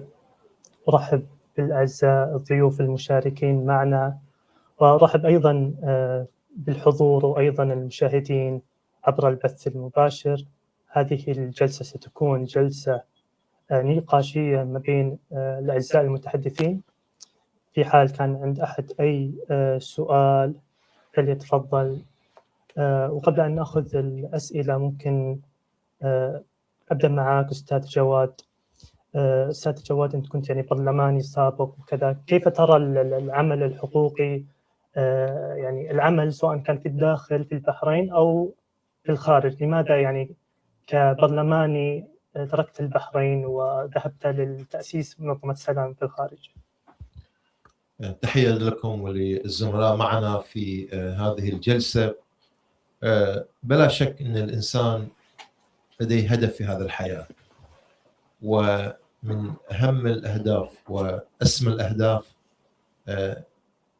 احترام كيان الإنسان من حيث الكرامة والعيش الكريم وتعزيز العدالة الاجتماعية، ومن ثم خلق جو وبيئة لتنمية قدرات الإنسان، ومن ثم انطلاق إلى إعمار الأرض، سواء في شأن إعمار الأرض محليا أو بالتعاون مع شعوب العالم لخلق عالم مسالم وعالم يكون يؤدي إلى الازدهار والتنمية. وفي هذا الإطار إن لم نكن نؤدي هذا الدور فنحن مع الأسف ممكن ننحدر إلى أسفل السافلين وأن نكون كحيوانات.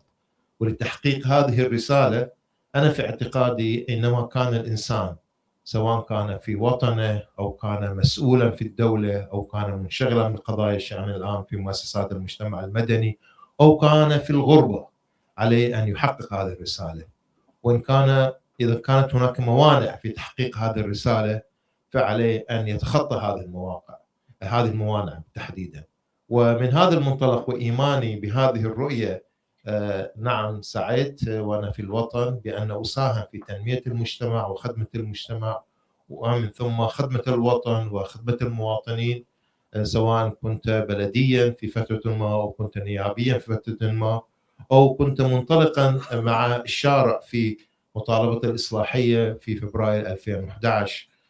وكنت في موقع بأنني أتقبل التحدي، بأن إن كانت هذه المطالب الإنسانية أو هذه الرؤى الإصلاحية الشاملة يؤدي إلى الإنسان أن يقدم تضحية من حريته ويتلقى التعذيب ومن ثم التغريب وحتى أن يؤدي بأن يبتعد عن وطنه ومسقط جنسيته. أتصور كل هذه التضحيات تستحق لكي ننال هذه الأهداف السامية. من هذا المنطلق بدأت مساري في هذا الأمر، ووجدت وأنا في الغربة بأن هذا المسار يجب أن يستكمل من خلال العمل الحقوقي والتعاون مع المجتمع الدولي الحقوقي. شكرا لك أستاذ جواد. ممكن أنتقل إلى أستاذ أحمد الشيبة. يعني نرى الآن على سبيل المثال قضية الأستاذ جاسم الشامسي فرج الله عنه، نرى كيف تتدخل الإمارات، يعني ليس فقط على المستوى المحلي بل حتى على المستوى العالمي، تتدخل في سياسات الدول كما يحدث في السودان من تدخل في عبر دعم القوات، الدعم السريع. فكيف نواجه برأيك ما تقوم به السلطات الإماراتية؟ الحقيقة هذه الحالة اليوم حالة ما يسمى بالحرب العابر للحدود، حالة نادرة في عالمنا العربي. يعني عادة كانت الدول هي أصلا محظور عليها أصلا أن تتدخل في شؤون بعض إلا ما ندع، وكانت بحدود معينة. بيد أن اليوم ما نراه هو أكبر من ذلك، ودخول في يعني في ليست الحالة يعني الحقوقية فقط، وإنما أصبح تدخل عسكري وغيره مما أدى إلى إشكالات كبيرة ليست بالبسيطة. اليوم أمام هذه الحالة احنا أمام المجتمع العربي والمجتمع المسلم هو أمام تحدي كبير ليس بالبسيط. ولما أتكلم عن تحدي كبير ليس بالبسيط، هو أصلا تحدي في كيان هذه الدول، الكيان العربي، الكيان المسلم حتى، يعني بكل ما تعنيه الكلمة أنه تحدي، لأن نتائج هذه التدخلات ظهرت الآن اليوم بشكل كبير، لكن عواقبها المستقبلية هي أخطر بكثير. لن تكون نتائجها سواء على دولة الإمارات نفسها، لأن اليوم أنت لما تنظر إلى الشعوب وما تحمله في نفسها، لم تتعرض الإمارات في حياتها لهذا ردة الفعل الكبيرة التي هي موجودة على موضوع الحقوق وموضوع التدخلات كما تعرضت له اليوم.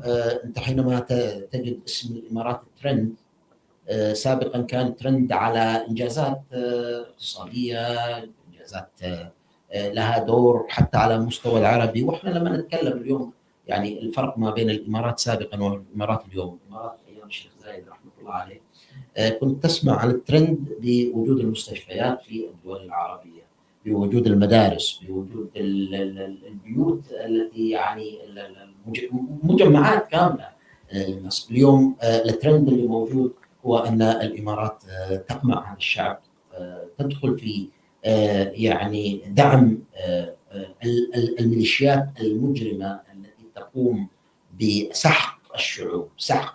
وأنا يعني لما نتكلم عن قوات الدعم السريع فإنها تمارس أبشع أنواع الجرائم اليوم على الأرض، قتل، اغتصاب، نهب، شيء يعني بشع من أبشع ما يكون. وقدمت الدلائل أمام الأمم المتحدة الحقيقة الشيء الأغرب من ذلك هو الصمت الشديد أمام هذه التدخلات، سواء أنا أتكلم على المستوى الدولي أو على المستوى العربي حتى، الذي أصبح أمام الحكومة الإماراتية يعني أصبح هو يعني يصطف يعني كالذي ينتظر مصيره، يدخل دولة فيعبث فيها ويذهب أمنها تماما ويبقي الوضع كما هو حاصل في السودان، ثم ينتقل إلى دولة أخرى. وهذه الحقيقة احنا نتكلم عن أن المنطقة معرضة لفوضى كبيرة جدا إذا استمر الوضع على ما هو عليه، وخطر كبير. فانتقلت المسألة من القمع الداخلي إلى القمع العابر للحدود لكي تصل إلى ما وصلت إليه الحال. شكرا لك أستاذ جواد. أستاذ أحمد، شكرا لك أستاذ خالد. فيما أنه أنت عامل في مؤسسة في مركز الخليج لحقوق الإنسان، هو يعني يهتم بشكل عام في منطقة الخليج، كيف ترى الوضع الحقوقي الآن في الخليج، خصوصا يعني بعد سنوات من نشأة المؤسسات الحقوقية وغيرها؟ كيف هو الوضع الآن؟ كيف حال النشطاء الحقوقيين؟ مساء الخير للجميع وشكرا لكم على سؤالكم. وفي الحقيقة بدأ مركز الخليج في سنة 2011 العمل الحقوقي، وكان يتركز على توثيق انتهاكات حقوق الإنسان ودعم وحماية مدافعي حقوق الإنسان في بلدان الخليج الستة، إضافة إلى العراق واليمن وسوريا ولبنان وإيران. في سنة 2018 وجدنا أن حقوق الإنسان وانتهاكاتها قد عمت في منطقتنا العربية، وأن هناك علاقة وثيقة بين الحكومات القمعية، وهذا يتطلب تضامنا وتعاونا وتنسيقا بين المنظمات الحقوقية في أرجاء المنطقة العربية. فقررنا أن نعمل في مجمل البلدان العربية. في الوقت الحاضر نحن لا نركز على بلدان الخليج فحسب، ولكننا نعمل على كل البلدان العربية من المغرب مرورا بتونس ومصر ووصولا إلى بلدان المشرق وهي بلدان الخليج والبلدان الأخرى مثل العراق والأردن واليمن. الذي يحصل الآن في الواقع شيء محزن جدا. أنا أتذكر في سنة 2000 كنت أعمل مع فرونتلاند ديفندرز في دوبلن. كان أغلب زملائنا وزميلاتنا أحرارا يعملون من أجل حقوق الإنسان. كان هناك قمع ولكنه كان قمعا محدودا. وعندما أقارن بما يحصل في هذه السنة أراهم جميعا أما قتلوا شردوا تركوا العمل الحقوقي يواجهون إجراءات قضائية أو منع سفر. الجيل الأول تم القضاء عليه، هذا أولا. الجيل الثاني من المدافعين أو جيل الشباب لم يولد بعد. هناك حركات حقوقية فردية أو مؤسساتية متفرقة في بلداننا وبضمنها بلدان الخليج. ولكن الشيء الذي يجب أن أذكره هنا أن العمل الحقوقي محرم في بلدان الخليج. المدافع الحقيقي المستقل عن حقوق الإنسان يعامل في بلدان الخليج بأسوأ من معاملتهم للمجرمين. المجرم في يوم الرقص راح يستطيع أن يسافر أينما شاء، يستطيع أن يتحدث إلى الإعلام، يستطيع أن يكتب في وسائل التواصل الاجتماعي. ولكن انظر إلى ما يحصل إلى مدافعينا ومدافعاتنا الذين أطلق سراحهم في بلدان الخليج والبلدان المجاورة، أنهم قد انتقلوا من سجن صغير إلى سجن كبير. الوضع سيء، ولكني لا أفقد الأمل، لا أفقد الأمل أبدا. أنا أرى أن الشعوب واعية، وأن حركة الشباب في بعض البلدان واعدة، وأن التغيير قادم يأخذ وقتا، ولكن علينا أن نستغل الحيز المدني المتوفر لدينا. يجب أن نقوم بمبادرات جديدة، يجب أن نغير طريقة عملنا، يجب أن لا نشعر باليأس أبدا، لأننا على حق وأننا نملك الحقيقة. والحكومات القمعية يجب أن تغير عقليتها. هذه مشكلة عويصة نواجهها، لأن العقلية الحاكمة هي عقلية مضادة لحقوق الإنسان. يشعر أن المدافع عن حقوق الإنسان هو عدو، ولكننا لسنا أعداء. لا نريد أن نخلق فوضى خلاقة أو غير خلاقة في بلداننا، إننا فقط نريد أن يتمتع مواطننا في كل هذه البلدان بحقوقه كاملة، احترم حقوق الإنسان. هذا كل ما نسعى إليه. ليس لدينا أي مطالب سياسية، لا نقول يسقط فلان ويعيش علان، نقول احترموا حقوق المواطن. عندما تحترم حقوق المواطن سنستطيع أن نضمن مستقبلا زاهرا لكل مواطنينا بدون استثناء. ستنتهي هذه الحروب. لماذا كل هذه الحروب في مناطقنا؟ لماذا فقط مواطننا يدفع الثمن كل يوم؟ شيء مؤسف أن نرى كل زملائنا وزميلاتنا يعيشون هذه الدوامة، دوامة السجون والتعذيب والإهانات التي لا يمكن أن يقبل بها أحد. لماذا ندفع هذا الثمن؟ يجب أن يعيش إنساننا محترما لكي نستطيع كما قلت أن نبني مستقبلا زاهرا للجميع. لن نفقد الأمل، وبعمل مشترك سنستطيع أن نصل إلى ما نريده. شكرا. كان في أي سؤال؟ تفضل. السلام عليكم ورحمة الله تعالى وبركاته. الله يعطيكم العافية على هذا المؤتمر اللطيف الجميل اللي تفتح فيه مواضيع يعني لا نستطيع أن نفتحها في بلادنا مع الأسف. أنا عندي سؤالين، سؤال للأستاذ أحمد الشيبة، سؤال للأستاذ يحيى. يعني أنا مثلا أرى مثل ما تفضلت إنه من الناحية الاقتصادية، من الناحية من عدة نواحي، خدمات كذا، المملكة السعودية والإمارات المتحدة متقدمة عن باقي الدول العربية في هذا المجال. لكن أنا سؤالي واللي ما عم بفهمه بدي أفهمه منكم. أنا عشت 10 سنوات في السعودية وسأتكلم عنها في السؤال الخاص بالأستاذ يحيى. إنه بالإمارات لماذا الخوف من موضوع، أنا أتكلم فقط سياسي. السياسة الملك عقيم، يعني ممكن منطقيا نفهمها إنه تقرب على ملكي سيكون كذا، بس مسألة حقوق الإنسان وخصوصا نحن بأبجديات حقوق الإنسان تعلمنا أن هناك شيء اسمه حقوق الإنسان غير القابلة للتصرف، الحقوق البسيطة، الكرامة، الحرية. هذا الأمر لماذا يقلق الدولة؟ يعني أقول أنا كمواطن سوري محدود الدخل مغسول الدماغ ذهب إلى سويسرا، بدأت حياتي في سويسرا بالسجن. ما إلا والله بدأت بشكل وردي، لكن كونت نفسي حتى حصلت على الجنسية السويسرية. ومن فترة نظمنا شيء نحن منخرط بالعمل السياسي السويسري ضد أحد المستشارين الكبار اللي هو ناس القسيس اللي يمثل وزير الخارجية في سويسرا. كانت المظاهرة مؤلفة من 25,000 متظاهر كحد أدنى بالإحصاء.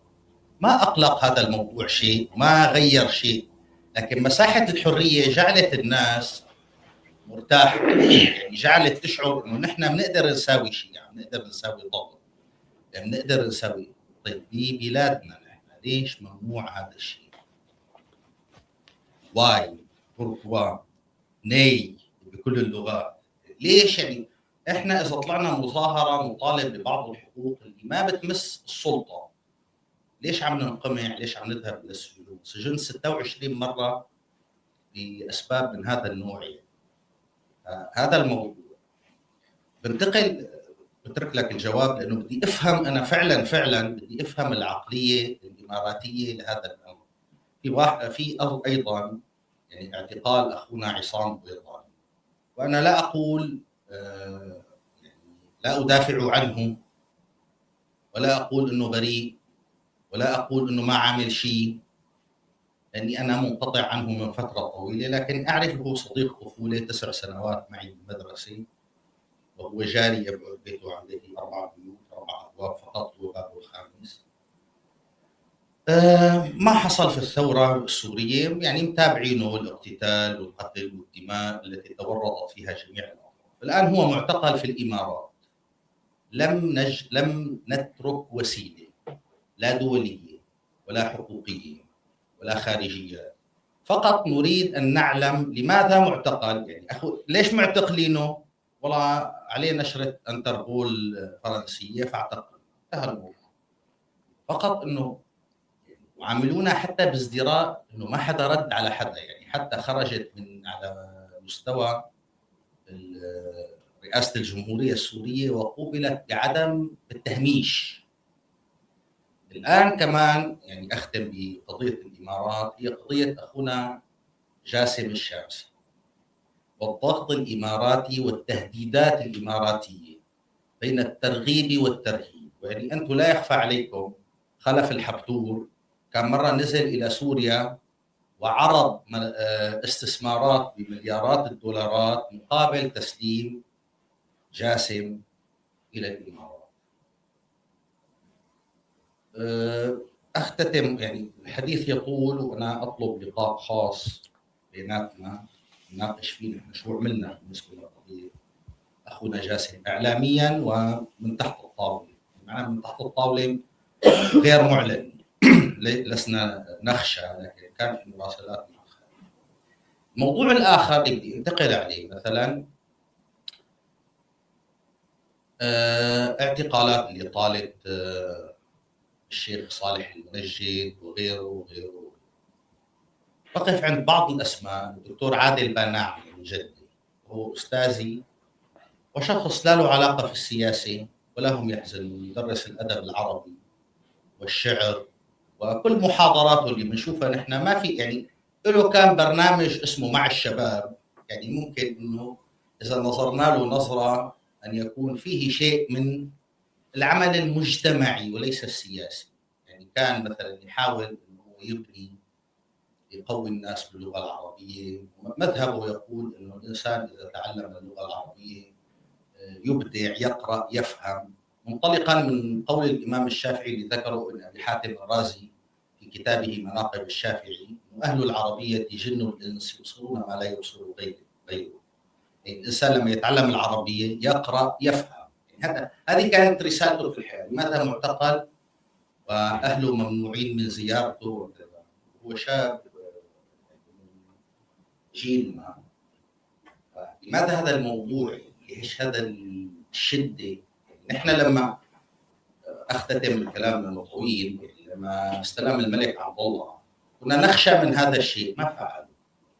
لما وصل سلمان كذا والناس، يعني سلمان محسوب على الخط الإسلامي ومن السيدليين وكذا والى آخره، وجدنا الأمر اختلف بشكل جذري.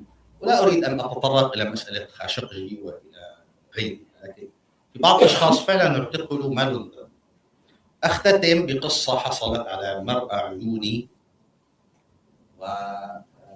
وأعرفها. أنا كنت طالب في الجامعة الإسلامية بالمدينة المنورة في يوم من الأيام بشهر 6 2006. شهر 6 2006 ما وجدنا أن الجامعة الإسلامية مطوقة للأمن بشكل رهيب، ودخلوا واعتقلوا بعض الطلاب منهم من جميع الجنسيات، يعني وأخذوهم إلى سجن الحائر ومكثوا سنوات، وبعضهم لا يزال إلى الآن هناك وبعضهم خرج. يعني هذا الخوف من موضوع حقوق الإنسان. أنا أقول أرجع أكرر، الخوف إنه أنا بس أقرب لك على السلطة، الملك وعقيم بفهمها، بس الخوف من حقوق الإنسان ليش؟ العمل المجتمعي ليش؟ منظمات المجتمع المدني لا تسعى إلى السلطة. يعني هذا الفرق بينها وبين الأحزاب، هي برنامج لا يسعى إلى السلطة. وطولت عليكم، شكرا جزيلا. شكرا لكم. أستاذ أحمد تفضل. بسم الله. سؤال الحقيقة يعني هو لعل سؤال الشعوب كلها يعني اليوم. ما هذا الموقف العجيب من كل من يطالب بحقوق وهي تعتبر من أبسط الحقوق اليوم، يعني غير قابلة للتصرف. وهذا الأمر يعني خير من يجيب عليه المفروض هي هذه الحكومات. يعني إيش مشكلتك يا حكومات؟ لماذا هذه النظرة؟ لكن إذا ما نظرنا إلى تاريخ مثل هذا القمع وهذه المشكلة، فإحنا نعلم بأنه كان الربيع العربي له أساس لديها. الحكومات الخليجية خشيت خشية كبيرة من امتداد هذه الثورة وهذا التغيير إلى أن يصلها. وإحنا خلنا نكون واقعيين بأن هذه الخشية مبررة، ما نقدر نقول أنها هي غير مبررة، أن هي تخشى على نفسها، وكما تفضلت فإن الملك عقيم، وبالتالي هو كل واحد. لكن قرأت المطالبات قراءة خاطئة تماما، لأن الشعوب الخليجية ارتباطها بحكوماتها ارتباط مختلف تماما. هذه عوائل، هذه قبائل، زين، وفهم ديموغرافية المنطقة تجعلك تفهم وتستوعب إلى أي مدى سوف تذهب، ومطالباتها الحقوقية ومطالباتها السياسية كيف ستكون. هذه قراءة بسيطة جدا يمكن أن يقرأها أي دارس لهذه الشعوب.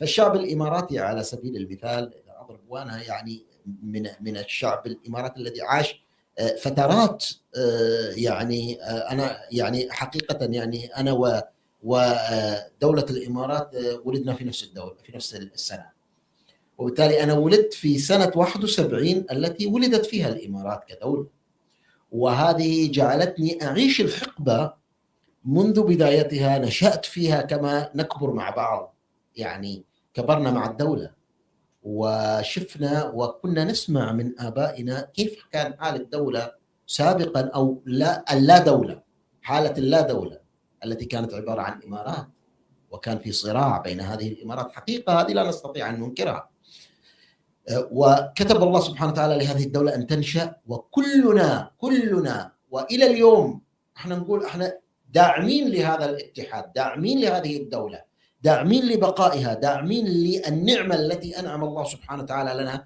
بها.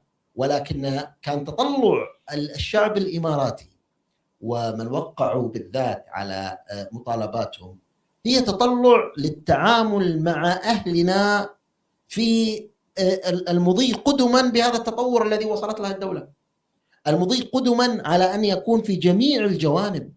ما ينفع أنت يعني الجسد لو كبر فيه عضو، الرأس وهو أهم عضو، لو كبر فيه لوحده إيش اللي سيحصل؟ لا يمكن أن يتزن الجسد. فكانت هذه النظرة من الشعب، لكن النظرة المقابلة من الحكومة هي التي كانت تفسير سوء النية والخوف والرعب مما سوف يكون. وهذا ما أستطيع أن أفسره بحسن نية. يعني أنا أقول إنه هو كان خوفهم فقط ورعبهم فقط من أن تمتد الحالة الثورية إلى هذه هو الذي جعلهم ينظرون إلى المطالبات بهذه الطريقة. لكن لو افترضنا أن هذه النظرة موجودة، فهذا السلوك العدواني غير مبرر. لا يمكن أبررها بقضية النزل، لكني أنا أفسر هذا التصرف بهذه الطريقة هو أنه قرأ قراءة خاطئة وتصرف بناء على هذه القراءة الخاطئة، فقمع ولم يتوقف عند هذا، بل امتدت شهوته. يعني صار هو يعني مشبع بهذه الفكرة إلى درجة أنه يريد أن يقمع في كل مكان. نعم، لم يتوقف عن مسألة مد هذه العملية لتجاوز الحدود في أي مكان في العالم العربي أولا، ثم لم يتوقف عند العالم العربي. يعني احنا في أوروبا مهددين بشكل كبير جدا لما يقف وزير الخارجية الإماراتي فيقول عندكم 50 مليون مسلم. هو لا يتكلم عن أحزاب سياسية، لا هو يتكلم عن 50 مليون مسلم موجودين يهددون. يعني شوف الكلمة كيف يهددون هذه القارة، مع أن المسلمين تاريخهم هنا ساهموا إسهامات عظيمة، وهم حالة من الحالات المميزة في يعني إيجاد السلم وإيجاد التعايش في هذه المجتمعات. هذه حقيقة من حقائق الدول لا تنكرها، بيد أن تقوم الإمارات بهذا الدور. الآن انطلاقا من هذا سألتني سؤال عن الأخ عصام بويضاني، وحقيقة هي من المآسي التي هي موجودة في الحكومة الإماراتية. نحن كما تفضلت وهي يعني مشابهة الآن للأسف الشديد تحصل في سوريا مع أحد الإماراتيين، مشابهة لها. احنا ما الذي نطالب فيه؟ نحن نطالب بمسألة بسيطة جدا، أن المعتقل يأخذ حقوقه، ما في أكثر من هذا.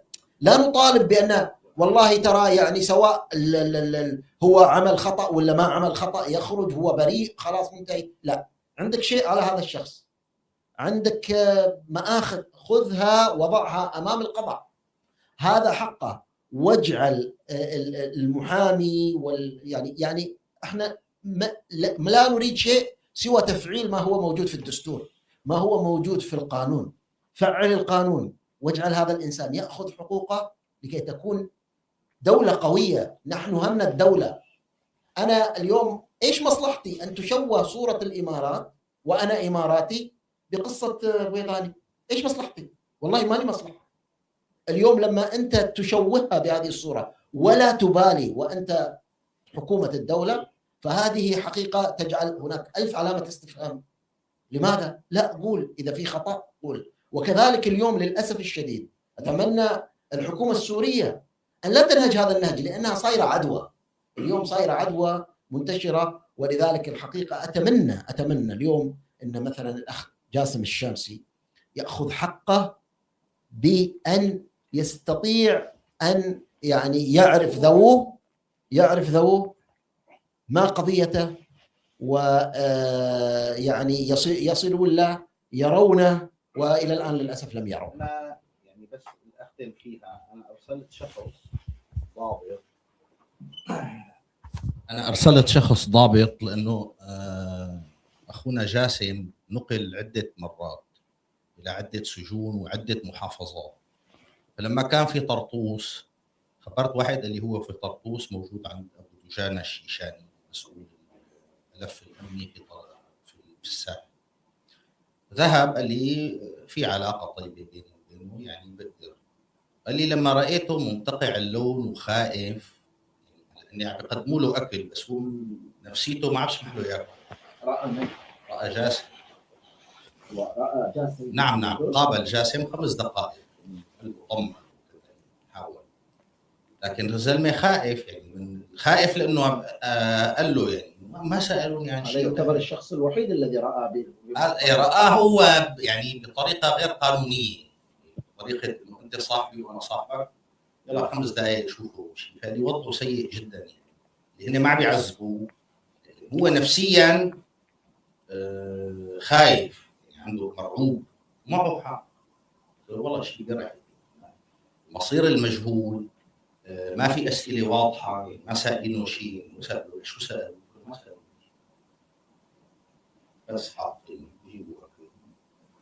ما عندي شهيه اكل، ما بيقول انا قارن الوضع مع عصام يتلقى كذا. فالموضوع كمان طرح موضوع التبديل مع عصام، الفتوى اللي خرجت انه يجوز التبديل والامارات دوله مسلمه. انا طبعا بخلفيتي ودراستي الشرعيه قلت له لا، انتم عم تنظروا بموضوع ما صحيح. عصام مع انه صديقي وجاسم لا اعرفه، لم اره ولم ما حصل اللقاء. معرفتي بحمد معرفه مرحبا اهلين، نتواصل مع بعض على السنوي على الواتس بعض المعلومات. عصام بيخصني بشكل شخصي، يعني أذكر التبديل شرعا لا يجوز. قال هن اعتمدوا بالفتوى انه التسليم سيكون لدوله مسلمه ودوله مسلمه. يا حبيبي هذا مهدد حياته بالاعدام والقتل. هذا الشخص ان بقي 20 سنه في الامارات لن يقتل، ولو حتى كان مثل ما عم يزعموا انه عنده مذكره سيسلم الى فرنسا فلن يقتل، ما في حكم اعدام. انت الان عم توازن بين حياتين، حياه معرضه للقتل بشربة ميه ما حدا بيسال عنه بتروح بكيسه، وشخص عم نناضل من شانه يعني. بس الفكره هي كمان يعني انه الآن كل الدول تساوى، وأنا أقول لك يعني أن الدولة السورية تخضع لتهديد رسمي من الإمارات وترغيب، ترهيب.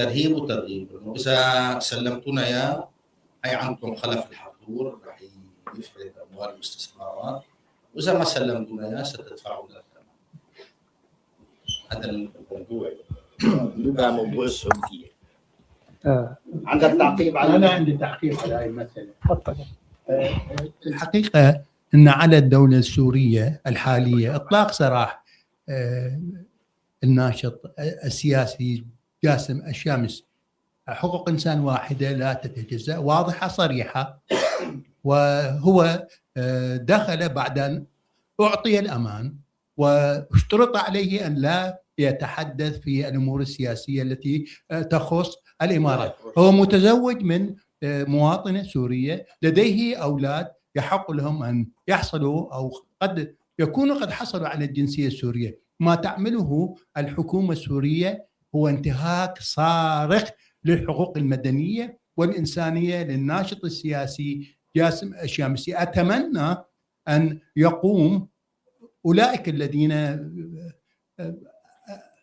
أعتقد أرى أنهم مهتمين بحقوق الإنسان أن تكون لديهم القدرة على إنقاذه من المتشددين، لأنه حسب التقارير التي وصلتنا، وأنا أستطيع أن أقول لكم أن آليات الأمم المتحدة لم تأخذ القضية، لأن الناشط جاسم الشامسي لديه عدة تعليقات سياسية، فكثير من المنظمات الحقوقية لم تأخذ قضيته لأنه ناشط سياسي، ولكن هذا لا يعني أنه ليس لديه حقوق.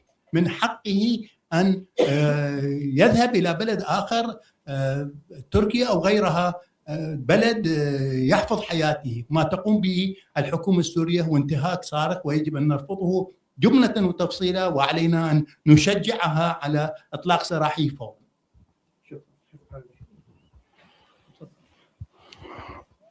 طيب دكتور محمد، أنت تفضلت بالسؤال عن الدكتور محمد صالح المنجد والدكتور عادل بنعمة وسبب الاعتقال. أولا، السلطة السعودية تخاف من كل شخص لديه جماهيرية، لديه جمهور، لديه أحد يستمع له، لأنه وجود أصوات غير السلطة هذا مقلق لهم. فنعطيكم هنا قصة ربما توضح آلية التفكير السعودية.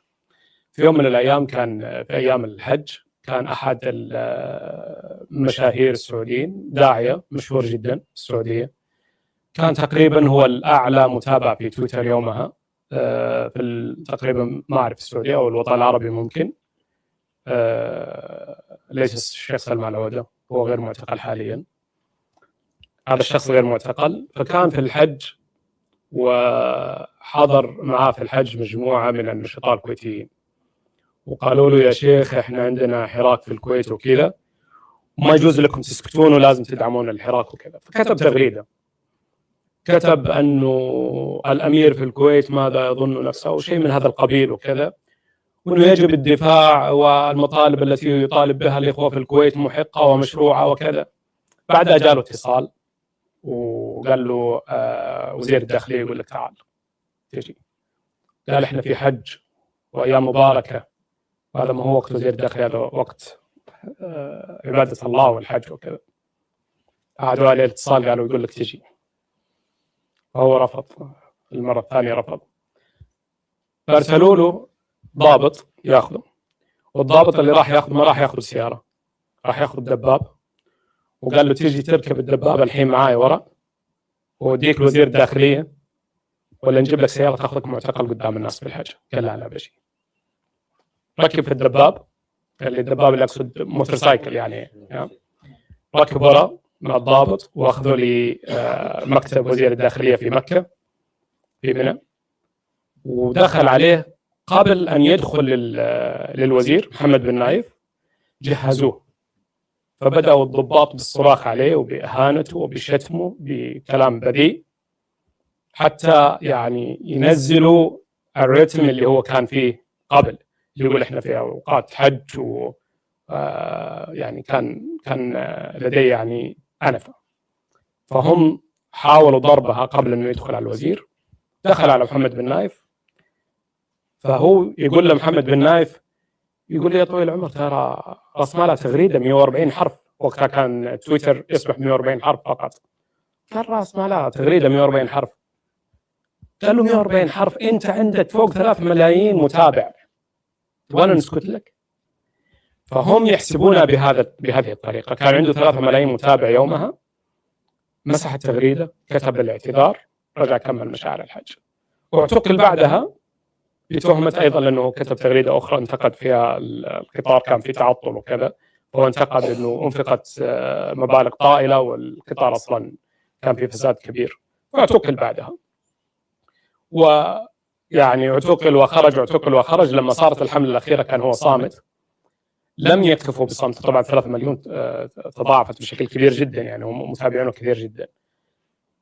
اللي مارسوه معه انه اخذوا منه الحساب بالقوه، واصبحوا يغردون من حسابه تغريدات سخيفه جدا، ما بين اعلانات تجاريه، ما بين تأييد السلطه، كلام سخيف جدا. يعني اكاد اجزم انه ليس هو من يكتبه. واخفوه عن الساحه تماما بسبب ان لديه جماهيريه. فلذلك السلطه تعتقل اي شخص لديه جماهيريه او تستهدفه او توظفه لصالحها. وبهذا ترى انه اكثر من يسمون صناع المحتوى انفلونسر او المشاهير في السعوديه غالبا مؤيدين للسلطه او غالبا يسوون دعايات للسلطه. هذا ليس تطوعا منهم، هذا اجباري. وكثير منهم اذا غادروا البلد يتحدثون عن انه كيف انه في مجموعات على واتساب تعطي اوامر، اكتبوا كذا، يلا ايدوا المشروع الفلاني، اكتبوا عن الموضوع الفلاني. وتراهم ايضا صاروا يصلحون الان، يعملون في السعوديه جلسات للمشاهير.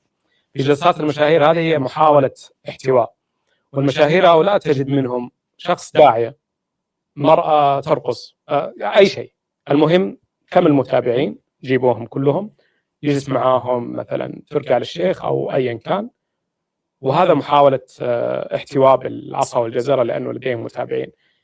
خروجه عن الخط بشكل قليل ياخذوا للسجن مباشره. لماذا السلطه تخاف من الحراك الحقوقي؟ هذه نقطه مهمه جدا، لانه ممكن قلت في الجلسه السابقه السعوديه مختلفه تماما، واتوقع الامارات ممكن قريبه ان لم تكن اسوء ايضا، وفي اسوء صحيح اتفق. وفي يعني في خصوصيه خليجيه مختلفه عن سوريا، مصر، اليمن، الاردن. محاوله السيطره على الفضاء العام عندنا بشكل اقوى. لماذا؟ لا توجد لديهم فكره انه خليه ينتقد، خليه يقول اللي يبغى. يعني مثلا كان حسني مبارك في اصوات تخرج، كانت ولم يكن ديمقراطيا ولم يكن سامعا بحقوق الانسان وكذا، لكنه كان في معارضه واضحه، كانت تنزل مظاهرات. كان هذا الامر ماشي في مصر لانه لا يضر النظام بشكل كبير. لكن خليني اعطيك مثال السعوديه، لانه انا اعرف اكثر من الامارات وان كانت الامارات اصعب. لو سمح لاحد ان يقول كلمه، فربما اول كلمه بيقولها انه ليش الشعب فقير والبلد غني؟ ليش انت تهد بيوت الناس في جده وتقول انك تسوي مشروع انت ما سويته؟ لما تروح على السواحل الفارغه تماما بامتداد البحر الاحمر؟ ليش في جده تحديدا؟ ليش احياء مهوله تهد عشان تعمل هذا المشروع؟ لماذا السلطه الغنيه التي تدفع مليارات على مشروع نيوم ما تدفع اكثر شويه لتعويض الناس في بيوتهم؟ فالناس بتبدا تسال بهذا الكلام. فبيكون هناك مساءله في المثلث الموجود لدينا: القمع والفساد والاستبداد. السلطه تستبد وتسيطر على كل على القضاء، على كل المؤسسات، تسيطر على كل شيء حتى تحافظ على فسادها المالي، وتقمع حتى لا ياتي احد يخترق زاويه من زوايا هذا المثلث فيتم الحفاظ عليه، فيمارسوا الفساد المالي دون ان يكون هناك اي مساءله. سؤال تفضل. السلام عليكم، حياكم الله جميعا اساتذتنا الكبار. طبعا كله باسم احنا نتعلم منكم كثيرا احنا كشباب، يعني ما شاء الله جلسه مليئه بالمناضلين والحقوقيين ما شاء الله تبارك الله اللي يفنوا اعمارهم في هذا الطريق. انا عندي سؤالين. السؤال الاول استاذ احمد، طبعا انا زعلان شويه من الاستاذ احمد بالذات، يعني لأن الإمارات كثيرا هزمت السعودية في الفترة الأخيرة في اليمن وفي السودان، وهزمت محمد بن سلمان شر هزيمة يعني. فالصراع هذا اللي ساير بين السعودية والإمارات اليوم بدأ يطلع على الساحة. صراع في السودان واضح، صراع في اليمن الآن دخولهم على حضرموت. نعم، وانسحبت السعودية، وأمس كان قصف موجود في شبوة على جماعة الانتقال التابعة للإمارات. إلى وين هذا الصراع راح يستمر؟ وهل فعلا يوجد صراع، ولا يعني على قولة الناس إنه تسلم واستلم واتفاقيات أو شيء؟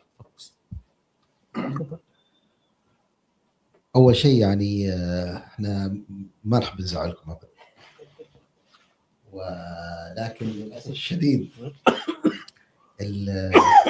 الأمر الذي وصلت له الحالة الخليجية اليوم هو أمر مزري جدا، ويزعل كل واحد، كل من هو حريص على هذا الوطن، هذا البلد، لابد أن يزعل على الحالة اللي حاصلة. خلنا نكون واقعيين ونرجع للتاريخ. هل كانت الحالة التي هي بين الإمارات والسعودية حالة طبيعية؟ العلاقة التي كانت في فترة القمع الذي تم الاشتراك فيه، الحالة كانت ما بين السعودية والإمارات كان فيها كثير من الإشكالات حقيقة، على المستوى الحدودي، على المستوى السياسي، على مستوى كثير من الإشكالات. العملة الموحدة والجمارك وغيرها كلها كانت فيها إشكالات كثيرة جدا، لكن توحدوا في فترة على مسألة، يعني هم دائما كما كنا نقول لهم: أنتم لا تدركون المستقبل بهذه الطريقة التي تتعاملون بها، وينظرون إلى هذا الكلام على أنه مجرد يعني فقط ناس ينتصرون لقضيتهم. هكذا ينظرون لنا حينما نحذرهم من مصير الدولة. فلما طلع شعار الإماراتي سعودي والسعودي إماراتي لفكرة القمع، لفكرة يعني الذي حصل في سواء في مصر، الاتحاد على موضوع مصر، أو في اليمن، أو في أي مكان من الأماكن التي رأينا فيها توحدهم ضد هذا التوحد، لا يستمر، بل إنه زواله لا يكون زوال طبيعي. يعني تكون تعرف أنت والعياذ بالله حينما يصاب الإنسان بالسرطان، أسأل الله أن يعافي الجميع، لكنه لما يأتي بهجمته الجديدة ما يأتي بالهجمة السابقة، يأتي فينتشر انتشار سريع، يأتي بقوة، يأتي بما يجعل الناس تقف عاجزة أمام هذا الأمر.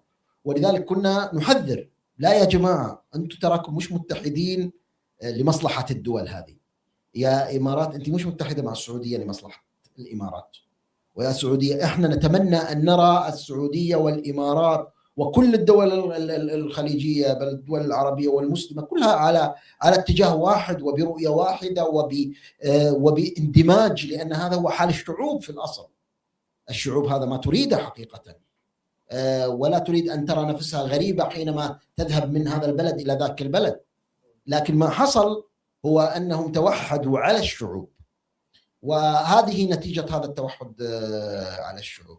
فاليوم لما نتكلم عن حالة الصراع اللي موجودة، لا، هذه أنا أقول حقيقية غير مصطنعة، وأقول بأن هذا ما كنا نتوقعه من قبل، الذي يرجع لتحليلاتنا السابقة الذي كنا نتكلم فيها ونقول ونحذر: التوحد في الظلم سوف يؤدي إلى نتيجة وخيمة وكبيرة جدا، لأن عادة اللصوص متى يختلفون يعني يصلون إلى مرحلة تطلع بينهم الخلافات في لحظة الخلاف يكون فيما بينهم عنف شديد. فالقضية كانت توحد على الظلم، توحد على قمع الشعوب، توحد على الوقوف أمام إرادة الشعوب، لأنه كان في مطبخ موحد لإدارة الثورة المضادة التي عملت ما عملت في مصر وفي تونس وفي ليبيا وفي اليمن وحتى في سوريا وحتى كل مكان اتسعت هذه الرقعة، فوصلنا إلى ما وصلنا إليه. والآن هذا الصراع صراع حقيقي، وأتمنى أن تنجو الشعوب من هذا الأمر، لأن حقيقة الشعوب دائما هي الضحية الأولى في هذا. أحسنت أستاذ. نتمنى منكم أنكم يعني تخفون شوية على قائدنا الملهم محمد بن سلمان، لأنه ما انتصر ولا في معركة إلى الآن، يعني ما انحسبت له ولا انتصار، فالآن قاعد يتجرع على عزائمكم. شكرا لك أستاذ. والله نحن ندعو الله سبحانه وتعالى أن ينتصر هؤلاء على الشهوة الشديدة اللي موجودة لديهم في يعني السلطة المطلقة. الشهوة للسلطة المطلقة هذه خطيرة جدا، وكما نعلم فإن السلطة المطلقة مفسدة مطلقة. نحن نتمنى أن ينتبه هؤلاء. ما أبدا والله ما جئنا ننازعهم على شيء، ما جئنا نريد أن يحصل، وإنما جئنا ناصحين. جئنا نقول لهم ترى أنتم تريدون أن تؤسسوا ملككم وحكمكم على شيء، فنحن نقول لكم العدل أساس الملك. انطلقوا بالشيء الصحيح. هناك قيم واضحة لهذا الأمر، ونحن ندعمكم في هذه القيم لكي تبقوا على الطريق المستقيم. ولكن من يبدل طريقه ومن يعني يغير في هذه القيم سينال في النهاية عواقب وخيمة. هذه سنة الله سبحانه وتعالى. أحسنتم، شكرا لك. طيب نتحول للأستاذ يحيى.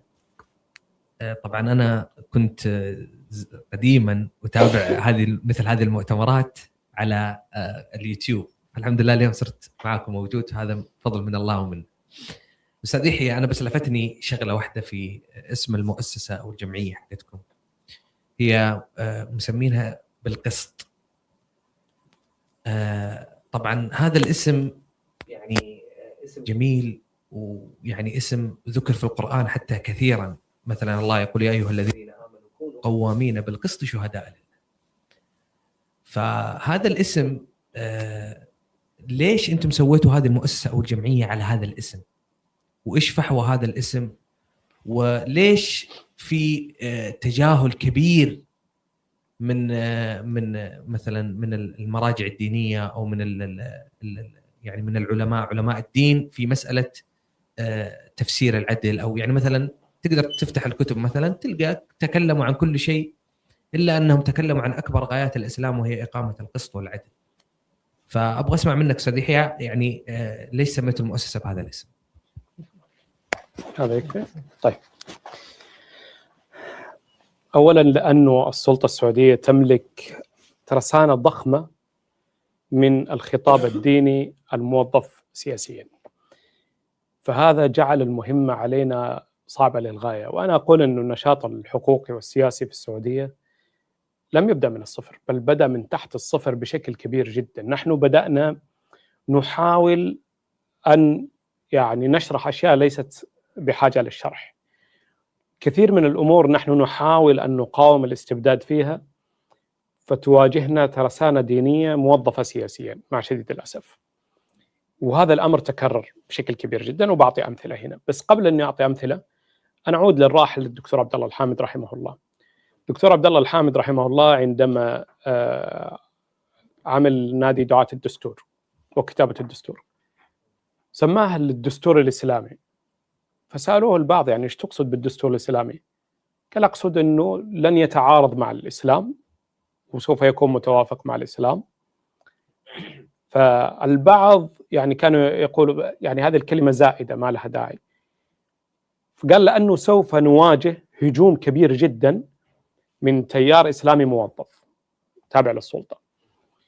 فلكي نواجه هذا مقدما احنا بنقول أنه يعني لن يكون معارضا للإسلام، وهذه هي الحقيقة. يعني المطالبة بالعدل هي من أهم مقاصد الشريعة. فنحن نحتاج إلى توضيح الواضحات أحيانا. راح الدكتور عبد الله الحامد رحمه الله وكان معه المعتقل محمد البجادي الذي مع شديد الأسف انتهت محكوميته قبل عامين، ثم صدر عليه حكم مؤخرا، حكم جديد ومدة حكمه. ذهبوا إلى بعض العلماء والمشايخ في السعودية، أسأل الله أن يفرج عنهم، وهم أيضا الآن في السجن. يعني هم ليسوا تابعين للسلطة ولكنهم متأثرين بها بشكل ما، وانحازوا للدفاع عنها بدون أن يعلموا في فترة من الفترات. فهاجموا الدكتور عبد الله الحامد، وهاجموا أنه الدستور مفترض أن يكون الكتاب والسنة ولا يجوز هذا الكلام. فتوجه لهم الدكتور عبد الله الحامد والشيخ سليمان الرشودي، وكان معهم كانوا كبار في السن، ومعهم محمد البجادي شاب.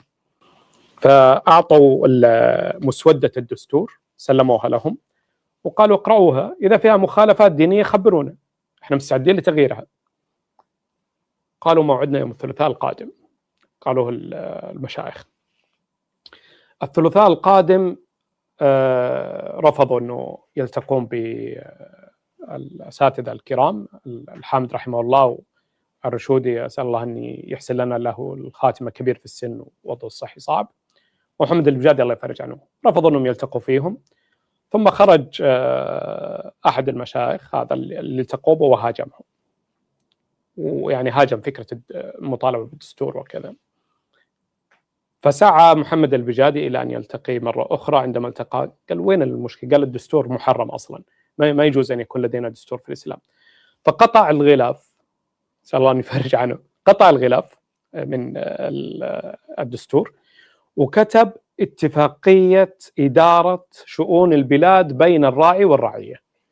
قال تفضل، يعني انسى موضوع هذا. قال أنت تستهزئ؟ قال لا أنا ما أسخر ولا أستهزئ، اقرأها، اتفاقية تنظيم العلاقة بين الحاكم والمحكوم، بس هذا هو المطلوب، هذا هو المطلوب. المطالبة بحقوق الإنسان كنا نواجه بهجوم شديد جدا، أنه هذه قيم غربية، أنكم تسيرون في المنظومة الغربية، أنكم الآن يبدو غريبا أن نقول مثل هذا الكلام لأنه تجاوزنا هذه المرحلة. لكن في 2014 كانت جريمة إنشاء منظمة حقوقية، يعتبر عمل معادي للدين في تلك الفترة. فكان اختيار الاسم لكي نذكر بأن القيام بالقسط هو من أسمى مقاصد الشريعة، وأن إقامة العدل هو يعني من الله سبحانه وتعالى في القرآن الكريم لم يخبرنا كيف تدار الدولة، ولكنه وضع لنا محددين اثنين، العدل والشورى. فهذا ما أردنا إيصاله في تلك الفترة. كأمثلة أخرى لأننا نواجه منظومة صعبة، عندما طالبنا بإيقاف عقوبة الإعدام في السعودية وجهنا بهجوم شديد جدا، إيقاف الشريعة وأنتم ضد الشريعة فكان في جلسة مع بعض الإخوة الذين هاجموا بشكل شديد جدا.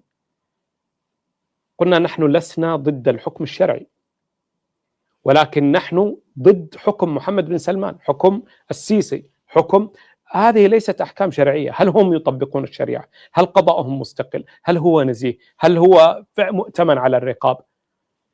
فاقترح بعضهم أنه على الأقل لا تتحدثوا عن عقوبة الإعدام، قال تحدثوا عنها مثلا في التعزير لأنه في اجتهاد قاضي وكذا، لكن لا تتحدثوا عنها في القتل، النفس بالنفس، القصاص. وقلنا ما الذي يضمن؟ هل لو خرج مثلا الآن، أعطوني اسم مثلا، أنا نضرب مثال الدكتور سلمان العودة، لو خرج الآن في التلفاز ويقول والله أنا يوم من الأيام كنت غاضب في السجن وقمت بقتل 25 سجين لأني كنت غاضب وحكموا عليه بالإعدام، هل نصدق هذا الحكم؟ لا. هل السلطة تستطيع أن تنتزع منه اعتراف بهذا الشكل؟ نعم. هل حصل وانتزعت أقوال؟ نعم. هل يوجد لدينا إثباتات بأن أقوال انتزعت وأعدم الناس بسبب الأقوال اللي انتزعت؟ نعم. إذن فنحن لا نتحدث عن عقوبات شرعية، نحن نتحدث عن عقوبات سعودية أو مصرية أو لا تحترم لا شريعة ولا قانون دولي ولا. لاحقا تقريبا الذين ناهضون في فترة من الفترات أصبحوا متفقين معنا في هذا المضمار. فنحن نواجه يعني صعوبات كبيرة جدا، نحتاج ليس فقط مواجهة السلطة بل مواجهة الوعي العام ومحاولة رفع الوعي. وأحيانا وكثير من الأحيان يقال لنا ما وضحت الفكرة، فكرتكم لم تكن واضحة. نحن لا يوجد لدينا إمكانات كثيرة ولا وقت كثير يعني جدا، يعني الساعة اليوم 24 ساعة بالكاد أن الإنسان يقوم فيه يعني بالكاد يعني أنه نقوم بالعمل. كيف نستطيع أن نوضح أكثر؟ الذي يعني أنا أطالب من يوجه نقدا ألا يوجه النقد حتى يطلع بشكل كافي.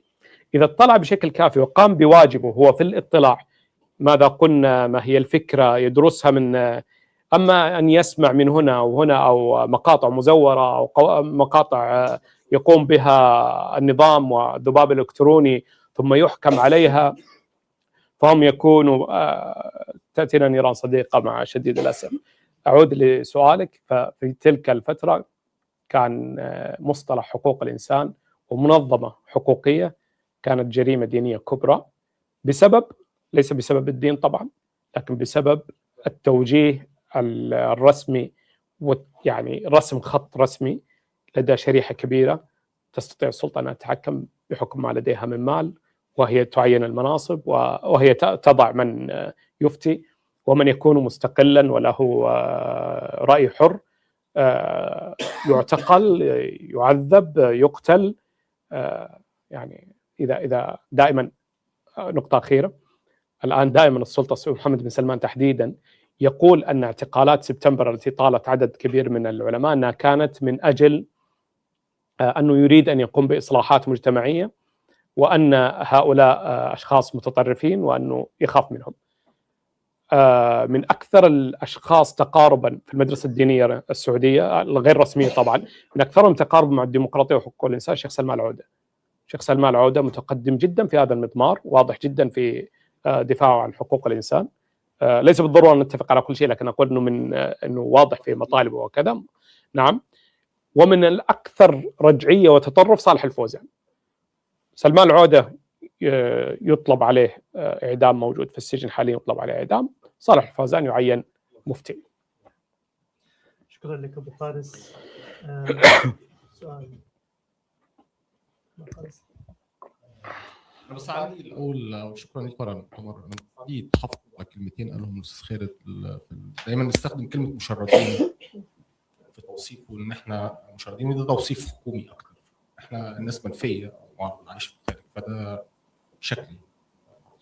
الحاجة الثانية إنه حضرتك اتفضلت في التعليق على موضوع جذب الشمسي، قلت إن بعض المنظمات ما رضتش تتعامل معاه عشان عنده تعليقات سياسية. إن صح هذا، المنظمات دي تشبه الحكومات، تذهب إلى الجحيم، إلى المزبلة، إلى كل الحاجات. مفيش حاجة اسمها عشان حد عنده تعليق سياسي إنه ما يبقاش فيه تضامن من المنظمات بشكل. وده طبعا بيفتح سؤال طويل حوالين التداخل العمل السياسي والحقوقي، هو مين بيخدم مين؟ طول الوقت ده سؤال. يعني أنا أعتقد إنه أصدقائنا العاملين في المنظمات الحقوقية دايما متحسسين من المساحة دي. الحقيقة إنه الحقوقي يخدم السياسي في نظري، أو يعني في أحسن الظروف إنه كلاهما يخدم على بعض. وأنا يعني أستنكر فعلا إنه المدافع عن حقوق الإنسان يقول إنه المنظمات الحقوقية لم تكتب عن جيش الشمسي لأنه عنده تعليق سياسي.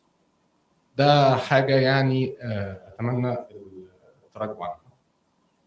عندي تعليق عام يعني، بس الأول كمان قبل التعليق، احنا يعني في مؤتمر حقوقي خاص بالخليج العربي والسعودية، والنهارده بنفتقد صديقنا نبهان حنشي. هو دايما كان ضيف موجود هنا، وندعو له بالشكر العاجل ان شاء الله. الحقيقه انه العمل الخليجي والحقوقي والسياسي هو عمل شجاع، شديد الشجاعه، بعيدا عن باقي الدول العربيه، لانه في ارث طويل دول لها يعني مئات السنين يعني. ففي ارث ما. العمل الحقوقي اللي بتقوموا بيه هو عمل شجاع جدا جدا، وحقيقي لانه الفعل في الخليج اذا كانوا دايما بيتحدثوا عن الامن القومي العربي، وانه السعوديه والامارات امنهم من امن مصر، وامن مصر من امن السعوديه والامارات، فاحنا كمان امن النشطاء الحقوقيين من امن في كل المنطقه هو من امن النشطاء في مصر ومن النشطاء في العالم.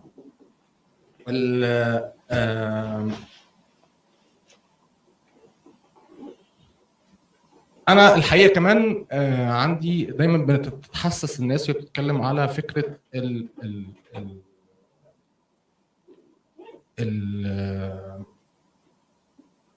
مواصفات الانظمه ليها. احنا طول الوقت مشغولين بالدفاع عن فكره احنا بناخد تمويلنا منين، بنطلع في وسائل الاعلام ايه، بنتكلم مع انهي ناس. انا رايي انه يجب ان الانظمه تواجه بنفس ما بتوصلنا له.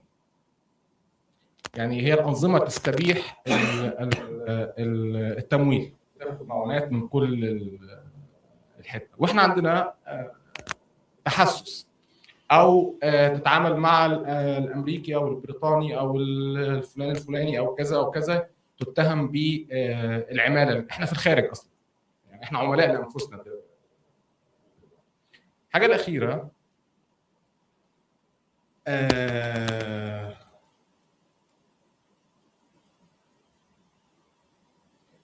انه احنا مهم يوصل للانظمه طول الوقت ولشعوبنا ان احنا مش اعداء للدوله، احنا اعداء للانظمه او خصوم للانظمه. الانظمه بتروح وتيجي لكن الوطن موجود باقي. احنا مختلفين وبنطمح لتحسين الوضع، لانه دايما النظام بالانظمه طول الوقت بتستغل فكره انه سهل تبيع فكره انه دول عشان عايشين بره وهم والله هيجوا على دور الدبابات، هيجوا بغابات ولا المهم العمل طول الوقت على هذه المسألة. احنا خصوم مختلفين مش اعداء. ختاما انه يعني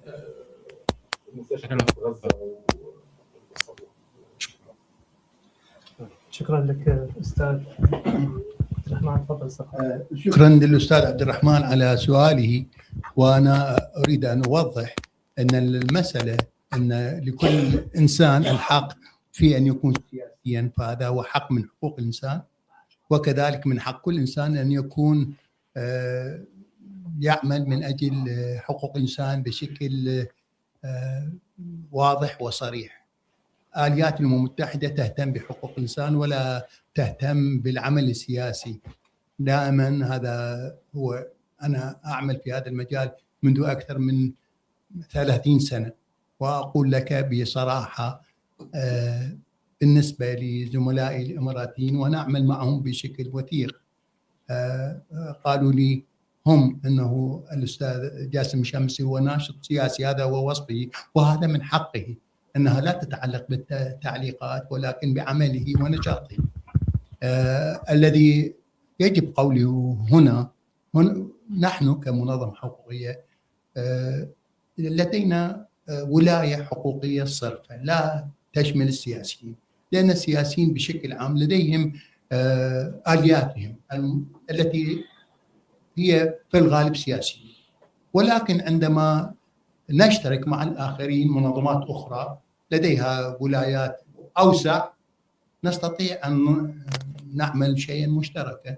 نحن عملنا على هذه القضية من وراء الكواليس، حاولنا أن نصل إلى نتيجة، لكن واجهتنا تعنت السلطات السورية الحالية التي لا تريد أن تفصح عن لماذا هو معتقل وما هي التهمة التي تواجهها. باختصار الحقوقي الذي يعمل في مجال حقوق الإنسان لديه ولاية واضحة صريحة أن يعمل على مدافع حقوق الإنسان، ونحن نطبق تعريف الأمم المتحدة فيما يخص من هو مدافع حقوق الإنسان. عندما يتغير التعريف، عندما تكون هذه الآليات أكثر تقدما أكثر فعالية، عند ذلك سوف نكون أكثر سعادة لأننا نستطيع أن ندافع عن الجميع. ولكن حاليا ضمن الولايات الممنوحة لدينا نستطيع أن ندافع عن أولئك الذين يدافعون عن مبادئ حقوق الإنسان كما وردت الاتفاقيات الدولية الحقوقية التي وقعتها دولنا مثلا. فهذا هو ردي، أتمنى أن يكون واضحا، لكن أكون سعيدا للحديث معك. شكرا لك. بس عشان الوقت احنا مضطرين يعني تقريبا نختم، لكن معك استاذ جواد لو عندك أي تعليقات أخيرة. والسؤال خاص مرتبط تقريبا من التعليقات الأخيرة. هناك ردة عن حقوق الإنسان خصوصا أنا لا أتكلم عن الحكومات لكن أتكلم عن ناس فاعلين يعني أحسبهم أنهم مخلصين إصلاحيين خاصة بعد الحرب الإبادية التي حدثت على غزة. كيف ترى؟ هل المشكلة هي في حقوق الإنسان أم أين المشكلة؟ تفضل. إذا تسمح لي بداية أن أحلق بموضوع بين السياسي والحقوقي. في الحقيقة كل التشريعات السماوية وكذلك دعني أقول الأنظمة الوضعية بما في ذلك كل المواثيق الدولية تؤكد على الدفاع عن المظلوم.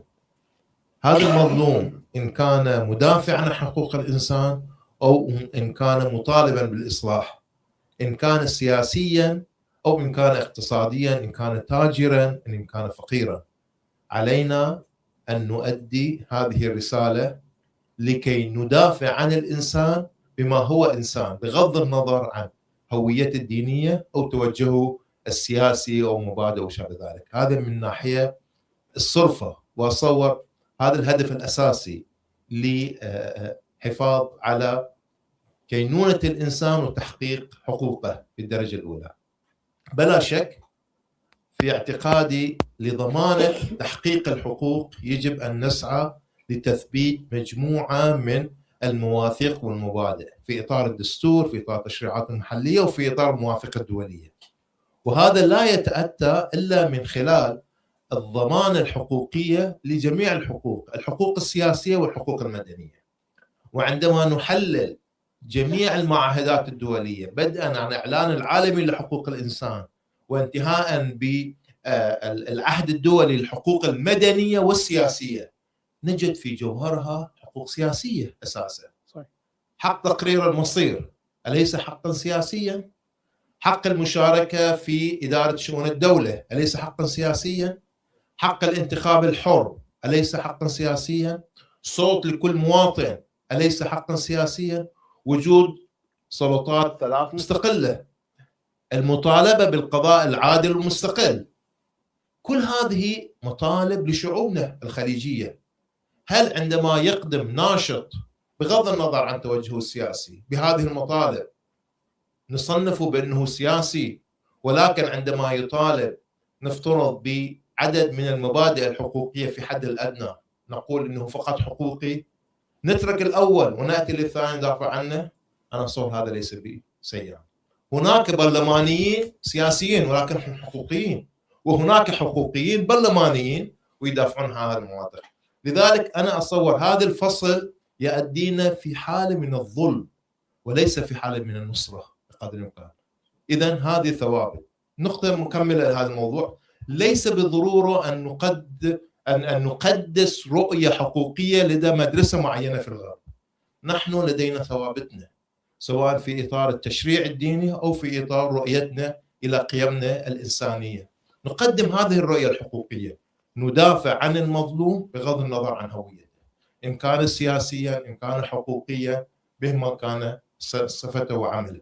لذلك في اعتقادي علينا أن ندافع عن جميع المضطهدين ليس فقط في العالم العربي إنما في العالم بغض النظر. نفترض رئيس جمهورية كان سياسيا مضطهد وظلم واستشهد في السجن مثل المرسي على سبيل المثال، ألا ندافع عنه بس بالحكم أنه صار سياسي؟ أتصور هذا يجب أن نعيد النظر نفهم في الموضوع. بلا شك في موضوع السؤال أستاذ العزيز. نعم، الردة الحقوقية، ردة عن الحقوق. نعم، أتصور هذا مبتغى الأنظمة القمعية بأن يحرمونا هذا الدور الحقوقي الذي مؤلم بالنسبة لهم.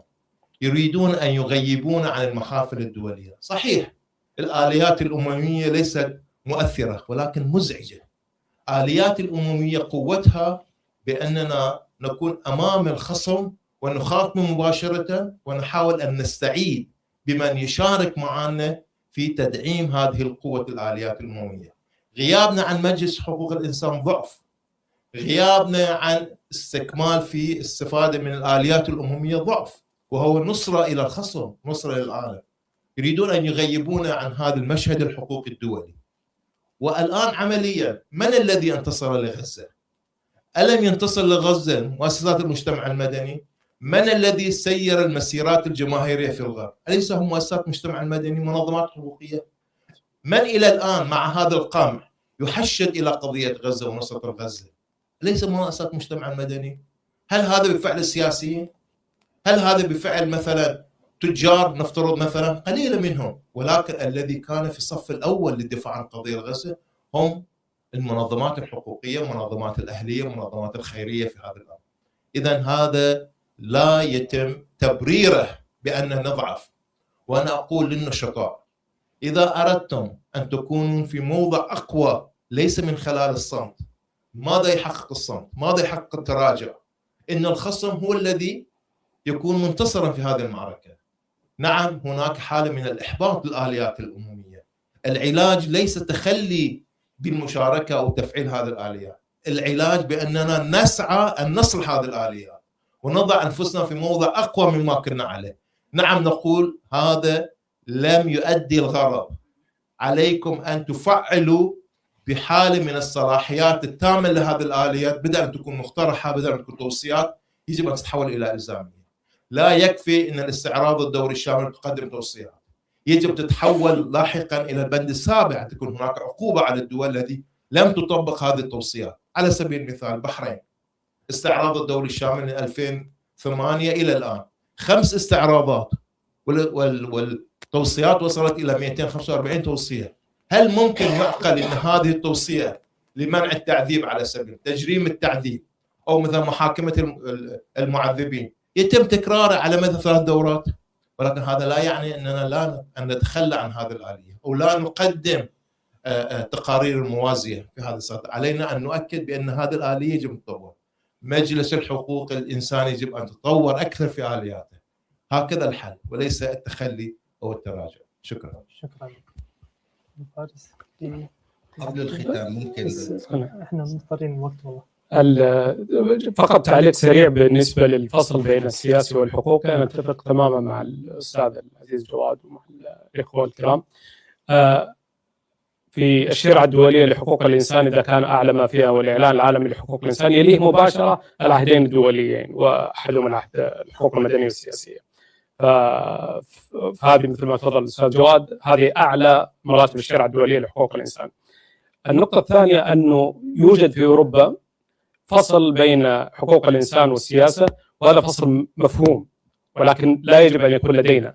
الفرق الجوهري هنا أنه في أوروبا يوجد لديه مؤسسات، الدول مؤسسة، يعني في مؤسسة للدول، فيستطيعون أن يذهبوا إلى القضاء، يستطيعون أن يتحاكموا، يستطيعون أن هناك تمثيل شعبي، هناك هذه المؤسسة تجعلهم يستطيعون الفصل بين السياسي والحقوقي. ولكن لدينا لأنه كل الانتهاكات الحقوقية هي قادمة من السلطة بشكل مباشر من رأس الهرم، فلذلك يتداخل الشأن السياسي والحقوقي لدينا تداخل كامل جدا، بحيث أنه لا نستطيع أن نفصل بينها إطلاقا. لا أستطيع أن أطالب بحرية التعبير عن الرأي إذا كنت لا أنتقد رأس السلطة. لا أستطيع أن أطالب ب قيام مؤسسات مجتمع مدني إذا كانت منظمات حقوق الإنسان أصلا غير مصرح لها، لا يوجد رقابة شعبية، لا يوجد أي فصل بين السلطات، القضاء بيد السلطة، القضاء بيد الحاكم نفسه. هذا الفصل غير مبرر، غير ممكن في منطقتنا، ليس لأنه والله نريد أن نكون مختلفين عن الغرب، لا، لأن الحالة في الغرب مختلفة تماما عن الحالة لدينا في الشرق. شكرا لك وشكرا لكم جميعا لحضوركم ومشاركتكم. ننتقل الآن محتاجين تفضل. طبعا أوروبا ليست كلها واحدة، سويسرا مختلفة تماما عن هذا الشيء. سويسرا يعني تفسح للمجال السياسي والمزج بين السياسي والحقوق الإنسان. لكن حتى لما قلت أنت في موضوع وأذكر به بس للتوضيح ليس للفشخرة، يعني أنا لما نزلت إلى سوريا قلت أنه قد أقابل الجولان، فنصحني أحد الأخوة أنه خبر الجهات المختصة، فنصحوني أنه ما في مشكلة قابله، يعني عادي بالعكس بشجعك، بس إياك أن يأخذ صورة أنت وياه، لأنه المنظمات الحقوقية سترفع دعوة ونحن ما بنحسن نساعدها.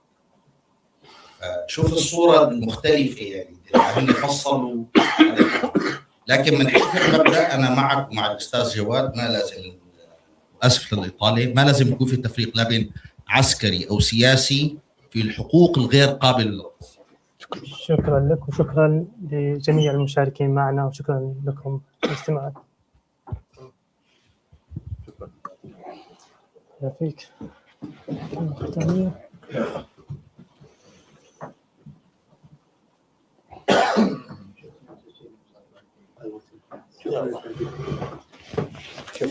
ها نحن الآن نصل لنهاية ختام مؤتمر القسط لعامها 11. خلال الأيام الماضية وأثناء استعدادنا لهذا المؤتمر كنت أتصفح اللافتات التي حملت صور لمعتقلي الرأي، وتذكرت حين رفعناها وهتفنا من أجل حريتهم. تفاجأت حينها بأن معظم تلك اللافتات لم نعد بالحاجة إليها، لأن الوجوه التي كنا نطالب بها وبالإفراج عنها هم الآن بين أحبائهم وأهاليهم.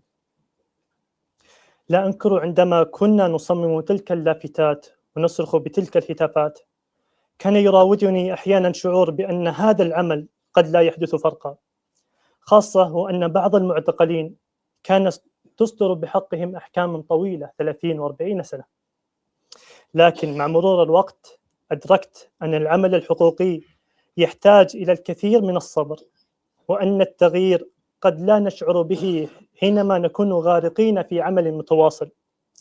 علينا أن نتوقف للحظة لنرى هذا التغيير الذي شاركنا فيه، ليس فقط في أعداد من سجنوا أو حجم الانتهاكات. علينا أيضا أن ندرك أننا أيضا شاركنا في هذا التغيير، وأن العديد من معتقلي الرأي هم الآن بين أهاليهم. لذلك شكرا لكم، شكرا لكل من قدم وضحى بوقته وجهده وتحمل الكثير من الخسائر من أجل ذلك. وأود هنا أن أتوقف لأتذكر بشكل خاص المدراء التنفيذيين السابقين لمنظمة القسط، الراحلة القديرة آلاء الصديق والأستاذ العزيز نبهان الحنشي. شكرا لكم على كل ما قدمتموه للقسط لتستمر في نضالها ضد الاستبداد.